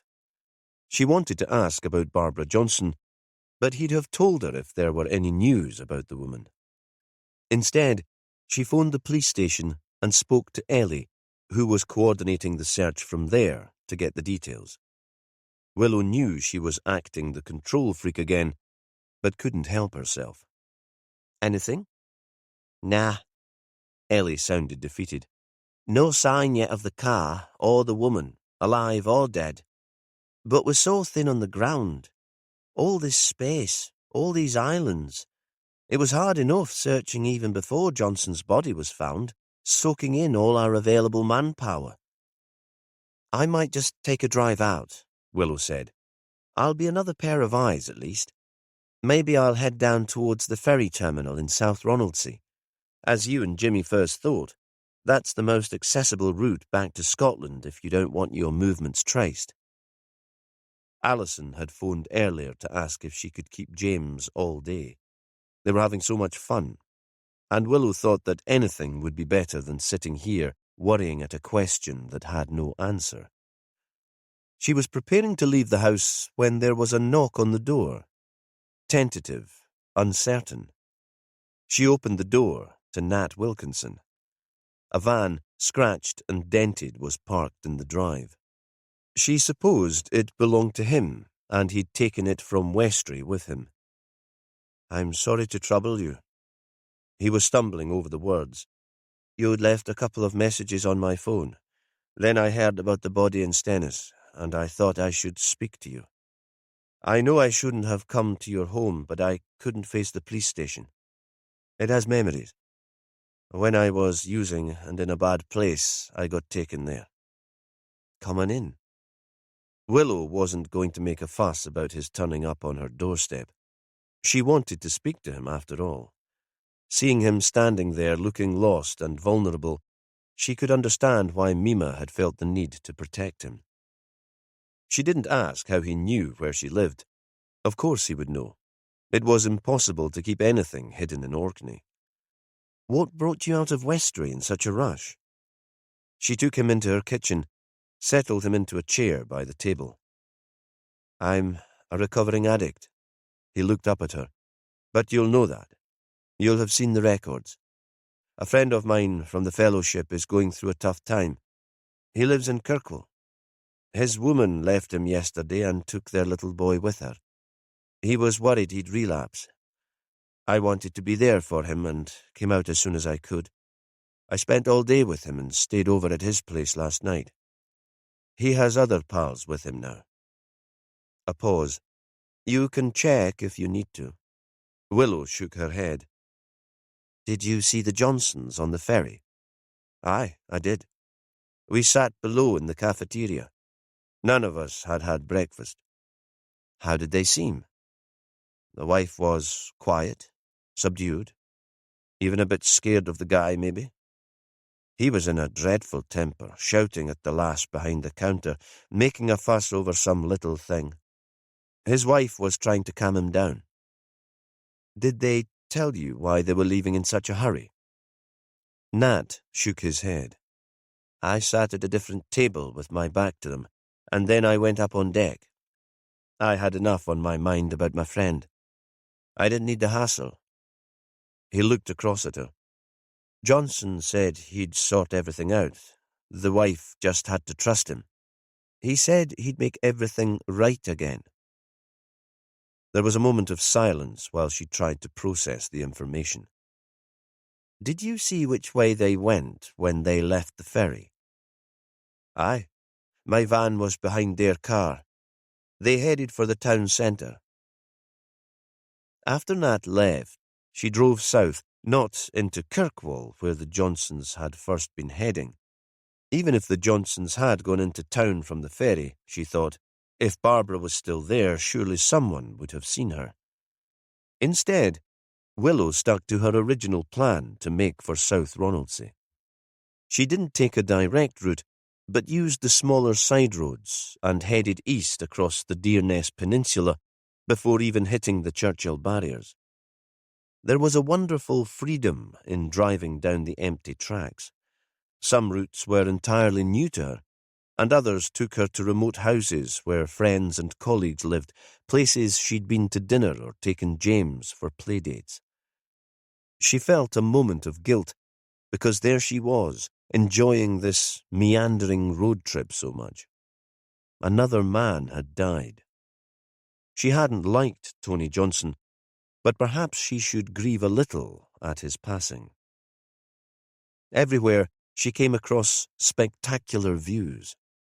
She'd grown up on an island, was familiar with the huge skies, but here it was the vista of land and water, and more land and more water spreading out to the horizon that made the landscape so special. The weather had changed. It was mild and breezy, with the knowledge that from now on the days would get a little longer. The distant smell of spring, gusts of wind blew cloud-shaped shadows across the lochs. The Johnsons had been driving a blue VW, just a year old. She had the registration number in her memory. She slowed at every small holding and cottage that might house an Airbnb or take in paying guests. She could have knocked at doors, asked if the Johnsons had stayed the night after they ran away from Westray, but she needed to know where Barbara was now, not where she'd been the day before. Besides, she was taking so much pleasure in the drive that she couldn't quite stop. And all the time, her mind was running through information gleaned from Mima, creating possible scenarios. She knew that Perez would be doing the same. The first barrier took her to the island of Lamb Home, where Italian prisoners of war had turned two Nissen huts into a beautiful ornate chapel. Willow had visited it, at first on her own, and then taking friends who'd come to stay. All the decorations were hand-painted, and the materials to transform it had been scavenged. It was dedicated to peace during a time of war. Today, she drove on. There were no cars parked outside. Crossing the next barrier, she was aware of the waves from Scapa Flow lapping against the concrete, the westerly breeze behind them. In a gale, and with a high tide, sometimes the road was impassable. A flock of geese rose into the air as she passed. As she arrived into South Ronaldsay, she looked down to see that the Pentland ferry was moving away from the pier in the attractive village of St. Margaret's Hope. This was the first sight many visitors had of Orkney, and many stayed, buying up the pretty houses, inflating prices, only realising too late that in winter the gales closed the barriers, and that the restaurants and shops that had appealed to them were closed. So, Willow thought, if Barbara is on the ferry, I'm too late. I should have driven straight here. She'll be on her way to the mainland. But although the crossing to Gills Bay and Caithness was the quickest route there was, it still took more than an hour, and there would be time to have an officer waiting at the other end. Willow knew she should be regretting her leisurely drive south, but she couldn't quite do it. She'd needed the space and the time to think.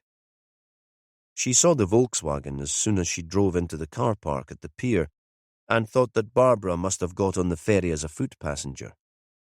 There would be no photo ID needed, and the woman might have paid in cash, a way of slipping south unnoticed. Willow felt a moment of triumph on Perez's behalf. He'd been right. The car hadn't been here when his officers had checked the day before. Barbara must have found somewhere to stay overnight, but this was the route she'd decided to take. Willow climbed out of her car and made her way towards the terminal and ticket office. Someone there might remember a big Englishwoman. But she took a detour past the VW on her way and saw that Barbara was still inside, in the driver's seat, with tears streaming down her face. Willow tapped on the window. Barbara looked up and seemed almost glad to see her. She reached across to open the passenger door, and Willow got in. Chapter 33. It was early afternoon, and Perez was back in the police station.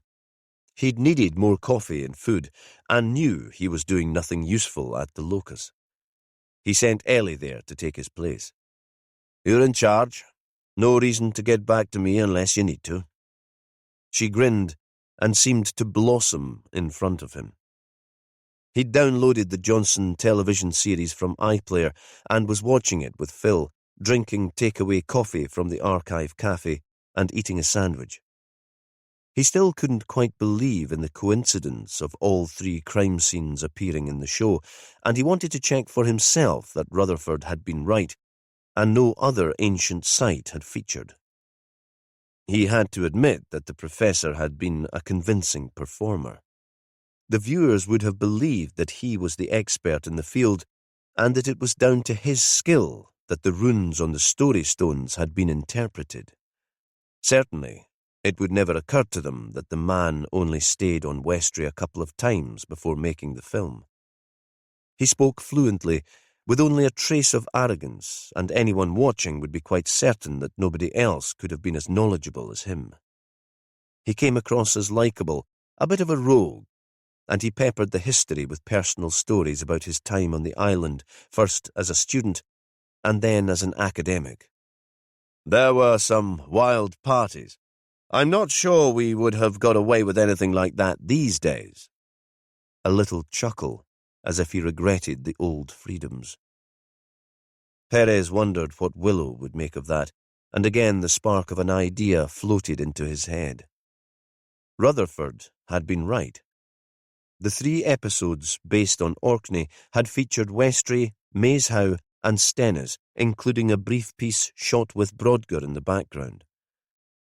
Perez didn't bother to watch the films based in Shetland.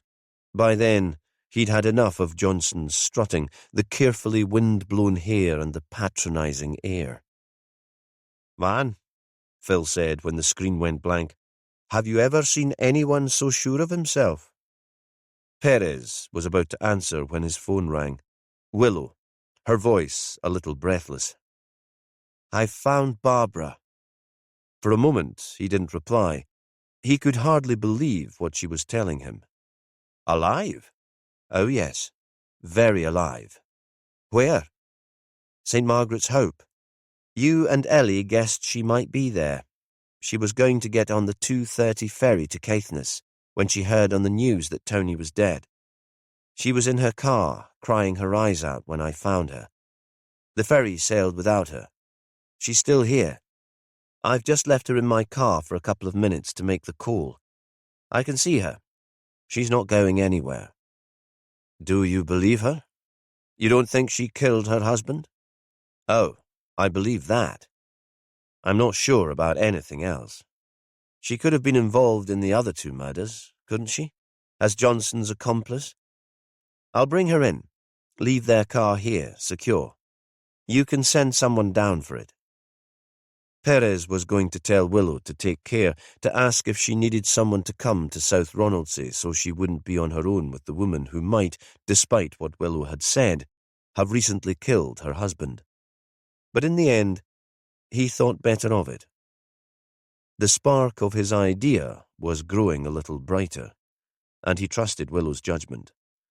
She knew what she was doing. He decided, when Barbara walked into the police station, that they'd both been right.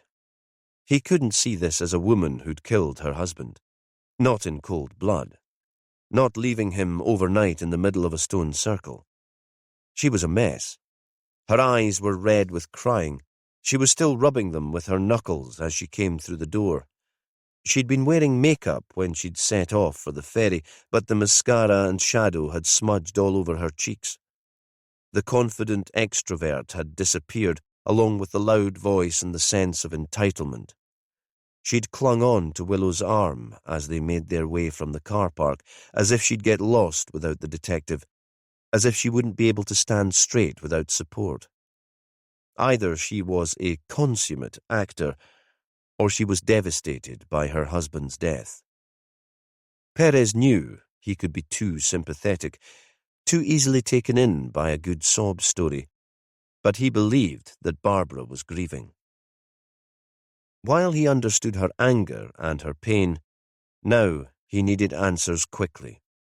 The woman was the best way to find out who'd killed Archie Stout, George Riley, and Tony Johnson. And though he knew it shouldn't matter, she was the best way to stop the pressure that was piling up from Glasgow, from the officers who were judging him and his team from the comfort of their offices and homes.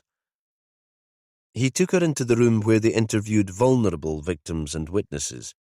He wanted to make her as relaxed as possible so she would talk.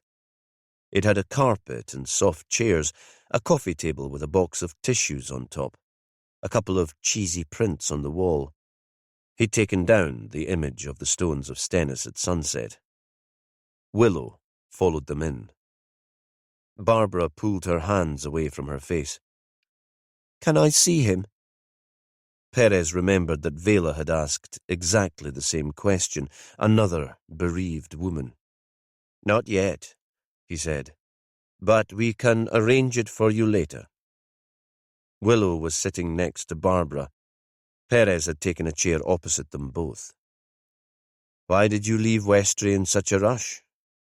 He tried to keep his voice gentle and unhurried as he nodded towards Willow. "You knew that Chief Inspector Reeves here wanted to talk to you both." "We needed to get home quickly. Tony had work commitments." "That's not quite true, is it?" Willow could have been chiding a child for an unimportant fib. "You'd stolen some notebooks from the Heritage Centre. You were running away before their absence was discovered. But that did relate to Tony's work." Perez thought Barbara had convinced herself that they'd done nothing wrong. She'd created a narrative in which she and her husband were the good guys, misunderstood. And, he thought, don't we all do that at times? Barbara was still speaking now, earnest, desperate to persuade them. Tony had used that material for his research paper. He had every right to it. But it wasn't his research, was it? Perez decided it was time to challenge her. And he'd failed to credit Magnus Stout for all the work. He took the glory for himself. It wasn't like that.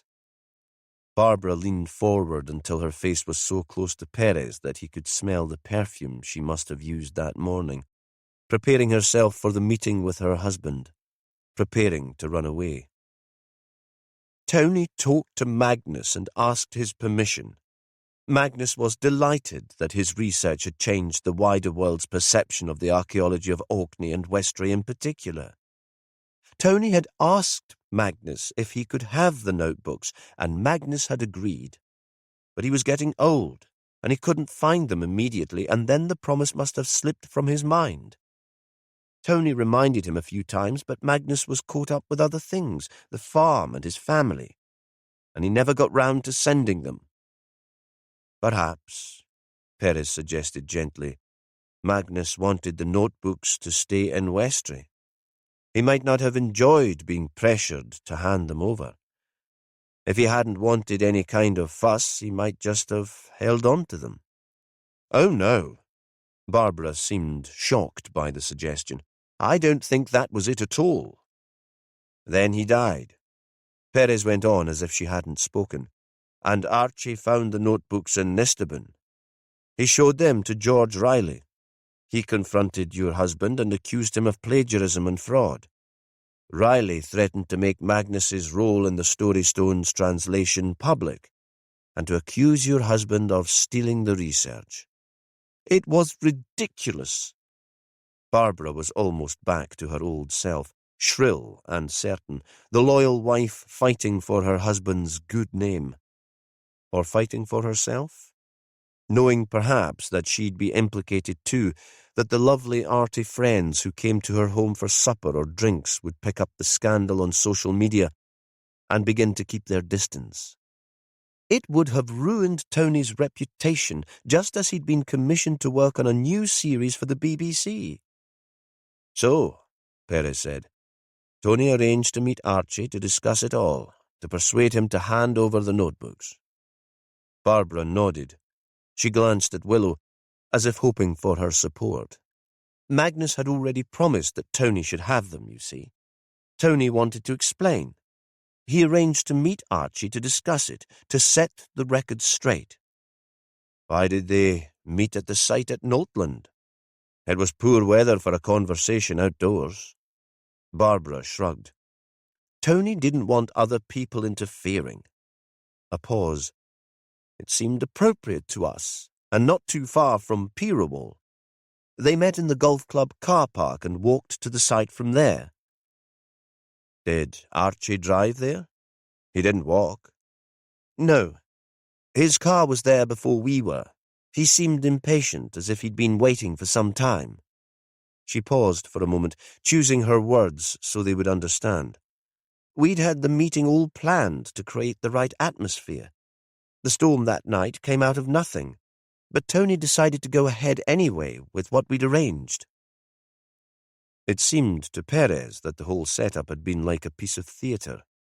Maybe the scene setting had been Barbara's idea. He could imagine her directing the encounter, with Tony imagining himself in front of the camera again. He'd obviously always enjoyed that. The preening, the showing off. Willow came in with a question then. Were you there with them at the meeting? Did you see what happened? Barbara shook her head. I drove with Tony to the golf club, but I sat in the car waiting. Tony went out alone. A pause. I left on the headlights for a few minutes and saw them walk away together, just shadows, blown by the wind down the path to the sea. That still seems odd to me, to be out there in the wild weather. It hadn't started raining then. That came later. Barbara paused for a moment.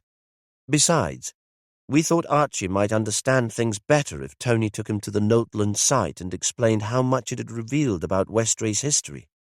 The man was a layman, not a historian, not even an amateur like his father. We wanted to capture his imagination and show him how important Westray was to a knowledge of the period. But Archie couldn't be persuaded. He'd spoken to George Riley, who'd already decided that your husband was a plagiarist, and was determined to expose him. Perez was still trying to picture the meeting between the men, Johnson insisting that Archie get out of his car and walk towards the sea through the storm in torchlight. Why had Archie gone along with it? Perhaps he was in the mood for a confrontation, and Vela had said he'd always been exhilarated by a storm. He'd gone along with the plan because he was excited by the drama. The evening in the bar with his friends could wait. It fitted the character of the man. Perez looked across the table at Barbara. He had to push the woman to the truth. All afternoon, Archie had been around the island, in old folks' houses, having a dram wherever he went, he said. He wasn't drunk or unsteady, but the alcohol would have made him unreasonable, a little aggressive. It could take him that way. I think Tony had already lifted the story stones from the centre. He wanted to prove how much he knew about them, that he was entirely familiar with every mark made on the back of each stone. But Archie wouldn't listen. He didn't give your husband a chance to explain. He was never very interested in detail. He insisted that the work was Magnus's and that he should have proper credit. As you said, Archie had met George Riley earlier in the day.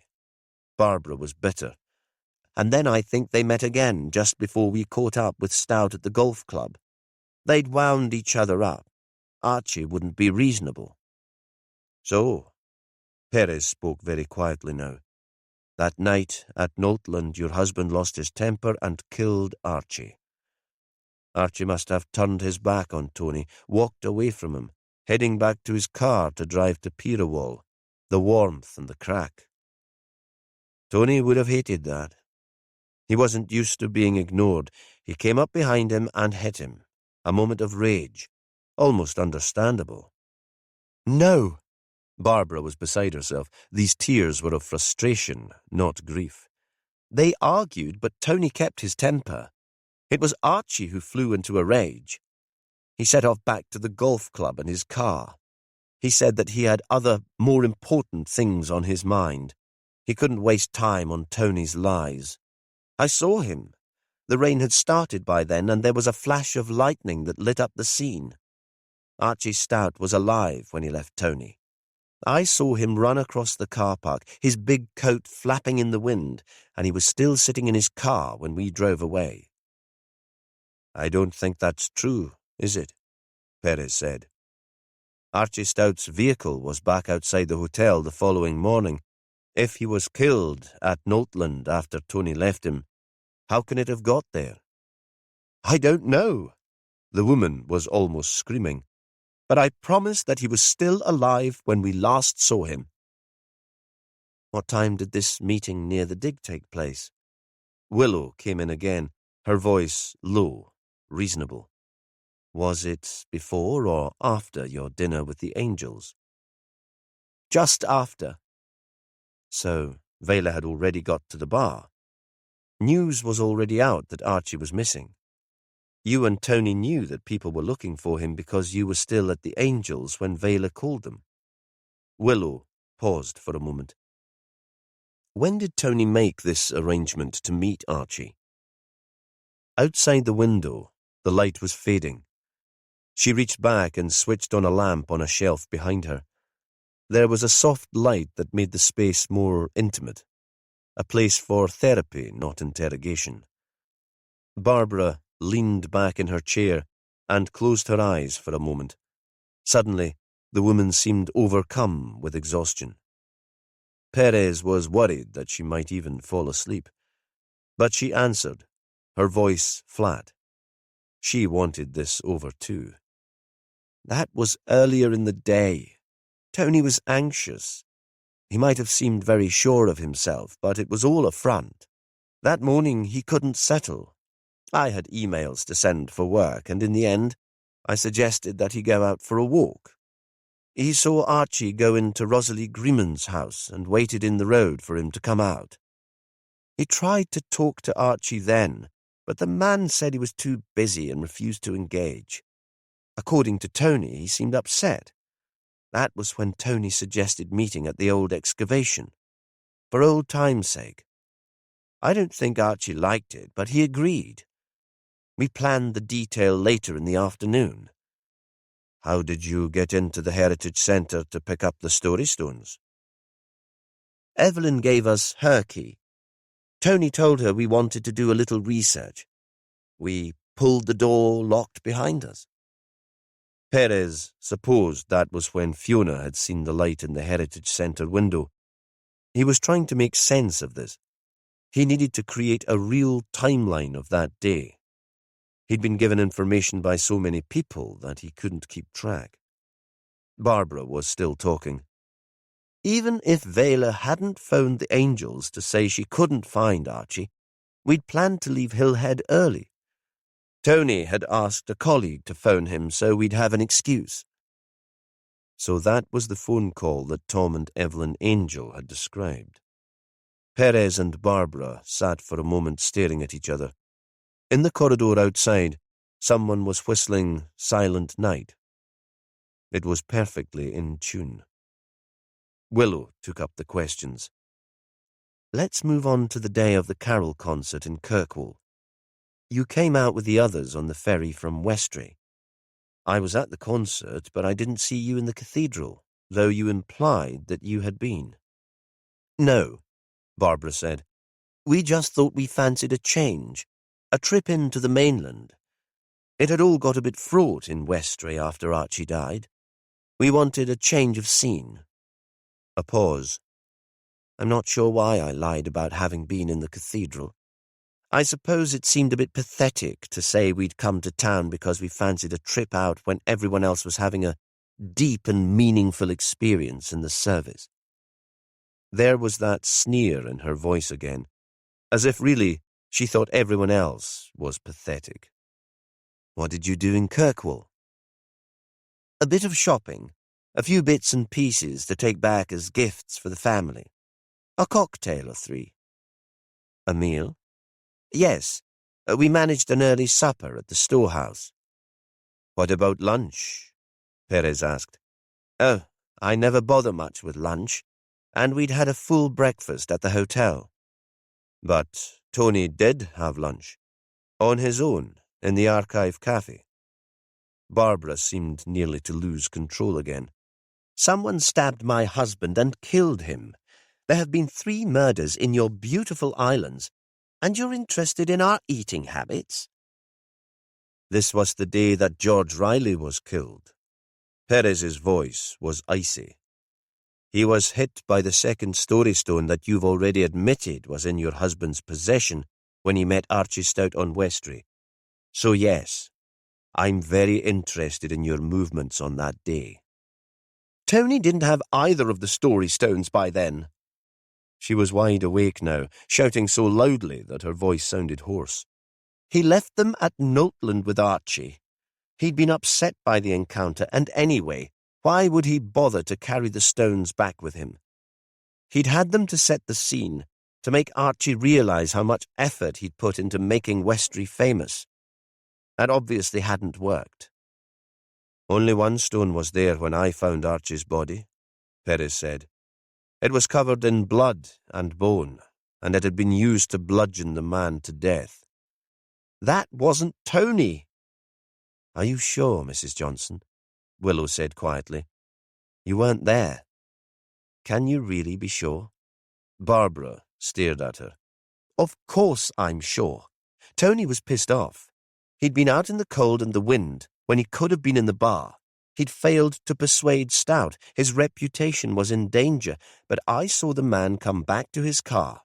Besides, there was no blood on my husband's hands, literally or metaphorically. And there would have been, wouldn't there, if he'd battered Archie, on his hands and his clothes? Neither of them answered. Where were you when your husband was having lunch in Kirkwall, Mrs. Johnson? Perez asked at last. We know you took your car with you on the ferry that day. Did you go out for a drive? Explore a little. She shook her head. We did go for a drive, only out to Orphir. It was a beautiful day, but that was just after we first arrived in Kirkwall.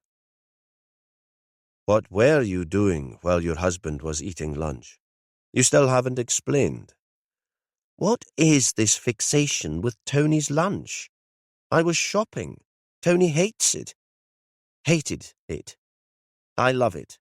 So we split up. No big deal. No drama. And then you split up again yesterday, Willow said.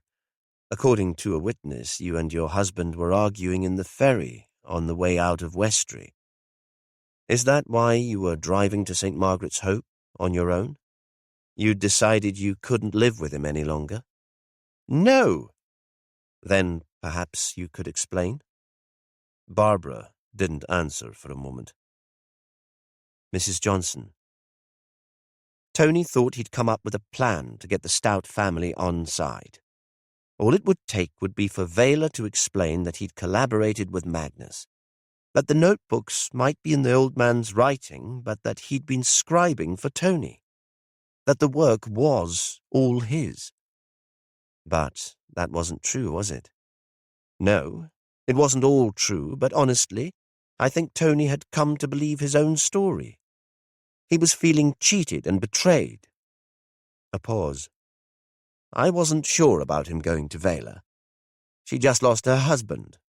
She might see it as the most dreadful intrusion. But Tony thought he had a way to persuade her. I'm not sure why. Your husband had stolen the notebooks the night before you left. I'd been in the centre to look at them, but he came in later. He persuaded Tom and Evelyn to bring their key to the Pirawall Hotel. She nodded. We had the notebooks, but Tony knew there'd probably be a digital record. Having the books wasn't enough. He wanted Vela to write him a letter of support. She looked up at them both. He was hoping to persuade George's partner to be on his side too. Did he go to visit Miles? I think so. He got a taxi to Finston. The last time I spoke to him, the mobile reception was so poor that I wasn't quite clear what he was saying. We'd decided we'd be less likely to be found if we weren't together. We knew that running away from Westry would make us look guilty, so we split up. I found an Airbnb in Dearness. I never met the landlady. She just gave me the code to the key box. She paused. I gathered from that last call that Vela had refused to talk to Tony, so he was going to try George's partner. George was the person who'd stirred up all the trouble against him. Where was Tony planning to stay last night? I don't know. He said earlier that he'd found somewhere, but the line went dead before he could give me the details. I couldn't get through to him again. She looked across at Perez, horrified. I suppose he was already dead. We'd planned to meet in St. Margaret's Hope for the 2:30 ferry. He'd get a taxi down. We'd board separately in case they were looking out for us as a couple. We knew we didn't need photo ID.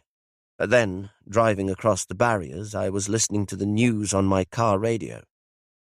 I heard that he was dead. Didn't you think that running away would only make you look more guilty? This question came from Perez. He couldn't quite reconcile the attempt to escape with the intelligent couple who'd believed they could persuade the world that Johnson was an expert and not a plagiarist. Barbara hesitated before she spoke. We panicked, she said. We just wanted to leave it all behind us and go home. Chapter 34. They let Barbara go. It seemed there was nothing more she could tell them, nothing more, at least, that she was willing to say. The owner of the Airbnb in Dearness hadn't seen her, but had confirmed that someone had been in the place. Oh yes, she definitely stayed there. The bed's been slept in, and the kettle was still warm when I got in to clean this morning. Can you tell what time she arrived? I can't do that. I live close by, but I was in Kirkwall with my father all night. A family party. A neighbour might have seen her car. Perez sent an officer to check, but even before he reported back, they both agreed that they had no reason to hold on to Barbara any longer. While they were talking to the woman, Phil had received a call to say that Johnson had booked into the pub in Stennis the night of his death. He passed on the message as soon as the interview was over. Ellie went across to the hotel to check the story. Johnson arrived by taxi, checked in, had a meal, but then he said he was going out again, to see the stones in the moonlight. The landlady thought that was pretty weird because the sky was a bit cloudy. She didn't come back to the pub until this afternoon, so she didn't connect her absent guest with the body. Johnson had given her a different name. Willow rang round to find somewhere for Barbara to stay. After her outburst during the interview, the woman had become calm and compliant, numb. The only place with vacancies was the Kirkwall Hotel. Vela and her boys are staying there. Will you be okay, being in the same place? Why not? I won't see them. I'll be staying in my room. I can't face the world. Barbara looked up at Willow. I just feel exhausted. I want to sleep and pretend that none of this has happened. In the hotel lobby, she stood blank-faced while Willow made arrangements with reception. The only rooms left were small, not yet renovated, and Willow showed her into the cell-like space with a single bed and a scratched dark wood wardrobe, a tiny bathroom with a stained sink. Barbara scarcely seemed to notice. She drew the curtains and lay on the bed, her back to Willow, who left without a word. Willow had phoned Vela from the police station, saying she wanted to update her on the case and warning her that Barbara Johnson was staying in the same place too. I'm sorry, but we have nowhere else for her to stay. You'll have heard that her husband's dead. I don't think she'll be leaving her room, though. She called the woman again now to say that she was in the hotel. It was still early evening, but the bar was already full of Christmas Eve revellers, the noise spilling out into the lobby. Vela appeared from the lift in a down coat so big that it seemed to swamp her. She'd always been a small woman, but now she appeared wizened, tiny. Do you mind if we go out? She said. This place is starting to feel like a prison. What are your plans? Will you go back to Westray? Vela nodded. I wasn't sure that I could face the island and the house again, but now I'm longing for it. For the space and my own bed. Westray folk. Once the bar is over, and all the speeches about Archie are finished, we'll head back. I'd go tomorrow evening or on Boxing Day if the ferries were running, but I'll be on the first boat on the 27th. We'll have done what's expected of us. We've been hiding for long enough. She looked at Willow. I can't wait for tomorrow to be over. The performance. How are the boys? I don't know. I try to speak to them, but teenage boys are bad about talking. In real life, anyway. They seem as well as I could hope. As they walked out to the street, there was a gust of wind that blew Willow's hair across her face. She pulled it back, tied it in a rough knot. Where shall we go? Are you okay if we just walk? It's not so cold now, and I need the air. Sure. Willow waited until they'd crossed the road to the harbour. A group of young women paraded ahead of them. They had tinsel in their hair and wore very short skirts and very tall heels. There was a lot of leopard print. You'd already heard about Tony Johnson on the news. Aye. He tried to talk to me yesterday. He came to the hotel. They stopped to watch a fishing boat pull up to the jetty. I wouldn't see him. I thought he might have been the person who killed Archie and George. Besides, he'd cheated Archie's father. It was an outrage that he was bothering me. You should have contacted us. We'd have talked to him. And maybe Willow thought we'd have saved his life. Vela shrugged. Aye, perhaps I should. But just now everything seems too much bother. I just wanted him to go away and leave me in peace. There's a possibility that he did kill those men, Willow said. The cause of death in this latest murder is a little different. That would be some coincidence, surely. 2 killers in a place like Orkney. I'm not saying the deaths aren't linked. Johnson's death might have been a revenge killing. You think I killed Johnson because he murdered my husband? Vela stopped walking and turned towards Willow. The small, pointed face stared out from the billowing hood. She shook her head, very slowly, as if the detective were crazy. Willow shook her head. Not just you. Other people have been bereaved. It's a possibility we have to consider, as a theory. When did he die? Willow and Perez had talked about this. Late yesterday evening, certainly after dark. Because before that there would have been people exploring the stones of Stennis, and there would have been locals walking their dogs. Well then, we were all in last night. We had an early supper in the restaurant, then the boys were in their room. It's a twin and they're in together. We have connecting rooms, and I heard them through the wall. They were watching some film on the telly or maybe playing a game. Vela paused for a moment. They were still awake at midnight when I shouted at them to go to sleep. Could they hear you? You really think that I sneaked out late at night, drove to Stennis to meet a man I disliked and was scared of, and killed him? Vela gave a hard little laugh. As I said, it doesn't matter what I think. I need to ask these questions. It doesn't mean I don't believe you. It's important that I follow the process. You must understand. I suppose I must. But it's a strange, shitty kind of work you do. They'd been walking west away from the bars and the restaurants towards the industrial estate, and had reached the little nature reserve on the edge of the town, a loch and wetland. During the day there'd be geese and swans on the deep water and wading birds at the muddy edges. The ice had all melted, and a breeze chopped the reflected streetlights into tiny images. Did Johnson tell you why he wanted to see you? Oh yes. He was quite open about it, just in that phone call. You'd maybe say that he was desperate. He seemed crazy, obsessed. He wanted me to write a letter saying that Magnus had given him permission to use his research.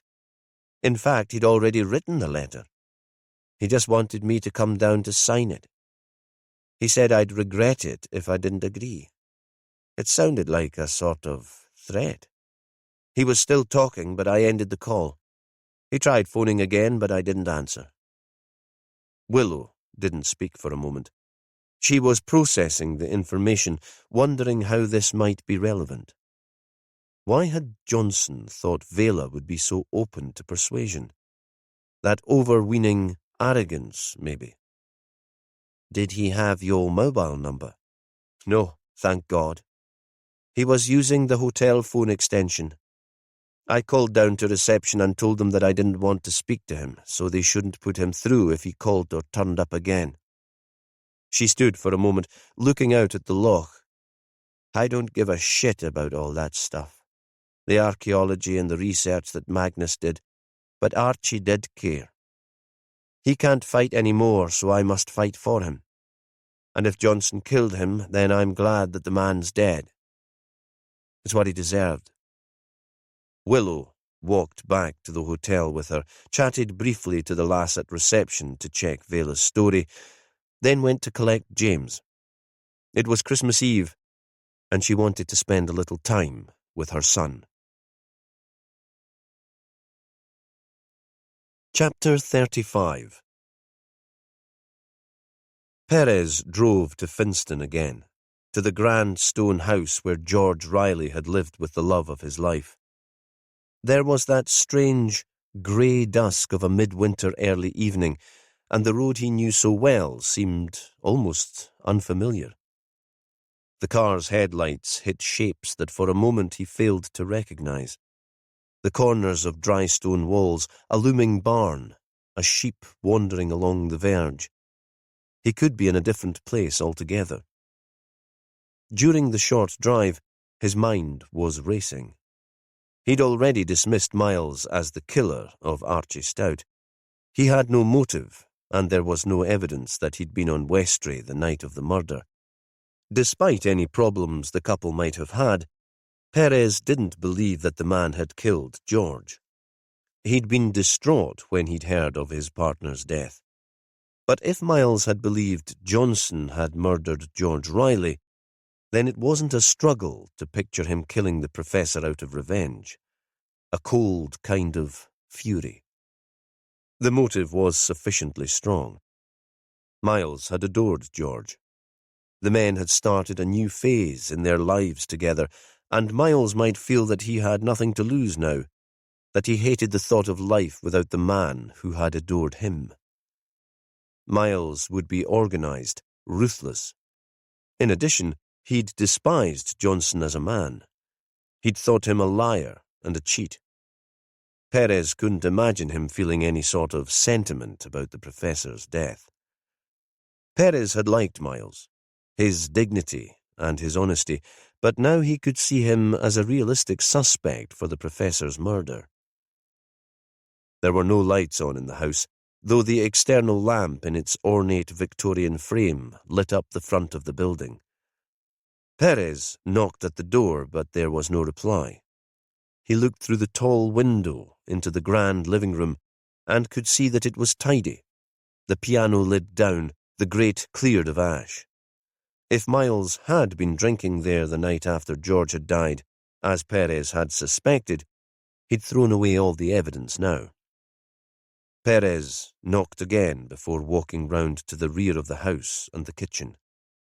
The back door was unlocked, and he pushed it open, anxious about what he might find. He anticipated not another murder, but a body all the same.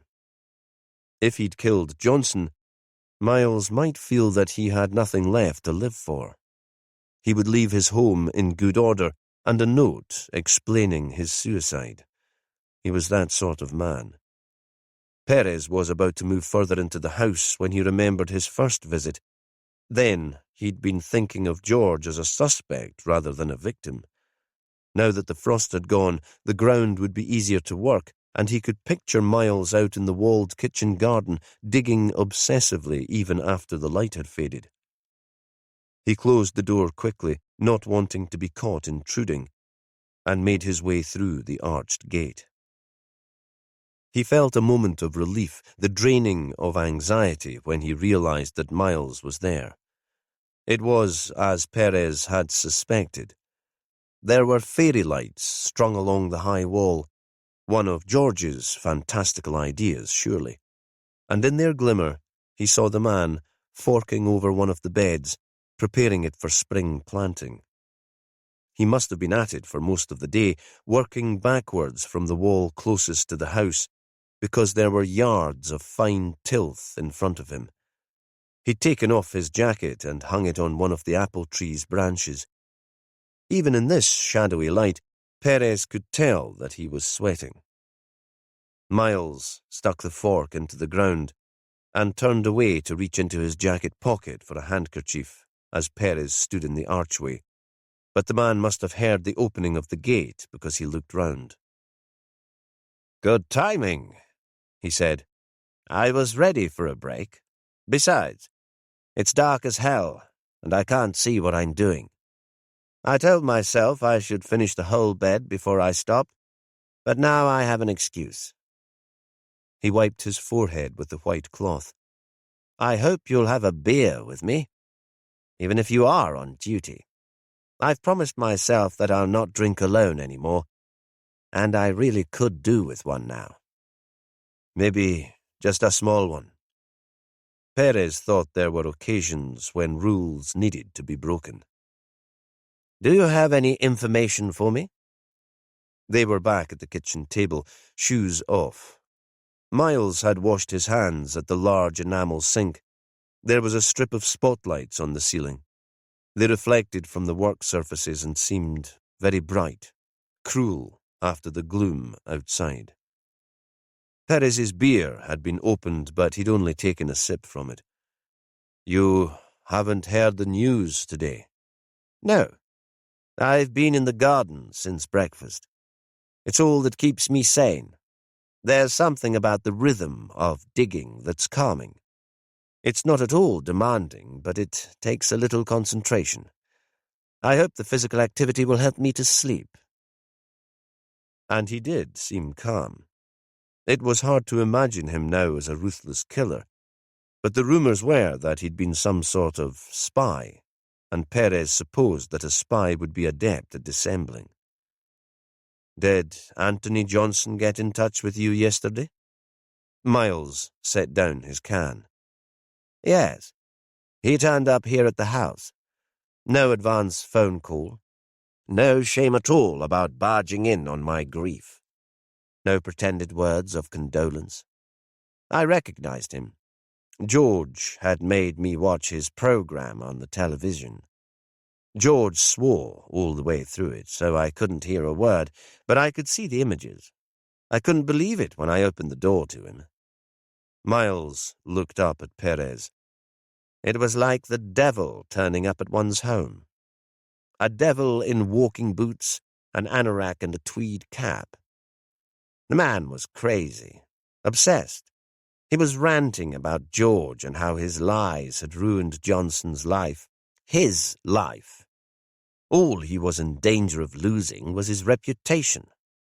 I'd lost my partner, my reason for living. What did he want you to do, precisely? He wanted me to stop George's book from being published, as if I would or could. It's in the hands of the publisher now.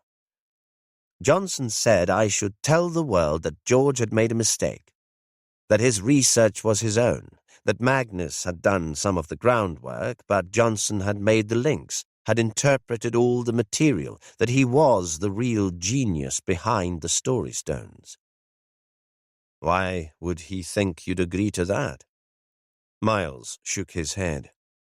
I don't know. As I've said, he was beyond reason, desperate.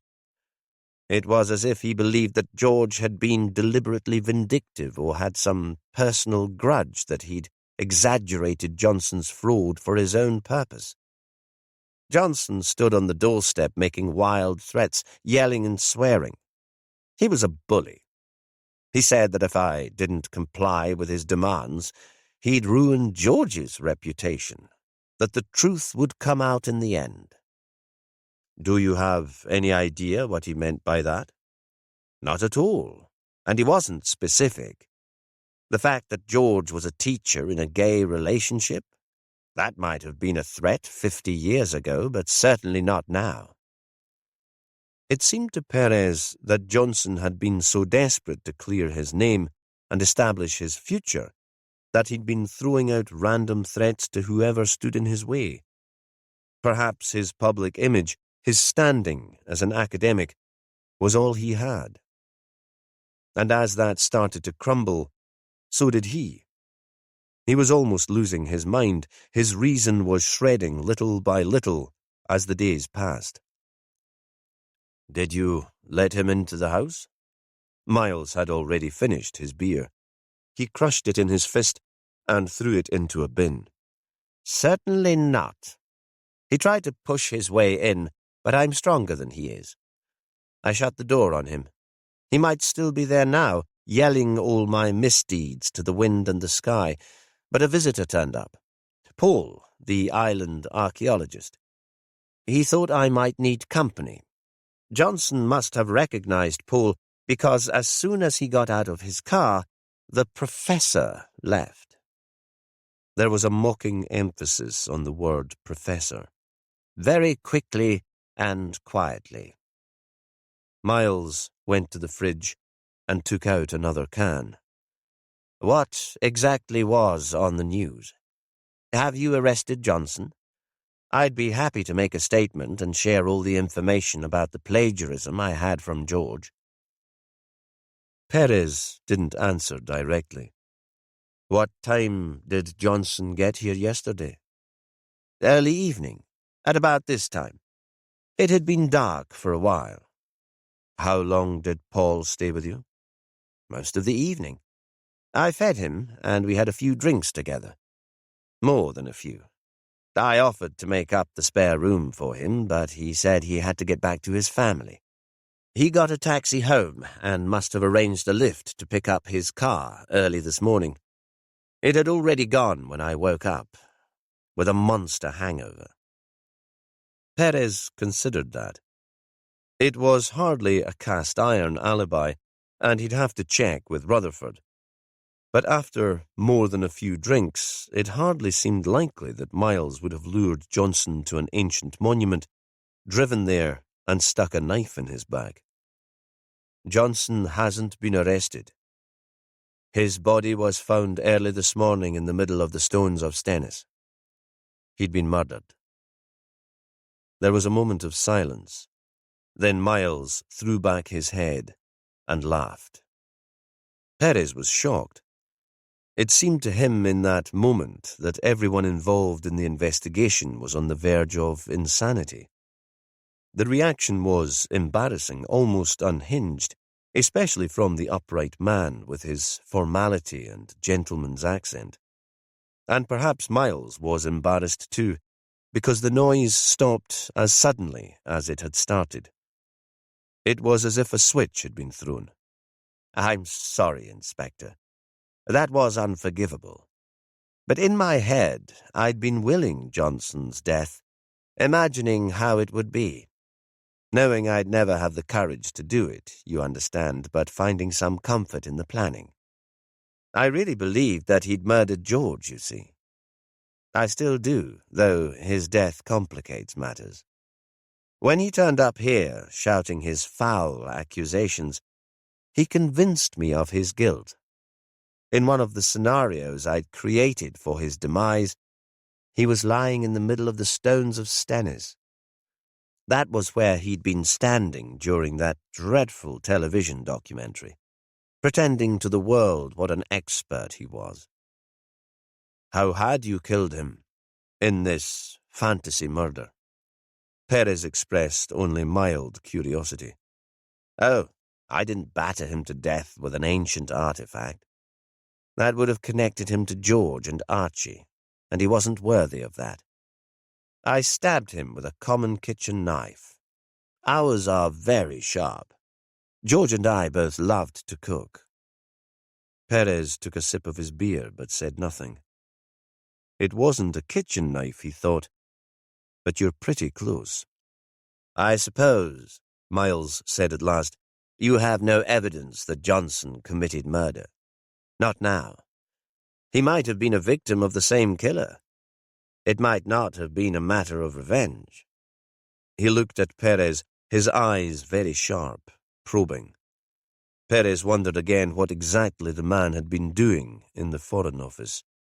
He could imagine him as a spy in an alien world, pretending to be a junior diplomat, lying for his country. He might not have killed as part of his work, but he could have ordered another person to, or turned a blind eye.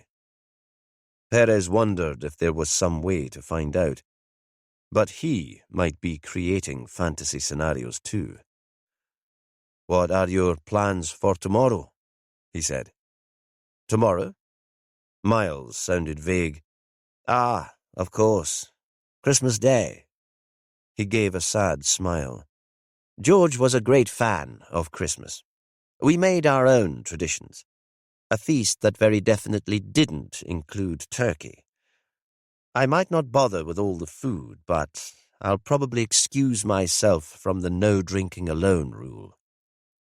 Was the bar one of those traditions? You do know that George wrote the definitive history of the game. Oh, of course we went along to that. How could we not? He smiled again, this time self-mocking. As you say, George was a leading light helping with the organization, though he never played. Besides, all those athletic young men rolling around in the mud, jumping into the water, we wouldn't have missed it for the world.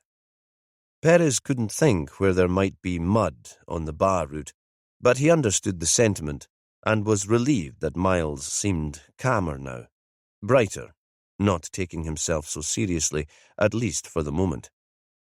I understand that there'll be a tribute to Archie and to George before the start. They've asked me to speak, Miles said. He looked up at Perez again. and to throw up the boys' bar, to honour George's role as a teacher. I agreed in a moment of weakness, or perhaps in a moment of strength. George would have loved that. Me standing there in front of all those people, telling the great and the good of Orkney what a wonderful man he was. Have they asked Vela to speak too? I believe so, and hers will be the more important speech, of course. She and Archie being old Orcadian, and Archie being so important to the game. I imagine she'll be talking after the main game in the afternoon, maybe handing over some kind of trophy. That's as it should be. My speech will be very short, but even just being there will be difficult enough for me. I dislike any form of attention. I'll do it, imagining George laughing at me. Again, he crushed the beer can and threw it with impressive precision into the bin. You should go, Inspector. If you stay, I'll use you as an excuse to drink more. And if I do, my willpower will be weak, and I might continue all night again. Besides, I think you have a family. It's Christmas Eve. Would you like company? I'm sure there are friends of George who would gladly spend some time with you. He shook his head. I'd rather be on my own tonight. There will be people enough tomorrow. I'll watch an old film and sleep. I might even dream of happier times. When Perez got home, it was already past James's bedtime, but his son was still up, sitting beside Willow on a video call to Cassie in Shetland. Perez joined in. In the background, he saw Duncan Hunter's sitting room, and he was reminded vividly of the house where he'd spent time as a boy. Duncan had been his friend, and at weekends, when he might have been stranded in the school hostel in Lerwick, Perez had been invited to the large, crumbling house in the north of Shetland mainland, treated almost as Duncan's brother. It was as different from his own ordered and respectable home on Fair Isle as it was possible to be, rambling, cluttered, full of relics of the family's grand past. It had seemed to Perez that there were dusty rooms where the family never ventured. He'd even stayed there one Christmas day when a storm had blown up and the Fair Isle mailboat, the Good Shepherd, had failed to make the trip to Grutness, and the small planes had been cancelled for more than a week. They hadn't eaten the Christmas meal until late in the evening, and Duncan's raffish parents had both been drunk before they'd sat down. They'd all played hide-and-seek in the freezing attics until, exhausted, the boys had taken their own decision that it was bedtime. In the morning, they'd woken to a blizzard and no electricity because the generator had been allowed to run out of fuel. Now, behind Cassie's excited face, in the room Perez recognized for its cavernous fireplace, there was an enormous tree elaborately decorated with wrapped presents at its foot. Celia's work. Duncan wouldn't have the patience.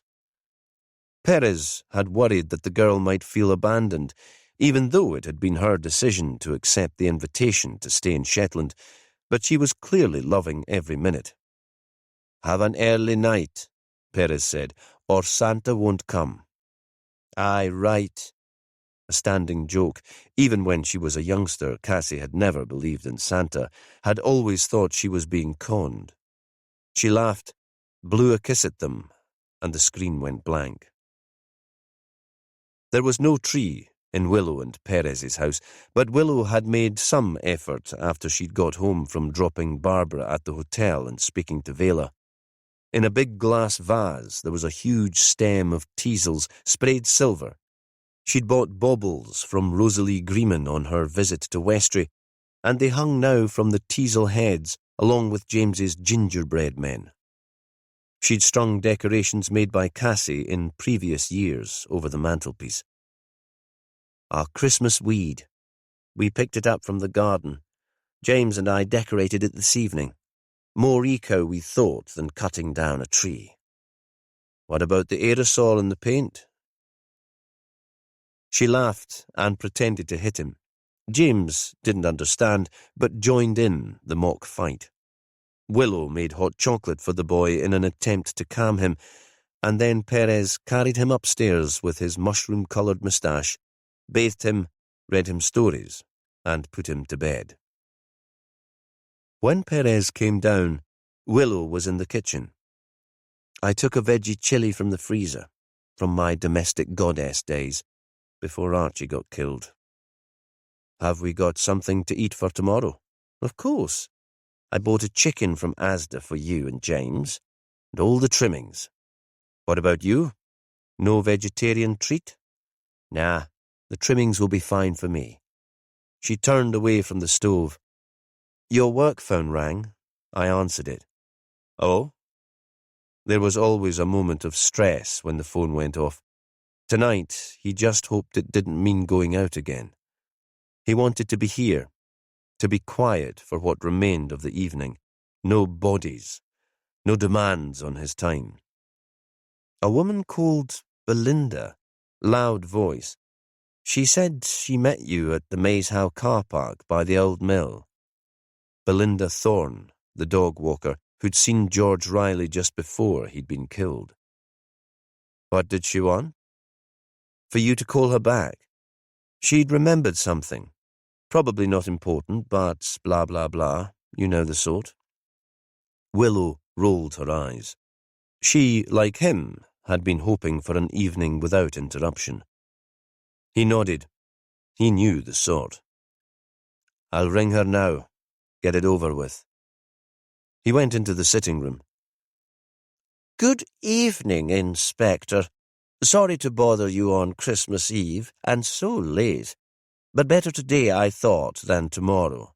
I won't keep you for long. This is so obvious, and I'm sure you've thought of it. Her voice was so loud that he had to move the phone away from his ear. She was as good as her word. She didn't keep him for long. He imagined that she was hosting a party because he could hear distant voices in the background, one burst of laughter. They'd be people like her, who served on committees, ran charities, did good works for the community. When she'd finished speaking, his thoughts were circling, spinning like water moving slowly down a drain. She'd been right. It was obvious, but he hadn't considered its implication. This changed his thinking, and ideas that had seemed isolated and unconnected were gathered together into an almost coherent theory. The spark setting fire. This was no proof, though, and proof was what they needed now. Back in the kitchen, he shared his ideas with Willow, who listened with intense concentration. After the meal, Perez went upstairs to fill the stocking that lay on James's bed with tiny gifts. Willow stacked his bigger presents under the Christmas weed. When he returned to the kitchen, Willow had suggestions of her own, a way perhaps to find the proof that they needed.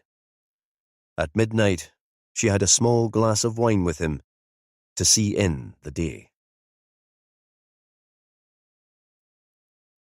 Chapter 36. They were woken by James bouncing on the bed. It was early, but not outrageously early.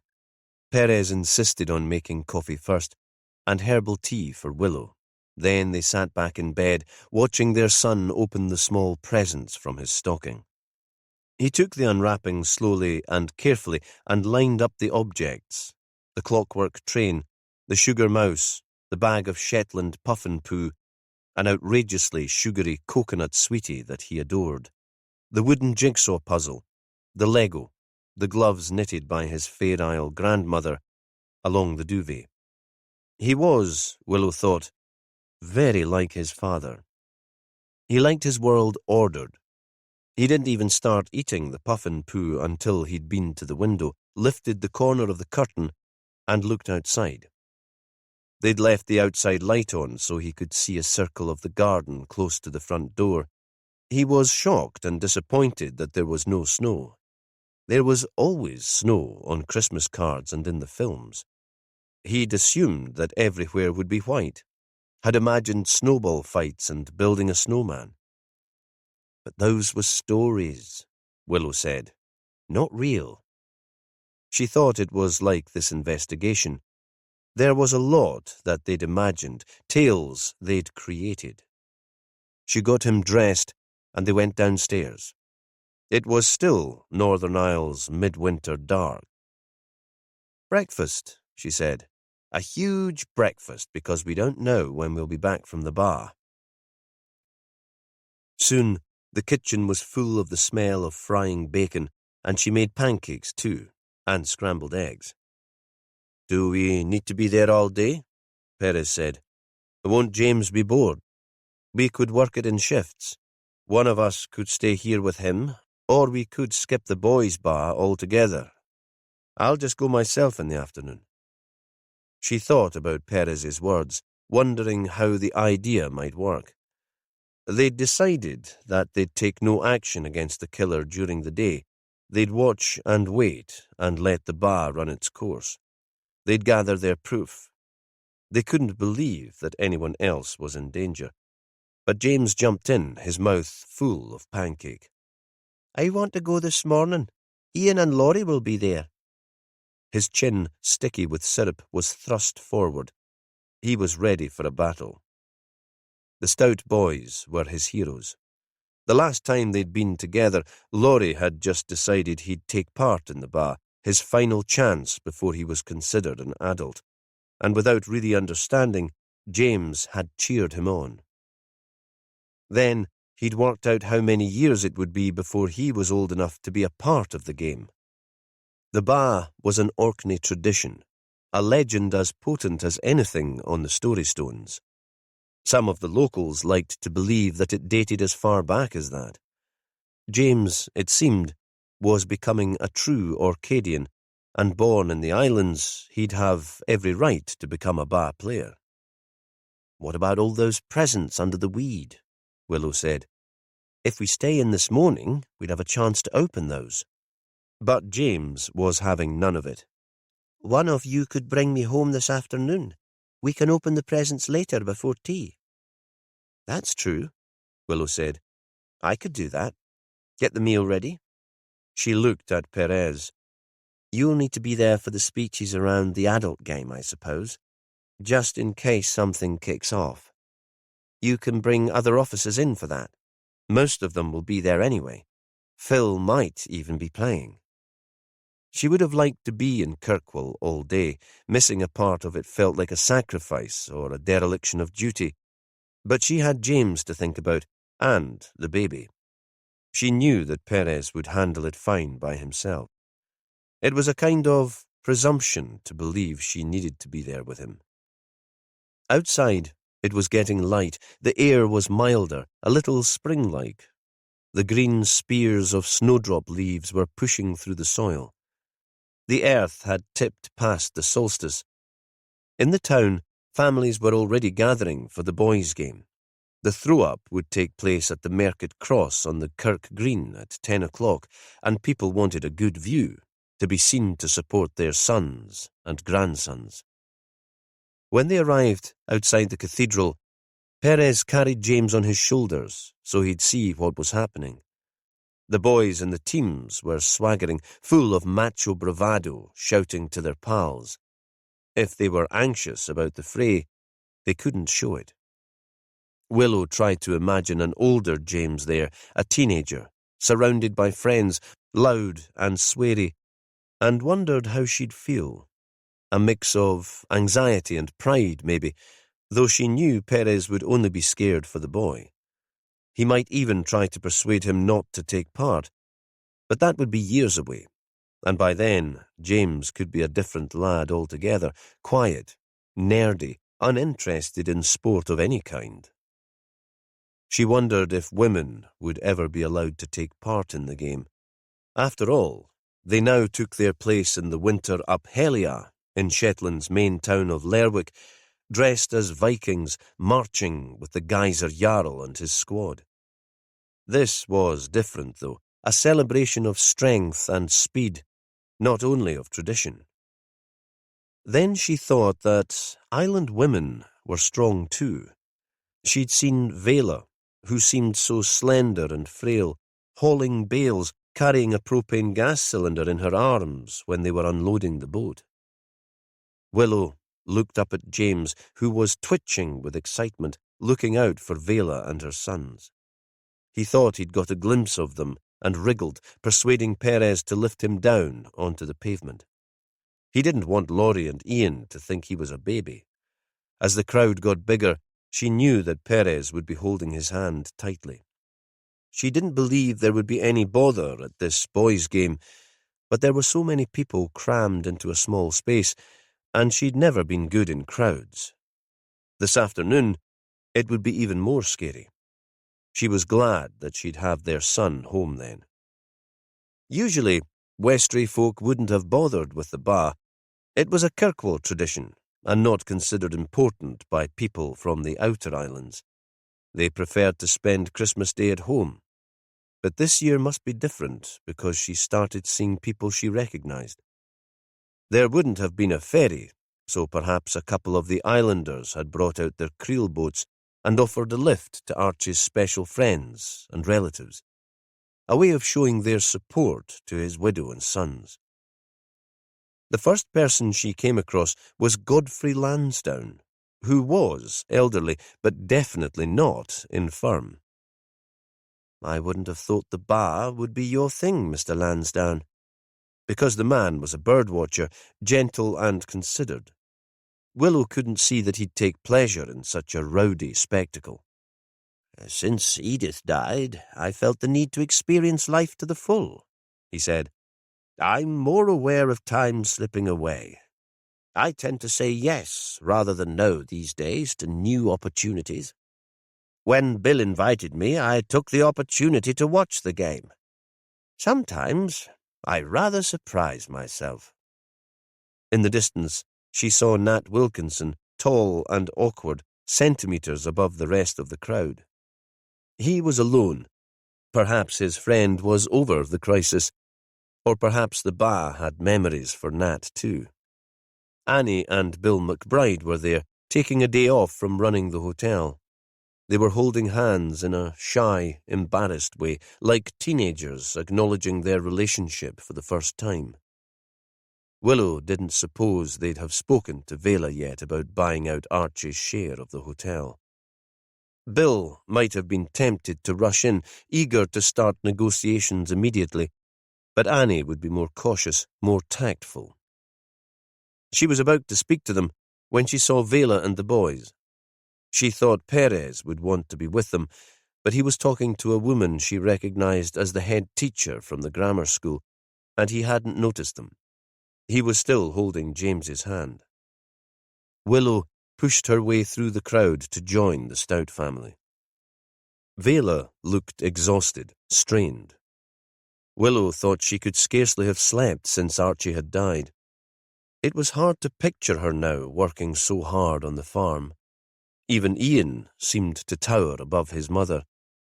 When she was standing with them, surrounded by the noise and the people, by all the fathers, Willow didn't know what to do, how to show support. "This is very brave of you," she said at last, and gave Vela a hug. "Ah, well, this is Laurie's last chance to be in with the boys, and he's doing it for his father. Archie won the ba when he was a lad. Next year Laurie will be 16, and with the men, and it's hard to be up against those strong chaps. Ian could have joined in right enough. There are boys younger than him in the team, but he had more sense, didn't you?" She stroked Ian's head. Laurie stared out at the crowd. "Well, brave of Laurie too. It must be tough. Will you stand with us?" Vela looked up at her. The skin of her face seemed desperately thin, as if it could rip any moment to let the bone show through. "That might stop other folk coming up to us. I can't stand their pity, or their curiosity. It's just a drama to them." "Sure." Laurie's determined to play the game. I tried to talk him out of it, but he said it was for his father." Vela's voice was low and bleak. "And we have to be here for him. The organisers want me to speak later. I wish today was over." "Are your parents here?" Willow thought the angels might be better support than she could be. "Oh, yes. They'll be here, but I've told them to find a good spot to cheer my boy on. I can't stand people I know well to be near me. They fuss, and I just feel like ranting and swearing at them. I don't want to upset them. Do you understand?" "I think so." Willow imagined Evelyn and Tom somewhere in the crowd, watching their daughter and grandsons from a distance, banned from approaching. They'd be hurt already. They stood for a moment in silence. Willow glimpsed the brightly coloured jacket of Rosalie Greeman as the woman passed through the gathered supporters, like an exotic bird flitting through a forest of green and brown. She'd appear suddenly and then was lost from view. Vela must have noticed too. "Is that Rosalie?" "Yes." "I'd like to speak to her, I think. Do you suppose she'll come over?" "I suspect she might feel a little awkward about doing that." "Would you ask her?" "Of course, if that's what you'd like." Willow was surprised. It wasn't at all what she'd been expecting, but she was relieved too. If Rosalie would stay with Vela, Willow would have the chance to work the crowd and see who else from Westray was here. She moved off in the direction of the patchwork jacket and found Rosalie standing alone, close to the doors of St. Magnus Cathedral. "You came," Willow said. "I didn't think you would." Rosalie gave a crooked little smile. "Archie might not have been the love of my life, but he was a friend, and I wanted to be here to say goodbye. Sometimes the ritual matters. It helps." "I'm not sure how much it's helping Vela." "I saw she's here. She looks wrecked."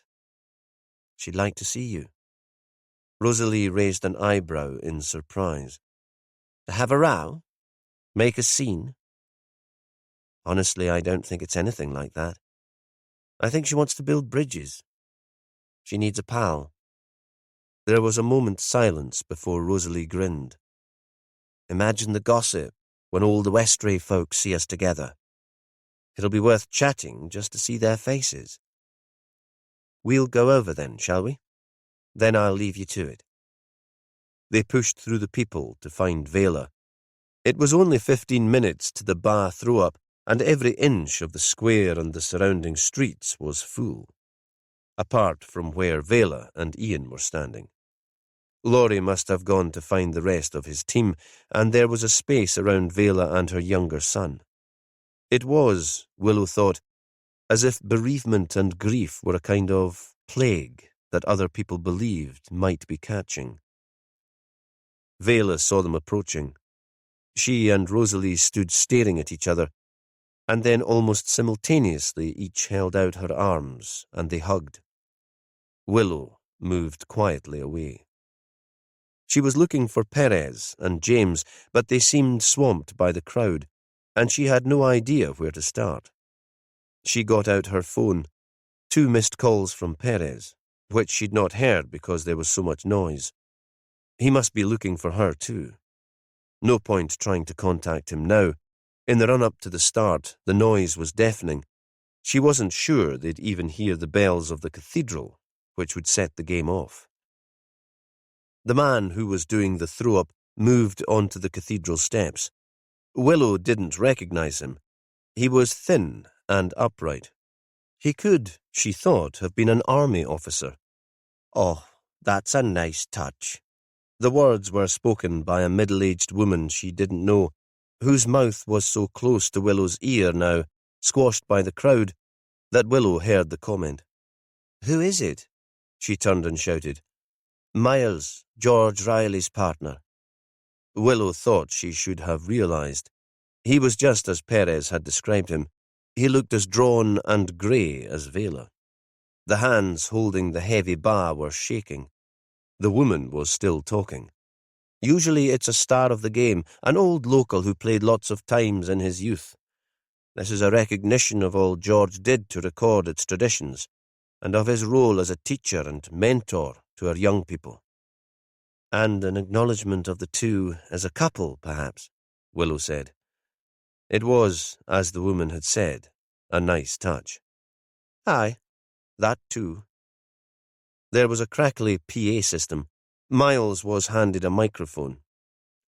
I'm here to represent George Alfred Riley. He should have been here in his own right. He loved this game, and he loved Orkney. There was a moment of silence as Miles waited for the cathedral bells to ring out the time.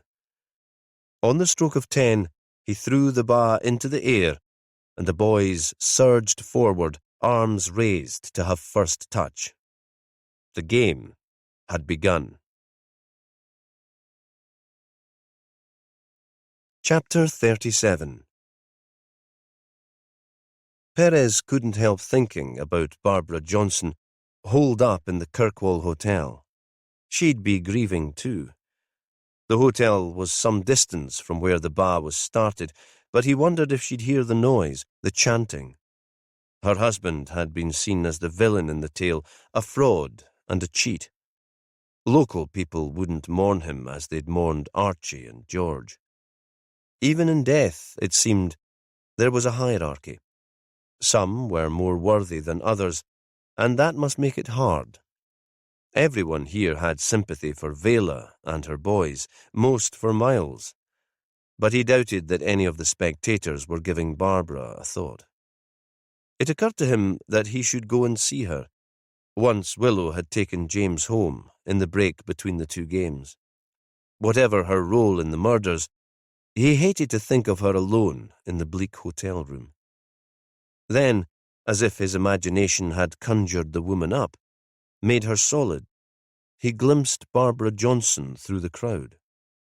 He recognized her coat, an unusual dusty pink, the hood pulled over her head, although the day wasn't cold at all. It was a way, perhaps, of making herself anonymous. He wondered what she could be doing here, and if her presence threw into doubt the theories that he and Willow had dreamed up the night before. He was about to ease his way through the jostling people to speak to her when Lucy Martindale, the grammar school head teacher, pushed through the crowd towards him. "Inspector, could I have a word? I know this isn't an ideal situation, but it is rather important." "Of course." It was quieter now outside the cathedral where they were standing. James had run across to see Ian, his big friend, before the bar was thrown. Willow had been there too, chatting to Vela, but now there was no sign of her. Perez, scanning through the remaining people, thought they must all have followed the game through the lanes. The action had moved slowly out of Kirk Green, and the crowd had followed, crammed into the narrow streets where owners had fixed wooden planks known as bar barricades over the shop windows to prevent the glass from being damaged. It seemed that the uppies were winning. James would be disappointed. He was very much a Dooney supporter. Perez pulled his attention back to the teacher. "How can I help?" "Since you came into school to see me, I've been looking into George's work emails. I've come across a number of rather disturbing messages. It seems he wasn't quite the perfect teacher I'd imagined him to be." Perez listened carefully to Lucy's explanation. "Can you send the messages across to me?" He thought of Miles, upright, respectable, law-abiding.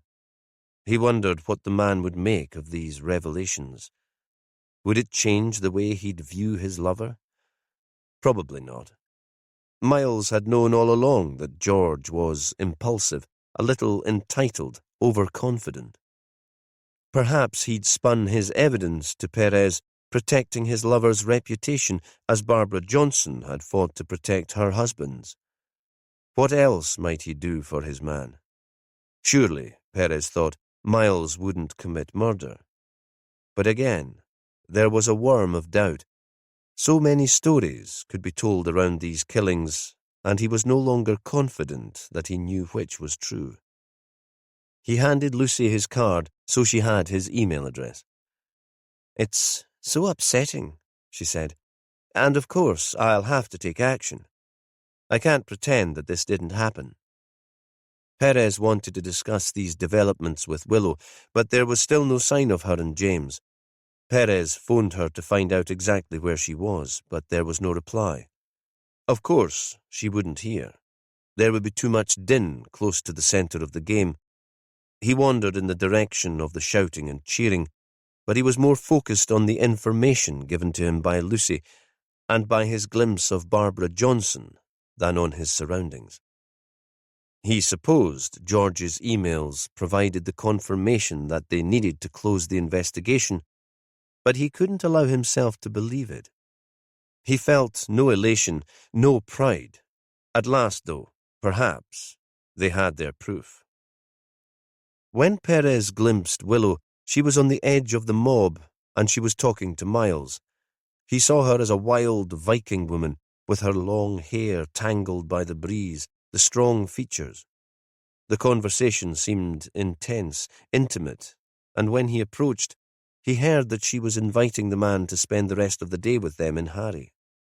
Miles was refusing, but was obviously pleased to be asked.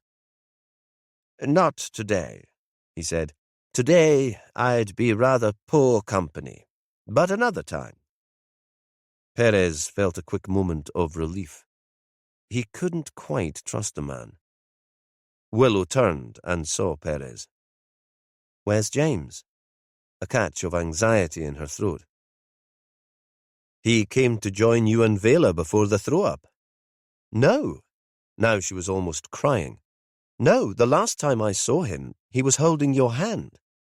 He'll be with Vela and Ian." Perez kept his voice even. Willow always accused him of overreacting where the boy was concerned. Following the action, cheering on the Dooneys. But he'd recognized her fear and was struggling to breathe evenly. He'd never had a panic attack, but this must be close to it.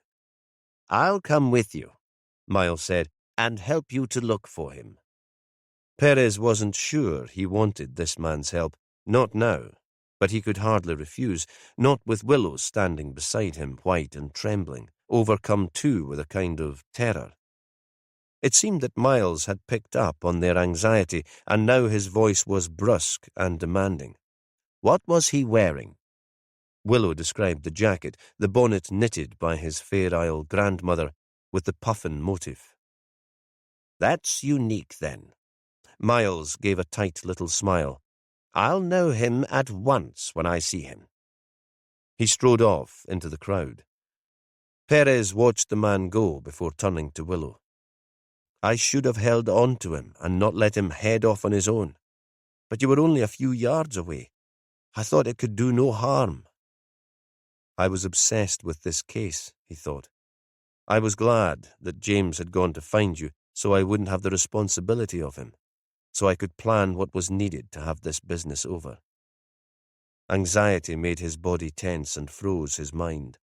He couldn't think clearly, and even his vision was blurred. He worried that he wouldn't see the boy with the blue down jacket and the hand-knitted hat. He wouldn't recognize his own son among all the other children, who were cheering and yelling. He thought the game was dangerous and riotous, and the police should have put a stop to it decades before. He should have gone with his instinct and called the whole thing off. Willow put her arm into his. "Not your fault." Each word emphasized. "But we have to find him." He turned to her. "Could Vela have him?" The question desperate and packed with meaning. Willow shook her head. "Maybe. But if she has, he'll be safe. I left Vela with Rosalie and Ian." "I'm sure I saw Barbara," he said, "just after the throw-out, hiding in plain sight." That made Willow pause for a moment. Not playing the grieving widow, then? They followed the crowd along the street. The game seemed stuck there, the houses, tall on each side, pressing in on the boys. No sign of the bar. The only indication of where it might be was a cloud of condensation over the players' heads. The weather might not be freezing now, but the boys were so hot and sweaty that they'd formed their own microclimate. They were a mess of bodies, of arms and legs, turning the group into one huge multi-limbed monster. Laurie might be at the heart of the action, proving himself his father's son, but there was no way of distinguishing him from all the other players. It was a giant rugby scrum with no rules, and between Perez and Willow came the crowd of spectators. It would be impossible for the two of them to push their way through. From the upstairs windows of the buildings on each side of the road, people were watching and shouting. Nothing but noise on all sides, so there was no point phoning Vela to see if James was with her. Even if she'd want to answer, she wouldn't hear. Perez's breathing had settled a little now, and his vision had cleared. He couldn't see anyone from Westry. Perhaps Vela, Ian and James had gone ahead of the players and were trapped on the other side of the melee. He was wondering whether they should take one of the side streets which would lead them beyond the jam of bodies, when one of the players broke away. The lad was small and wiry, and Perez didn't recognize him. He had the bar in his arms and headed towards them, followed by the crowd. Aduni heading for the harbour. Perez pulled Willow into a doorway and out of harm's way. Now, he thought, there was a chance of finding James. The crowd had thinned a little. People were more spread out as the boys sprinted ahead of them. Only the most active would be able to catch up.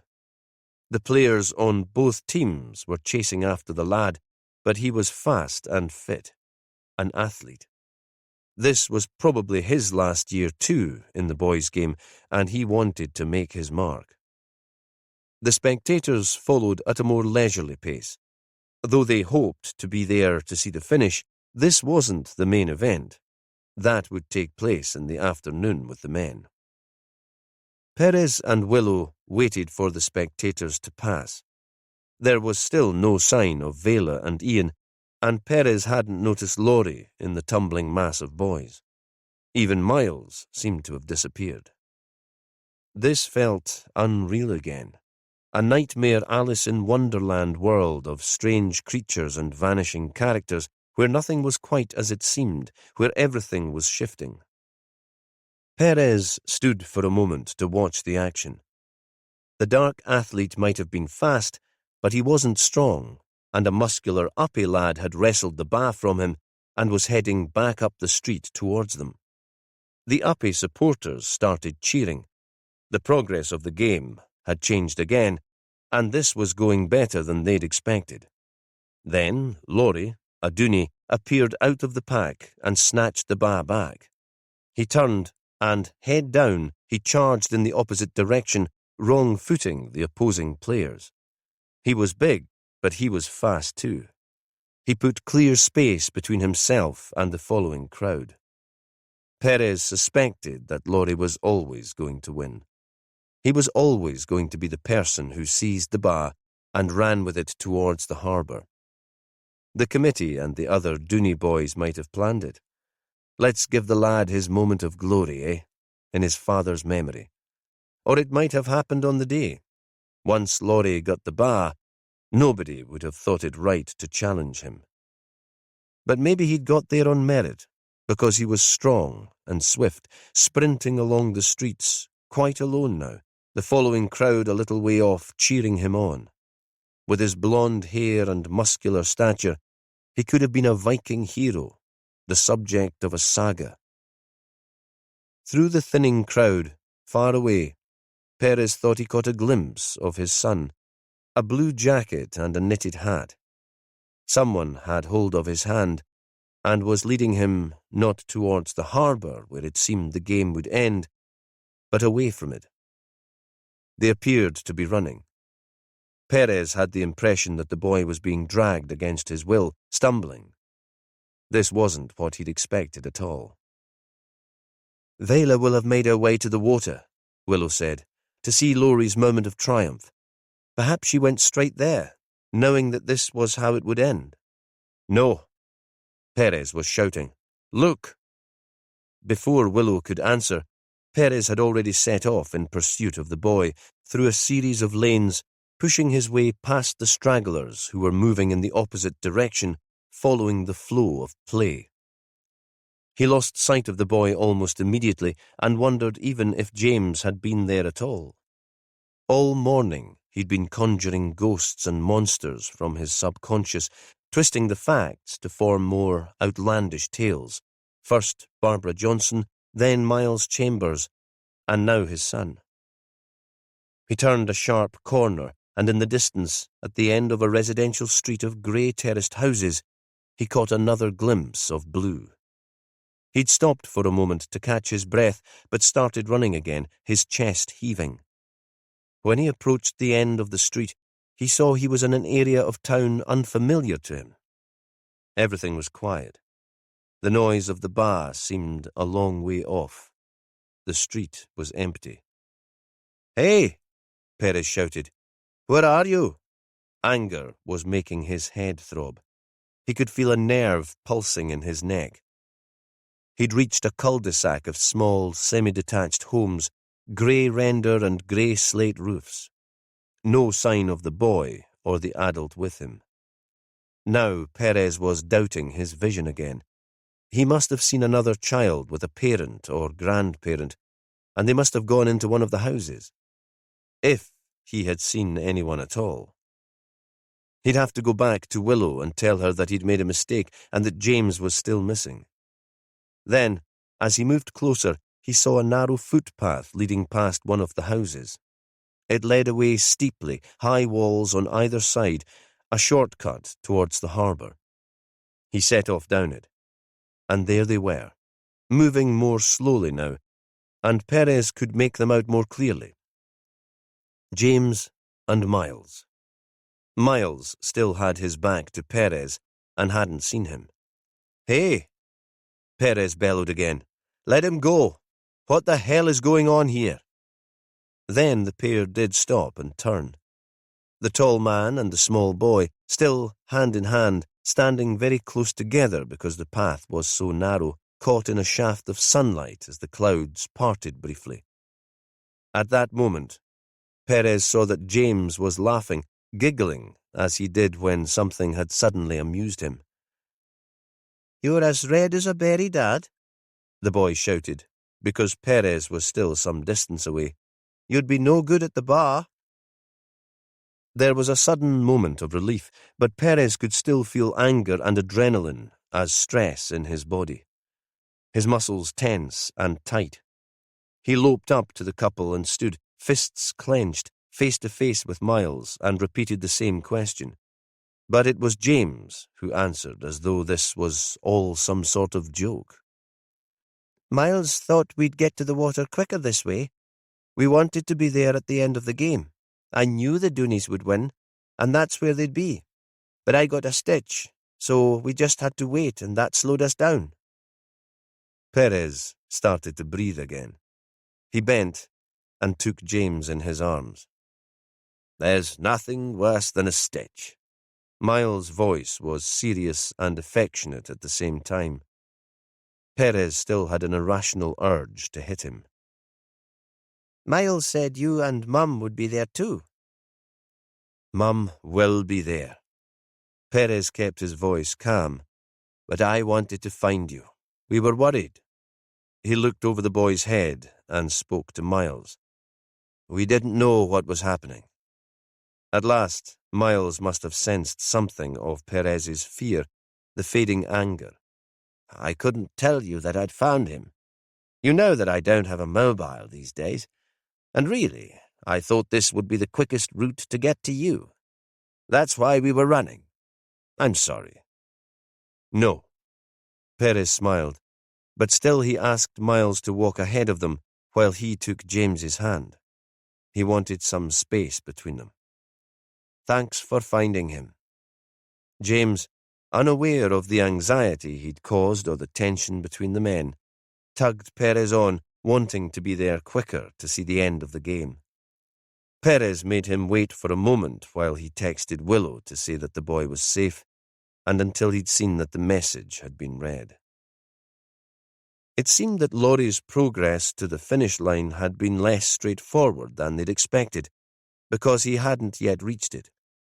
He'd been challenged by an uppie, a big lad with an incipient moustache who looked older than 16. There was a tussle for the bar. None of the other players intervened. This was a combat between two individuals now.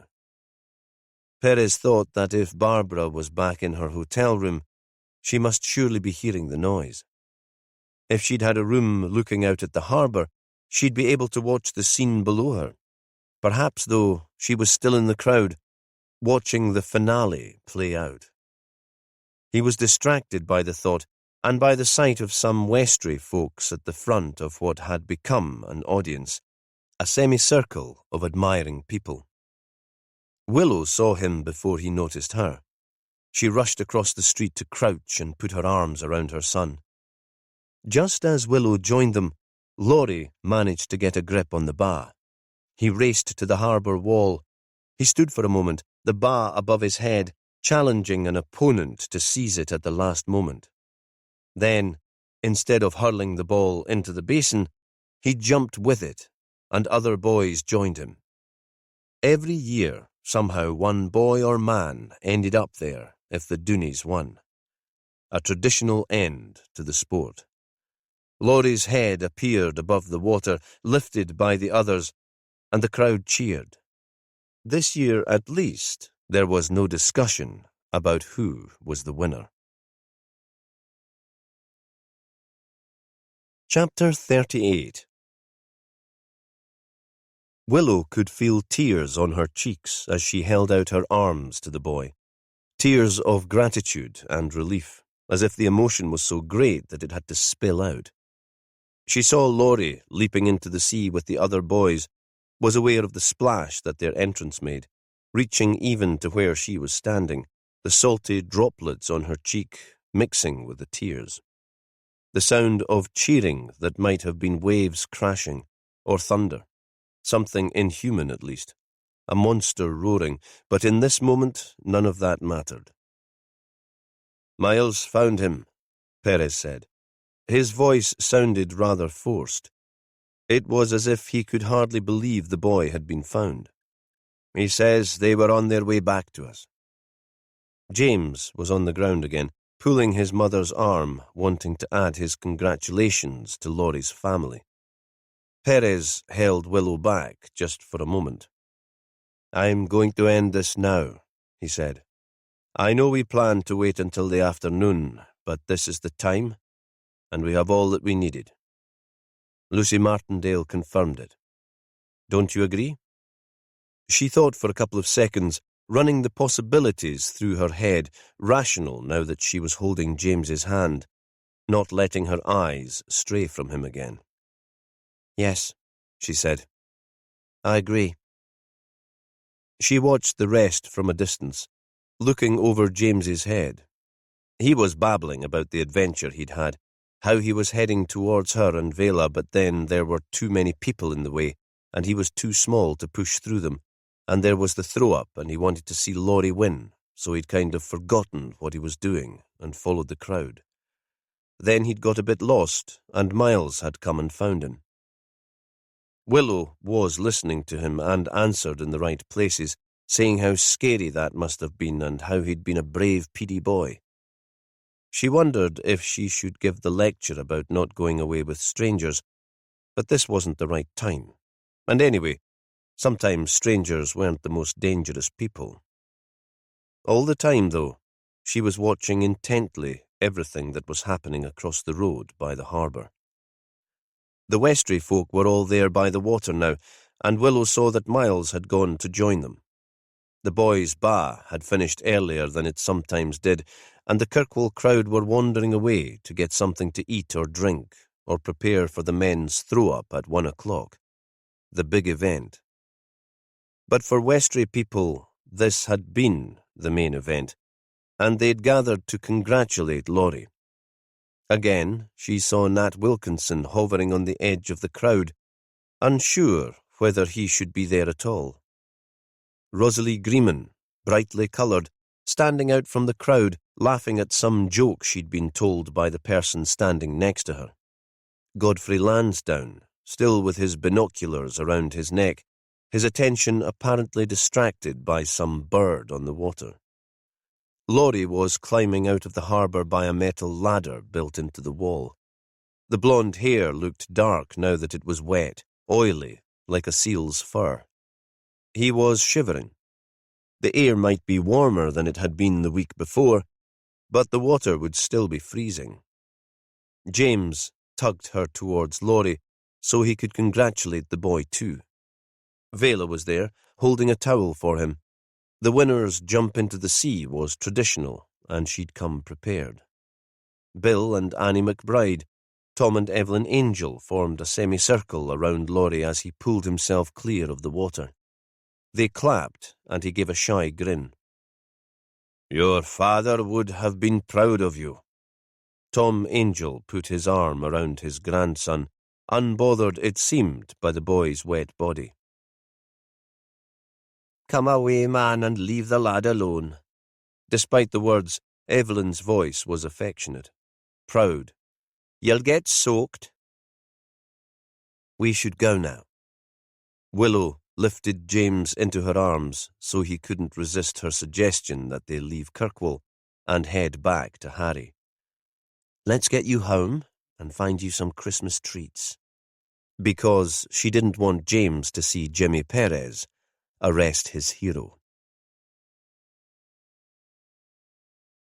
Chapter 39. They sat in the interview room in the police station. Tom Angel was there as Laurie's responsible adult. Vela had said she couldn't face it. Perez thought she might have had her suspicions about Laurie all along. Images of violence crawling into her head like worms. She'd have tried to push them away. Of course she would. She'd have believed that she was crazy with grief, that her imagination was thrown out of kilter. Who could believe that a son would kill his father, then kill again to hide his tracks, in a place like Westry, where nobody locked their door and where they left their keys in their cars, where strangers were made welcome? "This is a mistake, Jimmy." Tom's words were firm and certain, breaking into Perez's thoughts. But perhaps the grandfather had worried about Laurie too, about the boy's temper, his obsession with violent computer games, his secret social media posts that might occasionally have surfaced or been talked about by other kids in the community. Had one of the parents of the girls that Laurie had bullied online shared their anxiety with Tom? Had he believed that when Laurie left school, moved back to Westry and worked the farm, when he found a bonny young island lass to wed and have his bairns, all would be well? Laurie said nothing. Ellie was sitting next to Perez. She'd started the recording and given their names and the time. It was just past midday. In the market square, the crowds would already be gathering for the men's bar. "I'm going to tell you what I think happened that night of the storm on Westry." Perez hoped that the recording would pick up the sorrow in his voice, the kindness. He'd known Laurie since he was a baby. Maybe the fiscal would mock him for that, but now the sorrow might not be a bad thing. Sympathy might help Laurie to talk. Perez could use it to his advantage. He leaned forward, his elbows on the table, so he was speaking directly to Laurie. The other two adults might not have been in the room. George Riley came to Westry that day to work on his book and to confront Tony Johnson about the theft of Magnus's research around the Story Stones. But he had another reason too. He wanted to talk to your father about some troubling events that had surfaced in school. For the first time, Perez looked into Laurie's eyes. The lad's face was red. Perhaps that was because of the exertion of the bar game, the chill of the water when he jumped into the harbour. But perhaps it was embarrassment. awkwardness because he'd been found out. Shame. Perez hoped it was shame, that Laurie was sufficiently human to feel wretched about what he'd done. George Riley was a pastoral care teacher. He enjoyed working with troubled youngsters. Students felt able to talk to him when they'd never be able to confide in their parents. Because of that, he'd discovered that you'd been behaving inappropriately with some of the girls in school, a kind of grooming with the lasses in the hostel, persuading them to take sexual images of themselves and send them to you, then threatening to make them public. A horrible kind of blackmail. He paused for a moment and looked across at Laurie. Did it make you feel strong? Powerful? Laurie said nothing. He couldn't meet Perez's eyes. We won't use their names. They deserve a little privacy. But you know who they are. You've shared classes with them since you were 13. One of the lasses is self-harming. Another has just started being treated for depression. Both were too scared to tell their parents what was making them so miserable. Besides, they both came from the more remote islands where they couldn't always easily get home. And kids from those communities are expected to be tough, to survive. They were lonely and homesick, and you preyed on them. There was silence. Perez turned towards Tom Angel and spoke quietly, adult to adult. George thought he'd be able to manage the situation himself. The head teacher only found out what had been going on after George's death, when she had access to his files. At least he kept decent records. I had a long discussion with her this morning. Angel was white with shock and disgust. It was as if he'd been slapped very hard in the face. Now Perez turned back to Laurie. Mr. Riley didn't follow proper procedures. Perhaps he was a little overconfident, a little arrogant, though I think he had your best interests at heart. He believed that, with the support of your family, he could help you to change. He persuaded the lasses that you had meant no harm, that you would never have spread those images. They probably had the impression that they were partly to blame for taking the photographs. Of course, he should have notified the head teacher and the police immediately, but he didn't want you branded as a sex offender at such an early age. It was a mistake, and it caused the deaths of 3 people. But you killed them, Laurie. You have to take responsibility for that. There was silence in the room. The boy glared across the table at him. Perez continued in the same tone. Bullying at the grammar school isn't a new thing. I've talked to other people who suffered it to one degree or another, especially those staying at the hostel.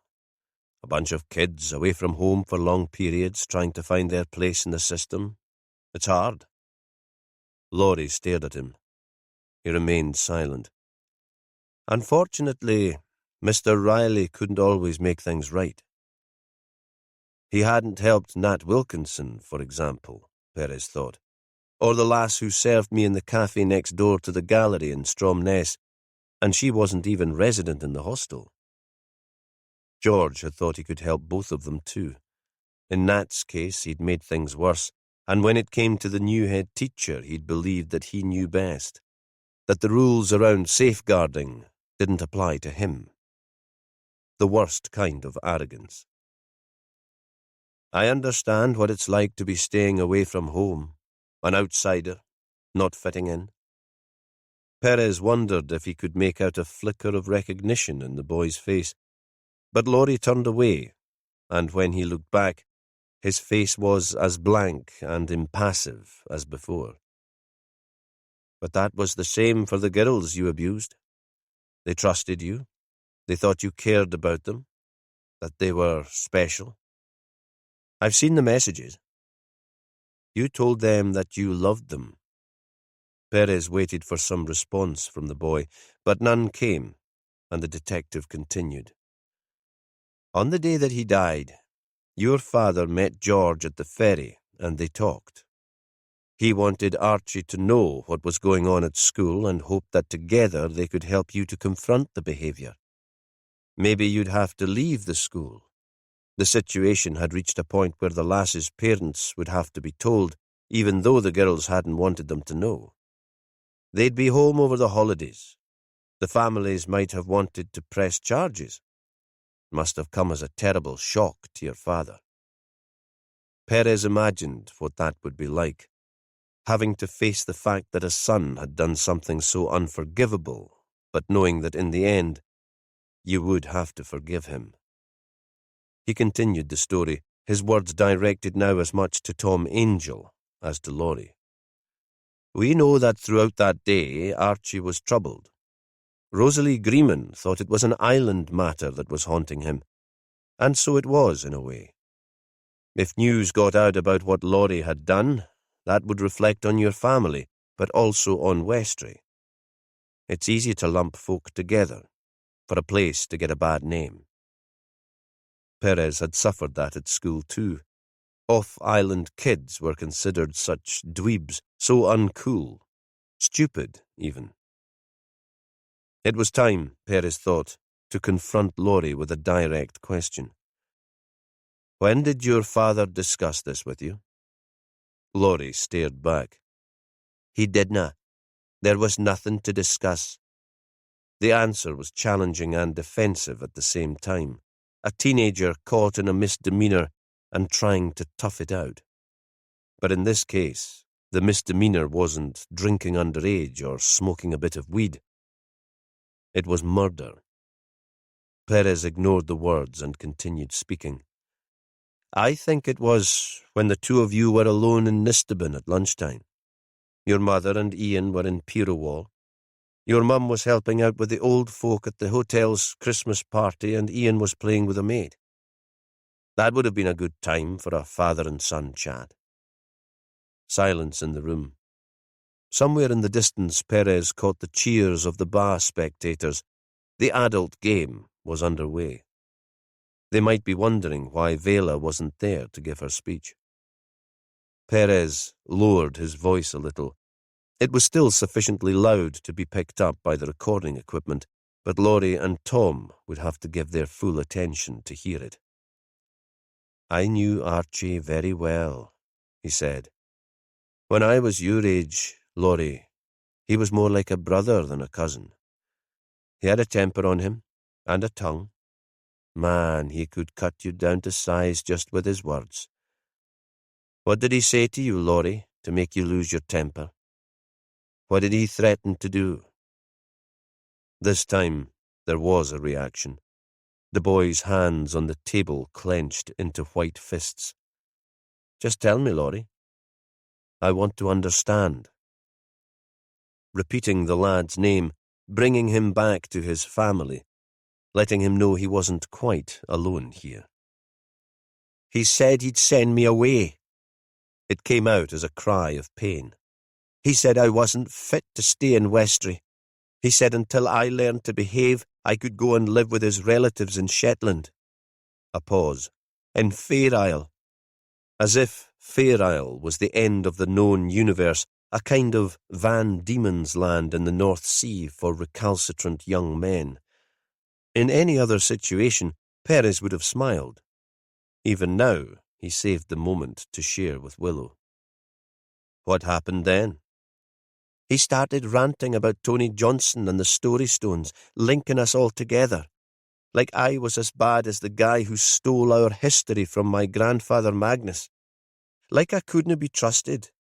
All I did was to have a laugh with those lasses. Not my fault if they fancied me. I didn't force any of them. But even as he was protesting, Perez could tell that wasn't true. Laurie had felt both entitled and confused. He was a lonely lad with nothing but internet porn to show him how to interact with unhappy young women, and a macho swagger to cover the inability to find real friends. Your dad went out later and met up with Tony Johnson close to the Noltland dig. That's a long way from Nistabin. How did you get there? What was the plan? Because you must have had a plan. No response, but a bull-headed stare and a simmering anger. Perhaps the boy actually felt resentment at having to sit there, to be questioned like this when he should be celebrating his victory at the bar. Maybe he had so little understanding about what he'd done. Perez went on with the story. He might have been reading from one of James's picture books. His tone was the same.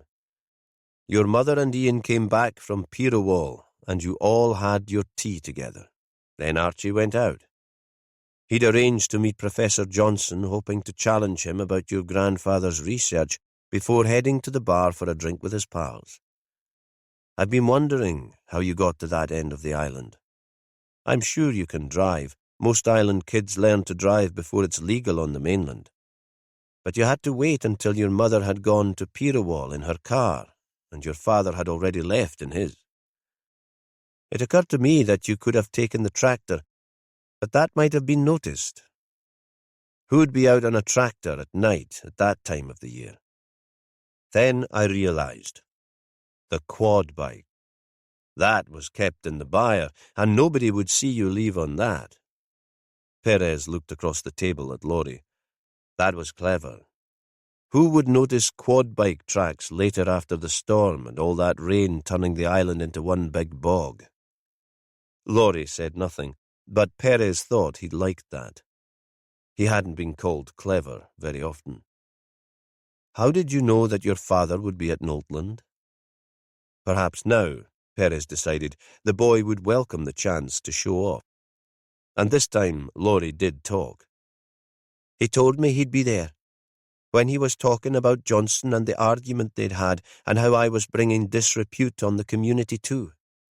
The professors demanded that I go and meet him on a day like this, the cheek of it. I'll be there right enough and I'll tell him what I think of him. Perez nodded. I think you got to Noltland just as your father had finished talking to Johnson. Archie would be in a foul mood after the day he'd had, and then talking to that smarmy academic who'd lied to him, trying to persuade him that Magnus had agreed to his work being stolen. Perez paused for a moment. Did you go there intending to kill your father? No! The sound came out like a roar. The boy's face was almost purple and his mouth wide open. Perez waited for a moment before speaking, and in the quiet, the boy's voice seemed to echo around the bare room. Then why don't you tell me exactly what happened? I wanted to speak to him, to explain.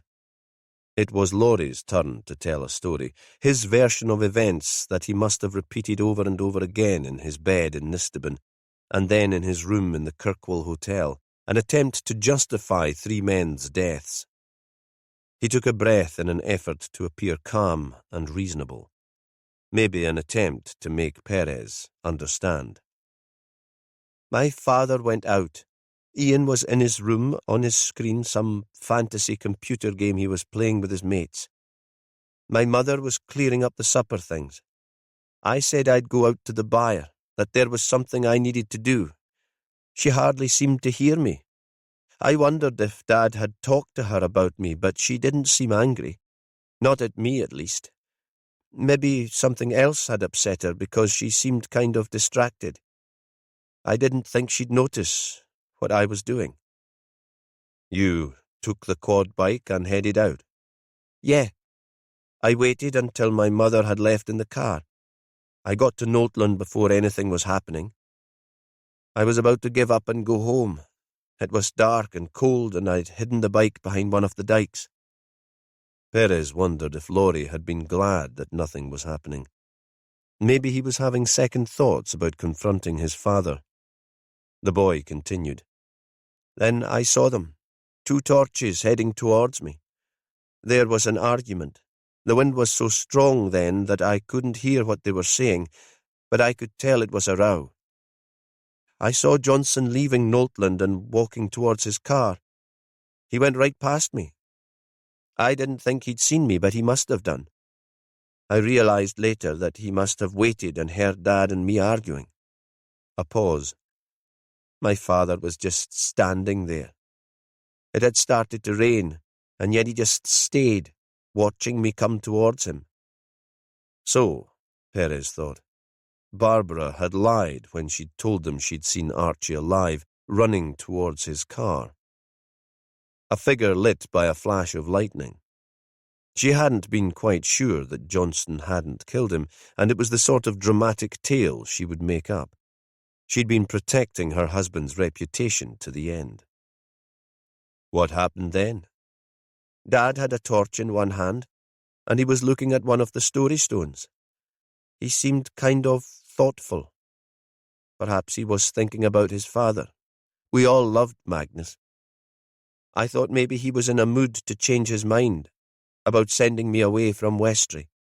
If I promised not to do that sort of stuff again, he'd see that family's more important than anything. You wanted him to forgive you? Aye. A pause. I guess that's what I wanted. There was another silence. This time Perez didn't prompt him. He just waited for him to continue. For Laurie to remember the words he'd already strung together. I didna shout, the boy said. Not really. Only to be heard against the noise of the wind. I just wanted to explain. But he said that Mr. Riley had sent through some of the photos I'd asked the lasses to take of themselves, that he could hardly bear to talk to me. He said I disgusted him. Laurie stopped again and stared across at Perez. Now his voice was hollow. He said that if I thought I'd ever inherit the farm, I was mistaken.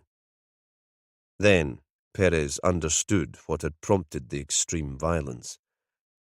This was a lad who couldn't control his anger any more than his father had, who'd had his whole future mapped out for him, as a farmer, a husband, a father, and it had been ripped away.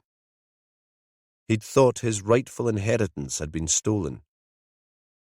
In the end, Archie might have relented, of course, but in the heat of that moment with the wind blowing around them, Laurie's future had crumbled. Your father was holding one of the story stones? Aye. And the other was on the ground? Then your father turned his back on you. He shouldn't have done that. He said he couldn't bear to look at me. And you picked up the other story stone and you hit him. He shouldn't have turned away. I have to hear you say it, Laurie. You hit him. Aye, I hit him. The words were clear and loud and defiant, but the beetroot-red face was streaming with tears. Chapter 40. Willow sat in the old manse with James. Although the day was milder, she banked up the fire. She felt the need for comfort. Her thoughts were with Perez. This would be one of the most difficult interviews he'd ever undertake. On the way home in the car, James had been lively, full of chatter about the bar, fizzing with the reflected glory of Laurie Stout's win. Laurie did it, didn't he, Mummy? He won for the Doonies. Yes, she said. He did. She wondered when he'd be old enough to understand what had happened in these days in the run-up to Christmas, and how she'd find the words to explain that just because boys were strong, they couldn't always do as they wished. He'd hear about it, of course. The story would be everywhere. There'd be pieces all over the news and earnest documentaries exploring the background to teenage violence, the role of social media in young people's lives, the easy accessibility of pornography. Maybe a drama attempting to bring the murders to life. For a while, Westry would be invaded by the press. The family would be blamed. Back home, James settled. He watched a film and built the small Lego kit he'd found in his stocking. Willow prepared vegetables for the evening meal, but she was digging back into her memories, wondering if there'd been anything that could have predicted Laurie's behaviour. He'd been quiet, withdrawn, not as sharp as his brother, not as curious about the world away from Orkney, but helpful. He'd been kind to James. His parents might have had their problems, but they'd been good role models for their sons. The boys had always been loved and well cared for. Then she remembered one evening in Nistabin. A party, music and too much drinking. Archie had come up behind her and groped her.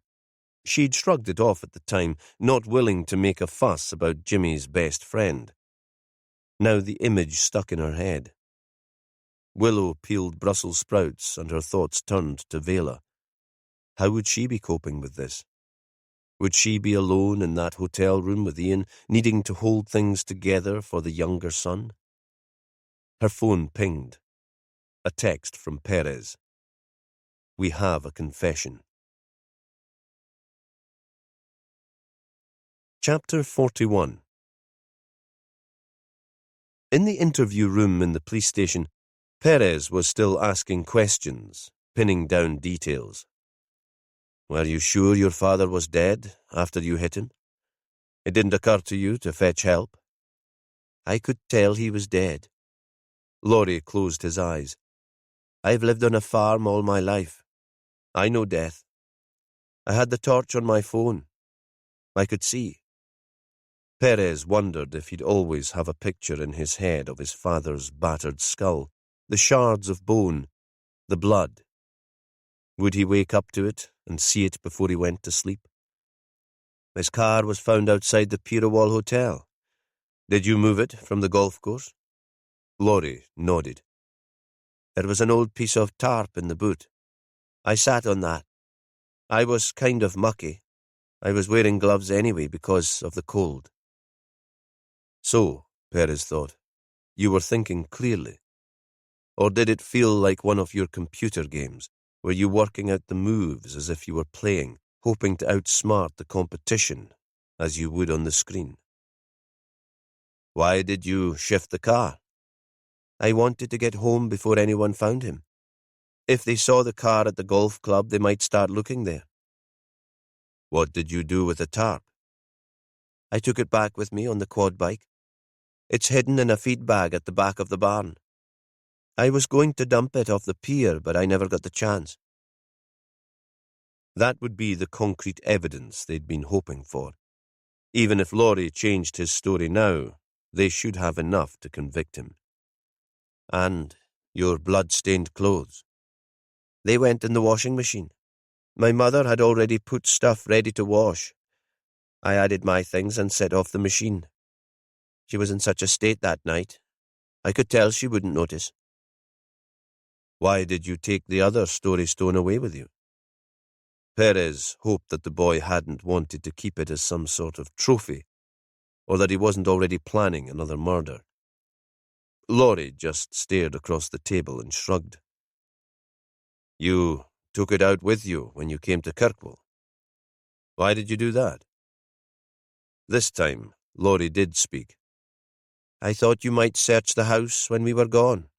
If you found it, you'd know that I was there that night.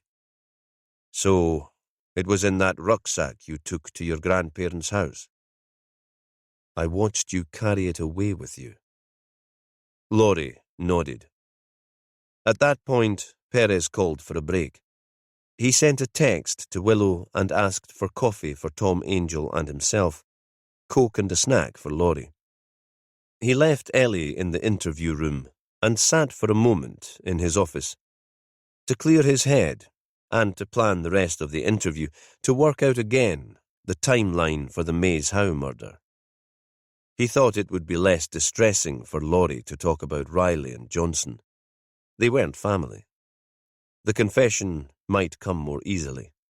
Besides, the boy had already killed once by the time he came to murder them. The duty sergeant popped his head round Perez's office door. He reported that the bar was over, until it all happened again on New Year's Day, as if Perez would be as interested in the result as he was. It had taken 3 hours, but the Dooneys had won the adult bar too. The officer was downcast because he was an uppie and because it was Christmas Day, and yet he was still here in the station. His wife was used to late festive dinners because he always watched the bar, he said. but he had no idea when his shift would be over, and she was giving him grief, hoping perhaps that Perez would show pity and send him home to his meal and his drams. This shouldn't take much longer. Perez got to his feet and joined the sergeant at the door. He wanted to be home with his family too. He walked back into the interview room. "Tell me about Mr. Riley," he said. They were sitting in the same places in the small room with the high window looking out over the car park. The neon strip light fizzed occasionally, as if it might stop working altogether, and he had the start of a headache. Ellie had begun the recording again. "Explain about that afternoon at Maze Howe." In his mind, Perez was walking towards the burial chamber, the frozen grass crunching under his feet, stooping to get inside, waiting for the sunlight to recreate the mystery of the solstice. Laurie had clammed up again, jaws clamped shut, and Perez continued talking in his storyteller's voice. "He wanted to talk to you, didn't he? About the stuff he'd found on your social media and the complaints from the girls at the hostel. It never occurred to him that you might have killed your father, or I'm sure he would have come to us first. He was obsessed with the history, and he thought that Professor Johnson had murdered your father." Perez wondered suddenly if that was true. George Riley had the confidence that came from an English public school education and his fancy university. Or perhaps Mr. Riley had an idea that you might be responsible for your father's death, and thought he could persuade you to confess. Is that what happened? It would be in the character of the man, Perez thought. He believed the best in everyone, and maybe he was convinced that redemption was possible. "No, it was nothing like that." The boy's words came out as a shout. Perez waited for a moment for Laurie to say more before continuing. "So, if he didn't know that you'd killed your father, Mr. Riley still wanted to help. He believed that you were going through a really tough patch because your father had just died, and he wanted to help, to sort things out without it all blowing up into a nightmare for you, affecting your future. He was tight for time that day. He was just back from a conference. He had pantomime rehearsals and he wanted to spend the afternoon with his partner, but he saw the clear sky and thought you'd enjoy the drama of Maze Howe. So he arranged to meet you there. One of his many kindnesses." Perez looked across at the boy, hoping again for a response, but none came. "It took me a long time to work it out. The logistics, I mean. By then, you were staying in town in the Kirkwall Hotel. How could you get out to Maze Howe? You don't have many friends, do you? None that might help by arranging a lift. I can understand how you might escape from the hotel without your mother noticing. She was grieving, lost in a world of her own, and the doctor had given her something to dull the pain. Besides, Ian was playing games in the room next to hers. She heard him talking, and she believed you were there chatting with him, but he was talking to his gaming friends and not to you." Laurie continued to stare into space. "What did you tell Ian?" Perez asked, genuinely curious. "Where did you tell him you were going?" Now, Laurie did look directly at the detective. "I told him I was meeting a lass," he said. He gave a little smile that might have been a smirk, but that Perez hoped was almost wistful, as if Laurie would have loved nothing better than having a girl to meet. Someone to care for, and not to abuse. "Ian said he'd cover for me if our mother asked where I was."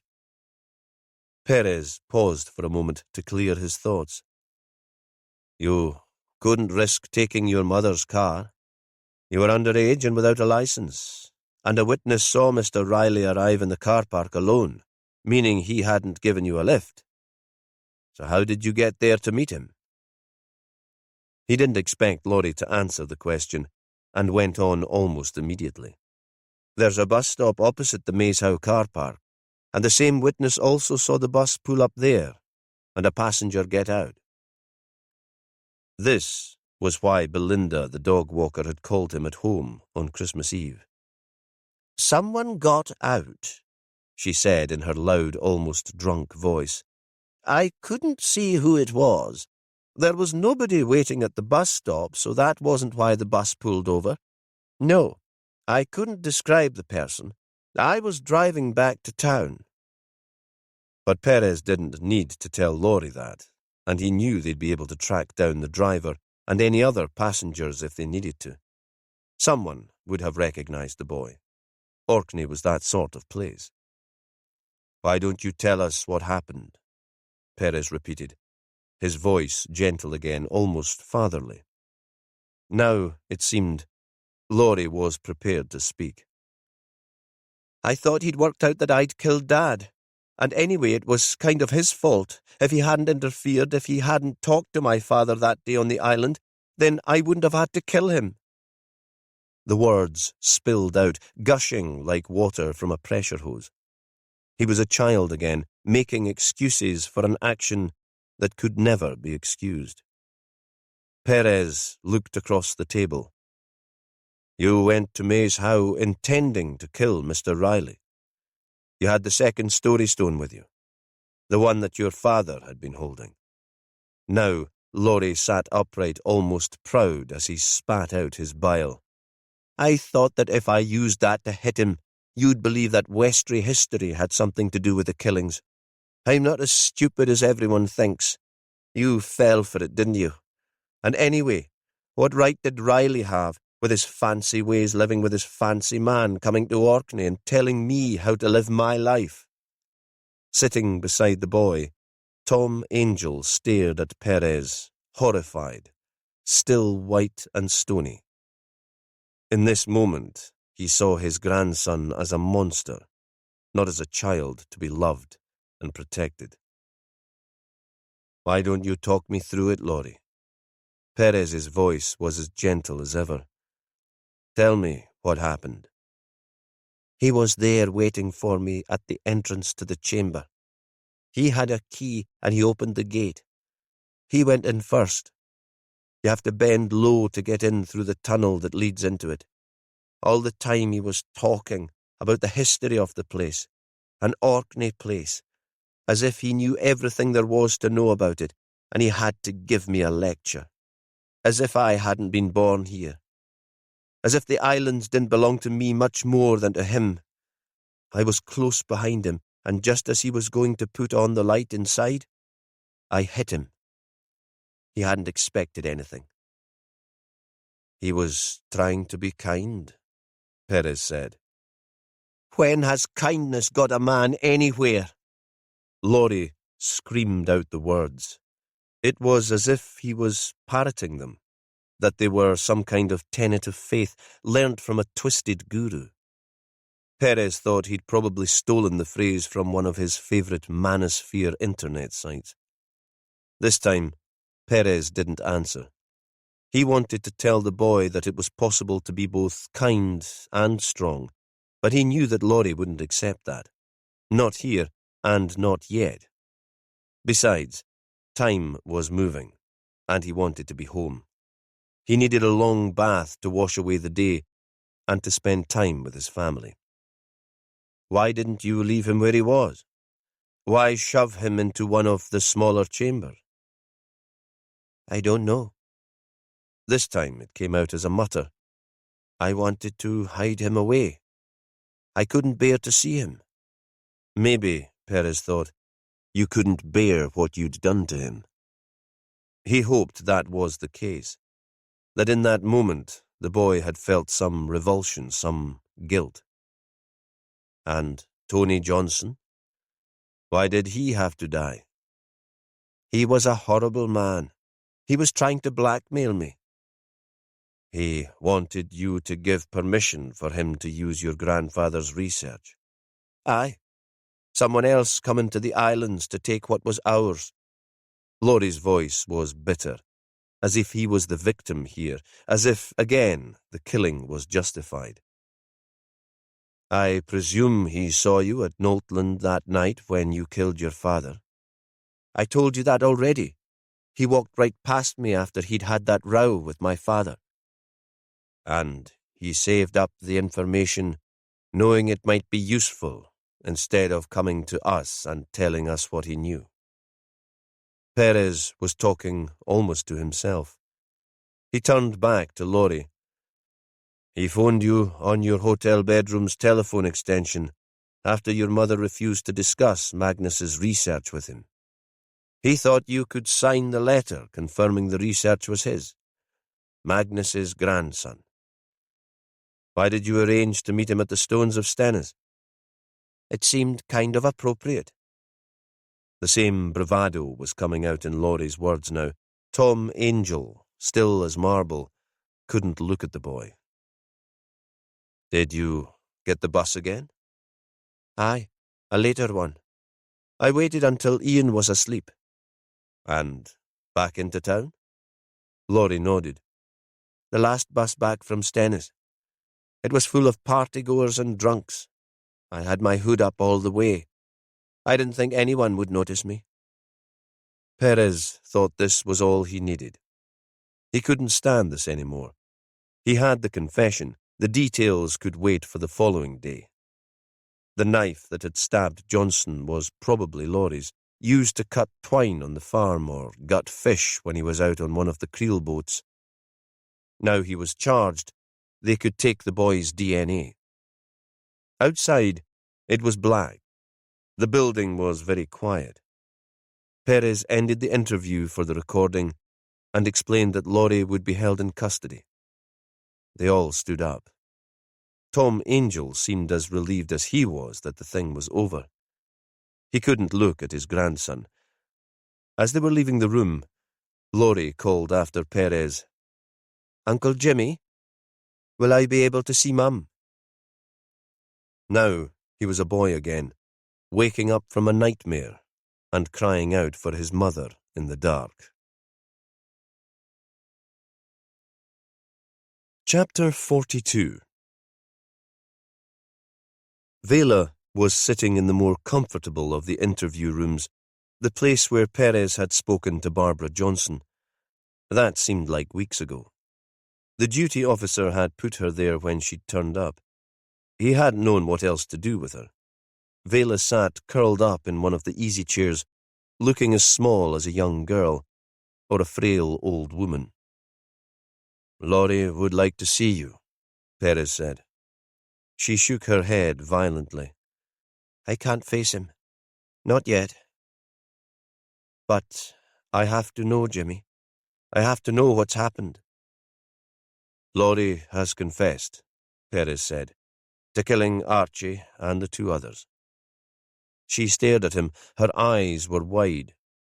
He couldn't tell what she was thinking. Perhaps it was too much for her to take in, and she couldn't think at all. "That's a good thing," he went on. His voice was very quiet and gentle, and outside he could hear some drunk singing Flowers of Scotland.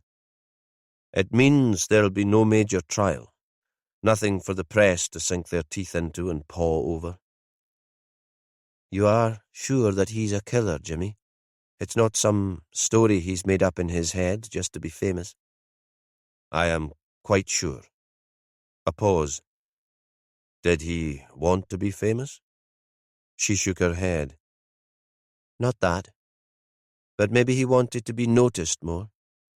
Archie dragged the attention of everyone in a room towards him, and Ian was so quick and clever, and folk admired his musical talent so much.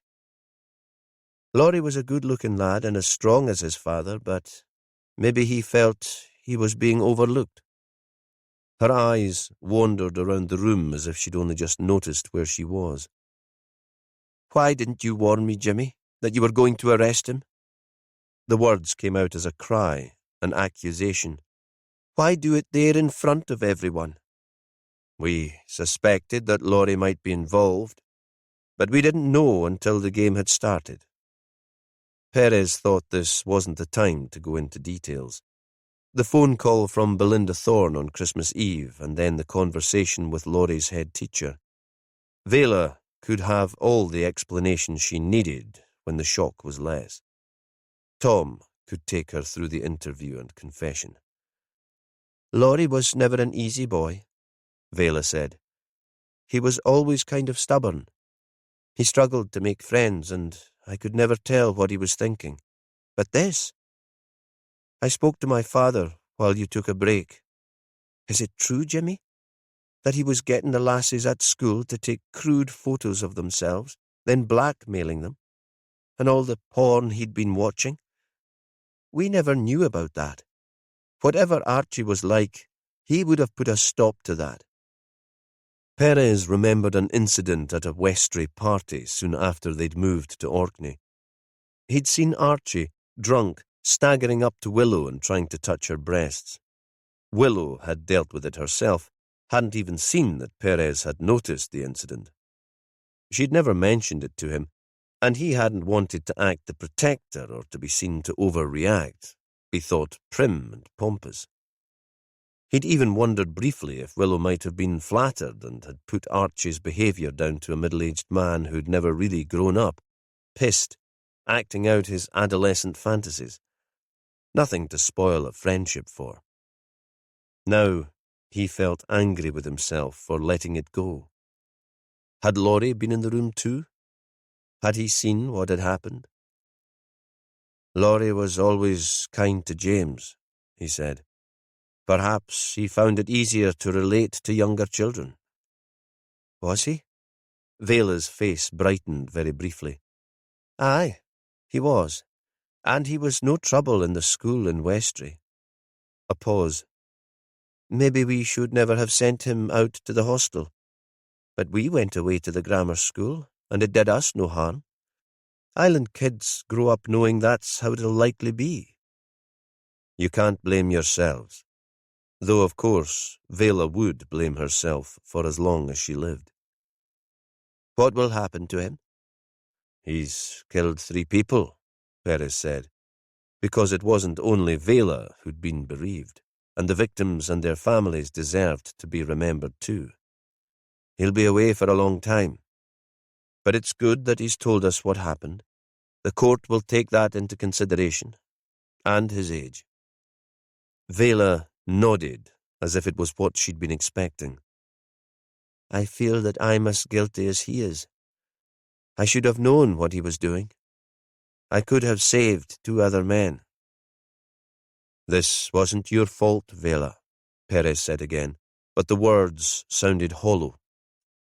They sat for a moment in silence. Will you see him now? He couldn't predict what her response might be. She swung her legs round and got to her feet. Aye, I'll see him. A pause. I suppose he's still my boy. Chapter 43. When Perez arrived home, the house was quiet.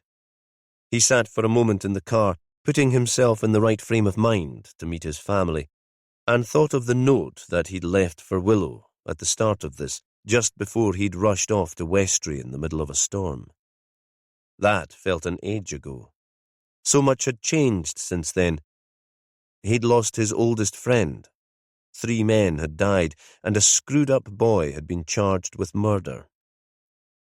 Perez felt himself unravelling, just as he had when he was stranded on Fair Isle and Fran had been killed in the middle of another violent storm, the blade of the knife caught in a flash of blue lightning. That image haunted him at times too. All this was too close to home, and memories were colliding. He wasn't sure he could face it anymore. In the islands, everything was too close to home. Then the door opened, and Willow came out to greet him. She must have heard the vehicle on the drive. She stood in the doorway, the light behind her, a familiar silhouette. He climbed out of the car, and they stood together. You okay, Jimmy? Aye. He was now. James is dozing in front of the telly. It'll be a nightmare to get him to bed when it's time, but he's shattered. Come away in. I'll get the dinner on. Perez went upstairs, showered, and changed out of his work clothes, another attempt to switch his brain away from the job. Then, before he could get downstairs, the house was full of noise and laughter. James had realized that his father was home. He rushed up to greet him, buzzing with the events of the day. There were presents to open and a meal to eat, and that distracted James from his tales of Laurie's heroism. Perez and Willow weren't sure how they'd tackle that subject. It certainly wasn't something to be discussed this evening. Instead, they talked about what they might do the following day, when Miles would come to visit. James, it seemed, had fallen for Miles too. He's very funny, and he can do magic tricks. He pulled a sweetie out of my ear. Yes, he's a great guy. Perez wondered if Miles would ever understand how reckless George had been, ignoring the rules around safeguarding, believing that he was some sort of knight in shining armour, charging in to rescue Laurie from himself, and the two girls involved from future torment and abuse. But, Perez thought, Miles must have spent his career working with flawed characters, and would have been clear-eyed about Riley. He'd known George's faults, but he loved him anyway. The meal and the presents and the stories all took a long time, and for James, staying up so late was an adventure in itself. At last, the boy went to bed. Despite the sugar and the excitement, he fell asleep immediately, and the adults were left to themselves. They sat in front of the dying fire, Perez with a dram and Willow with chamomile tea, each staring at the embers, lost in their own thoughts. Perez couldn't imagine what Vela might be going through. He'd always thought that the worst thing in the world was to lose a child. But to have a child who had killed 3 people, surely that would be more bitter. Do you think Vela suspected that Laurie was capable of murder? Willow could have been reading his mind. I don't know. Maybe she had an itch of suspicion but didn't want to believe. She took the boys away from Westray as soon as she could. Perhaps she thought that was a way of keeping hold of Laurie, of keeping people safe. What would you do if you thought James had committed something so terrible? He won't. Perez was sure about that. We'll make sure he won't do anything of the sort. Willow didn't answer for a while. I'm not sure it's that easy. Vela and Archie were good parents in their own way. He grew up in a place that most people would consider idyllic. I never thought of Laurie as being overly macho or unpleasant in any way at all. There was another period of silence. Then, because this seemed like a time of confession, he said, Earlier, sitting in the car, I wasn't sure I could do this any longer. It's too hard. He knew she'd understand what he meant by that. The case, working in a small community, policing people he knew. He looked directly at her. I was thinking I'd resign. And now? She said. He shrugged. Honestly, I don't think I'm fit for anything else. And someone has to do it, don't they? Somebody has to pick up the pieces when things fall apart. She smiled, as if it was the answer that she'd been expecting. Thank you for listening to this audio production of The Killing Stones by Ann Cleeves, read by Kenny Blythe. Text copyright Ann Cleeves 2025. Recording copyright Macmillan Publishers International Limited 2025. Published by Macmillan, an imprint of Pan Macmillan, a division of Macmillan Publishers International Limited. The right of Ann Cleeves to be identified as the author of this work has been asserted in accordance with the Copyright, Designs and Patents Act 1988. The publisher does not authorize the use or reproduction of any part of this book, recording, or voices for the purpose of training artificial intelligence technologies or systems. The publisher expressly reserves this book from the text and data mining exception in accordance with Article 4, Subclause 3 of the European Union Digital Single Market Directive 790 of 2019. All rights reserved. Directed by Toby Lewis and recorded at Rushforth Media. Post-production by Rex Brough.